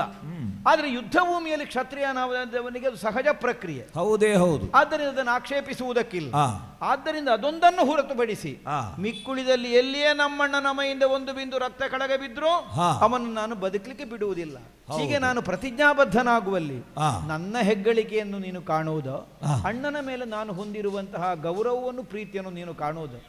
ಅಷ್ಟೊಂದು ಪ್ರೀತಿಯಿಂದ ಗೌರವದಿಂದ ಅಣ್ಣನನ್ನು ಕಂಡುಕೊಂಡು ಬದುಕಿದಂತಹ ತಮ್ಮಂದಿರಾದಂತಹ ನಮ್ಮ ಕುರಿತು ಅವನಿಗಿಂದು ಸಮರ ಕ್ಷೇತ್ರದಲ್ಲಿ ಆದಂತಹ ಒಂದು ಆಘಾತ ಕಾರಣದಿಂದ ಆಕ್ಷೇಪಕರವಾದಂತಹ ನುಡಿಗಳನ್ನು ಆಡಿದ. ಸಹಜವೇ, ಆಡುವುದಕ್ಕೆ ಕಾರಣವಾದದ್ದು ಹೇಗೆ? ಈಗ ಯಾಕೆ ನಮ್ಮ ಸೇನೆಯಲ್ಲಿದ್ದಂತಹ ಮಿಕ್ಕುಳಿದವರ ಕುರಿತಾಗಿ ಅವಂತ ಆಕ್ಷೇಪದ ನುಡಿಗಳನ್ನು ಹೇಳಲಿಲ್ಲ? ಅವ ಅತಿಯಾಗಿ ವಿಶ್ವಾಸ ಇರಿಸಿದ್ದು ನಮ್ಮ ಮೇಲೆ. ಅದು ನಮಗೊಂದು ಹೆಗ್ಗಳಿಕೆ. ಭೀಮನ ಮೇಲೆ ವಿಶ್ವಾಸ ಇರಿಸಿದ್ದ, ಅರ್ಜುನನ ಮೇಲೆ ವಿಶ್ವಾಸವನ್ನು ಇರಿಸಿದ್ದಾನೆ. ಆದ್ದರಿಂದ ತನಗೆ ಆಪತ್ತು ಒದಗಿದ ಕಾಲದಲ್ಲಿ ಇವರು ಒದಗದೆ ಹೋದ್ರಲ್ಲ ಅನ್ನುವಂತಹ ಕಾರಣಕ್ಕಾಗಿ ಮೊತ್ತ ಮೊದಲಿಗೆ ನಮ್ಮ ಮೇಲೆ ಅವನಿಗೆ ಆಕ್ರೋಶ ಬರುವುದು, ಪ್ರೀತಿ ಇದ್ದವರ ಮೇಲೆ ಸಿಟ್ಟು ಬರುವುದು ಹೆಚ್ಚು. ಈ ಮರ್ಮ ಗೊತ್ತಿದ್ದರಿಂದ ಅಲ್ವಾ ಅಣ್ಣ ಆಡುವಾಗ ಒಂದೇ ಒಂದು ಪ್ರತಿವಚನವನ್ನು ಆಡದೆ ಎಲ್ಲವನ್ನು ಅದೇ ನನಗೆ ಸಹಿಸುವುದಕ್ಕಾಗದೇ ಇದ್ರೂ ಸಹಿಸಿಕೊಂಡು ಕುಳಿತುಕೊಂಡದ್ದು. ಯಾಕೆ ಸಹಿಸುವುದಕ್ಕಾಗೋದಿಲ್ಲ? ಒಂದು ಯತ್ಕಿಂಚಿತ್ತಾದರೂ ಅವ ಹೇಳಿದಂತಹ ಮಾತಿನಲ್ಲಿ ನನ್ನ ಅಂತರಂಗದ ಭಾವದ ಸ್ವಭಾವ ಸೇರಿಕೊಂಡಿದ್ದದ್ದು ಹೌದಾದರೆ ನಾನು ಅದನ್ನು ಒಪ್ಪಿಕೊಳ್ಳಬಹುದಿತ್ತು. ಹಾಗಲ್ವಲ್ಲ. ಯಾವ ಕಾಲಕ್ಕೂ ಅಣ್ಣನ ಅವನತಿಯನ್ನು, ಅವಸಾನವನ್ನು, ಅಣ್ಣನ ಅಪಜಯವನ್ನು ನಾವು ನಿರೀಕ್ಷಿಸಿದವರಲ್ಲ. ಆದರೂ ಅಷ್ಟೆಲ್ಲವನ್ನು ಹೇಳಿದ ಕಾಲಕ್ಕೆ ಸಹಿಸಿಕೊಂಡು ಕುಳಿತದ್ದು. ನಿನಗೇ ಗೊತ್ತಿದೆ, ರಣಕ್ಷೇತ್ರದಲ್ಲಿ ನಿನ್ನ ಮಾರ್ಗನಿರ್ದೇಶನವನ್ನು ಬಿಟ್ಟು ನಾನು ಒಂದು ದಿನ ಆದ್ರೂ ಹೋರಾಟ ಮಾಡಿದ್ದೇನೆ? ಇಲ್ವೇ ಇಲ್ವಲ್ಲ. ಕೇವಲ ರಥಿಕ ಸಾರಥಿಯ ಸಂಬಂಧ ಅನ್ನುವುದು ನಮ್ಮೊಳಗೆ ಹೇಗುಂಟು, ಮಿಕ್ಕುಳಿದ ರಥ ಸಾರಥಿಗಳ ಹಾಗಲ್ಲ, ಅದಕ್ಕಿಂತ ಭಿನ್ನವಾಗಿ ಉಂಟು. ನೀನು ಏನು ಮಾರ್ಗದರ್ಶನ ಮಾಡ್ತಿ ಅದನ್ನು ಹಿಡಿದುಕೊಂಡೇ ನಾನು ಮುಂದುವರೆದಿದ್ದೇನೆ. ಅದರ ಅರ್ಥ ನನ್ನ ಹೊಣೆ ತಪ್ಪಿಸುವುದಕ್ಕೆ ಹೊರಟಿದ್ದೇನೆ ಅಂತ ಅರ್ಥ ಅಲ್ವಲ್ಲ? ಖಂಡಿತ ಅಲ್ಲ. ಅದನ್ನು ಸ್ವಲ್ಪ ವ್ಯತ್ಯಾಸವಾಗಿ ತಿಳ್ಕೊಂಡ, ಅವನ ನಿರ್ದೇಶನ ಅಲ್ಲದೇ ಇದ್ರೂ ಕೂಡ ನಿಮಗೆ ಇದನ್ನೆಲ್ಲ ಮಾಡಬಹುದಿತ್ತು ಅಂತ ಎಲ್ಲ ಹೇಳಿದ. ಮನಸ್ಸಿನ ನೋವು, ಆಕ್ರೋಶ. ತಾನು ಹೊಡೆತ ತಿನ್ನುವುದು ಇಲ್ಲದೆ ಆಗುತ್ತಿತ್ತಲ್ಲ, ಕರ್ಣನ ವಧೆ ಇದಕ್ಕಿಂತ ಮೊದಲೇ ಆಗುತ್ತಿದ್ದರೆ ನಾನದನ್ನು ಗ್ರಹಿಸಬಲ್ಲೆ, ಹೌದು. ನನಗದನ್ನು ಭಾವಿಸುವ ಸಾಮರ್ಥ್ಯ ಉಂಟು. ಹಾ. ತನಗೆ ಈ ತರನಾದಂತಹ ಒಂದು ಆಘಾತವನ್ನು ಅನುಭವಿಸುವ ಸ್ಥಿತಿ ಒದಗಿದ್ದು ಕರ್ಣನಿಂದ. ಹಾ. ಆ ಕರ್ಣ ಬದುಕಿದ್ದರಿಂದಲೂ ಹೀಗಾದದ್ದು. ಹೌದು. ಕರ್ಣನನ್ನು ಕೊಲ್ಲುವುದಕ್ಕೆ ಪ್ರತಿಜ್ಞಾಬದ್ಧನಾದಂತಹ ಅರ್ಜುನ ಕೊಲ್ಲಬೇಕಿತ್ತಲ್ಲ. ಹೌದು. ಆದರೆ ನೀನು ಕಾರ್ಯಕಾರಣಗಳ ಸಂಬಂಧದ ಸಮನ್ವಯವನ್ನು ಸರಿಯಾಗಿ ತಿಳಿದವ, ಯಾವ ಕಾಲಕ್ಕೂ ಅದನ್ನು ಅತಿಕ್ರಮಿಸುವವಲ್ಲ. ಹಾ. ಈಗ ಕರ್ಣನನ್ನು ಕೊಲ್ತೇನೆ ಅಂತ ನಾನು ಹೇಳಿದ್ದು ಹೌದು, ಹಾ. ಆದ್ರೆ ಕೊಲ್ಲುವುದಕ್ಕೆ ಅವಧಿ ಅಲ್ವೋ ಇಲ್ಲಲ್ಲ. ಅವಧಿಬದ್ಧವಾದ ನಿರ್ಣಯ ಇಲ್ಲಿಯವರೆಗೆ ಆಗಲಿ, ಅವಧಿಬದ್ಧವಾದ ನಿರ್ಣಯವೇ ಆಗಲಿಲ್ಲ. ಹೌದು. ಅದರ ಅರ್ಥ ಏನು? ಹಾ. ಒಂದೋ ಉಪೇಕ್ಷಾ ಭಾವದಿಂದಲೂ ಇರಬಹುದು, ಹಾ. ಅಥವಾ ಹಾ. ನಮಗದು ಬಹಳ ದೊಡ್ಡ ವಿಷಯವಾಗಿ ಕಾಣದಿರಲೂಬಹುದು. ಹೌದು. ಒಂದೇ ಒಂದು ದಿವಸ ಹೀಗವ ವಿಜೃಂಭಿಸ್ತಾನೆ ಅನ್ನುವಂತಹ ನಿರೀಕ್ಷೆ ಯಾವನಿಗೂ ಇರುವುದಕ್ಕಿಲ್ವಲ್ಲ. ಯಾಕಂದ್ರೆ ಬೆಳೆಯುವಂತಹ ಒಂದು ಗಿಡದ ಬೆಳವಣಿಗೆ ಎಳವೆಯಲ್ಲೇ ನಮಗೆ ಗೊತ್ತಾಗ್ತದೆ. ಹೌದು. ಅಲ್ವಾ? ಅದು ಬೆಳೆದು ಹೆಮ್ಮರವಾಗಬೇಕು ಅಂತ ಇಲ್ಲ, ಇದು ಹೇಗೆ ಬೆಳೆದೀತು. ಹೌದು. ಇಷ್ಟರ ತನಕದ ಯಾವ ಯುದ್ಧದಲ್ಲಿಯೂ ವಿಜಯವನ್ನು ಹೊಂದದೇ ಇದ್ದ ಪಾರ್ಥನ ಮುಂಭಾಗದಲ್ಲಿ ಆ ಕರ್ಣ ಹೀಗೆ ವಿಜೃಂಭಿಸ್ತಾನೆ ಅನ್ನುವುದನ್ನು ತಿಳಿಯುವುದಕ್ಕಿದ್ದಿಲ್ವಲ್ಲ. ಅದರರ್ಥ ಅವನು ಉಪೇಕ್ಷೆಗೆ ಒಳಗಾಗಬೇಕಾದವನು ಅನ್ನುವ ಭಾವದಿಂದಲ್ಲ, ಅದರ ಬಗ್ಗೆ ಒಂದು ಪ್ರಧಾನ ಗಮನವನ್ನು ಕೊಡಬೇಕು ಅಂತ ನಮಗಿಬ್ಬರಿಗೂ ಅನ್ನಿಸಲೇ ಇಲ್ಲ. ಹೌದು. ಈಗ ರಥ ನಡೆಸುವ ನೀನಾದ್ರೂ ಒಂದೇ ಒಂದು ದಿವಸ ಇವತ್ತು ಕೊಲ್ಲುವ ಕರ್ಣನು ಅಂತ ಹೇಳಿದ್ಯಾ? ಹಾಗೇನಿಲ್ಲ, ಹೇಳಲಿಲ್ಲ. ಹಾಗಿದ್ರೇನು? ಪ್ರತಿಜ್ಞೆ ಮಾಡಿದ್ದು ನಿನಗೂ ಗೊತ್ತುಂಟು. ಅದನ್ನೊಂದು ಪ್ರಧಾನ ವಿಷಯವಾಗಿ ಗಮನಿಸಲೇ ಇಲ್ಲ. ಇಂದು ಪ್ರಧಾನವಾಗಿ ಕಂಡದ್ದು ಹೇಗೆ ಕೇಳಿದ್ರೆ ಅಣ್ಣನಿಗೆ ಅವ ಹೊಡೆದ ಕಾರಣ. ಹೌದು. ಈಗ ಅದು ಪ್ರಧಾನ ವಿಷಯವಾಗಿ ಪರಿಣಮಿಸಿತು. ಹೌದು. ನಮ್ಮ ಅಣ್ಣನಿಗೆ ಧರ್ಮರಾಜನಿಗೆ ಈ ತರನಾದಂತಹ ಒಂದು ಘಾತವನ್ನು ಒದಗಿಸಿದವನು ವದಾರ್ಹನೇ ಸರಿ, ಅದಕ್ಕೂ ನಿರ್ಣಯವೇ. ಆದರೆ ಇದಕ್ಕಿಂತ ಮೊದಲ ಆ ಭಾವ ನಮ್ಮಲ್ಲಿ ಬರಲಿಲ್ಲ. ಆದರೂ ಅಣ್ಣನಿಗಾದ ನೋವಿಗಾಗಿ ಆಡ್ತಾ ಇದ್ದಾನೆ ಅನ್ನುವ ಕಾರಣಕ್ಕಾಗಿ ಎಲ್ಲವನ್ನೂ ಕೇಳಿ ಸಹಿಸಿಕೊಂಡು ಕುಳಿತರೆ ಕೊನೆಗೂ ಅವ ಹೇಳಿದ ಮಾತನ್ನು ಕೇಳಿದೆಯಾ? ಅವ ಕವಚ ಬಿಚ್ಚು ಹೇಳಿ, ನಿನಗೆ ಶಿರಸ್ತ್ರಾಣ ಬೇಡ ಹೇಳಿ, ಬತ್ತಳಿಕೆ ಬಿಚ್ಚಿ ಕೆಳಗಿಡು ಹೇಳ್ತಾ ಇದ್ದೇನೆ, ಹಾಗೇನು ಆಯುಧ ಹಿಡಿಬೇಕು ಅಂತ ಇಲ್ಲ, ರಥ ಹತ್ತುವುದು ಬೇಡ ಹೇಳಿ, ಏನು ಹೇಳಿದ್ರು ನಡೀಲಿ. ಹೌದು. ಆದರೆ ಕೊನೆಗೆ ಅವ ಹೇಳಿದನಲ್ಲ, ನಿನ್ನ ಗಾಂಡೀವವನ್ನು ಕೃಷ್ಣನಿಗೆ ಕೊಡು, ಭೀಮನಿಗೆ ಕೊಡು, ಅಲ್ಲ ಬೆಂಕಿಗೆ ಹಾಕಿ ಸುಡು. ಇದನ್ನು ಕೇಳಿಕೊಂಡು ನನಗೆ ಸುಮ್ಮನೆ ಉಳಿಯುವುದಕ್ಕೆ ಹೇಗೆ ಸಾಧ್ಯ ಆಗುತ್ತದೆ? ಗಾಂಡೀವ ಧ್ವನಿಯಾಗಿ ನಾನು ಈ ಪ್ರಪಂಚದಲ್ಲಿ ಗಾಂಡೀವವನ್ನು ಕೈಯಲ್ಲಿ ಹಿಡಿಯುವಂತಹ ಕಾಲಕ್ಕೆ ಮಾಡಿಕೊಂಡಂತಹ ಒಂದು ಸಂಕಲ್ಪ ಅದು. ಈ ಗಾಂಡೀವವನ್ನು ಕೊಟ್ಟಂತಹ ಅಗ್ನಿದೇವನ ಮುಂಭಾಗದಲ್ಲಿ ಮಾಡಿಕೊಂಡಂತಹ ನಿರ್ಣಯ, ಒಂದು ದೃಷ್ಟಿಯಿಂದ ಅಗ್ನಿ ಸಾಕ್ಷಿಯಾಗಿ ನಾನು ಕೈಗೊಂಡಂತಹ ನಿರ್ಣಯ. ಅಗ್ನಿಯ ಕೊಟ್ಟದ್ದಕ್ಕೆ ಅಗ್ನಿಯೇ ಸಾಕ್ಷಿ. ಒಂದು ವ್ರತ, ಉಪಾಂಶು ವ್ರತ ಅಂತ ಅದಕ್ಕೆ ಹೆಸರು. ಉಪಾಂಶು ವ್ರತ ಅಂದ್ರೆ ನಿನಗೆ ವಿವರಣೆ ಗೊತ್ತಾಯ್ತಲ್ಲ? ಹೌದು. ಎಲ್ಲರಿಗೂ ಗೊತ್ತಿದ್ದಂತಹ ಒಂದು ನಿರ್ಣಯ ಅಲ್ಲ ಅಲ್ಲ, ನಮ್ಮೊಳಗೆ ಇರುವುದು, ಸಂದರ್ಭ ಬಂದಾಗ ಪ್ರಕಟವಾಗುವುದು ಅಂತ ಅರ್ಥ. ಹೌದು. ಯಾವನೇ ಆಗಲಿ ಈ ಪ್ರಪಂಚದಲ್ಲಿ ನನ್ನ ಗಾಂಡೀವವನ್ನು ಅನ್ಯರ ಕೈಗೆ ಕೊಡು, ಅಥವಾ ನನ್ನ ಗಾಂಡೀವವನ್ನು ನಿಂದಾವಾಕ್ಯಗಳಿಂದ ಆಡಿದರೆ ಅಂತವನನ್ನು ಜೀವ ಸಹಿತ ಇಲ್ಲಿ ನಾನು ಉಳಿಯಗೊಡುವುದಿಲ್ಲ ಅನ್ನುವ ಹಾಗೆ ನಾನು ಪ್ರತಿಜ್ಞಾಬದ್ಧನಿದ್ದೇನೆ. ಅಂತವನ ತಲೆಗತ್ತರಿಸ್ತೇನೆ. ಈಗ ಅರ್ಜುನ ಏನು, ಅರ್ಜುನನ ಅಂತರಂಗ ಏನು ಅನ್ನುವುದನ್ನು ಅರಿಯದೇ ಇದ್ದವ ಅಲ್ಲಲ್ಲ. ಗಾಂಡೀವದ ಕುರಿತಾಗಿ ನಾನು ತಳೆದಿರಬಹುದಾದಂತಹ ಈ ನಿಲುಮೆ ನಮ್ಮ ಅಣ್ಣನ ಅವಗಾನೆಯಲ್ಲಿಯೂ ಇದ್ದದ್ದೇ, ಇಲ್ಲದೇ ಇದ್ದದ್ದೇನಲ್ಲ ಗೊತ್ತುಂಟು ಅವನಿಗೆ. ಗೊತ್ತುಂಟು, ಗೊತ್ತಿದ್ದು ಇವತ್ತಿನ ದಿವಸ ಸುಡು ನಿನ್ನ ಗಾಂಡೀವ ಅಂತ ಅವ ಹೇಳ್ತಾನೆ ಅಂತಾದ್ರೆ ಈ ಗಾಂಡೀವ ನಿಂದನೆಯನ್ನು ಕೇಳಿಕೊಂಡು ನನಗೆ ಹೇಗೆ ಸುಮ್ಮನೆ ಉಳಿಯುವುದಕ್ಕೆ ಸಾಧ್ಯ ಆಗ್ತದೆ? ಒಂದೋ ತಲೆ ಕಡಿಬೇಕು, ಇಲ್ಲದೇ ಇದ್ರೆ ಅಂತವನನ್ನು ಕೊಲ್ಲುವುದಕ್ಕೆ ನನಗಾಗುವುದಿಲ್ಲ ಅಂತಾದ್ರೆ ನಾನೇ ಮರಣಿಸಬೇಕು. ಈ ಎರಡೂ ನಿರ್ಣಯಗಳನ್ನು ನಾನು ಹೊಂದಿದವ. ಆದ್ದರಿಂದ ನಾನು ಕೈ ತಡಿಬೇಡ, ಸತ್ಯವಚನಕ್ಕೆ ನಾನು ಭ್ರಷ್ಟನಾಗಲಾರೆ. ಯಾಕೆಂದ್ರೆ ನಿನ್ನನ್ನು ಸಾರಥಿಯನ್ನಾಗಿ ಹೊಂದಿದ್ದೇನೆ, ನಿನ್ನನ್ನು ದೇವ ಅಂತ ಒಪ್ಪಿದ್ದೇನೆ. ನನಗೆ ದೇವನಾದಂತಹ ನೀನು ಸಾರಥಿಯಾಗಿ ಒದಗುವುದಕ್ಕೋ ಸಖನಾಗಿ ಸಿಕ್ಕುವುದಕ್ಕೋ ಕಾರಣವಾದದ್ದು ಹೇಗೆ? ಈ ತನಕ ಸತ್ಯ ಚ್ಯುತವಲ್ಲದೆ ಇದ್ದಂತಹ ಸ್ಥಿತಿಯಲ್ಲಿ ನಾನು ಬದುಕಿದ್ದರಿಂದ ಈಗ ನಿನ್ನ ಭಜಕನಾದಂತಹ ನಾನು ಸತ್ಯಕ್ಕೆ ಚ್ಯುತಿ ಬರುವಂತಹ ಒಂದು ಕೃತಿಯನ್ನು ಆಡಿದವನು ಅಣ್ಣನಿದ್ದಾನೆ ಅನ್ನುವಂತಹ ಕಾರಣಕ್ಕಾಗಿ ಒಂದು ವ್ಯಾಮೋಹಕ್ಕೆ ಒಳಗಾಗಿ ನಾನು ಹಿಂದೆ ಉಳಿಯುವುದಕ್ಕೆ ಹೇಗೆ ಸಾಧ್ಯ ಆಗುತ್ತದೆ? ನೀನು ಮೊದಲೇ ಎಚ್ಚರಿಸಿದ್ದಿ, ಮೋಹ ಬಿಡು, ಮಾಡಬೇಕಾದ ಕರ್ತವ್ಯದಲ್ಲಿ ಯಾವ ಕಾಲಕ್ಕೂ ಅಂತರಾಯ ಬರುವುದಕ್ಕಿಲ್ಲ. ಇದಿರುವ ಯಾರು ಅಂತ ನೋಡಬೇಡ, ನಿನಗೆ ಬಂಧುವಾಗಿರಬಹುದು, ಗುರುವಾಗಿರಬಹುದು, ಹಿರಿಯಾಗಿರಬಹುದು, ಸ್ವಜನನಾಗಿರಬಹುದು, ಅಂತವನನ್ನಾದರೂ ನಿರ್ದಯವಾಗಿ ತಲೆ ಕಡಿಯಲೇಬೇಕಾಗುತ್ತದೆ. ಯಾಕೆಂದ್ರೆ ಅದು ನಿನ್ನ ಕರ್ತವ್ಯ. ಈ ಕರ್ತವ್ಯ ಪ್ರಜ್ಞೆಯನ್ನು ನಿನ್ನಿಂದ ಕೇಳಿಸಿಕೊಂಡ ಮೇಲೆ ಈಗ ನೀನಿಲ್ಲಿ ಇರುತ್ತಾ ನಿನ್ನ ಸಮ್ಮುಖದಲ್ಲಿ ಅವನಾಡಿದ ಈ ಮಾತನ್ನು ಕೇಳಿಕೊಂಡು ಅವನನ್ನ ಅಣ್ಣ ಅನ್ನುವುದಕ್ಕಾಗಿ ಅವನ ತಲೆ ಕಡಿಯದೆ ಇರುವುದಕ್ಕೆ ಸಾಧ್ಯ ಆಗ್ತದೆ. ಇದು ನಿಜವಾಗಿ ನನಗೊಂದು ಸಂದಿಗ್ಧ ತಂದಾಕಿದ್ದಲ್ವ ಅಣ್ಣ, ತಲೆ ಕಡಿಯದೆ ನಾನೆಂತದ್ದು ಮಾಡುವುದು ಹೇಳು? ದುಷ್ಟ ಶಿಕ್ಷಣ ಶಿಷ್ಟ ರಕ್ಷಣ ಎನ್ನುವಂತಹ ಲಕ್ಷ್ಯವನ್ನಿರಿಸಿಕೊಂಡು ಭೂಭಾರಹರಣಕ್ಕಾಗಿ ಬಂದಂತಹ ನಾನು ನಿನ್ನ ಕೈಯಿಂದ ಗಾಂಡೀವ ಜಾರುವಂತಹ ಕಾಲದಲ್ಲಿ ನಿನ್ನನ್ನು ಎಚ್ಚರಿಕೆಯ ಮಾತುಗಳಿಂದ ಹೇಳಿದ್ದುಂಟು. ಕರ್ತವ್ಯದಿಂದ ನೀನು ಚ್ಯುತನಾಗಬಾರದು, ನೀನು ಮಾಡಬೇಕಾದದ್ದನ್ನು ಮಾಡುವಲ್ಲಿ ಸಂಬಂಧ ನೋಡಬಾರದು. ಆದ್ರೆ ಇಲ್ಲಿ ಅದಕ್ಕೆ ತೊಡಕು ಬರ್ತದೆ ಪಾರ್ಥ. ನೀ ಹೇಳಿದ ಹಾಗಲ್ಲ. ನಮ್ಮ ಕಾರ್ಯ ದುಷ್ಟ ಶಿಕ್ಷಣ ಶಿಷ್ಟ ರಕ್ಷಣ. ಇಲ್ಲಿ ಇವನನ್ನೊಬ್ಬ ದುಷ್ಟ ಅಂತ ಸ್ವೀಕರಿಸಿ ಮಾಡುವುದಕ್ಕೆ ಸಾಧ್ಯ ಆಗ್ತದೋ? ಇವ ಒಬ್ಬ ಶಿಷ್ಟನೇ ಆಗಿ ಉಳಿದಿರುವಾಗ ಈಗ ಒಬ್ಬಾತ ದುಷ್ಟನೋ ಶಿಷ್ಟನೋ ಅಂತ ನಿರ್ಣಯಿಸುವುದು ಹೇಗೆ?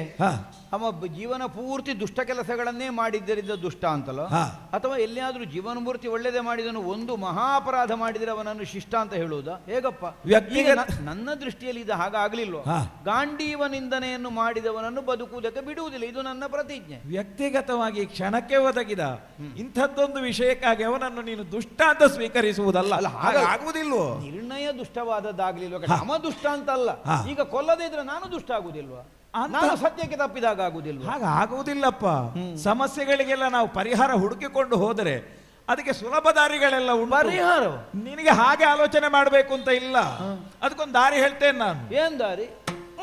ಜಗದ ಪತಿಯೇ ನಗುತ್ತ ಪಾಪ ವಿಸರ್ಜನದ ಹದನಗಳ ಅರುಹಿದನಾಗ ಸಂತಸದಿಯೇ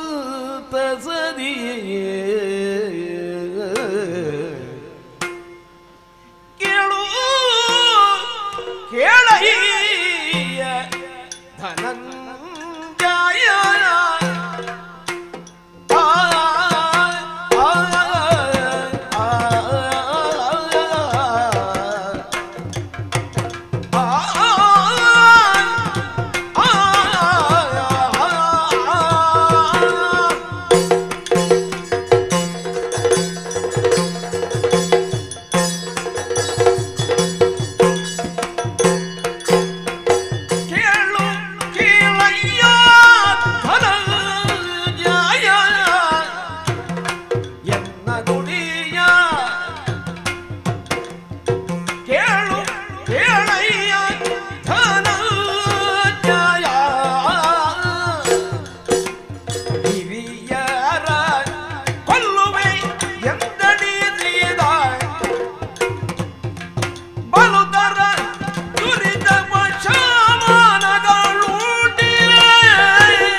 ಅರ್ಜುನ, ಕೃಷ್ಣ, ಧರ್ಮಜನಾಡಿದಂತಹ ಮಾತುಗಳನ್ನು ನೀನು ಪೂರ್ಣವಾಗಿ ಕೇಳಿಸಿಕೊಂಡೇ ಅಲ್ಲ.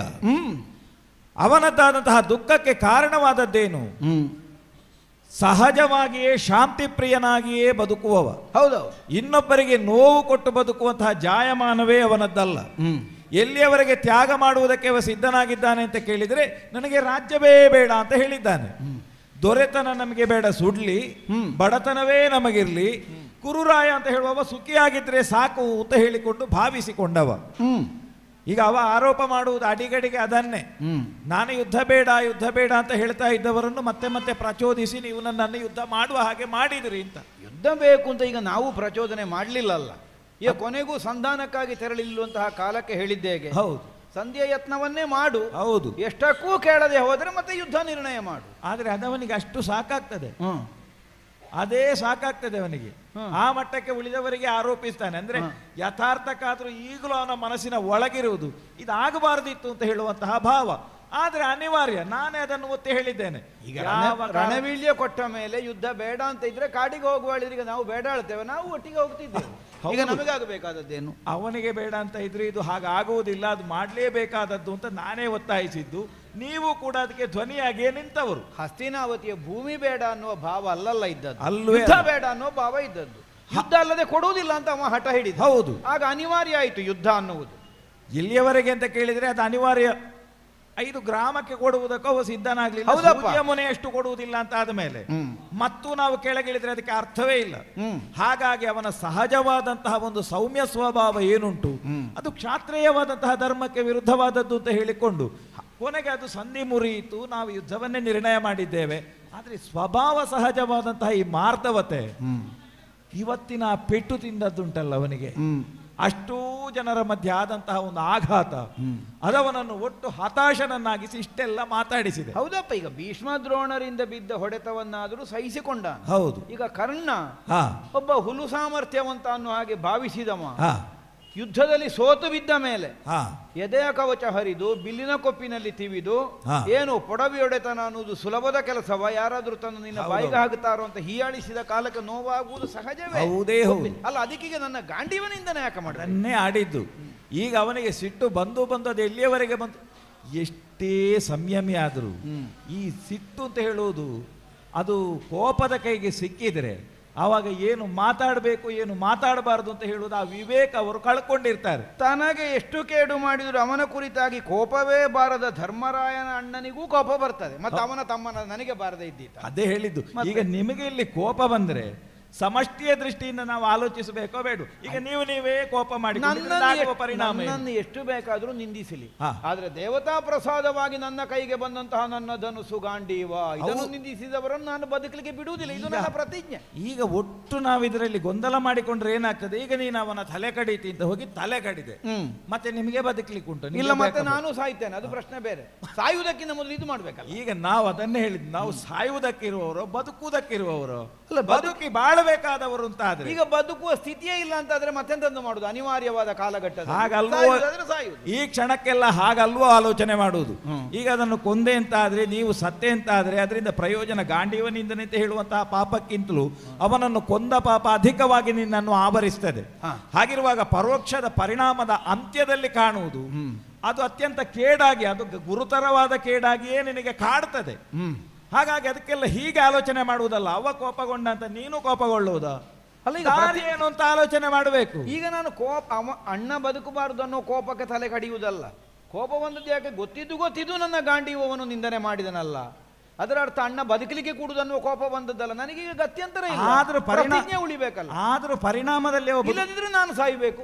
ನಿನ್ನ ಪ್ರತಿಜ್ಞೆಯ ಪರಿಣಾಮದಲ್ಲಿ ನಾನು ಸಾಯುವುದನ್ನು ಒಪ್ಪುತ್ತೀಯ ನೀನು? ಅದಕ್ಕೆ ಹೇಳಿದ್ದಲ್ವೋ, ಇದಕ್ಕೆಲ್ಲ ಹಾಗೆ ಅವ ಕೋಪ ಮಾಡಿದ ಅಂತ ನೀನು ಕೋಪ ಮಾಡುವುದು ಅಂತ ದಾರಿ ಹುಡುಕುವುದಲ್ವ ಅದಕ್ಕೆ. ಅಲ್ಲ, ಇನ್ನು ಬೇರೆ ದಾರಿ ಅಂತದ್ದು ಉಂಟಪ್ಪ, ಅತ್ಯಂತ ಸುಲಭ ಸಾಧ್ಯವಾದದ್ದೊಂದು ದಾರಿ ಉಂಟು.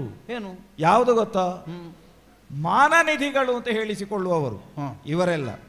ಹಾಗಿರುವಾಗ ಅವರನ್ನೆಲ್ಲ ಕೊಲ್ಲಬೇಕು ಅಂತ ಇದ್ರೆ ನಾವು ಶಸ್ತ್ರವನ್ನೇ ಉಪಯೋಗಿಸಿಕೊಂಡು ಕೊಲ್ಲಬೇಕು ಅಂತ ಹೇಳಿ ಎಲ್ಲಿ ಆದ್ರೂ ಉಂಟ? ಮತ್ತೆ ಒಂದು ಮಾತುಂಟು, ಲೇಖನಿ ಹರಿತ ಖಡ್ಗಕ್ಕಿಂತ ಅಂತ ಅಲ್ವಾ? ಖಡ್ಗಕ್ಕಿಂತ ಲೇಖನಿ ಹರಿತ ಅಂತ. ಈ ಲೇಖನಿಗಿಂತ ಹರಿತವಾದದ್ದು ಒಂದುಂಟು, ಅದು ನಮ್ಮ ನಾಲಿಗೆ. ಅಲ್ಲ, ದೇವತೆಗಳ ನಾಲಿಗೆಲ್ಲ ಹಾಗೆ ಅಂತ ಲೆಕ್ಕ. ಗೀರ್ವಾಣರು ಅದು ಬಾಣದ ಹಾಗಿರುವಂತಹ ಒಂದು ವಾಕನ್ನು ಹೊಂದಿರುವವರು, ಆ ಸಾಮರ್ಥ್ಯ ಹೊಂದಿರುವವರು. ಮನುಷ್ಯರಲ್ಲಿ ಉಂಟು ಆ ಸಾಮರ್ಥ್ಯ. ನಾಲಿಗೆಯ ತುದಿಯಲ್ಲಿಯೇ ಲಕ್ಷ್ಮಿ ಇದ್ದಾಳೆ, ನಾಲಿಗೆಯ ತುದಿಯಲ್ಲಿಯೇ ಸರಸ್ವತಿ ಇದ್ದಾಳೆ, ನಾಲಿಗೆ ತುದಿಯಲ್ಲಿಯೇ ಚಂಡಿಚಾಮುಂಡಿಯೂ ಇದ್ದಾರೆ. ಅಷ್ಟು ಮಾಡಲಿಕ್ಕೆ ಸಾಧ್ಯ ಆಗ್ತದೆ. ಈಗ ಕೊಲ್ಲಬೇಕು ಅಂತ ಇದ್ರೆ ತಾತ್ವಿಕವಾದಂತಹ ನೆಲೆಯಿಂದ ನಾವು ಆಲೋಚಿಸುವಾಗ ಇವನನ್ನು ಹೀಗೆ ಕೊಲ್ಲಬೇಕು ಅಂತ ಹೇಳಿ ಏನೂ ಇಲ್ಲ. ದೈಹಿಕವಾಗಿ ಅವನ ಸಾವಿಗೆ ಕಾರಣವಾಗುವ ಹಾಗೆ, ಜೀವಂತವ ಸಾಯುವ ಹಾಗೆ ಮಾಡಲಿಕ್ಕೆ ಶಾಸ್ತ್ರದಲ್ಲಿ ದಾರಿ ಉಂಟಯ್ಯ. ಯಾಕಂದ್ರೆ ಗಾಂಡೀವವನ್ನು ನಿಂದಿಸುವುದೇ ಅವನ ಉದ್ದೇಶವೂ ಅಲ್ಲ. ಅಲ್ಲ ಈಗ ಅಣ್ಣನಿಗೆ ಗಾಂಡೀವನ್ನು ಬೈದಂತದಾಗಬೇಕು, ಕೋಪ ಇರುವುದು ನನ್ನ ಹತ್ರ. ಹೌದು, ಈಗ ಗಾಂಡೀವ ಬೈದ ಅವನಿಗೇನಾಗಬೇಕು? ಗಾಂಡೀವ ನಿಂದಿಸುವುದು ಅವನ ಪ್ರಧಾನ ಉದ್ದೇಶ ಅಲ್ಲ. ನನ್ನನ್ನು ನಿಂದಿಸುವ, ನನ್ನನ್ನು ಹೀಯಾಳಿಸುವ ಭರದಲ್ಲಿ ಗಾಂಡೀವವನ್ನು ಹೇಳಿದ. ಈಗ ನಿನ್ನದೊಂದು ಹಾಗೆ ಉಪಾಂಶು ವ್ರತ ಅಂತ ಹೇಳುವುದು ಮಾಡಿ ಆಗಿದೆ ನೀನು. ಹೌದು, ಹಾಗಿರುವ ಅಣ್ಣನನ್ನು ಕೊಲ್ಲಬೇಕಾದದ್ದು ಉದ್ದೇಶ ಅಲ್ಲ. ಗಾಂಡೀವನಿಂದನೇ ಮಾಡಿದವನೇ ಅವನಿದ್ದಾನೆ, ಅವನಿಗೆ ಮರಣ ಬರಬೇಕು. ಹಾಗೆ ಬರಬೇಕು ಅಂತ ಇದ್ರೆ ಅದಕ್ಕೆ ಶಸ್ತ್ರ ಇಲ್ಲದೆ ಇರುವಂತಹ ಒಂದು ವಧೆಯ ದಾರಿ ಉಂಟು. ಅದನ್ನು ಬಹಳ ಸೂಕ್ಷ್ಮವಾಗಿ ಹೇಳ್ತೇನೆ. ಒಬ್ಬ ಸಾಯುವುದು ಯಾವಾಗ ಗೊತ್ತಾ? ಅದು ಇಂತಹ ವಿದ್ವಾಂಸರು, ಘನ ವಿದ್ವಾಂಸರು, ಇಂಥವರಿಗೆಲ್ಲ ಮಾನಖಂಡನೆ ಆಗಬೇಕು. ಮಾನ ಮರ್ಯಾದೆ ಹೋಗುವ ಹಾಗೆ, ಅವರು ಜೀವಂತ ಇದ್ದು ಸಾಯುವ ಹಾಗೆ. ಈಗ ಅವ ಬೈದದ್ದನ್ನೇ ನೀನು ಬೇಕಿದ್ರೆ ಒಂದು ದಾರಿ ಅಂತ ಹಿಡ್ಕೊಳ್ಬೋದು. ಒಳ್ಳೆ ಚಂದಕ್ಕೆ ಬೈದಿದ್ದಾನೆ ಅವ, ಎಷ್ಟು ನೋವಾಗ್ಲಿಕ್ಕೆ ಸಾಧ್ಯ ಉಂಟು ಅಷ್ಟು ಕೂಡ್ತದೆ ಅದನ್ನೆಲ್ಲ ಬಳಸಿಕೊಂಡು ಬೈದಿದ್ದಾನೆ. ನೀನೀಗ ಅದನ್ನೇ ಅವನಿಗೆ ಪ್ರಯೋಗಿಸಬೇಕು. ಎಷ್ಟು ಕೂಡ್ತದೆ ಅಷ್ಟು ಬೈಬೇಕು ಅವನು. ಅಷ್ಟು ಬೈದ್ರೆ ಮಾನವುಳ್ಳ ಮಾನವರನ್ನು ನಿಂದಿಸಿದರೆ ಹೌದು. ಅವರಿಗದು ಮರಣ ಸದೃಶವಾಗುತ್ತದೆ. ಹೊಡೆತ ಕೊಡುವಾಗಲೂ ಸಾಯುವಾಗ ಒಂದು ಕ್ರಮ ಉಂಟು, ಸಾಯುವುದಕ್ಕೆ ಹೊಡೆಯುವುದು ಅಂತ. ಆ ಹೊಡೆತದಲ್ಲಿ ಅವ ಅರೆಜೀವ ಆಗಬಾರದು. ಅದಕ್ಕೆ ಹೇಳಿದ್ದು ಆ ಪ್ರಮಾಣ ಎಷ್ಟಿರಬೇಕು ಅಂತ ಕೇಳಿದರೆ ಆ ತೀವ್ರತೆ ಇರಬೇಕು ಬೈಯುವುದರಲ್ಲಿ. ಅಣ್ಣ ಸಾಯಲೂಬಾರದು, ಹಾ, ಹಾಗೆ ನನ್ನ ಪ್ರತಿಜ್ಞೆಗೆ ಭಂಗ ಬರಲೂಬಾರದು. ಈ ಸತ್ತಾಗ ಉಪಾಯವನ್ನು ಸಾಧಿಸುವುದಕ್ಕಾಗಿ ಹಾ. ನೀನೀಗೊಂದು ಮಾರ್ಗಾಂತರವನ್ನು ಸೂಚಿಸಿದ ಹೌದು ಅಲ್ವಾ? ಕೊಂದ್ರೆ ಕಡಿದು ಹಾಕಿದರೆ ಹೌದು ನನಗೆ ಹೇಗೂ ಕೊಂದ ಪಾತಕ ಬರ್ತದೆ, ಹೌದು. ಆಮೇಲೆ ಅವನೂ ಇಲ್ಲದೆ ಆಗ್ತಾನೆ. ಇದೀಗ ಮಾನ ತೆಗೆದು ಮರಣ ಸದೃಶವಾದ ಸ್ಥಿತಿ ಕೊಟ್ಟರೆ ನನಗೆ ಅವನನ್ನು ಕೊಂದ ಪಾತಕ ಬರ್ತದೆ, ಆ ನೋವು ನನ್ನ ಅಂತರಂಗಕ್ಕೆ ಬಾರದೇ ಇರ್ತದೆ. ಆದ್ರೂ ಅಣ್ಣ ಇರ್ತಾನೆ. ಹೌದು. ಈ ಕಾರಣಕ್ಕಾಗಿ ಅವನನ್ನು ಉಳಿಸಿಕೊಳ್ಳುವ ಉದ್ದೇಶಕ್ಕಾಗಿ ನೀನೊಂದು ದಾರಿಯನ್ನು ಹೌದು. ಸೂಚಿಸಿ. ಈಗ ಹಾಗೆ ಮಾಡಿದ್ರೆ ಆಗ್ತದಲ್ವಾ? ಹಾಗೆ ಮಾಡಿದರೆ ಅದೊಂದು ದಾರಿ, ಸುಲಭದ ದಾರಿ ಅದು. ಬೈಬೇಕು. ನೀನು ಯಾಕೆ ಹಿಂದೆ ಮುಂದೆ ಮೇಲೆ ಕೆಳಗೆ ನೋಡುದು ಯಾಕೆ? ಅಲ್ಲ, ಬೈಯುವುದಂದ್ರೆ ಕರ್ಣನನ್ನಲ್ಲ ಬೈಬೇಕಾದದ್ದು.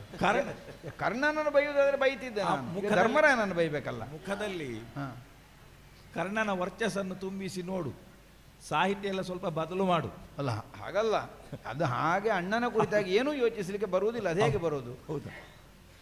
ಒಂದು ವೇಳೆ ಕರ್ಣನೇ ಮುಂದೆ ನಿಂತ ಕಾಲಕ್ಕೆ ಧರ್ಮಜ ನೆನಪಾದ್ರೆ ಕರ್ಣನನ್ನೇ ಬೈಲಿಕ್ಕೆ ಮನಸ್ಸು ಬರ್ಲಿಕ್ಕಿಲ್ಲ ಅರ್ಜುನನಿಗೆ. ಏನು ಬೇಡ, ಸಾಹಿತ್ಯ ಎಲ್ಲ ನಿನಗೆ ಅಷ್ಟು ಕಷ್ಟ ಉಂಟು. ಈಗ ಅವ ಅಷ್ಟು ಬಳಕೆ ಮಾಡಿದ್ದಾನಲ್ಲ. ಯಾಕೆಂದ್ರೆ ಬದುಕಿನಲ್ಲಿ ಒಂದು ದಿನವೂ ಒಂದು ಕ್ಷಣವೂ ನಾನು ಉಲ್ಲಂಘಿಸದೇ ಇರುವಂತಹ ವ್ಯಕ್ತಿತ್ವ ನಮ್ಮಣ್ಣ ರಾಜ ಧರ್ಮಜನದ್ದು. ಈಗ ಅಣ್ಣ ಭೀಮಸೇನಾದರೂ ಕೋಪ ಬಂದ ಕಾಲಕ್ಕೆ ಏನಾದರೂ ಒಂದು ತುಟಿಯಿಂದ ಹೊರಗೆ ಮಾತಾಡಿದ್ದ, ಹೌದು, ನಾನು ಅದು ಮಾಡಿದವಲ್ಲ.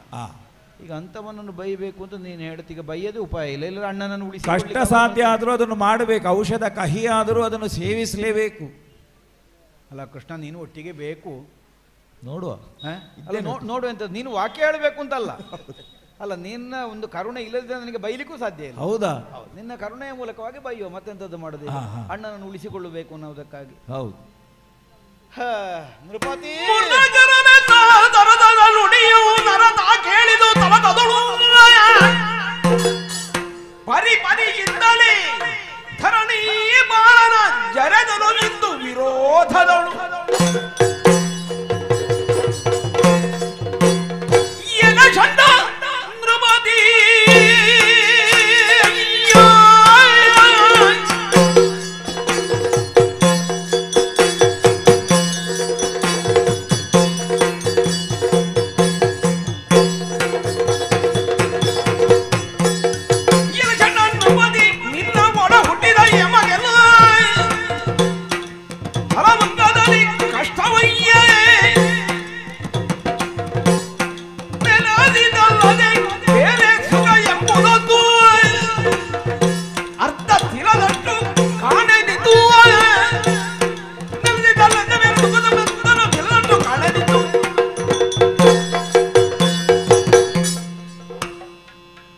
ಬಹುವಚನದಿಂದಲೇ ಮಾತಾಡಿ ಅಭ್ಯಾಸ ನಮಗೆ ಅಣ್ಣನಲ್ಲಿ.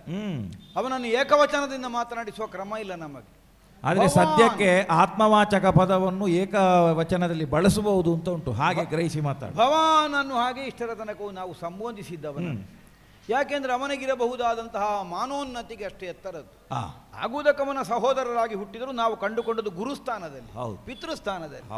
ಅಂಥವನನ್ನು ಯಾರು ಬಹುವಚನದಿಂದ ಮಾನಿಸಬೇಕಾದವನು, ಅಂಥವನನ್ನು ಏಕವಚನದಲ್ಲಿ ಹೇಳಿದರೂ ಅವನ ಮಾನ ಖಂಡನೆ ಆದ ಹಾಗೆ. ಆದ್ದರಿಂದ ಈಗ ಏಕವಚನದಲ್ಲೇ ಮಾತಾಡಿಸಬೇಕಾಗ್ತದೆ. ಆದೀತು. ಎಲ್ಲ ನೃಪತಿ ಅಲ್ಲ ಹೇಳುದಲ್ವಾ, ನೀನು ಹಿಂದೆ ಮುಂದೆ ನೋಡ್ಲಿಕ್ಕಿಲ್ಲ. ಅಣ್ಣ ಉಳಿಬೇಕು ಅಂತಾದ್ರೆ ಹೇಳಬೇಕು, ಹೇಳಬೇಕು. ನನ್ನ ಪ್ರತಿಜ್ಞೆ ಸತ್ಯವಾಗಬೇಕು ಅಂತಾದ್ರೆ ಹೇಳಬೇಕು. ಹೌದು ಅಲ್ವಾ? ಸ್ವಲ್ಪ ಜೋರು ಅವಾಗ ಬೈಲಿಲ್ವ, ಅದನ್ನು ಕೇಳಲಿಲ್ವ, ಹಾಗೆ ಬೈಬೇಕು. ಅವನಷ್ಟು ಪಕ್ವತೆ ಅರ್ಜುನನಿಗಿದ್ರೆ ಈಗ ಇಲ್ವಲ್ಲ. ಯಾಕೆಂದ್ರೆ ಸಮದರ್ಶಿತ್ವವನ್ನು ಹೊಂದಿಕೊಂಡವ, ಬದುಕಿನಲ್ಲಿ ಉಳಿಸಿಕೊಂಡವ, ಈ ನೆಗಳತೆಯನ್ನು ಹೊಂದಿದವ ಅಲ್ವ. ನಾವೀಗ ಅನಿವಾರ್ಯವಾಗಿ ಆದರೂ ಅಂತಹ ಒಂದು ನೈಷ್ಠೂರ್ಯವನ್ನು ಹೊಂದಿ ವ್ಯವಹರಿಸಬೇಕಾದಂತಹ ಸ್ಥಿತಿಯಿಂದ ಈಚೆಗೆ ಬರುವ ಹಾಗಿಲ್ಲ. ಅಷ್ಟಕ್ಕಾಗಿ ಮಾತ್ರ ಪ್ರಯತ್ನಿಸಬೇಕಾಗುತ್ತದೆ.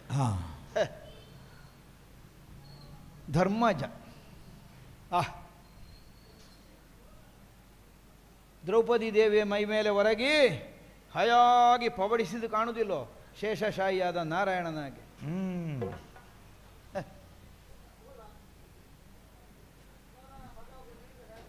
ನೋವಾಯ್ತಲ್ಲೋ ಮೈಗೆ.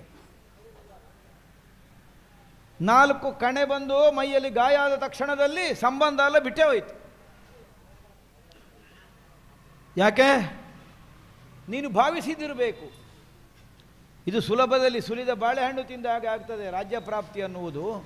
ಹೋರಾಟ ಮಾಡಲಿಕ್ಕೆಲ್ಲ ಬೇರೆ ಯಾರಾದರೂ ಇದ್ದಾರೆ ಕೈಕಾಲು ಗಟ್ಟಿ ಇದ್ದವರು, ನನಗೆ ಕುಳಿತಲ್ಲಿಗೆ ಎಲ್ಲವೂ ಬಂದು ಬಿಡ್ತದೆ ಅಂತ ಭಾವಿಸಿರಬೇಕು. ನಿರೀಕ್ಷೆ ಸಹಜವೇ, ನೋವುಂಡು ಸಂಪಾದಿಸಬೇಕು ಅನ್ನುವಂತಹ ಭಾವ ಎಲ್ಲರಲ್ಲಿಯೂ ಬರುವುದಿಲ್ಲ. ಅದು ಗಂಡುತನದ ಲಕ್ಷಣ.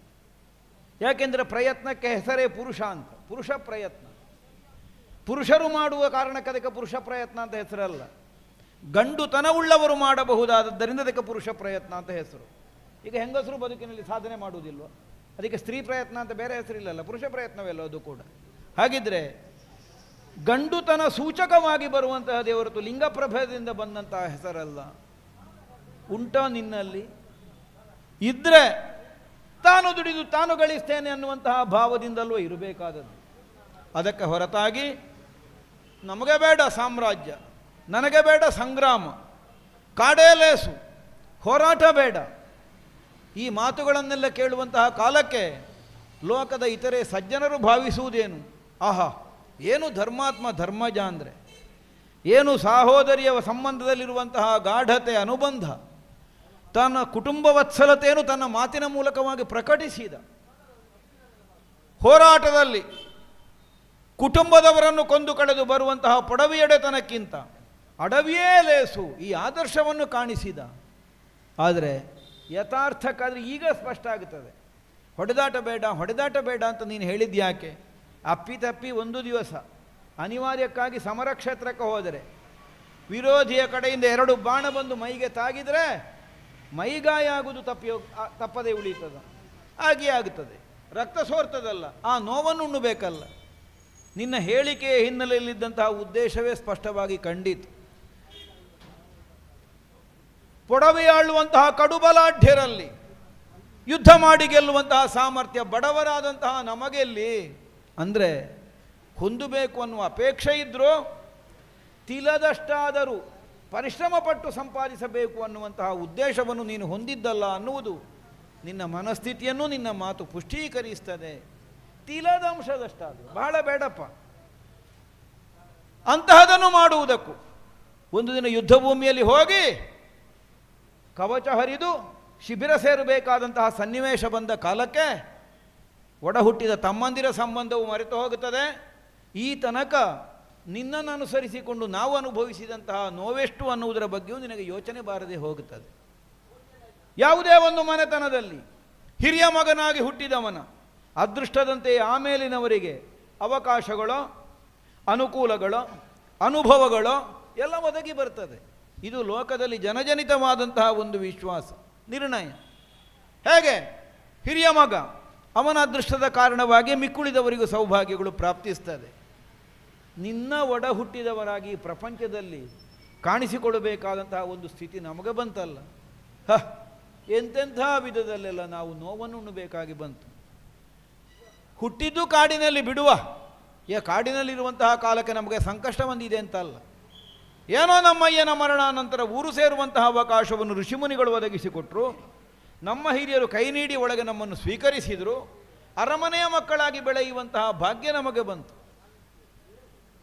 ವಿದ್ಯಾಭ್ಯಾಸವೆಲ್ಲ ಆದ ಮೇಲೆ ಯವರಾಜ್ಯಾಭಿಷೇಚನವನ್ನು ಹೊಂದಿದಂತಹ ನಿನ್ನನ್ನು ಉಪಾಯಾಂತರದಿಂದ ನಮ್ಮ ಸಹಿತವಾಗಿ ವರ್ಣಾವತದ ಅರಗಿನ ಮನೆಗೆ ಕಳುಹಿಸುವಂತಹ ಹುನ್ನಾರವನ್ನು ಮಾಡಿದರು. ಹೇಗೆ ಹೋಗುವನ ತಮ್ಮಂದರೆ ನಿಮ್ಮ ಅಭಿಪ್ರಾಯ ಹೇಗೆ? ನೀವಿದ್ದೀರ ನನ್ನೊಟ್ಟಿಗೆ? ಒಂದು ಮಾತು ಕೇಳಬೇಕು ಅಂತ ನನಗೆ ಕಾಣಲಿಲ್ಲ. ದೊಡ್ಡ ಆದರ್ಶ ಮೆರೆಸಲಿಕ್ಕೆ ಹೊರಟದ್ದು. ದೊಡ್ಡಪ್ಪ ದೊಡ್ಡಪ್ಪ ದೊಡ್ಡಪ್ಪ ಹೇಳಿದ ಮಾತನ್ನು ಇಲ್ಲ ಅಂತ ಹೇಳುವುದು ಹೇಗೆ? ಒಪ್ಪಬೇಕಾಗುತ್ತದೆ. ನಿಜವಾಗಿ ಒಂದು ಕುಟುಂಬ ವತ್ಸಲತೆಯಿಂದ ಹಿರಿಯರ ಮೇಲೆ ಭಕ್ತಿಯಿಂದ ನೀನು ಹೇಳಿದ್ದಲ್ಲ ಅಂತ ನಮಗೀಗ ಅನ್ನಿಸ್ತದೆ. ಯಾಕೆ? ಇಲ್ಲಿ ಉಂಟು ಅಂತಾದರೆ ಸ್ಪರ್ಧೆ ಉಂಟು. 101 ಮಂದಿಗಳು ಅವರಿದ್ದಾರೆ. ಅವರ ಮಧ್ಯದಲ್ಲಿ ತನ್ನನ್ನು ತಾನು ಸ್ಥಾಪಿಸಿಕೊಳ್ಳಬೇಕು ಅಂತಾದರೆ ಒಂದು ಹೋರಾಟ ಬೇಕಾಗ್ತದೆ. ಹೋರಾಟ ಅಂದರೆ ಆಯುಧ ಹಿಡಿದು ಅಂತಲ್ಲ, ಜೀವನದ ಹೋರಾಟ ಬೇಕಾಗುತ್ತದೆ. ಇದರಲ್ಲಿ ಸ್ಥಿರವಾಗಿ ನಿಲ್ಲುವುದಕ್ಕೂ ನಿನಗೆ ಧೈರ್ಯ ಇಲ್ಲ. ಇರಬೇಕು ಅಂದರೆ ಗಂಡುತನ ಬೇಡುವಾ? ಗಂಡುತನ ಇಲ್ಲದೆ ಇದ್ದವನಿಗೆ ಮತ್ತೆ ಧೈರ್ಯ ಎಲ್ಲಿ ಬರ್ತದೆ? ಷಂಡ, ನೃಪತಿತನಕ್ಕೆ ಷಂಡ ಅಂತ ಕರೆಯಿಸಿಕೊಳ್ಳುವುದಕ್ಕೆ ನೃಪತಿಯಾದರು. ನೀನು ದ್ರೌಪದಿಗೆ ಗಂಡಾಗಲಿಲ್ಲ ಹೇಳಿದ್ದಲ್ಲ, ಆ ಪ್ರಯತ್ನಕ್ಕೆ ಕಾರಣವಾಗಬಹುದಾದಂತಹ ಪುರುಷತ್ವವೇ ಇಲ್ಲದವನಂತೆಯೇ ಈ ತನಕ ಬದುಕಿನಲ್ಲಿ ನೀನು ಸಾಗುತ್ತಾ ಬಂದೆ. ಎಷ್ಟೆಷ್ಟು ಸಂಕಟಗಳನ್ನೆಲ್ಲ ಎಷ್ಟೆಷ್ಟು ನೋವುಗಳನ್ನೆಲ್ಲ ನಾವು ಅನುಭವಿಸಬೇಕಾಗಿ ಬಂತು. ಹೋರಾಡಿ ಹೊಂದಿಸಿಕೊಳ್ಳುವಂತಹ ಸಾಮರ್ಥ್ಯವಿದ್ದರು ನಮ್ಮ ಕೈಯ ತ್ರಾಣವನ್ನು ಅಡಗಿಸಿ ನಮ್ಮ ಮನದ ಭಾವವನ್ನು ಬಿಗಿದಿಟ್ಟು ನಿನ್ನನ್ನು ಅನುಸರಿಸಿಕೊಂಡೇ ಬದುಕಬೇಕಾದಂತಹ ಸ್ಥಿತಿ ಬಂತು. ಯಾಕೆ? ಅಲ್ಲದಿದ್ದರೆ ನೀನು ಹೇಳ್ತೇನೆ ನನಗೆಂಥದ್ದು ಬೇಡ, ನಾನು ಕಾಡಿಗೆ ಹೋಗ್ತೇನೆ. ಇದು ಸುಲಭದಲ್ಲಿ ನಿನ್ನಲ್ಲಿರಬಹುದಾದಂತಹ ಒಂದು ಉಪಾಯ. ಏನಾದರೂ ನೀನು ಯೋಚಿಸಿದ ಹಾಗೆ ತಮ್ಮಂದರು ಒದಗೆ ಬಾರದೇ ಇದ್ದರೆ ಕೊನೆಗೊಂದು ವೈರಾಗ್ಯ ಮಾತಾಡಿ ಬಿಡುದು. ನಿನಗೊಂದು ವಿಶ್ವಾಸ ಆಗಿ ಹೋಗಿದೆ, ಏನು ಹೇಳಿದ್ರು ಕಾಡಿಗೆ ಹೋಗ್ತೇನೆ ಅಂತ ಹೇಳೋಗಿದ್ರು ಸುಮ್ಮಗೆ ಕೂತ್ಕೊಳ್ತಾರೆ. ಆದ್ದರಿಂದ ಆಗಾಗ ಬೇಡ, ನಾನು ಕಾಡಿಗೆ ಹೋಗ್ತೇನೆ, ನಡೆಯುತ್ತೇನೆ, ನನಗೆ ಯಾವುದು ಬೇಡ ಬೇಡ ಅನ್ನುವಂತಹ ಮನೋಭಾವವೇ ಹೌದು ಅಂತಾದರೆ ಮತ್ತೀಗ ಹೊಂದುವುದಕ್ಕಾಗಿ ಕೊನೆಗಾದರೂ ಈ ಯುದ್ಧವನ್ನೇ ಆಶ್ರಯಿಸಬೇಕಾದಂತಹ ಮನಸ್ಥಿತಿಗೆ ಸಿದ್ಧವಾಗುವುದಕ್ಕೆ ಹೇಗೆ ಸಾಧ್ಯ ಆಗ್ತದೆ? ಗತ್ಯಂತರ ಇಲ್ಲ ಅನ್ನುವಂತಹ ಕಾಲದಲ್ಲಿ ಯುದ್ಧಾದೀತು ಅಂತ ಒಪ್ಪಿದೆ. ಏನು? ಸಂಗರದ ಕಣದಲ್ಲಿ ಹೋರಾಡಿ ಆ ಮೂಲಕವಾಗಿ ಒದಗಿ ಬರಬಹುದಾದಂತಹ ಗಾಯವಾದರೂ ಒಬ್ಬ ಕ್ಷತ್ರಿಯನಾದವನಿಗದು ಹೆಗ್ಗಳಿಕೆ. ಮುಂದಿನ ತಲೆಮಾರಿನವರಿಗೆ ತೋರಿಸಲಿಕ್ಕಾದರೂ ಆಗುತ್ತದೆ. ಎದೆಯ ವಸನವನ್ನು ಸ್ವಲ್ಪ ಬದಿಗೆ ಸರಿಸಿ ನೋಡಿ, ಮೊನ್ನೆ ಕರ್ಣನಲ್ಲಿ ಹೋರಾಟ ಮಾಡುವಾಗ ನನ್ನ ಎದೆಗೆ ತಾಗಿದ ಬಾಣದ ಗಾಯ ಇದು. ಒಂದು ಹೇಳಿಕೊಳ್ಳುವ ಹೆಗ್ಗಳಿಕೆ ಅಲ್ಲೋದು ವೀರನಿಗೆ. ಮಾನ ಹೋಗುವಂತಹ ಸ್ಥಿತಿ ಅಲ್ಲವಲ್ಲ. ಹೋರಾಟದ ಕಣದಲ್ಲಿ ಹೋರಾಡಿ ಸೋಲನ್ನು ಅನುಭವಿಸಿದರು. ವೀರತನಕ್ಕೊಂದು ಗೌರವ ಉಂಟು ಅದರಲ್ಲಿ ಆಂಶಿಕವಾಗಿ. ಗೆಲುವನ್ನು ಹೊಂದಿದರೆ ಬದುಕಿನ ಸಂಭ್ರಮವೇ ಉಂಟು, ಜೀವನದ ಬಹಳ ದೊಡ್ಡ ಗೌರವ ಉಂಟು. ಸೋತವನಿಗಾದರೂ ಯುದ್ಧದಲ್ಲಿ ಹೆಂಬೇಡಿಯಾಗಿ ಹಿಂದೆ ಬಂದವನಿಗಿಂತ ಹೆಚ್ಚಿನದ್ದಾದಂತಹ ಹೆಗ್ಗಳಿಕೆ ಉಂಟು ಅನ್ನುವುದನ್ನು ನೀನು ಮರೆತೇ ಬಿಟ್ಟೆಯಲ್ಲ. ಇಲ್ಲದಿದ್ರೇನು? ತಮ್ಮಂದಿರ ಯಾವ ಅಭಿಪ್ರಾಯವನ್ನು ಕೇಳದೆ ನೀನೇ ನೀನಾಗಿ ನಿರ್ಣಯಗಳನ್ನು ಕೈಗೊಂಡು ನಾರದರು ಬಂದರು, ರಾಜಸೂಯ ಮಾಡಬೇಕು, ಅಪ್ಪಯ್ಯನಿಗೆ ಸ್ವರ್ಗದಲ್ಲಿಗಿದೆ. ಸರಿ ಮಾಡೋಣ, ಮಾಡ್ತೇವೆ, ಒಪ್ಪಿದ ಮೇಲೆ ಮತ್ತೆ ಕೇಳ್ತಿ ಇನ್ನೆಂಥದ್ದು ಮಾಡುವ. ಈಗ ನಾರದರಲ್ಲಿ ಒಪ್ಪುವುದಕ್ಕಿಂತ ಮೊದಲು ಕೇಳುವ, ಇಬ್ಬರು ಇದ್ದಾರೆ ಅಲ್ಲಿ ಕೂತುಕೊಂಡು, ಒಬ್ಬ ಒಂದು ಕಡೆಯಲ್ಲಿ ಭೀಮ, ಒಂದು ಕಡೆಯಲ್ಲಿ ಅರ್ಜುನ. ಅವರ ಹತ್ರ ಒಂದೊಂದು ಮಾತು ಕೇಳುವ, ಮುಂದೆ ಏನು ಮಾಡುವ ಈ ಪ್ರಕರಣದಲ್ಲಿ, ಅಪ್ಪಯ್ಯನ ಸದ್ಗತೆ ಹೇಗೆ ಸಾಧ್ಯ ಉಂಟ ನಿಮ್ಮಿಂದ? ಅದಿಲ್ಲ, ನಾರದರ ಮುಂದೆ ಹೇಳಲಿಕ್ಕೆ ನೀನೆ ಯಾಕೆ ಹಿರಿಯಮ್ಮ ಅಲ್ವಾ?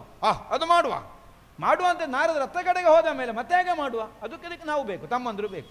ಕೇಳಿದ್ವಿ ರಾಜಸೂಯಕ್ಕೆ ಬೇಕಾಗಿ 4 ಕಡೆಗೆ 4 ದಿಕ್ಕಿಗೆ 4 ಮಂದಿಗಳು ನಾವು ಹೋಗಿ ಆಯುಧ ಹಿಡಿದು ಸಂಗ್ರಹಿಸಿಕೊಂಡು ಬಂದು ನ ಭೂತೋ ನ ಭವಿಷ್ಯತಿ ಅನ್ನುವ ಹಾಗೆ ಈ ಪ್ರಪಂಚದಲ್ಲಿ ನಮ್ಮ ವಿರೋಧಿಗಳು ಬೆರಗುಗೊಳ್ಳುವ ಹಾಗೆ ನಿನ್ನ ಕುರಿತಾಗಿ ಮತ್ಸರಿಸುವ ಹಾಗೆ ಬಂದಂತಹ ಸಂಪದ ಎಷ್ಟು, ನಾವು ಸಂಪಾದಿಸಿದಂತಹ ದ್ರವ್ಯಗಳೆಷ್ಟು, ನಿನಗೆ ಬಂದಂತಹ ಕೈಕಾಣಿಕೆಗಳೆಷ್ಟು, ರಾಜಸೂಯಾವ ವೃತವನ್ನು ಪೂರೈಸಿ ಅಖಂಡ ಭೂಮಂಡಲದ ಸಮ್ರಾಟನಾಗಬಹುದಾದಂಥ ಅರ್ಹತೆ, ನಿಜವಾಗಿ ನಾವು ಸಾರ್ವಭೌಮರಾಗುವುದಕ್ಕಾಗಿ ಒದಗಿದಂತಹ ಒಂದು ಸನ್ನಿವೇಶ ಆಗಿತ್ತು.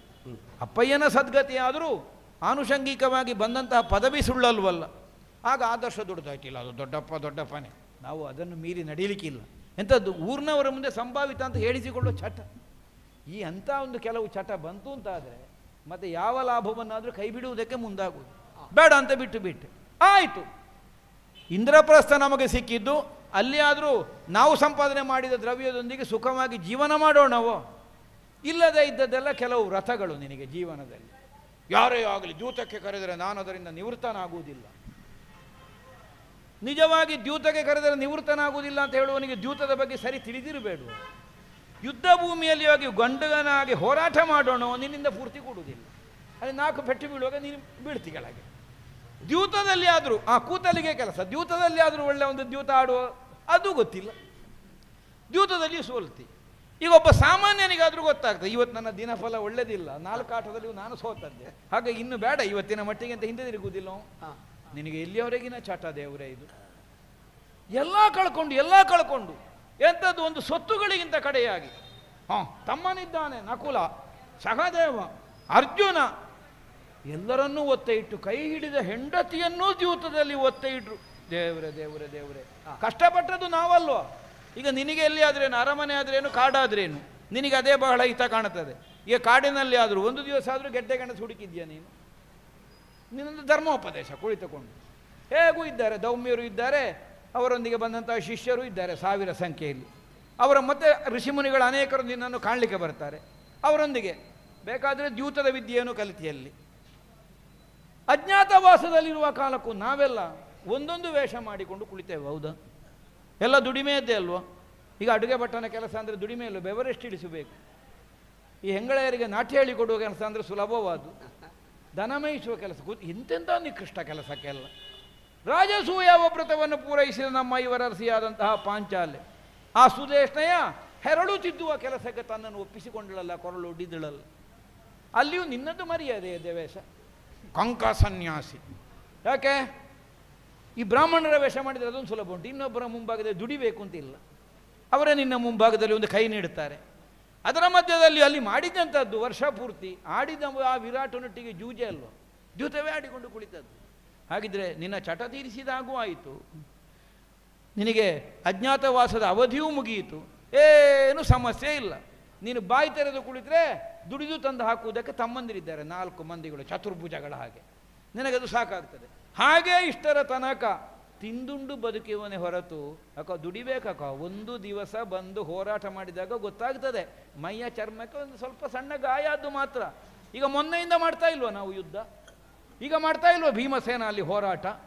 ಈಗ ನೋಡಿದ ನಾವು ಏನಿಲ್ಲ, ಅಣ್ಣ ಪೆಟ್ಟು ತಿಂದಿದ್ದಾನೆ, ಸೋತು ಹೋಗಿದ್ದಾನೆ, ಒಮ್ಮೆ ನೋಡಿ ಆದರೂ ಬರುವ, ಎಷ್ಟು ಗಾಯ ಆಗಿದೆ, ನಾವೊಂದು 4 ಸಾಂತ್ವನದ ವಚನಗಳನ್ನಾದರೂ ಹೇಳುವ ಅನ್ನುವಾಗ ನಾನು ಬಂದರೆ ಅಲ್ಲಿ ಭೀಮಸೇನ ಬಂದಿದ್ದಾನ, ಈಗ ನೀನು ಯಾಕೆ ಇಲ್ಲಿಗೆ ಬಂದೆ? ಅದಕ್ಕೂ ನಿಂದಿಸಿತ್ತು. ಬಾರದೇ ಇದ್ರೆ ಸಂಜೆ ಗೆಳತಿ ನಾನಿಲ್ಲಿ ಪೆಟ್ಟು ಬಿದ್ದಿದ್ದೇನೆ ಅಂತ ಗೊತ್ತುಂಟಲ್ಲ, ಒಂದು ಸಲ ಬಂದೋಗಬಾರದು, ನನಗೆ ಯುದ್ಧವೇ ದೊಡ್ಡದಾಯ್ತು ಎಲ್ಲ. ಹಾಗಿದ್ರೆ ಏನು, ನೀನೇ ಹೇಳಿದಾಗ ನಾವಿರಬೇಕು. ಈ ಭಾವವನ್ನು ನಿನ್ನ ಬೆನ್ನಿಗೆ ಹುಟ್ಟಿ ನಾವೊಂದು ಪಟ್ಟ ಜೀವನದ ಸಂಕಟ ಅಂದರೆ ಇದು ಜನ್ಮಕ್ಕೆ ಸಾಕು. ಹಾಗೆ ಮಾಡಿ ಹಾಕಿದೆಯಲ್ಲ, ಭೂಪ ಅಂತೆ ಭೂಪ.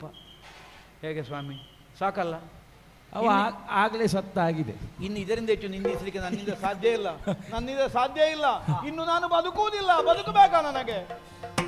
ತಿಳಿ ಜನ ಜಯ ನಿರದಿ ತನ್ನಗಳಿಗೆ ತಾನೇ ಪೊಗಳುವ ನಾಮನು. ಬದುಕಲಾರೆ ಕೃಷ್ಣ, ಬದುಕಲಾರೆ.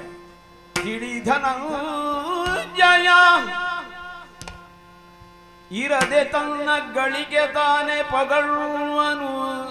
ಅವನು ಮುಳಿದು ತನ್ನನೆ ಕೊಂದುಕೊಂಡವನೆಂಬ ಶ್ರುತಿ ವಚನ.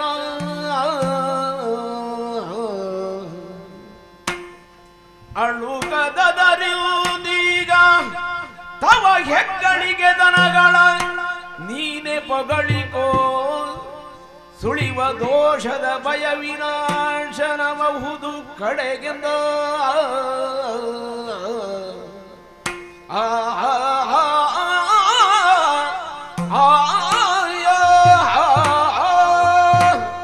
ಅವ ಸತ್ತ ಅಂತ ಹೇಳಿದಲ್ಲಿಗೆ ಮುಗೀತಲ್ಲ, ನಿನ್ನ ಪ್ರತಿಜ್ಞೆ ಮುಗೀತಲ್ಲ.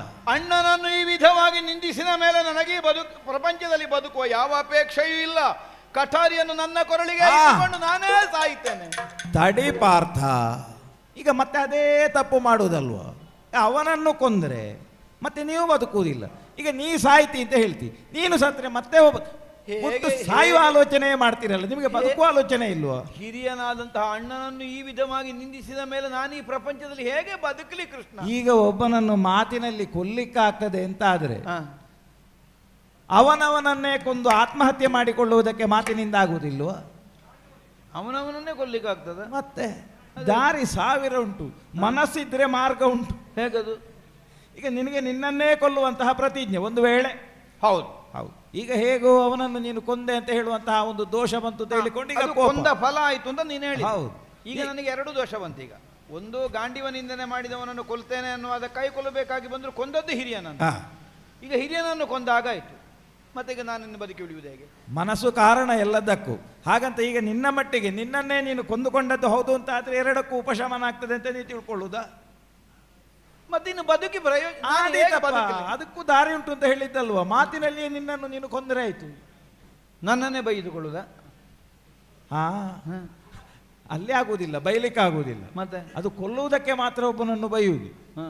ಅವನೇ ಸಾಯಬೇಕು ಅಂತ ಇದ್ರೆ ಅದಕ್ಕೆ ವಿರುದ್ಧ ಹೇಗೆ ಹೊಗಳಬೇಕು. ನಿನ್ನನ್ನು ನೀನು ಹೊಗಳಿಕೊಳ್ಳಬೇಕು. ಹೊಗಳಿಕೆ ಅಂತ ಹೇಳಿದರೆ ಹೊನ್ನ ಶೂಲ.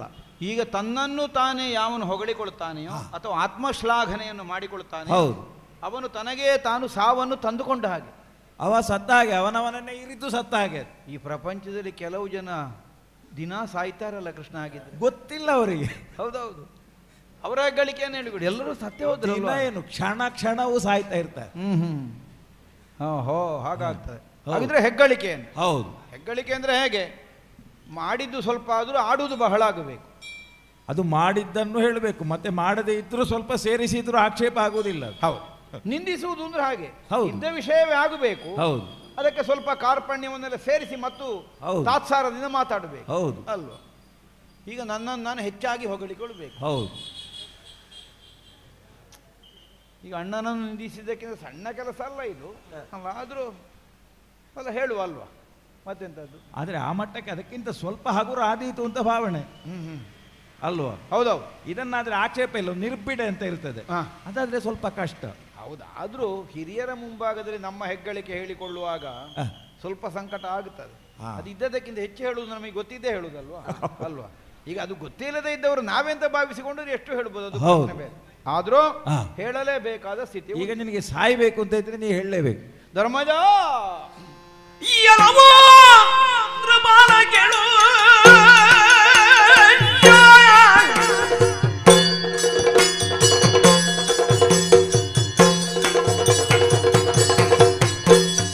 ಎಲ್ಲವನ್ನ ಬಾಲ ಕೇಳು, ನೋಡೆನ್ನ ಬಲವಾರುಂಡೆ ಹೇಳು, ಕಳೆದ ನೀವು ಲೋಕದಲ್ಲಿಂದ ಮುಂದಲಿವರಾರು ಪಾಲ ಕೇಳು. ಈ ಇಳೆಯಲ್ಲಿ ನನ್ನಂತಹ ಪಟುಭಟರು ಮತ್ತೊಬ್ಬರಿದ್ದಾರೆ. ಫಲೆ ಹುಟ್ಟಿದ್ರೆ ಹುಟ್ಟಬೇಕು ಅರ್ಜುನನಂತಹ ಮಗ ಅನ್ನುವ ಹಾಗೆ ಪ್ರಪಂಚದ ಯಾವ ತಂದೆ ತಾಯಿಗಳು ಹಂಬಲಿಸಬಹುದಾದ ದಿವ್ಯ ಯೋಗ್ಯತೆಯನ್ನು ಜನ್ಮದಿಂದಲೇ ಪಡೆದು ಬಂದವ. ದೇವನಿಯೋಗದ ಮೂಲಕವಾಗಿ ಸಂತಾನವನ್ನು ಹೊಂದುವಂತಹ ಅವಕಾಶವನ್ನು ವಿನಿಯೋಗಿಸಿ ಪುತ್ರವತಿಯಾಗುವಂತಹ ಸೌಭಾಗ್ಯಕ್ಕಾಗಿ ಮುಂದಾದಂತಹ ತಾಯಿ ಮೊದಲಾಗಿ ನಿನ್ನನ್ನು ಮಗನನ್ನಾಗಿ ಪಡೆದರೂ ಅವಳ ತಾಯ್ತನಕ್ಕೆ ಸಾರ್ಥಕ್ಯ ಬರಲಿಲ್ಲ ಅಂತ. ಧಾರ್ಮಿಕನಾದ ಮಗ ಬೇಕು, ಸಾಲದು ಬಲವಂತನಾದ ಮಗ ಬೇಕು. ಆದರೆ ಒಂದು ತಾಯ್ತನದ ಸಾರ್ಥಕ್ಯ ಸಿದ್ಧಿಯಾಗಬೇಕು ಅಂತಾದರೆ ಧಾರ್ಮಿಕನಾಗಿಯೂ ಬಲವಂತನಾಗಿಯೂ ಇರುವಂತಹ ಒಬ್ಬ ಪುತ್ರ ಬೇಕು ಅನ್ನುವುದಕ್ಕಾಗಿ ವರ್ಷಕಾಲ ಸತಿಪತಿಯರು ಜೊತೆಯಾಗಿ ಇಂದ್ರೋಪಾಸನೆಯನ್ನು ಮಾಡಿ ಆಮೇಲೆ ಮಂತ್ರ ಸಾಮರ್ಥ್ಯದ ಮೂಲಕವಾಗಿ ದೇವೇಂದ್ರನನ್ನು ಭರಿಸಿ ಧರ್ಮದಲ್ಲಿಯೂ ವಿಕ್ರಮದಲ್ಲಿಯೂ ಅತಿಶಯನನ್ನಿಸಿಕೊಂಡಂತಹ ನನ್ನನ್ನು ಮಗನನ್ನಾಗಿ ಪಡೆದಳು. ಆದ್ದರಿಂದಲೇ ನಾನು ಹುಟ್ಟಿದಂತಹ ಕಾಲಕ್ಕೆ ಅಶರೀರವಾಣಿ ಆಯ್ತಂತೆ. ಆ ತಾಯ್ತನವನ್ನು ಸಾರ್ಥಕ್ಯಪಡಿಸುವುದಕ್ಕಾಗಿಯೇ ಹುಟ್ಟಿಕೊಂಡಂತಹ ಮಗ.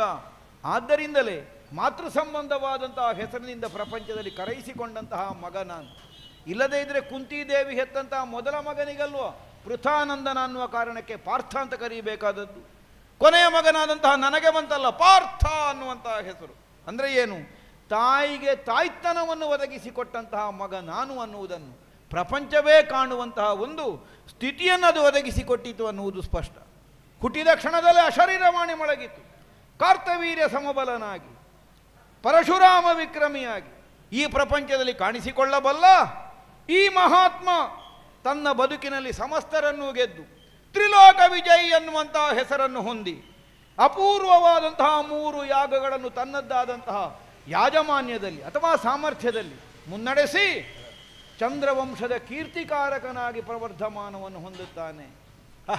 ಏನು ಹೆಗ್ಗಳಿಕೆ! ಹುಟ್ಟಿನಿಂದಲೇ ಬೆಳೆಯ ಸಿರಿ ಮೊಳಕೆಯಲ್ಲಿ ಅನ್ನುವ ಹಾಗೆ ಏಳವೆಯಿಂದಲೂ ನನ್ನಲ್ಲಿದ್ದಂತಹ ಅದಮ್ಯವಾದಂತಹ ಸಾಧನೆ ಪ್ರಯತ್ನಶೀಲತೆ ನನ್ನನ್ನು ಏರಿಸಿದ್ದು ಪ್ರಸಿದ್ಧಿಯ ತುದಿಯನ್ನು. ತ್ರಿಲೋಕ ವಿಜಯಿ ಪಾತಾಳದ ಪಾತಳಿಯಿಂದ ಪ್ರಾರಂಭವಾಗಿ ದೇವಲೋಕದ ಎತ್ತರದ ತನಕ ಅವ್ಯಾಹತವಾಗಿ ತ್ರಿಕಾಲಗಳಲ್ಲಿಯೂ ಕೀರ್ತಿಗಾಥೆಯಾಗಿ ಒದಗಿ ಬಂದಂತಹ ದಿವ್ಯ ಚಾರಿತ್ರ್ಯವನ್ನು ಹೊಂದಿದವ ಈ ಅರ್ಜುನ. ತ್ರಿಲೋಕ ವಿಜಯಿ. ಹುಟ್ಟಿದ ವ್ಯಕ್ತಿಗೆ ಒಬ್ಬೊಬ್ಬನಿಗೆ ಒಂದೊಂದು ಹೆಸರು ಬರ್ತದೆ, ಕೆಲವರಿಗೆ ಮಾಡಿದ ಕೆಲಸದಿಂದ ಬೇರೆ ಬೇರೆ ಹೆಸರು ಬರ್ತದೆ. ಆದರೆ ಬಂದ ಹೆಸರುಗಳೆಲ್ಲವೂ ಕೀರ್ತಿ ಕಾರಣವಾಗಿ ದಶನಾಮಾಂಕಿತನಾದವನು ಪಾರ್ಥ. ಹೆಸರು 12 ಇರುವುದವರು ಇರಬಹುದು ಪ್ರಪಂಚದಲ್ಲಿ, ಆದರೆ ಆ ಖ್ಯಾತಿಗೆ ಕಾರಣವಾಗುವ ಹಾಗೆ 10 ಹೆಸರುಗಳನ್ನು ಸಂಗರದ ಕ್ಷೇತ್ರದಲ್ಲಿ ಹೇಗೆ, ಸಂಗರವನ್ನು ಕೈಗೊಂಡದ್ದರ ಪರಿಣಾಮದಲ್ಲಿ ಹೇಗೆ, ಎತ್ತಿ ಹಿಡಿದಂತಹ ಧನುಸ್ಸಿನಿಂದ ಹೇಗೆ, ಹೀಗೆ ಒಂದೊಂದು ವಿಧದಿಂದಲೂ ಯಾವನಿದ್ದಾನೆ ದೇವಲೋಕದಲ್ಲಿ ಸಶರೀರವಾಗಿ ಏರಿ ದೇವೇಂದ್ರನ ಅರ್ಧಾಸನವನ್ನು ಅಲಂಕರಿಸಿ ಅವನಿಂದಲೇ ಪ್ರದತ್ತವಾದಂತಹ ಕಿರೀಟವನ್ನು ನೆತ್ತಿಯ ಮೇಲೆ ಧರಿಸಿಕೊಳ್ಳಬಹುದಾದಂತಹ ಅರ್ಹತೆಯನ್ನು ಹೊಂದಿದವ. ಕಿರೀಟಿ ಅನ್ನುವಂತಹ ಹೆಸರೇ ಅದನ್ನು ಸೂಚಿಸ್ತದೆ.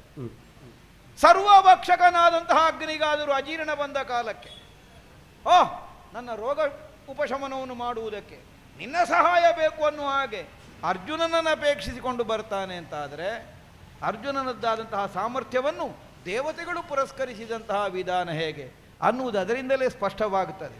ಭೂಮಿ ತೂಕದ ಧನುಸ್ಸು, ಶ್ವೇತವಾಹನ ಅನ್ನುವಂತಹ ಹೆಸರಿಗೆ ಕಾರಣವಾಗಬಹುದಾದಂತಹ ದೇವಲೋಕದ ದಿವ್ಯಾಶ್ವಗಳು, ದಿವ್ಯವರೂಥ ದೇವದತ್ತವನ್ನುವಂತಹ ಶಂಖ, ಕೃಷ್ಣನ ಸಾರಥ್ಯ, ಒಂದೋ ಎರಡೋ ನಮ್ಮ ಹೆಗ್ಗಳಿಕೆಗಳು. ಪ್ರಪಂಚದಲ್ಲಿ ಎರಡು ಕರಗಳಲ್ಲಿಯೂ ಏಕಪ್ರಕಾರವಾಗಿ ಶರಸಂಧಾನವನ್ನು ಮಾಡಬಹುದಾದ ಸಾಮರ್ಥ್ಯ ವಿಶೇಷವನ್ನು ಹೊಂದಿದ ಸವ್ಯಸಾಚಿ. ಈಗ ಎಲ್ಲರಿಗೂ ಸವ್ಯಸಾಚಿ ಅಂತ ಹೆಸರಾಗಿದೆ. ಎಂಥದ್ದು ಮಾಡಬೇಕು ಅಂತಿಲ್ಲ, ಹೆಸರಿಗೂ ಸುಲಭ ಆಗ್ತದೆ ಸವ್ಯಸಾಚಿ. ನಿಜಾರ್ಥದ ಸವ್ಯಸಾಚಿ ಪ್ರಪಂಚದಲ್ಲಿ ಯಾರು ಕೇಳಿದರೆ ಈ ಧನಂಜಯ.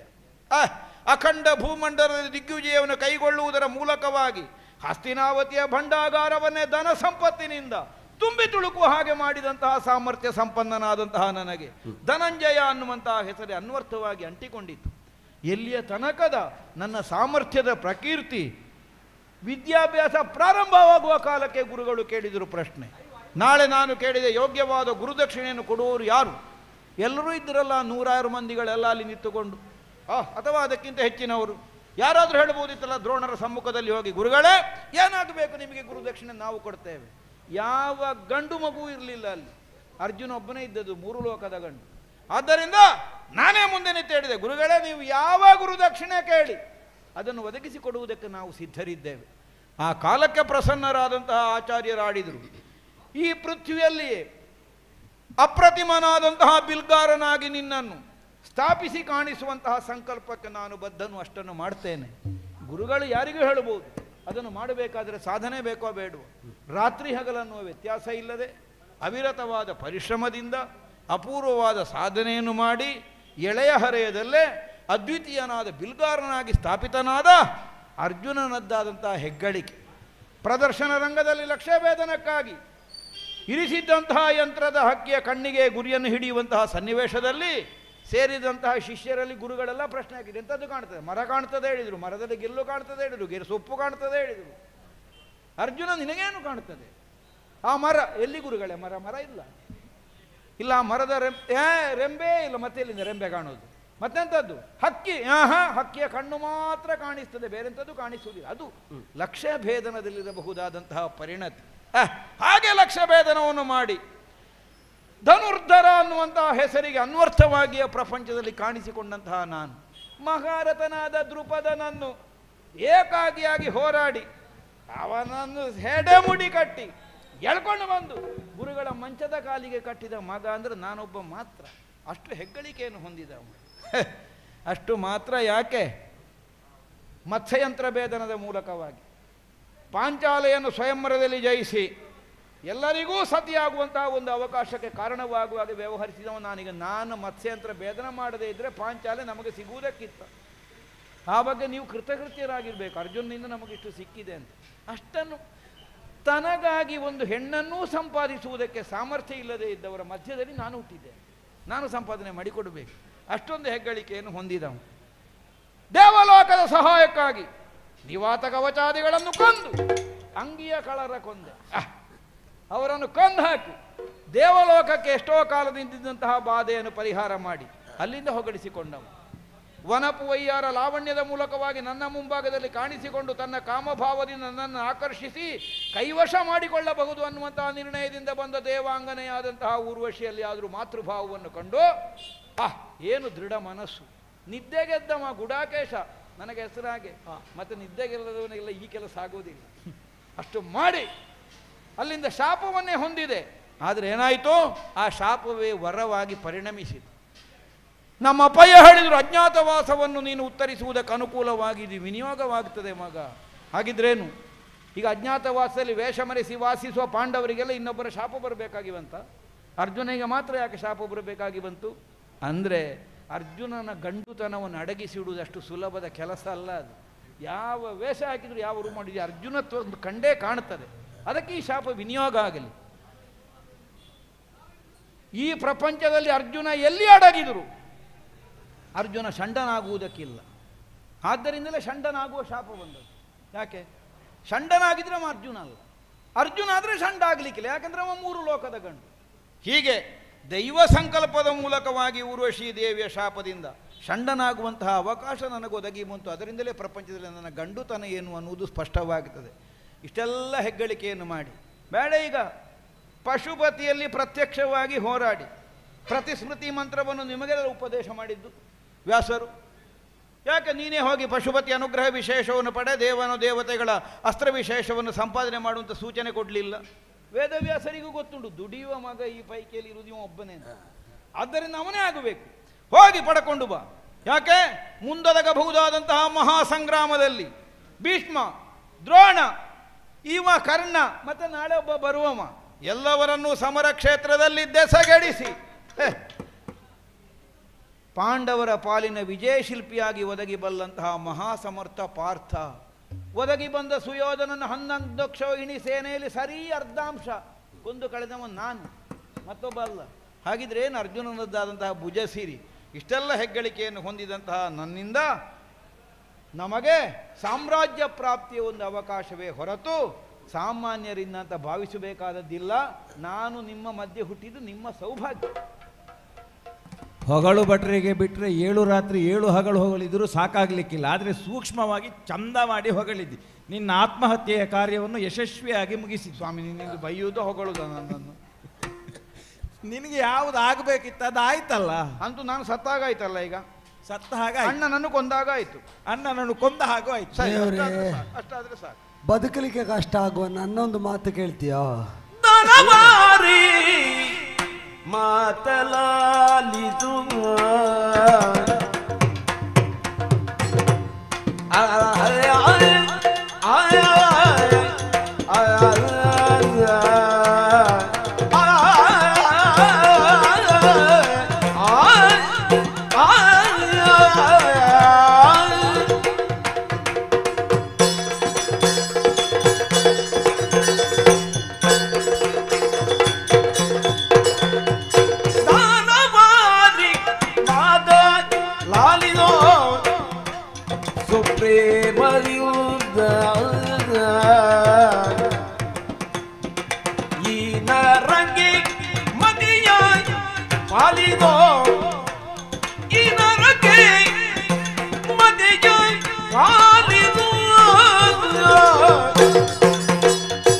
ತಾನು ಬೆರೆದರಿಂದಲಿವರಿಗೆ ಈ ಪಾಠಿಮಗಳ ಖಾಲಿಯಾಗಿಲ್ಲದರವರಿಗೆ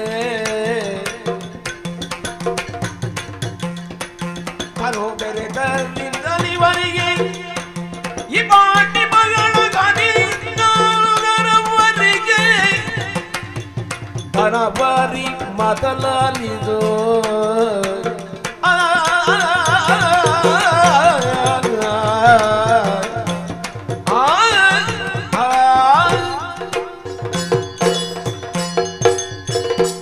ದಾನವಾರಿ ಧರ್ಮಾನಂದನ, ದಯವಿಟ್ಟು ಒಂದು ಮಾತನ್ನ ಆಲಿಸಬೇಕು. ಏನು? ಒಂದು ಪ್ರಾರ್ಥನೆಯನ್ನು ನಡೆಸಿಕೊಡಬೇಕು. ಏನದು? ಅರ್ಜುನನ ಪ್ರತಿಜ್ಞೆಗೆ ಬದ್ಧನಾಗಿ ಹಾ, ನನ್ನನ್ನು ಕೊಲ್ಲಬೇಕಾದ ಅನಿವಾರ್ಯತೆ ಬಂದಾಗ ಕೊಲ್ಲುವುದನ್ನು ಉಳಿದು ಹಾ, ಬೇರೆ ಯಾವ ಉಪಾಯಾಂತರದಿಂದ ನನ್ನನ್ನು ಬದುಕಿಸಬಹುದು ಅಂತ ನೀನು ಯತ್ನಿಸಿದೆ. ಹೌದು. ಅವನೇ ಸಾಯುವುದಕ್ಕೆ ಹೊರಟ ಕಾಲದಲ್ಲಿ ಅವನ ಅಳಿವನ್ನು ಉಳಿದು ಹೌದು, ಅವನನ್ನು ಬದುಕಿಸುವುದಕ್ಕೆ ಬೇಕಾದಂತೆ ಹಾ, ದೇಹತ್ಯಾಗ ಮಾಡಿದ ಫಲವೇ ಯಾವುದರಿಂದ ಸಿದ್ಧಿಸ್ತದೋ ಹೌದು, ಆ ಆತ್ಮಶ್ಲಾಘನೆಗೂ ನೀ ಪ್ರಚೋದಿಸಿದೆ. ಹೌದು. ಇದನ್ನು ಕೇಳ್ತಾ ಇರುವಾಗ ಹ್ಮ್, ನನ್ನನ್ನು ಕಾಡಿದ್ಯ ಯಾವುದು ಗೊತ್ತಾ ಪ್ರಭು? ಯಾವುದು? ಅಣ್ಣನನ್ನು ನಿಂದಿಸಿದರೆ ಅವನನ್ನು ಕೊಂದಂತೆ ಹೌದು ಎಂಬ ಮಾತನ್ನು ಶಾಸ್ತ್ರವಚನವನ್ನು ಆಡಿದ ಕಾಲದಲ್ಲಿ ಹಾ, ಅದಕ್ಕಾಗಿ ಹೊರಟ ಪಾರ್ಥ ಹಾ, ನಿಂದಿಸ್ತಾ ಇರುವಾಗ ಅನುಭವಿಸಿದ ಅಂತರಂಗದ ತುಮುಲ ಹಾ, ನನ್ನ ಅಂತಃಕರಣಕ್ಕೆ ವೇದ್ಯ ಆಗಿದೆ. ಹಾ. ಆದ್ದರಿಂದಲೇ ಪಶ್ಚಾತ್ತಾಪದಗ್ಧನಾಗಿದ್ದೇನೆ. ಓ, ಆಡಬಾರದ ಮಾತನ್ನು ಆಡಿದ ಮೇಲೆ ಅದೇ ಉರಿಯಾಗಿ ನನ್ನ ಒಳಗನ್ನು ಈಗ ಉರಿಸ್ತಾ ಉಂಟು. ಓಹೋ, ಒಂದು ಕೆಡುನುಡಿಯನ್ನು ಆಡುವಾಗ ಇಷ್ಟು ನೋಯುವ ಹುಡುಗನನ್ನು ಹಾ, ನಾ ಹೇಳಿದ್ದೆ, ಭೀಮಾರ್ಜುನರು ನನ್ನ ಕಣ್ಣುಗಳಂತೆ ಕೃಷ್ಣ ಅಂತ. ಹೌದು. ಮಾಗಧವದ ಪೂರ್ವದಲ್ಲಿ ನಾನು ಆಡಿದ ಮಾತು ಸತ್ಯವೇ. ನನ್ನ ಕಣ್ಣನ್ನೇ ನಾನು ಇರಿದುಕೊಳ್ಳುವಂತೆ ನಾನು ಬಿರುನುಡಿಯಿಂದ ಅವನನ್ನು ನೋಯಿಸಿದನಲ್ಲ. ಏನು ಕಾರಣ? ಏನು?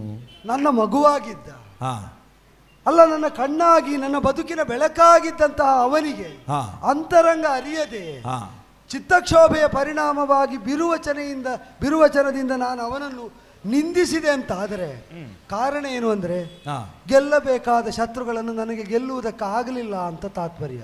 ಅದು ಕಾಮವಾಗಿರಬಹುದು, ಅದರ ಪರಿಣಾಮವಾಗಿ ಉದಿಸಿದ ಕ್ರೋಧವಾಗಿರಬಹುದು, ರಾಜ್ಯದ ಲೋಭವಾಗಿರಬಹುದು, ಅಥವಾ ಗೆಲುವಿನ ಮೋಹವಾಗಿರಬಹುದು, ಗೆದ್ದೇ ತೀರ್ತೇನೆ ಎಂಬ ಮದವಾಗಿರಬಹುದು, ಅನ್ಯರಿಗೆ ಗೆಲುವಾದಾಗ ಸಹಿಸಲಾಗದ ಮತ್ಸರವೇ ಆಗಿರಬಹುದು. ಯಮಧರ್ಮ ಸೂನು ಅಂತ ಹೇಳಿಕೊಂಡದ್ರಿಂದ ಆಗಲಿಲ್ಲವಲ್ಲ.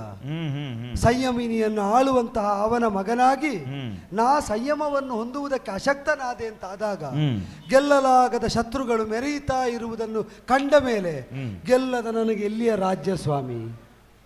ಗೆಲ್ಲದ ನನಗೆ ಎಲ್ಲಿಯ ರಾಜ್ಯ? ನಾ ಗೆಲ್ಲಲಾಗದ ಶತ್ರುಗಳು ಪ್ರಬಲರಾಗಿರುವಾಗ ನನಗೆ ರಾಜ್ಯವೂ ಬೇಡ, ಕೋಶವೂ ಬೇಡ, ಧನವೂ ಬೇಡ, ಕನಕವೂ ಬೇಡ. ಅವರ ವಿಕ್ರಮದ ದಂಡೆಗಳಲ್ಲಿ ಕುರುಧಾರಿಣಿಯ ಆಧಿಪತ್ಯ ಇರುವುದು ಹೌದು ಅಂತಾದರೆ ಭೀಮಸೇನ ನಿಯೋಗದಿಂದ ಪ್ರತಿಜ್ಞಾಪೂರ್ಣ ಮಾಡುವುದಕ್ಕೆ ಹೊರಟ ಪಾರ್ಥನಿಂದೊಡಗೂಡಿ ಸಮಗ್ರ ಪಾಂಡವ ಪಾಳೆಯ ಗೆದ್ದ ಅವನಿಗೆ ಭೀಮನೇ ಪ್ರಭುವಾಗಲಿ. ಅದರ ಸಂರಕ್ಷಕನ ಹೊಣೆಯನ್ನು ಯೋಗ್ಯನಾದ ಸಮರ್ಥನಾದ ಪಾರ್ಥನೇ ವಹಿಸಲಿ. ಪಾಂಡವ ಹಿತೈಷಿಗಳೆಲ್ಲ ಒಗ್ಗೂಡಿ ಪಾಂಡವ ವೈಭವವನ್ನು ಮೆರೆಸಲಿ. ನನಗೆ ನಿವೃತ್ತಿಯಾಗುವುದಕ್ಕೆ ಪ್ರವೃತ್ತಿಯಲ್ಲೂ ನಿವೃತ್ತಿಯಲ್ಲೂ ಮಾರ್ಗದ ಬೆಳಕಾಗಿ ಮನದ ಆನಂದವಾಗಿ ನೆಲೆಯಾಗುವ ನೀನೊಂದು ಅನುಮತಿ ಕೊಟ್ಟೆ ಅಂತಾದರೆ ನಾನಿನ್ನೂ ತಪಸ್ಸು ಮಾಡಬೇಕು ಸ್ವಾಮಿ. ಇನ್ನೂ ಯೋಗಿಗಳ ಮನೀಷಿಗಳ ಸಾಂಗತ್ಯ ಮಾಡಬೇಕು. ಒಳಗಿನ ಪ್ರಬಲ ಶತ್ರುಗಳನ್ನು ಗೆಲ್ಲುವ ಬಗೆ ಹೇಗೆ ಅಂತ ತಿಳಿಯಬೇಕು, ಪಕ್ವವಾಗಬೇಕು. ಭೀಮಾರ್ಜುನರಂತಹ ನಿಸ್ವಾರ್ಥಿಗಳಾದ ಯೋಗ್ಯತೆ ಇದ್ದರೂ ಧರ್ಮ ಪ್ರಜ್ಞೆಗೆ ಅಧೀನವಾಗಿ ಬದುಕುವ ತಮ್ಮಂದಿರಿಗೆ ಅಣ್ಣನಾಗುವ ಯೋಗ್ಯತೆಯನ್ನು ಈ ಬದುಕಿನ ಸಾಧನೆಯಿಂದ ಜನ್ಮಾಂತರದಲ್ಲಾದರೂ ಗಳಿಸಿಕೊಳ್ಳಬೇಕು ಅಂತಾದರೆ ಶೇಷಾಯುಷ್ಯದಲ್ಲಿ ತಪಸ್ಸು ಮಾಡುವುದೇ ಸರಿ. ಆದ್ದರಿಂದಲೇ ತಮ್ಮ ದೇವರ ಅನುಮತಿ ಕೊಟ್ಟಾಗ ನಾ ಹೊರಡುತ್ತೇನೆ. ರಾಜ್ಯಕೋಶಗಳನ್ನು ಕೂಡಿಕೊಂಡು ನೀನು ಭೀಮಸೇನನ ನೇತೃತ್ವದಲ್ಲಿ ಈ ಕುರುಧರೆಯನ್ನು ಆಳುವಂತಹ ಪ್ರವೃತ್ತಿಯಲ್ಲಿ ತೊಡಗಿಸಿಕೋಪ. ಸಾಧ್ಯ ಆದರೆ ಅಣ್ಣನನ್ನು ಕ್ಷಮಿಸು. ನೀನೇ ಗೆದ್ದಂತಹ ಪಾಂಚಾಲೆಗೆ ಪಂಚವಲ್ಲಭೆಯಾಗಿ ಉಳಿಯುವ ಯೋಗ ಇಲ್ಲಿಯ ತನಕ ಇದ್ದದ್ದು ಅಂತ ತಿಳಿಯುತ್ತೇನೆ. ಅವಳನ್ನೊಡೆಗೊಂಡಂತೆ ಸಮಸ್ತ ಪರಿವಾರವನ್ನು ಪಾಲಿಸುವ ಹೊಣೆಯನ್ನು ನಿನ್ನ ನೇತೃತ್ವದಲ್ಲಿ ಪಾಂಡವ ಪಾಳೆಯಕ್ಕೆ ವಹಿಸಿಕೊಡ್ತೇನೆ. ಹಾಗೆ ಅಂತ ಪತಿಯಾದವರಲ್ಲಿ ಒಬ್ಬ ಅಥವಾ ವಿರಕ್ತನಾದರೆ ಅನಿವಾರ್ಯವಾಗಿ ಸಹಿಸಬೇಕಾದ ಸತಿಯ ಮನ ಅದನ್ನು ಅರಿತು ಅವಳನ್ನು ಸಾಂತ್ವನಗೊಳಿಸು. ಎಲ್ಲರ ಜೊತೆ ಸೇರಿ ಸುಖಿಯಾದ ಸಂಸ್ಥಾನವನ್ನು ಆಳ್ತಾ ಇರಿ. ನಾ ಹೊರಡುತ್ತೇನೆ ಪ್ರಭು. ದೇವ್ರೆ ಏನಿದು?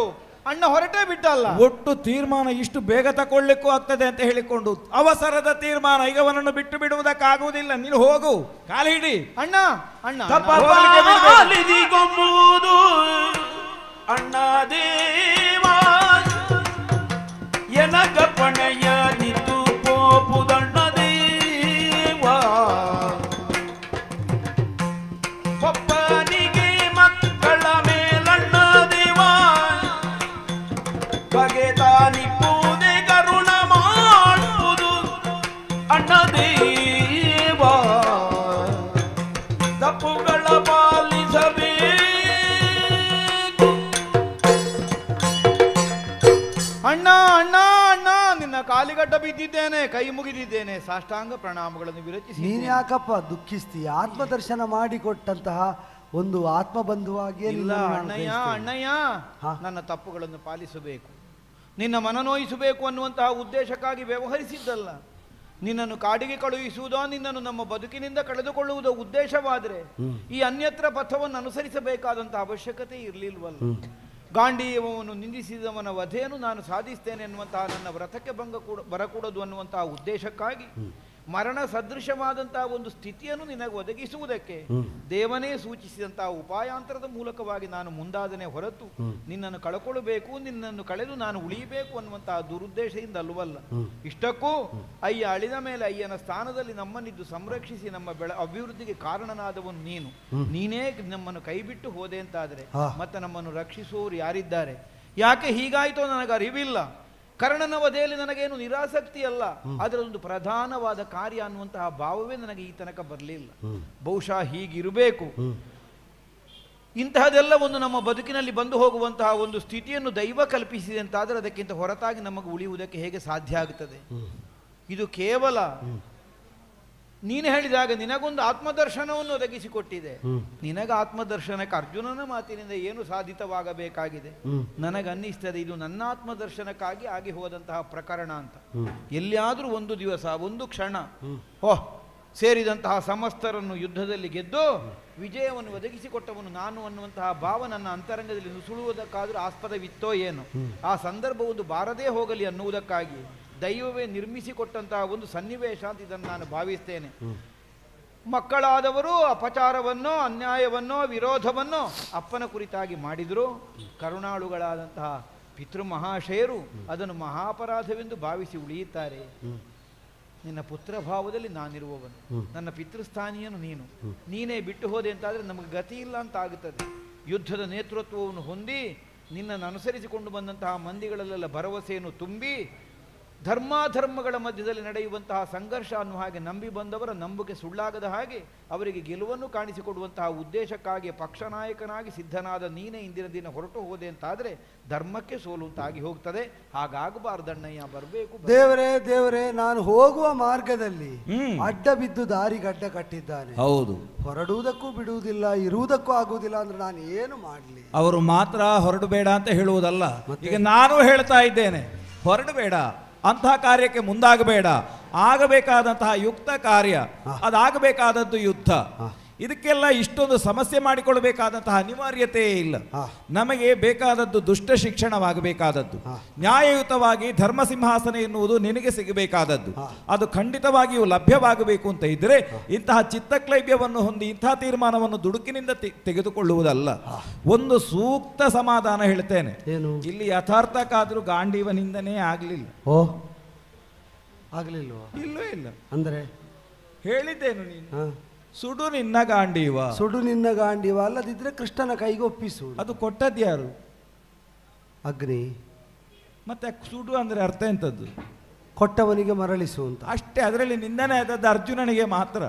ಅಂದ್ರೆ ಆದರೂ ಒಂದುಂಟು, ಈಗ ಕೆಲವೊಮ್ಮೆ ರೋಗಗ್ರಸ್ತನಾಗಿ ಒಬ್ಬಾತ ಏನೋ ನನಗೆ ರೋಗ ಬಂದಿದೆ ಅಂತ ಹೇಳುವಂತಹ ಬಾಧೆ ಇದ್ದವನಿಗೆ, ಇಲ್ಲ ನಿನಗೆ ಹೀಗೆ ಗುಣ ಆಗ್ತದೆ, ಅದೊಂದು 2 ದಿವಸದಲ್ಲಿ ಗುಣ ಆಗ್ತದೆ ಅಂತ ಹೇಳಿದರೆ ಅದವನಿಗೆ ಮನಸ್ಸಿಗೆ ಸಮಾಧಾನ ಆಗುವುದಿಲ್ಲ. ಏನೋ ಒಂದು ಕಷಾಯ ಕೊಡಬೇಕು ಅವನಿಗೆ. ಆವಾಗ ಏನಾಗ್ತದೆ, ಆ ಕಷಾಯದ ಬಲ ಅವನ ಆತ್ಮಬಲವನ್ನು ವೃದ್ಧಿಸಿ ಅದು ಗುಣ ಆಗ್ತದೆ.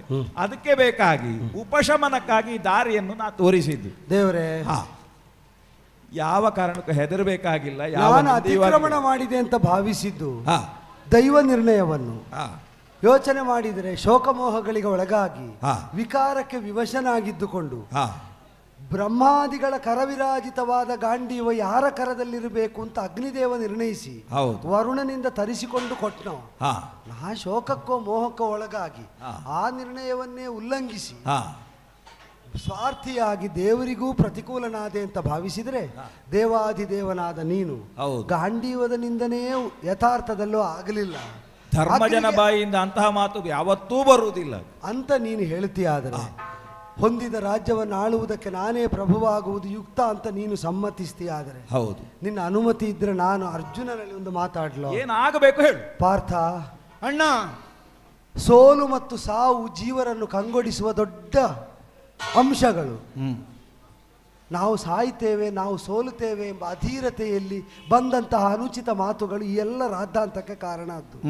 ಆದರೆ ದೇವದೇವ ಒಂದು ದರ್ಶನವನ್ನು ಮಾಡಿಸಿಕೊಟ್ಟಿದ್ದಾನೆ. ಪಾಂಡವರ ಸೋಲು ಸಾವುಗಳು ತನ್ನ ವಶದಲ್ಲಿ.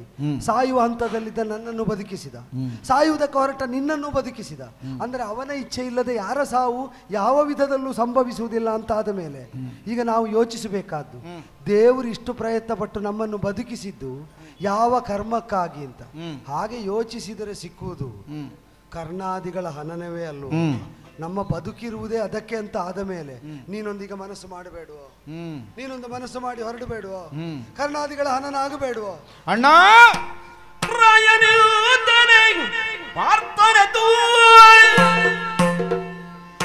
ಭೂಭುಜರ ಸಮುದಾಯದಲ್ಲಿ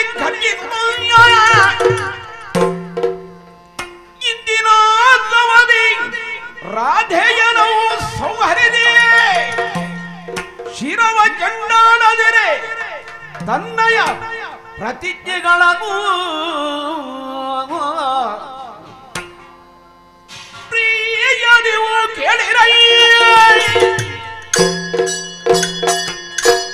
ಪ್ರಿಯ ನೀವು ಕೇಳಿರೈ ವಿಪ್ರನ ದರಿದ್ರನ ನಿರಾಯುಧನ ಕೊಂದವನ ವಿಶ್ವಾದ ಘಾತಕನ ಮಾಯಗಿಗಳು ಸ್ವಾಮಿ ದ್ರೋಹಿಗಳ ಗತಿಯು ತನಗವುದೆಂದು ಒಪ್ಪಿರಿದನ ಪಾರ್ಥ.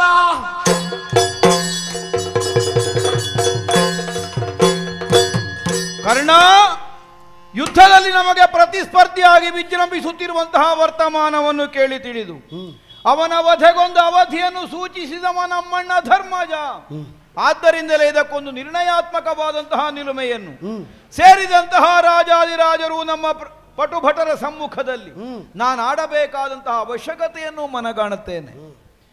ಒಬ್ಬ ನಿಕೃಷ್ಟ ಬಲನಾಗಿ ನನ್ನ ಮುಂಭಾಗದಲ್ಲಿ ಮುಗಿದು ಹೋಗಬಹುದಾದಂತಹ ಕರ್ಣ ಪ್ರಬಲ ವಿಕ್ರಮಿಯಾಗಿ ಇಂದಿನ ದಿನ ವಿಜೃಂಭಿಸುವುದಕ್ಕೆ ಕಾರಣವಾಗುವಂತೆ ರಣಕ್ಷೇತ್ರದಲ್ಲಿ ಅವನ ಬೆಳವಣಿಗೆಗೆ ಅವಕಾಶವನ್ನು ಒದಗಿಸಿಕೊಟ್ಟದ್ದು ನನ್ನ ದೌರ್ಬಲ್ಯದಿಂದಲ್ಲ, ಅವನ ಪ್ರಾಬಲ್ಯ ಮಹತ್ತರವಾದದ್ದಲ್ಲ ಅನ್ನುವಂತಹ ಒಂದು ನಿರ್ಣಯದಿಂದ ಮಾತ್ರ. ಅಣ್ಣಯ್ಯ, ಭೀಷ್ಮರ ಸೇನಾಧಿಪತಿತ್ವದಲ್ಲಿ 10 ದಿವಸಗಳ ಸಂಗ್ರಾಮ ಸಾಗಿತು. ದಿನವೊಂದಕ್ಕೆ 10,000 ಮಂದಿ ಮುಕುಟವರ್ಧನರ ಶಿರವನ್ನು ಚೆಂಡಾಡುತ್ತಾ ಅಪಾರವಾದಂತಹ ನಮ್ಮ ಸೈನಿಕವನ್ನು ನಾಶ ಮಾಡುತ್ತಾ ಮುಂದುವರಿದಂತಹ ಆಚಾರ್ಯರ ಸಮ್ಮುಖದಲ್ಲಿ ಗೆಲುವನ್ನು ಕಾಣುವುದಕ್ಕೆ ಸಾಧ್ಯವಾಗದೇ ಇದ್ದಂತಹ ಕಾಲಕ್ಕೆ 9ನೇ ರಾತ್ರಿ ನೀನೇ ವ್ಯಥಿತ ಮಾನಸನಾದ. ಆಮೇಲೆ ಕೃಷ್ಣ ನಿರ್ದೇಶನದಂತೆ ಅಜ್ಜಯ್ಯನನ್ನು ಕಂಡು ಅವರ ಪೂರ್ವ ಸೂಚನೆಯನ್ನು ಸ್ವೀಕರಿಸಿ ಅವರ ಮಾರ್ಗದರ್ಶನವನ್ನು ಅಂಗೀಕರಿಸಿ ಮರುದಿವಸ ಅವರು ಸರಳ ಮಂಚದಲ್ಲಿ ಪಬಡಿಸುವಂತಹ ಸ್ಥಿತಿಯನ್ನು ನಾವು ಒದಗಿಸಿಕೊಟ್ಟೆವು. ಸೇನಾಧಿಪತಿತ್ವವನ್ನು ಹೊಂದಿದಂತಹ ದ್ರೋಣಾಚಾರ್ಯರು ವಿಕ್ರಮಾತಿಶಯದಿಂದ ವಿಜೃಂಭಿಸುತ್ತಾ 5 ದಿವಸಗಳ ಕಾಲ ಸಮರ ಕ್ಷೇತ್ರದಲ್ಲಿ ಹೋರಾಟದಲ್ಲಿ ಮುಂದುವರಿದವರು. ಯಾವಾಗ ಆಯುಧ ಕೆಳಗೆ ಹಾಕಬೇಕು ಅನ್ನುವಂತಹ ನಿರ್ಣಯವನ್ನು ನಿನ್ನ ಮೂಲಕವೇ ಸ್ವಾಮಿ ಮಾಡಿಸಿದ. ಹಾಗಿದ್ರೆ ಇದು ಏನನ್ನು ಸೂಚಿಸ್ತದೆ? ಅಣ್ಣ ತಮ್ಮಂದಿರೊಳಗೆ ಉಂಟಾಗುವಂತಹ ಒಂದು ಈ ಸಂಗ್ರಾಮ ಕೇವಲ ರಾಜ್ಯಲೋಭದಿಂದಷ್ಟೇ ಸಿದ್ಧವಾದದ್ದಲ್ಲ. ಅಖಂಡ ಆರ್ಯಾವರ್ತದ ಅನೇಕ ಕ್ಷತ್ರಿಯ ಕುಮಾರಕರು ಬಂದು ಅನುಸರಿಸಿ ನಿಂತಿರುವಂತಹ ಈ ಸಮರ ಸಮ್ಮೇಳನದಲ್ಲಿ ಒದಗಿ ಬರಬಹುದಾದಂತಹ ಜಯಾಪಜಯಗಳು ಧರ್ಮಸಮ್ಮತವಾದಂತಹ ಪಕ್ಷಕ್ಕೆ ಮಾತ್ರ ಸಿದ್ಧವಾಗುತ್ತದೆ. ಸತ್ಯ. ಆದ್ದರಿಂದಲೇ ಇದು ಧರ್ಮ ಸಂಗ್ರಾಮ, ಅಲ್ಲದಿದ್ರೆ ಯಾಕಾಗುತ್ತದೆ? ಅಂತಹ ಧರ್ಮ ಸಂಗ್ರಾಮದಲ್ಲಿ ಯಾವನು ಆಯುಧ ಕೆಳಗೆ ಹಾಕಬೇಕು, ಯಾವನು ಸರಳ ಮಂಚದಲ್ಲಿ ಪವಡಿಸಬೇಕು, ಯಾವನು ಹಸುವನ್ನು ಕಳಕೊಳ್ಳಬೇಕು ಅನ್ನುವುದನ್ನು ನಿರ್ಣಯಾತ್ಮಕವಾಗಿ ಘೋಷಿಸುವ ಒಂದು ಅಧಿಕಾರವನ್ನು ಹೊಂದಿದವ ನಮ್ಮಣ್ಣನಾದಂತಹ ಧರ್ಮಜ. ಅದನ್ನು ಮೀರಿ ಯಾರು ಇದರಲ್ಲಿ ವ್ಯವಹರಿಸುವುದಕ್ಕಿಲ್ಲ. ಈ ಯುದ್ಧ ಪ್ರಾರಂಭವಾದ ಕ್ಷಣದಿಂದ ನಿನ್ನ ಮನ ಸಂಕಲ್ಪದಂತೆ ಯುದ್ಧ ಭೂಮಿಯಲ್ಲಿ ಪ್ರತಿಯೊಂದು ಸಾಗುತ್ತಾ ಬಂದಿದೆ, ಅಥವಾ ಕೃಷ್ಣ ನಿರ್ದೇಶನದಂತೆ ನೀನಾಡಿದಂತೆ ಯುದ್ಧ ಭೂಮಿಯಲ್ಲಿ ಸಾಗುತ್ತಾ ಬಂದಿದೆ. ಆದ್ದರಿಂದಲೇ ಈ ತನಕ ಕರ್ಣನೊಬ್ಬ ಪ್ರಬಲ ಪ್ರತಿಸ್ಪರ್ಧಿ ಅನ್ನುವಂತಹ ಭಾವ ನಮ್ಮ ಅಂತರಂಗಕ್ಕೆ ಬರಲಿಲ್ಲ.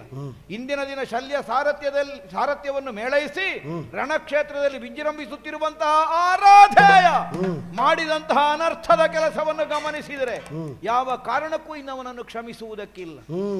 ಯುದ್ಧ ಭೂಮಿಯಲ್ಲದೆ ನಿನ್ನ ಮೈಯಿಂದ ಒಂದು ಹನಿ ರಕ್ತ ಸುರಿಸಿದವನ ತಲೆ ಅವನ ಕೊರಳ ಮೇಲೆ ಉಳಿಯುವುದಕ್ಕೆ ಬಿಡಲಾರೆ. ಇದು ಅರ್ಜುನನ ಬದುಕಿನ ಪ್ರತಿಜ್ಞೆ. ಯುದ್ಧ ಭೂಮಿಯಲ್ಲೇ ನಿನ್ನ ಮೈಯಿಂದ ರಕ್ತ ಹರಿಸಿದ್ದು, ಆದರೆ ನೀನು ಆಯುಧ ಪ್ರಯೋಗಿಸುವಂತಹ ಅವಸರದಲ್ಲಿ ಅಲ್ಲ. ಕೈ ಆಯುಧಗಳು ಮುಗಿದು ಮೈಯ ಕವಚ ಹರಿದು ರಣಕ್ಷೇತ್ರದಲ್ಲಿ ನೀನು ದರೆಗೊರಗಿದ ಕಾಲಕ್ಕೆ ಬಿಲ್ಲ ಕೊಪ್ಪಿನಿಂದ ನಿನ್ನ ಬೆನ್ನಿಗೆ ತಿವಿದು ಪೊಡವಿಯೊಡೆತನ ಸದರವೇ ಹೀಗೆ ನಿನ್ನನ್ನು ಆಕ್ಷೇಪಿಸಿ ವರ್ತನೆ ನುಡಿಯಿಂದ ನಿಂದಿಸಿದಂತಹ ಆ ಪಿಸುಣನಾದಂತಹ ರಾಧೇಯನಿಗೆ ಇಂದಿನ ಸೂರ್ಯಾಸ್ತಮಾನಕ್ಕಿಂತ ಆಚೆಗೆ ಆಯುಷ್ಯದ ರೇಖೆ ಇಲ್ಲ. ಅದನ್ನು ನಿರ್ಣಯಿಸಿ ಬರ್ತೇನೆ. ಇಂದಿನ ದಿನ ರಣಕ್ಷೇತ್ರದಲ್ಲಿ ಕರ್ಣನ ತಲೆಯನ್ನು ಇಳುಹುವುದಕ್ಕೆ ನಾನು ಅಸಮರ್ಥನಾದೆ ಅಂತಾದರೆ ನನಗೆ ಬರಬಹುದಾದಂತಹ ದುರ್ಗತಿ ಸಾಮಾನ್ಯವಾದದ್ದಲ್ಲ.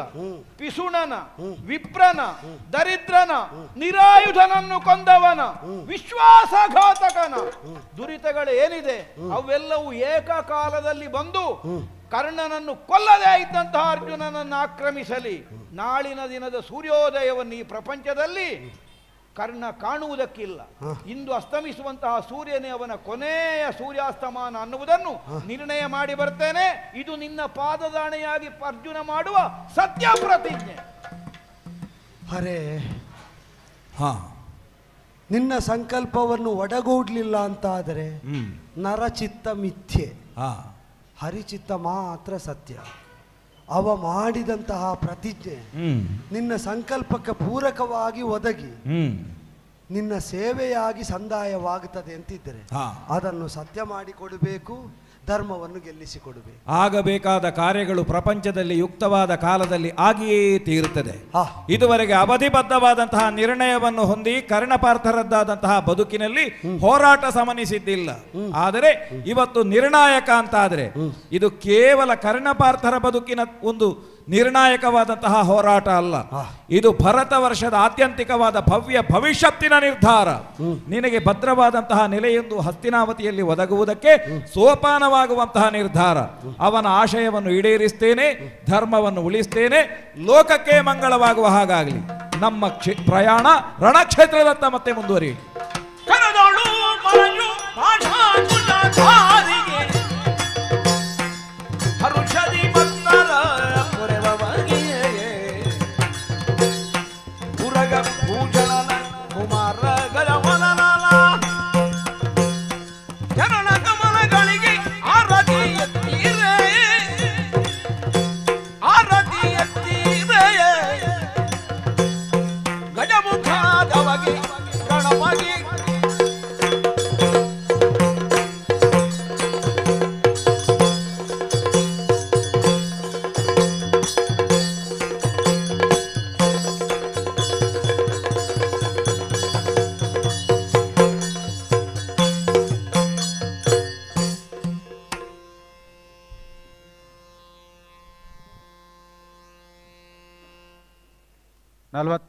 ಒಂದನೇ ವರ್ಷದ ಸಾರ್ವಜನಿಕ ಗಣೇಶೋತ್ಸವದ ಪ್ರಯುಕ್ತ ಯಕ್ಷಮಿತ್ರರು ಮಡಂತ್ಯಾರು ಇವರು ಸಾದರಪಡಿಸಿದ 12ನೇ ವರ್ಷದ ಯಕ್ಷಗಾನ ತಾಳಮದ್ದಳೆ ಗಾಂಡೀವ ನಿಂದನೆ ಈ ಕಾರ್ಯಕ್ರಮ ಬಹಳ ಉತ್ತಮವಾಗಿ ಮೂಡಿ ಬಂದಿತ್ತು.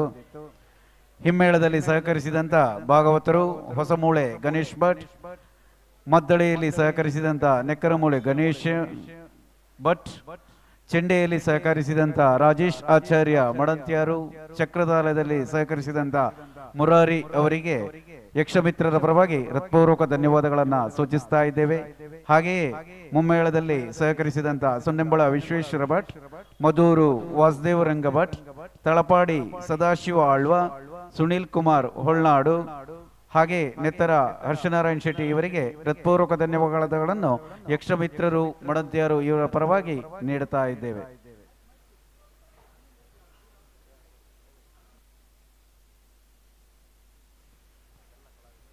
ಕಲಾವಿದರೆಲ್ಲ ದೇವರ ಮಂಟಪದ ಬಳಿ ಬಂದು ಪ್ರಸಾದವನ್ನು ಸ್ವೀಕರಿಸುವ ಮೂಲಕ ದೇವರ ಕೃಪೆಗೆ ಪಾತ್ರರಾಗಬೇಕಾಗಿ ವಿನಂತಿಸಿಕೊಳ್ಳುತ್ತಾ ಇದ್ದೇವೆ.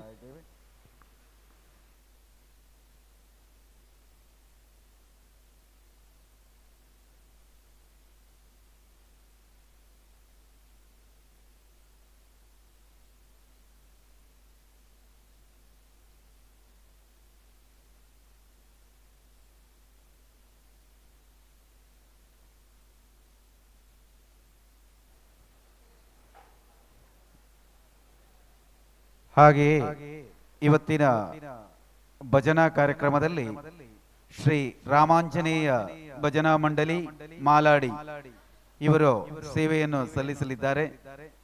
ಇನ್ನೇನು ಕೆಲವೇ ಕ್ಷಣಗಳಲ್ಲಿ ಭಜನೆ ಆರಂಭವಾಗುವುದಕ್ಕಿದೆ. ನಂತರ 7 ಗಂಟೆಗೆ ಮಹಾಪೂಜೆ, ಪ್ರಸಾದ ವಿತರಣೆ, ಮುಂದೆ ಸಮಯ 7:30ರಿಂದ ಸಾಂಸ್ಕೃತಿಕ ಕಲಾ ವೈಭವದಲ್ಲಿ ತುಳು ನಾಟ್ಯ ವೈಭವ, ತುಳುನಾಡ ತುಡರು ಎನ್ನುವಂತ ವಿಶೇಷ ಸಾಂಸ್ಕೃತಿಕ ಕಾರ್ಯಕ್ರಮ ನಡೀಲಿಕ್ಕಿದೆ. ಭಕ್ತಾಭಿಮಾನಿಗಳು ಎಲ್ಲರೂ ಬಂದು ಅದರ ಒಂದು ಪ್ರಯೋಜನ ಅಂದ್ರೆ ಸಂತಸವನ್ನು ಪಡ್ಕೊಂಡು ಕಲಾವಿದರನ್ನು ಪ್ರೋತ್ಸಾಹಿಸಬೇಕಾಗಿ ವಿನಂತಿಸಿಕೊಳ್ಳುವಂತ ಸಾರ್ವಜನಿಕ ಶ್ರೀ ಗಣೇಶೋತ್ಸವ ಸಮಿತಿ.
ಹಾಲ್ ಹಾಲ್ ಹಾಲ್ ಮೈಕ್ ಜಸ್ಟ್ ಹಾಲ್.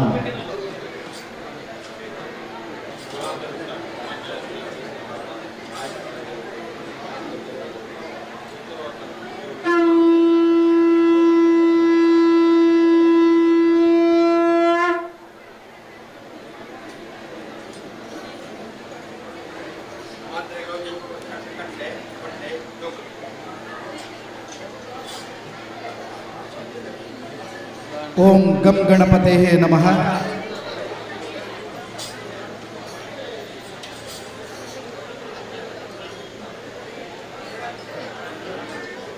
ಒಂದಿಪೆ ನಿನಗೆ ಗಣನಾಥ, ಮೊದಲೊಂದಿಪೆ ನಿನಗೆ ಗಣನಾಥ. ಕೋಟಿ ಕೋಟಿ ನಮನಗಳನ್ನು ಗಣಪತಿ ದೇವರಿಗೆ ಸಲ್ಲಿಸುತ್ತಾ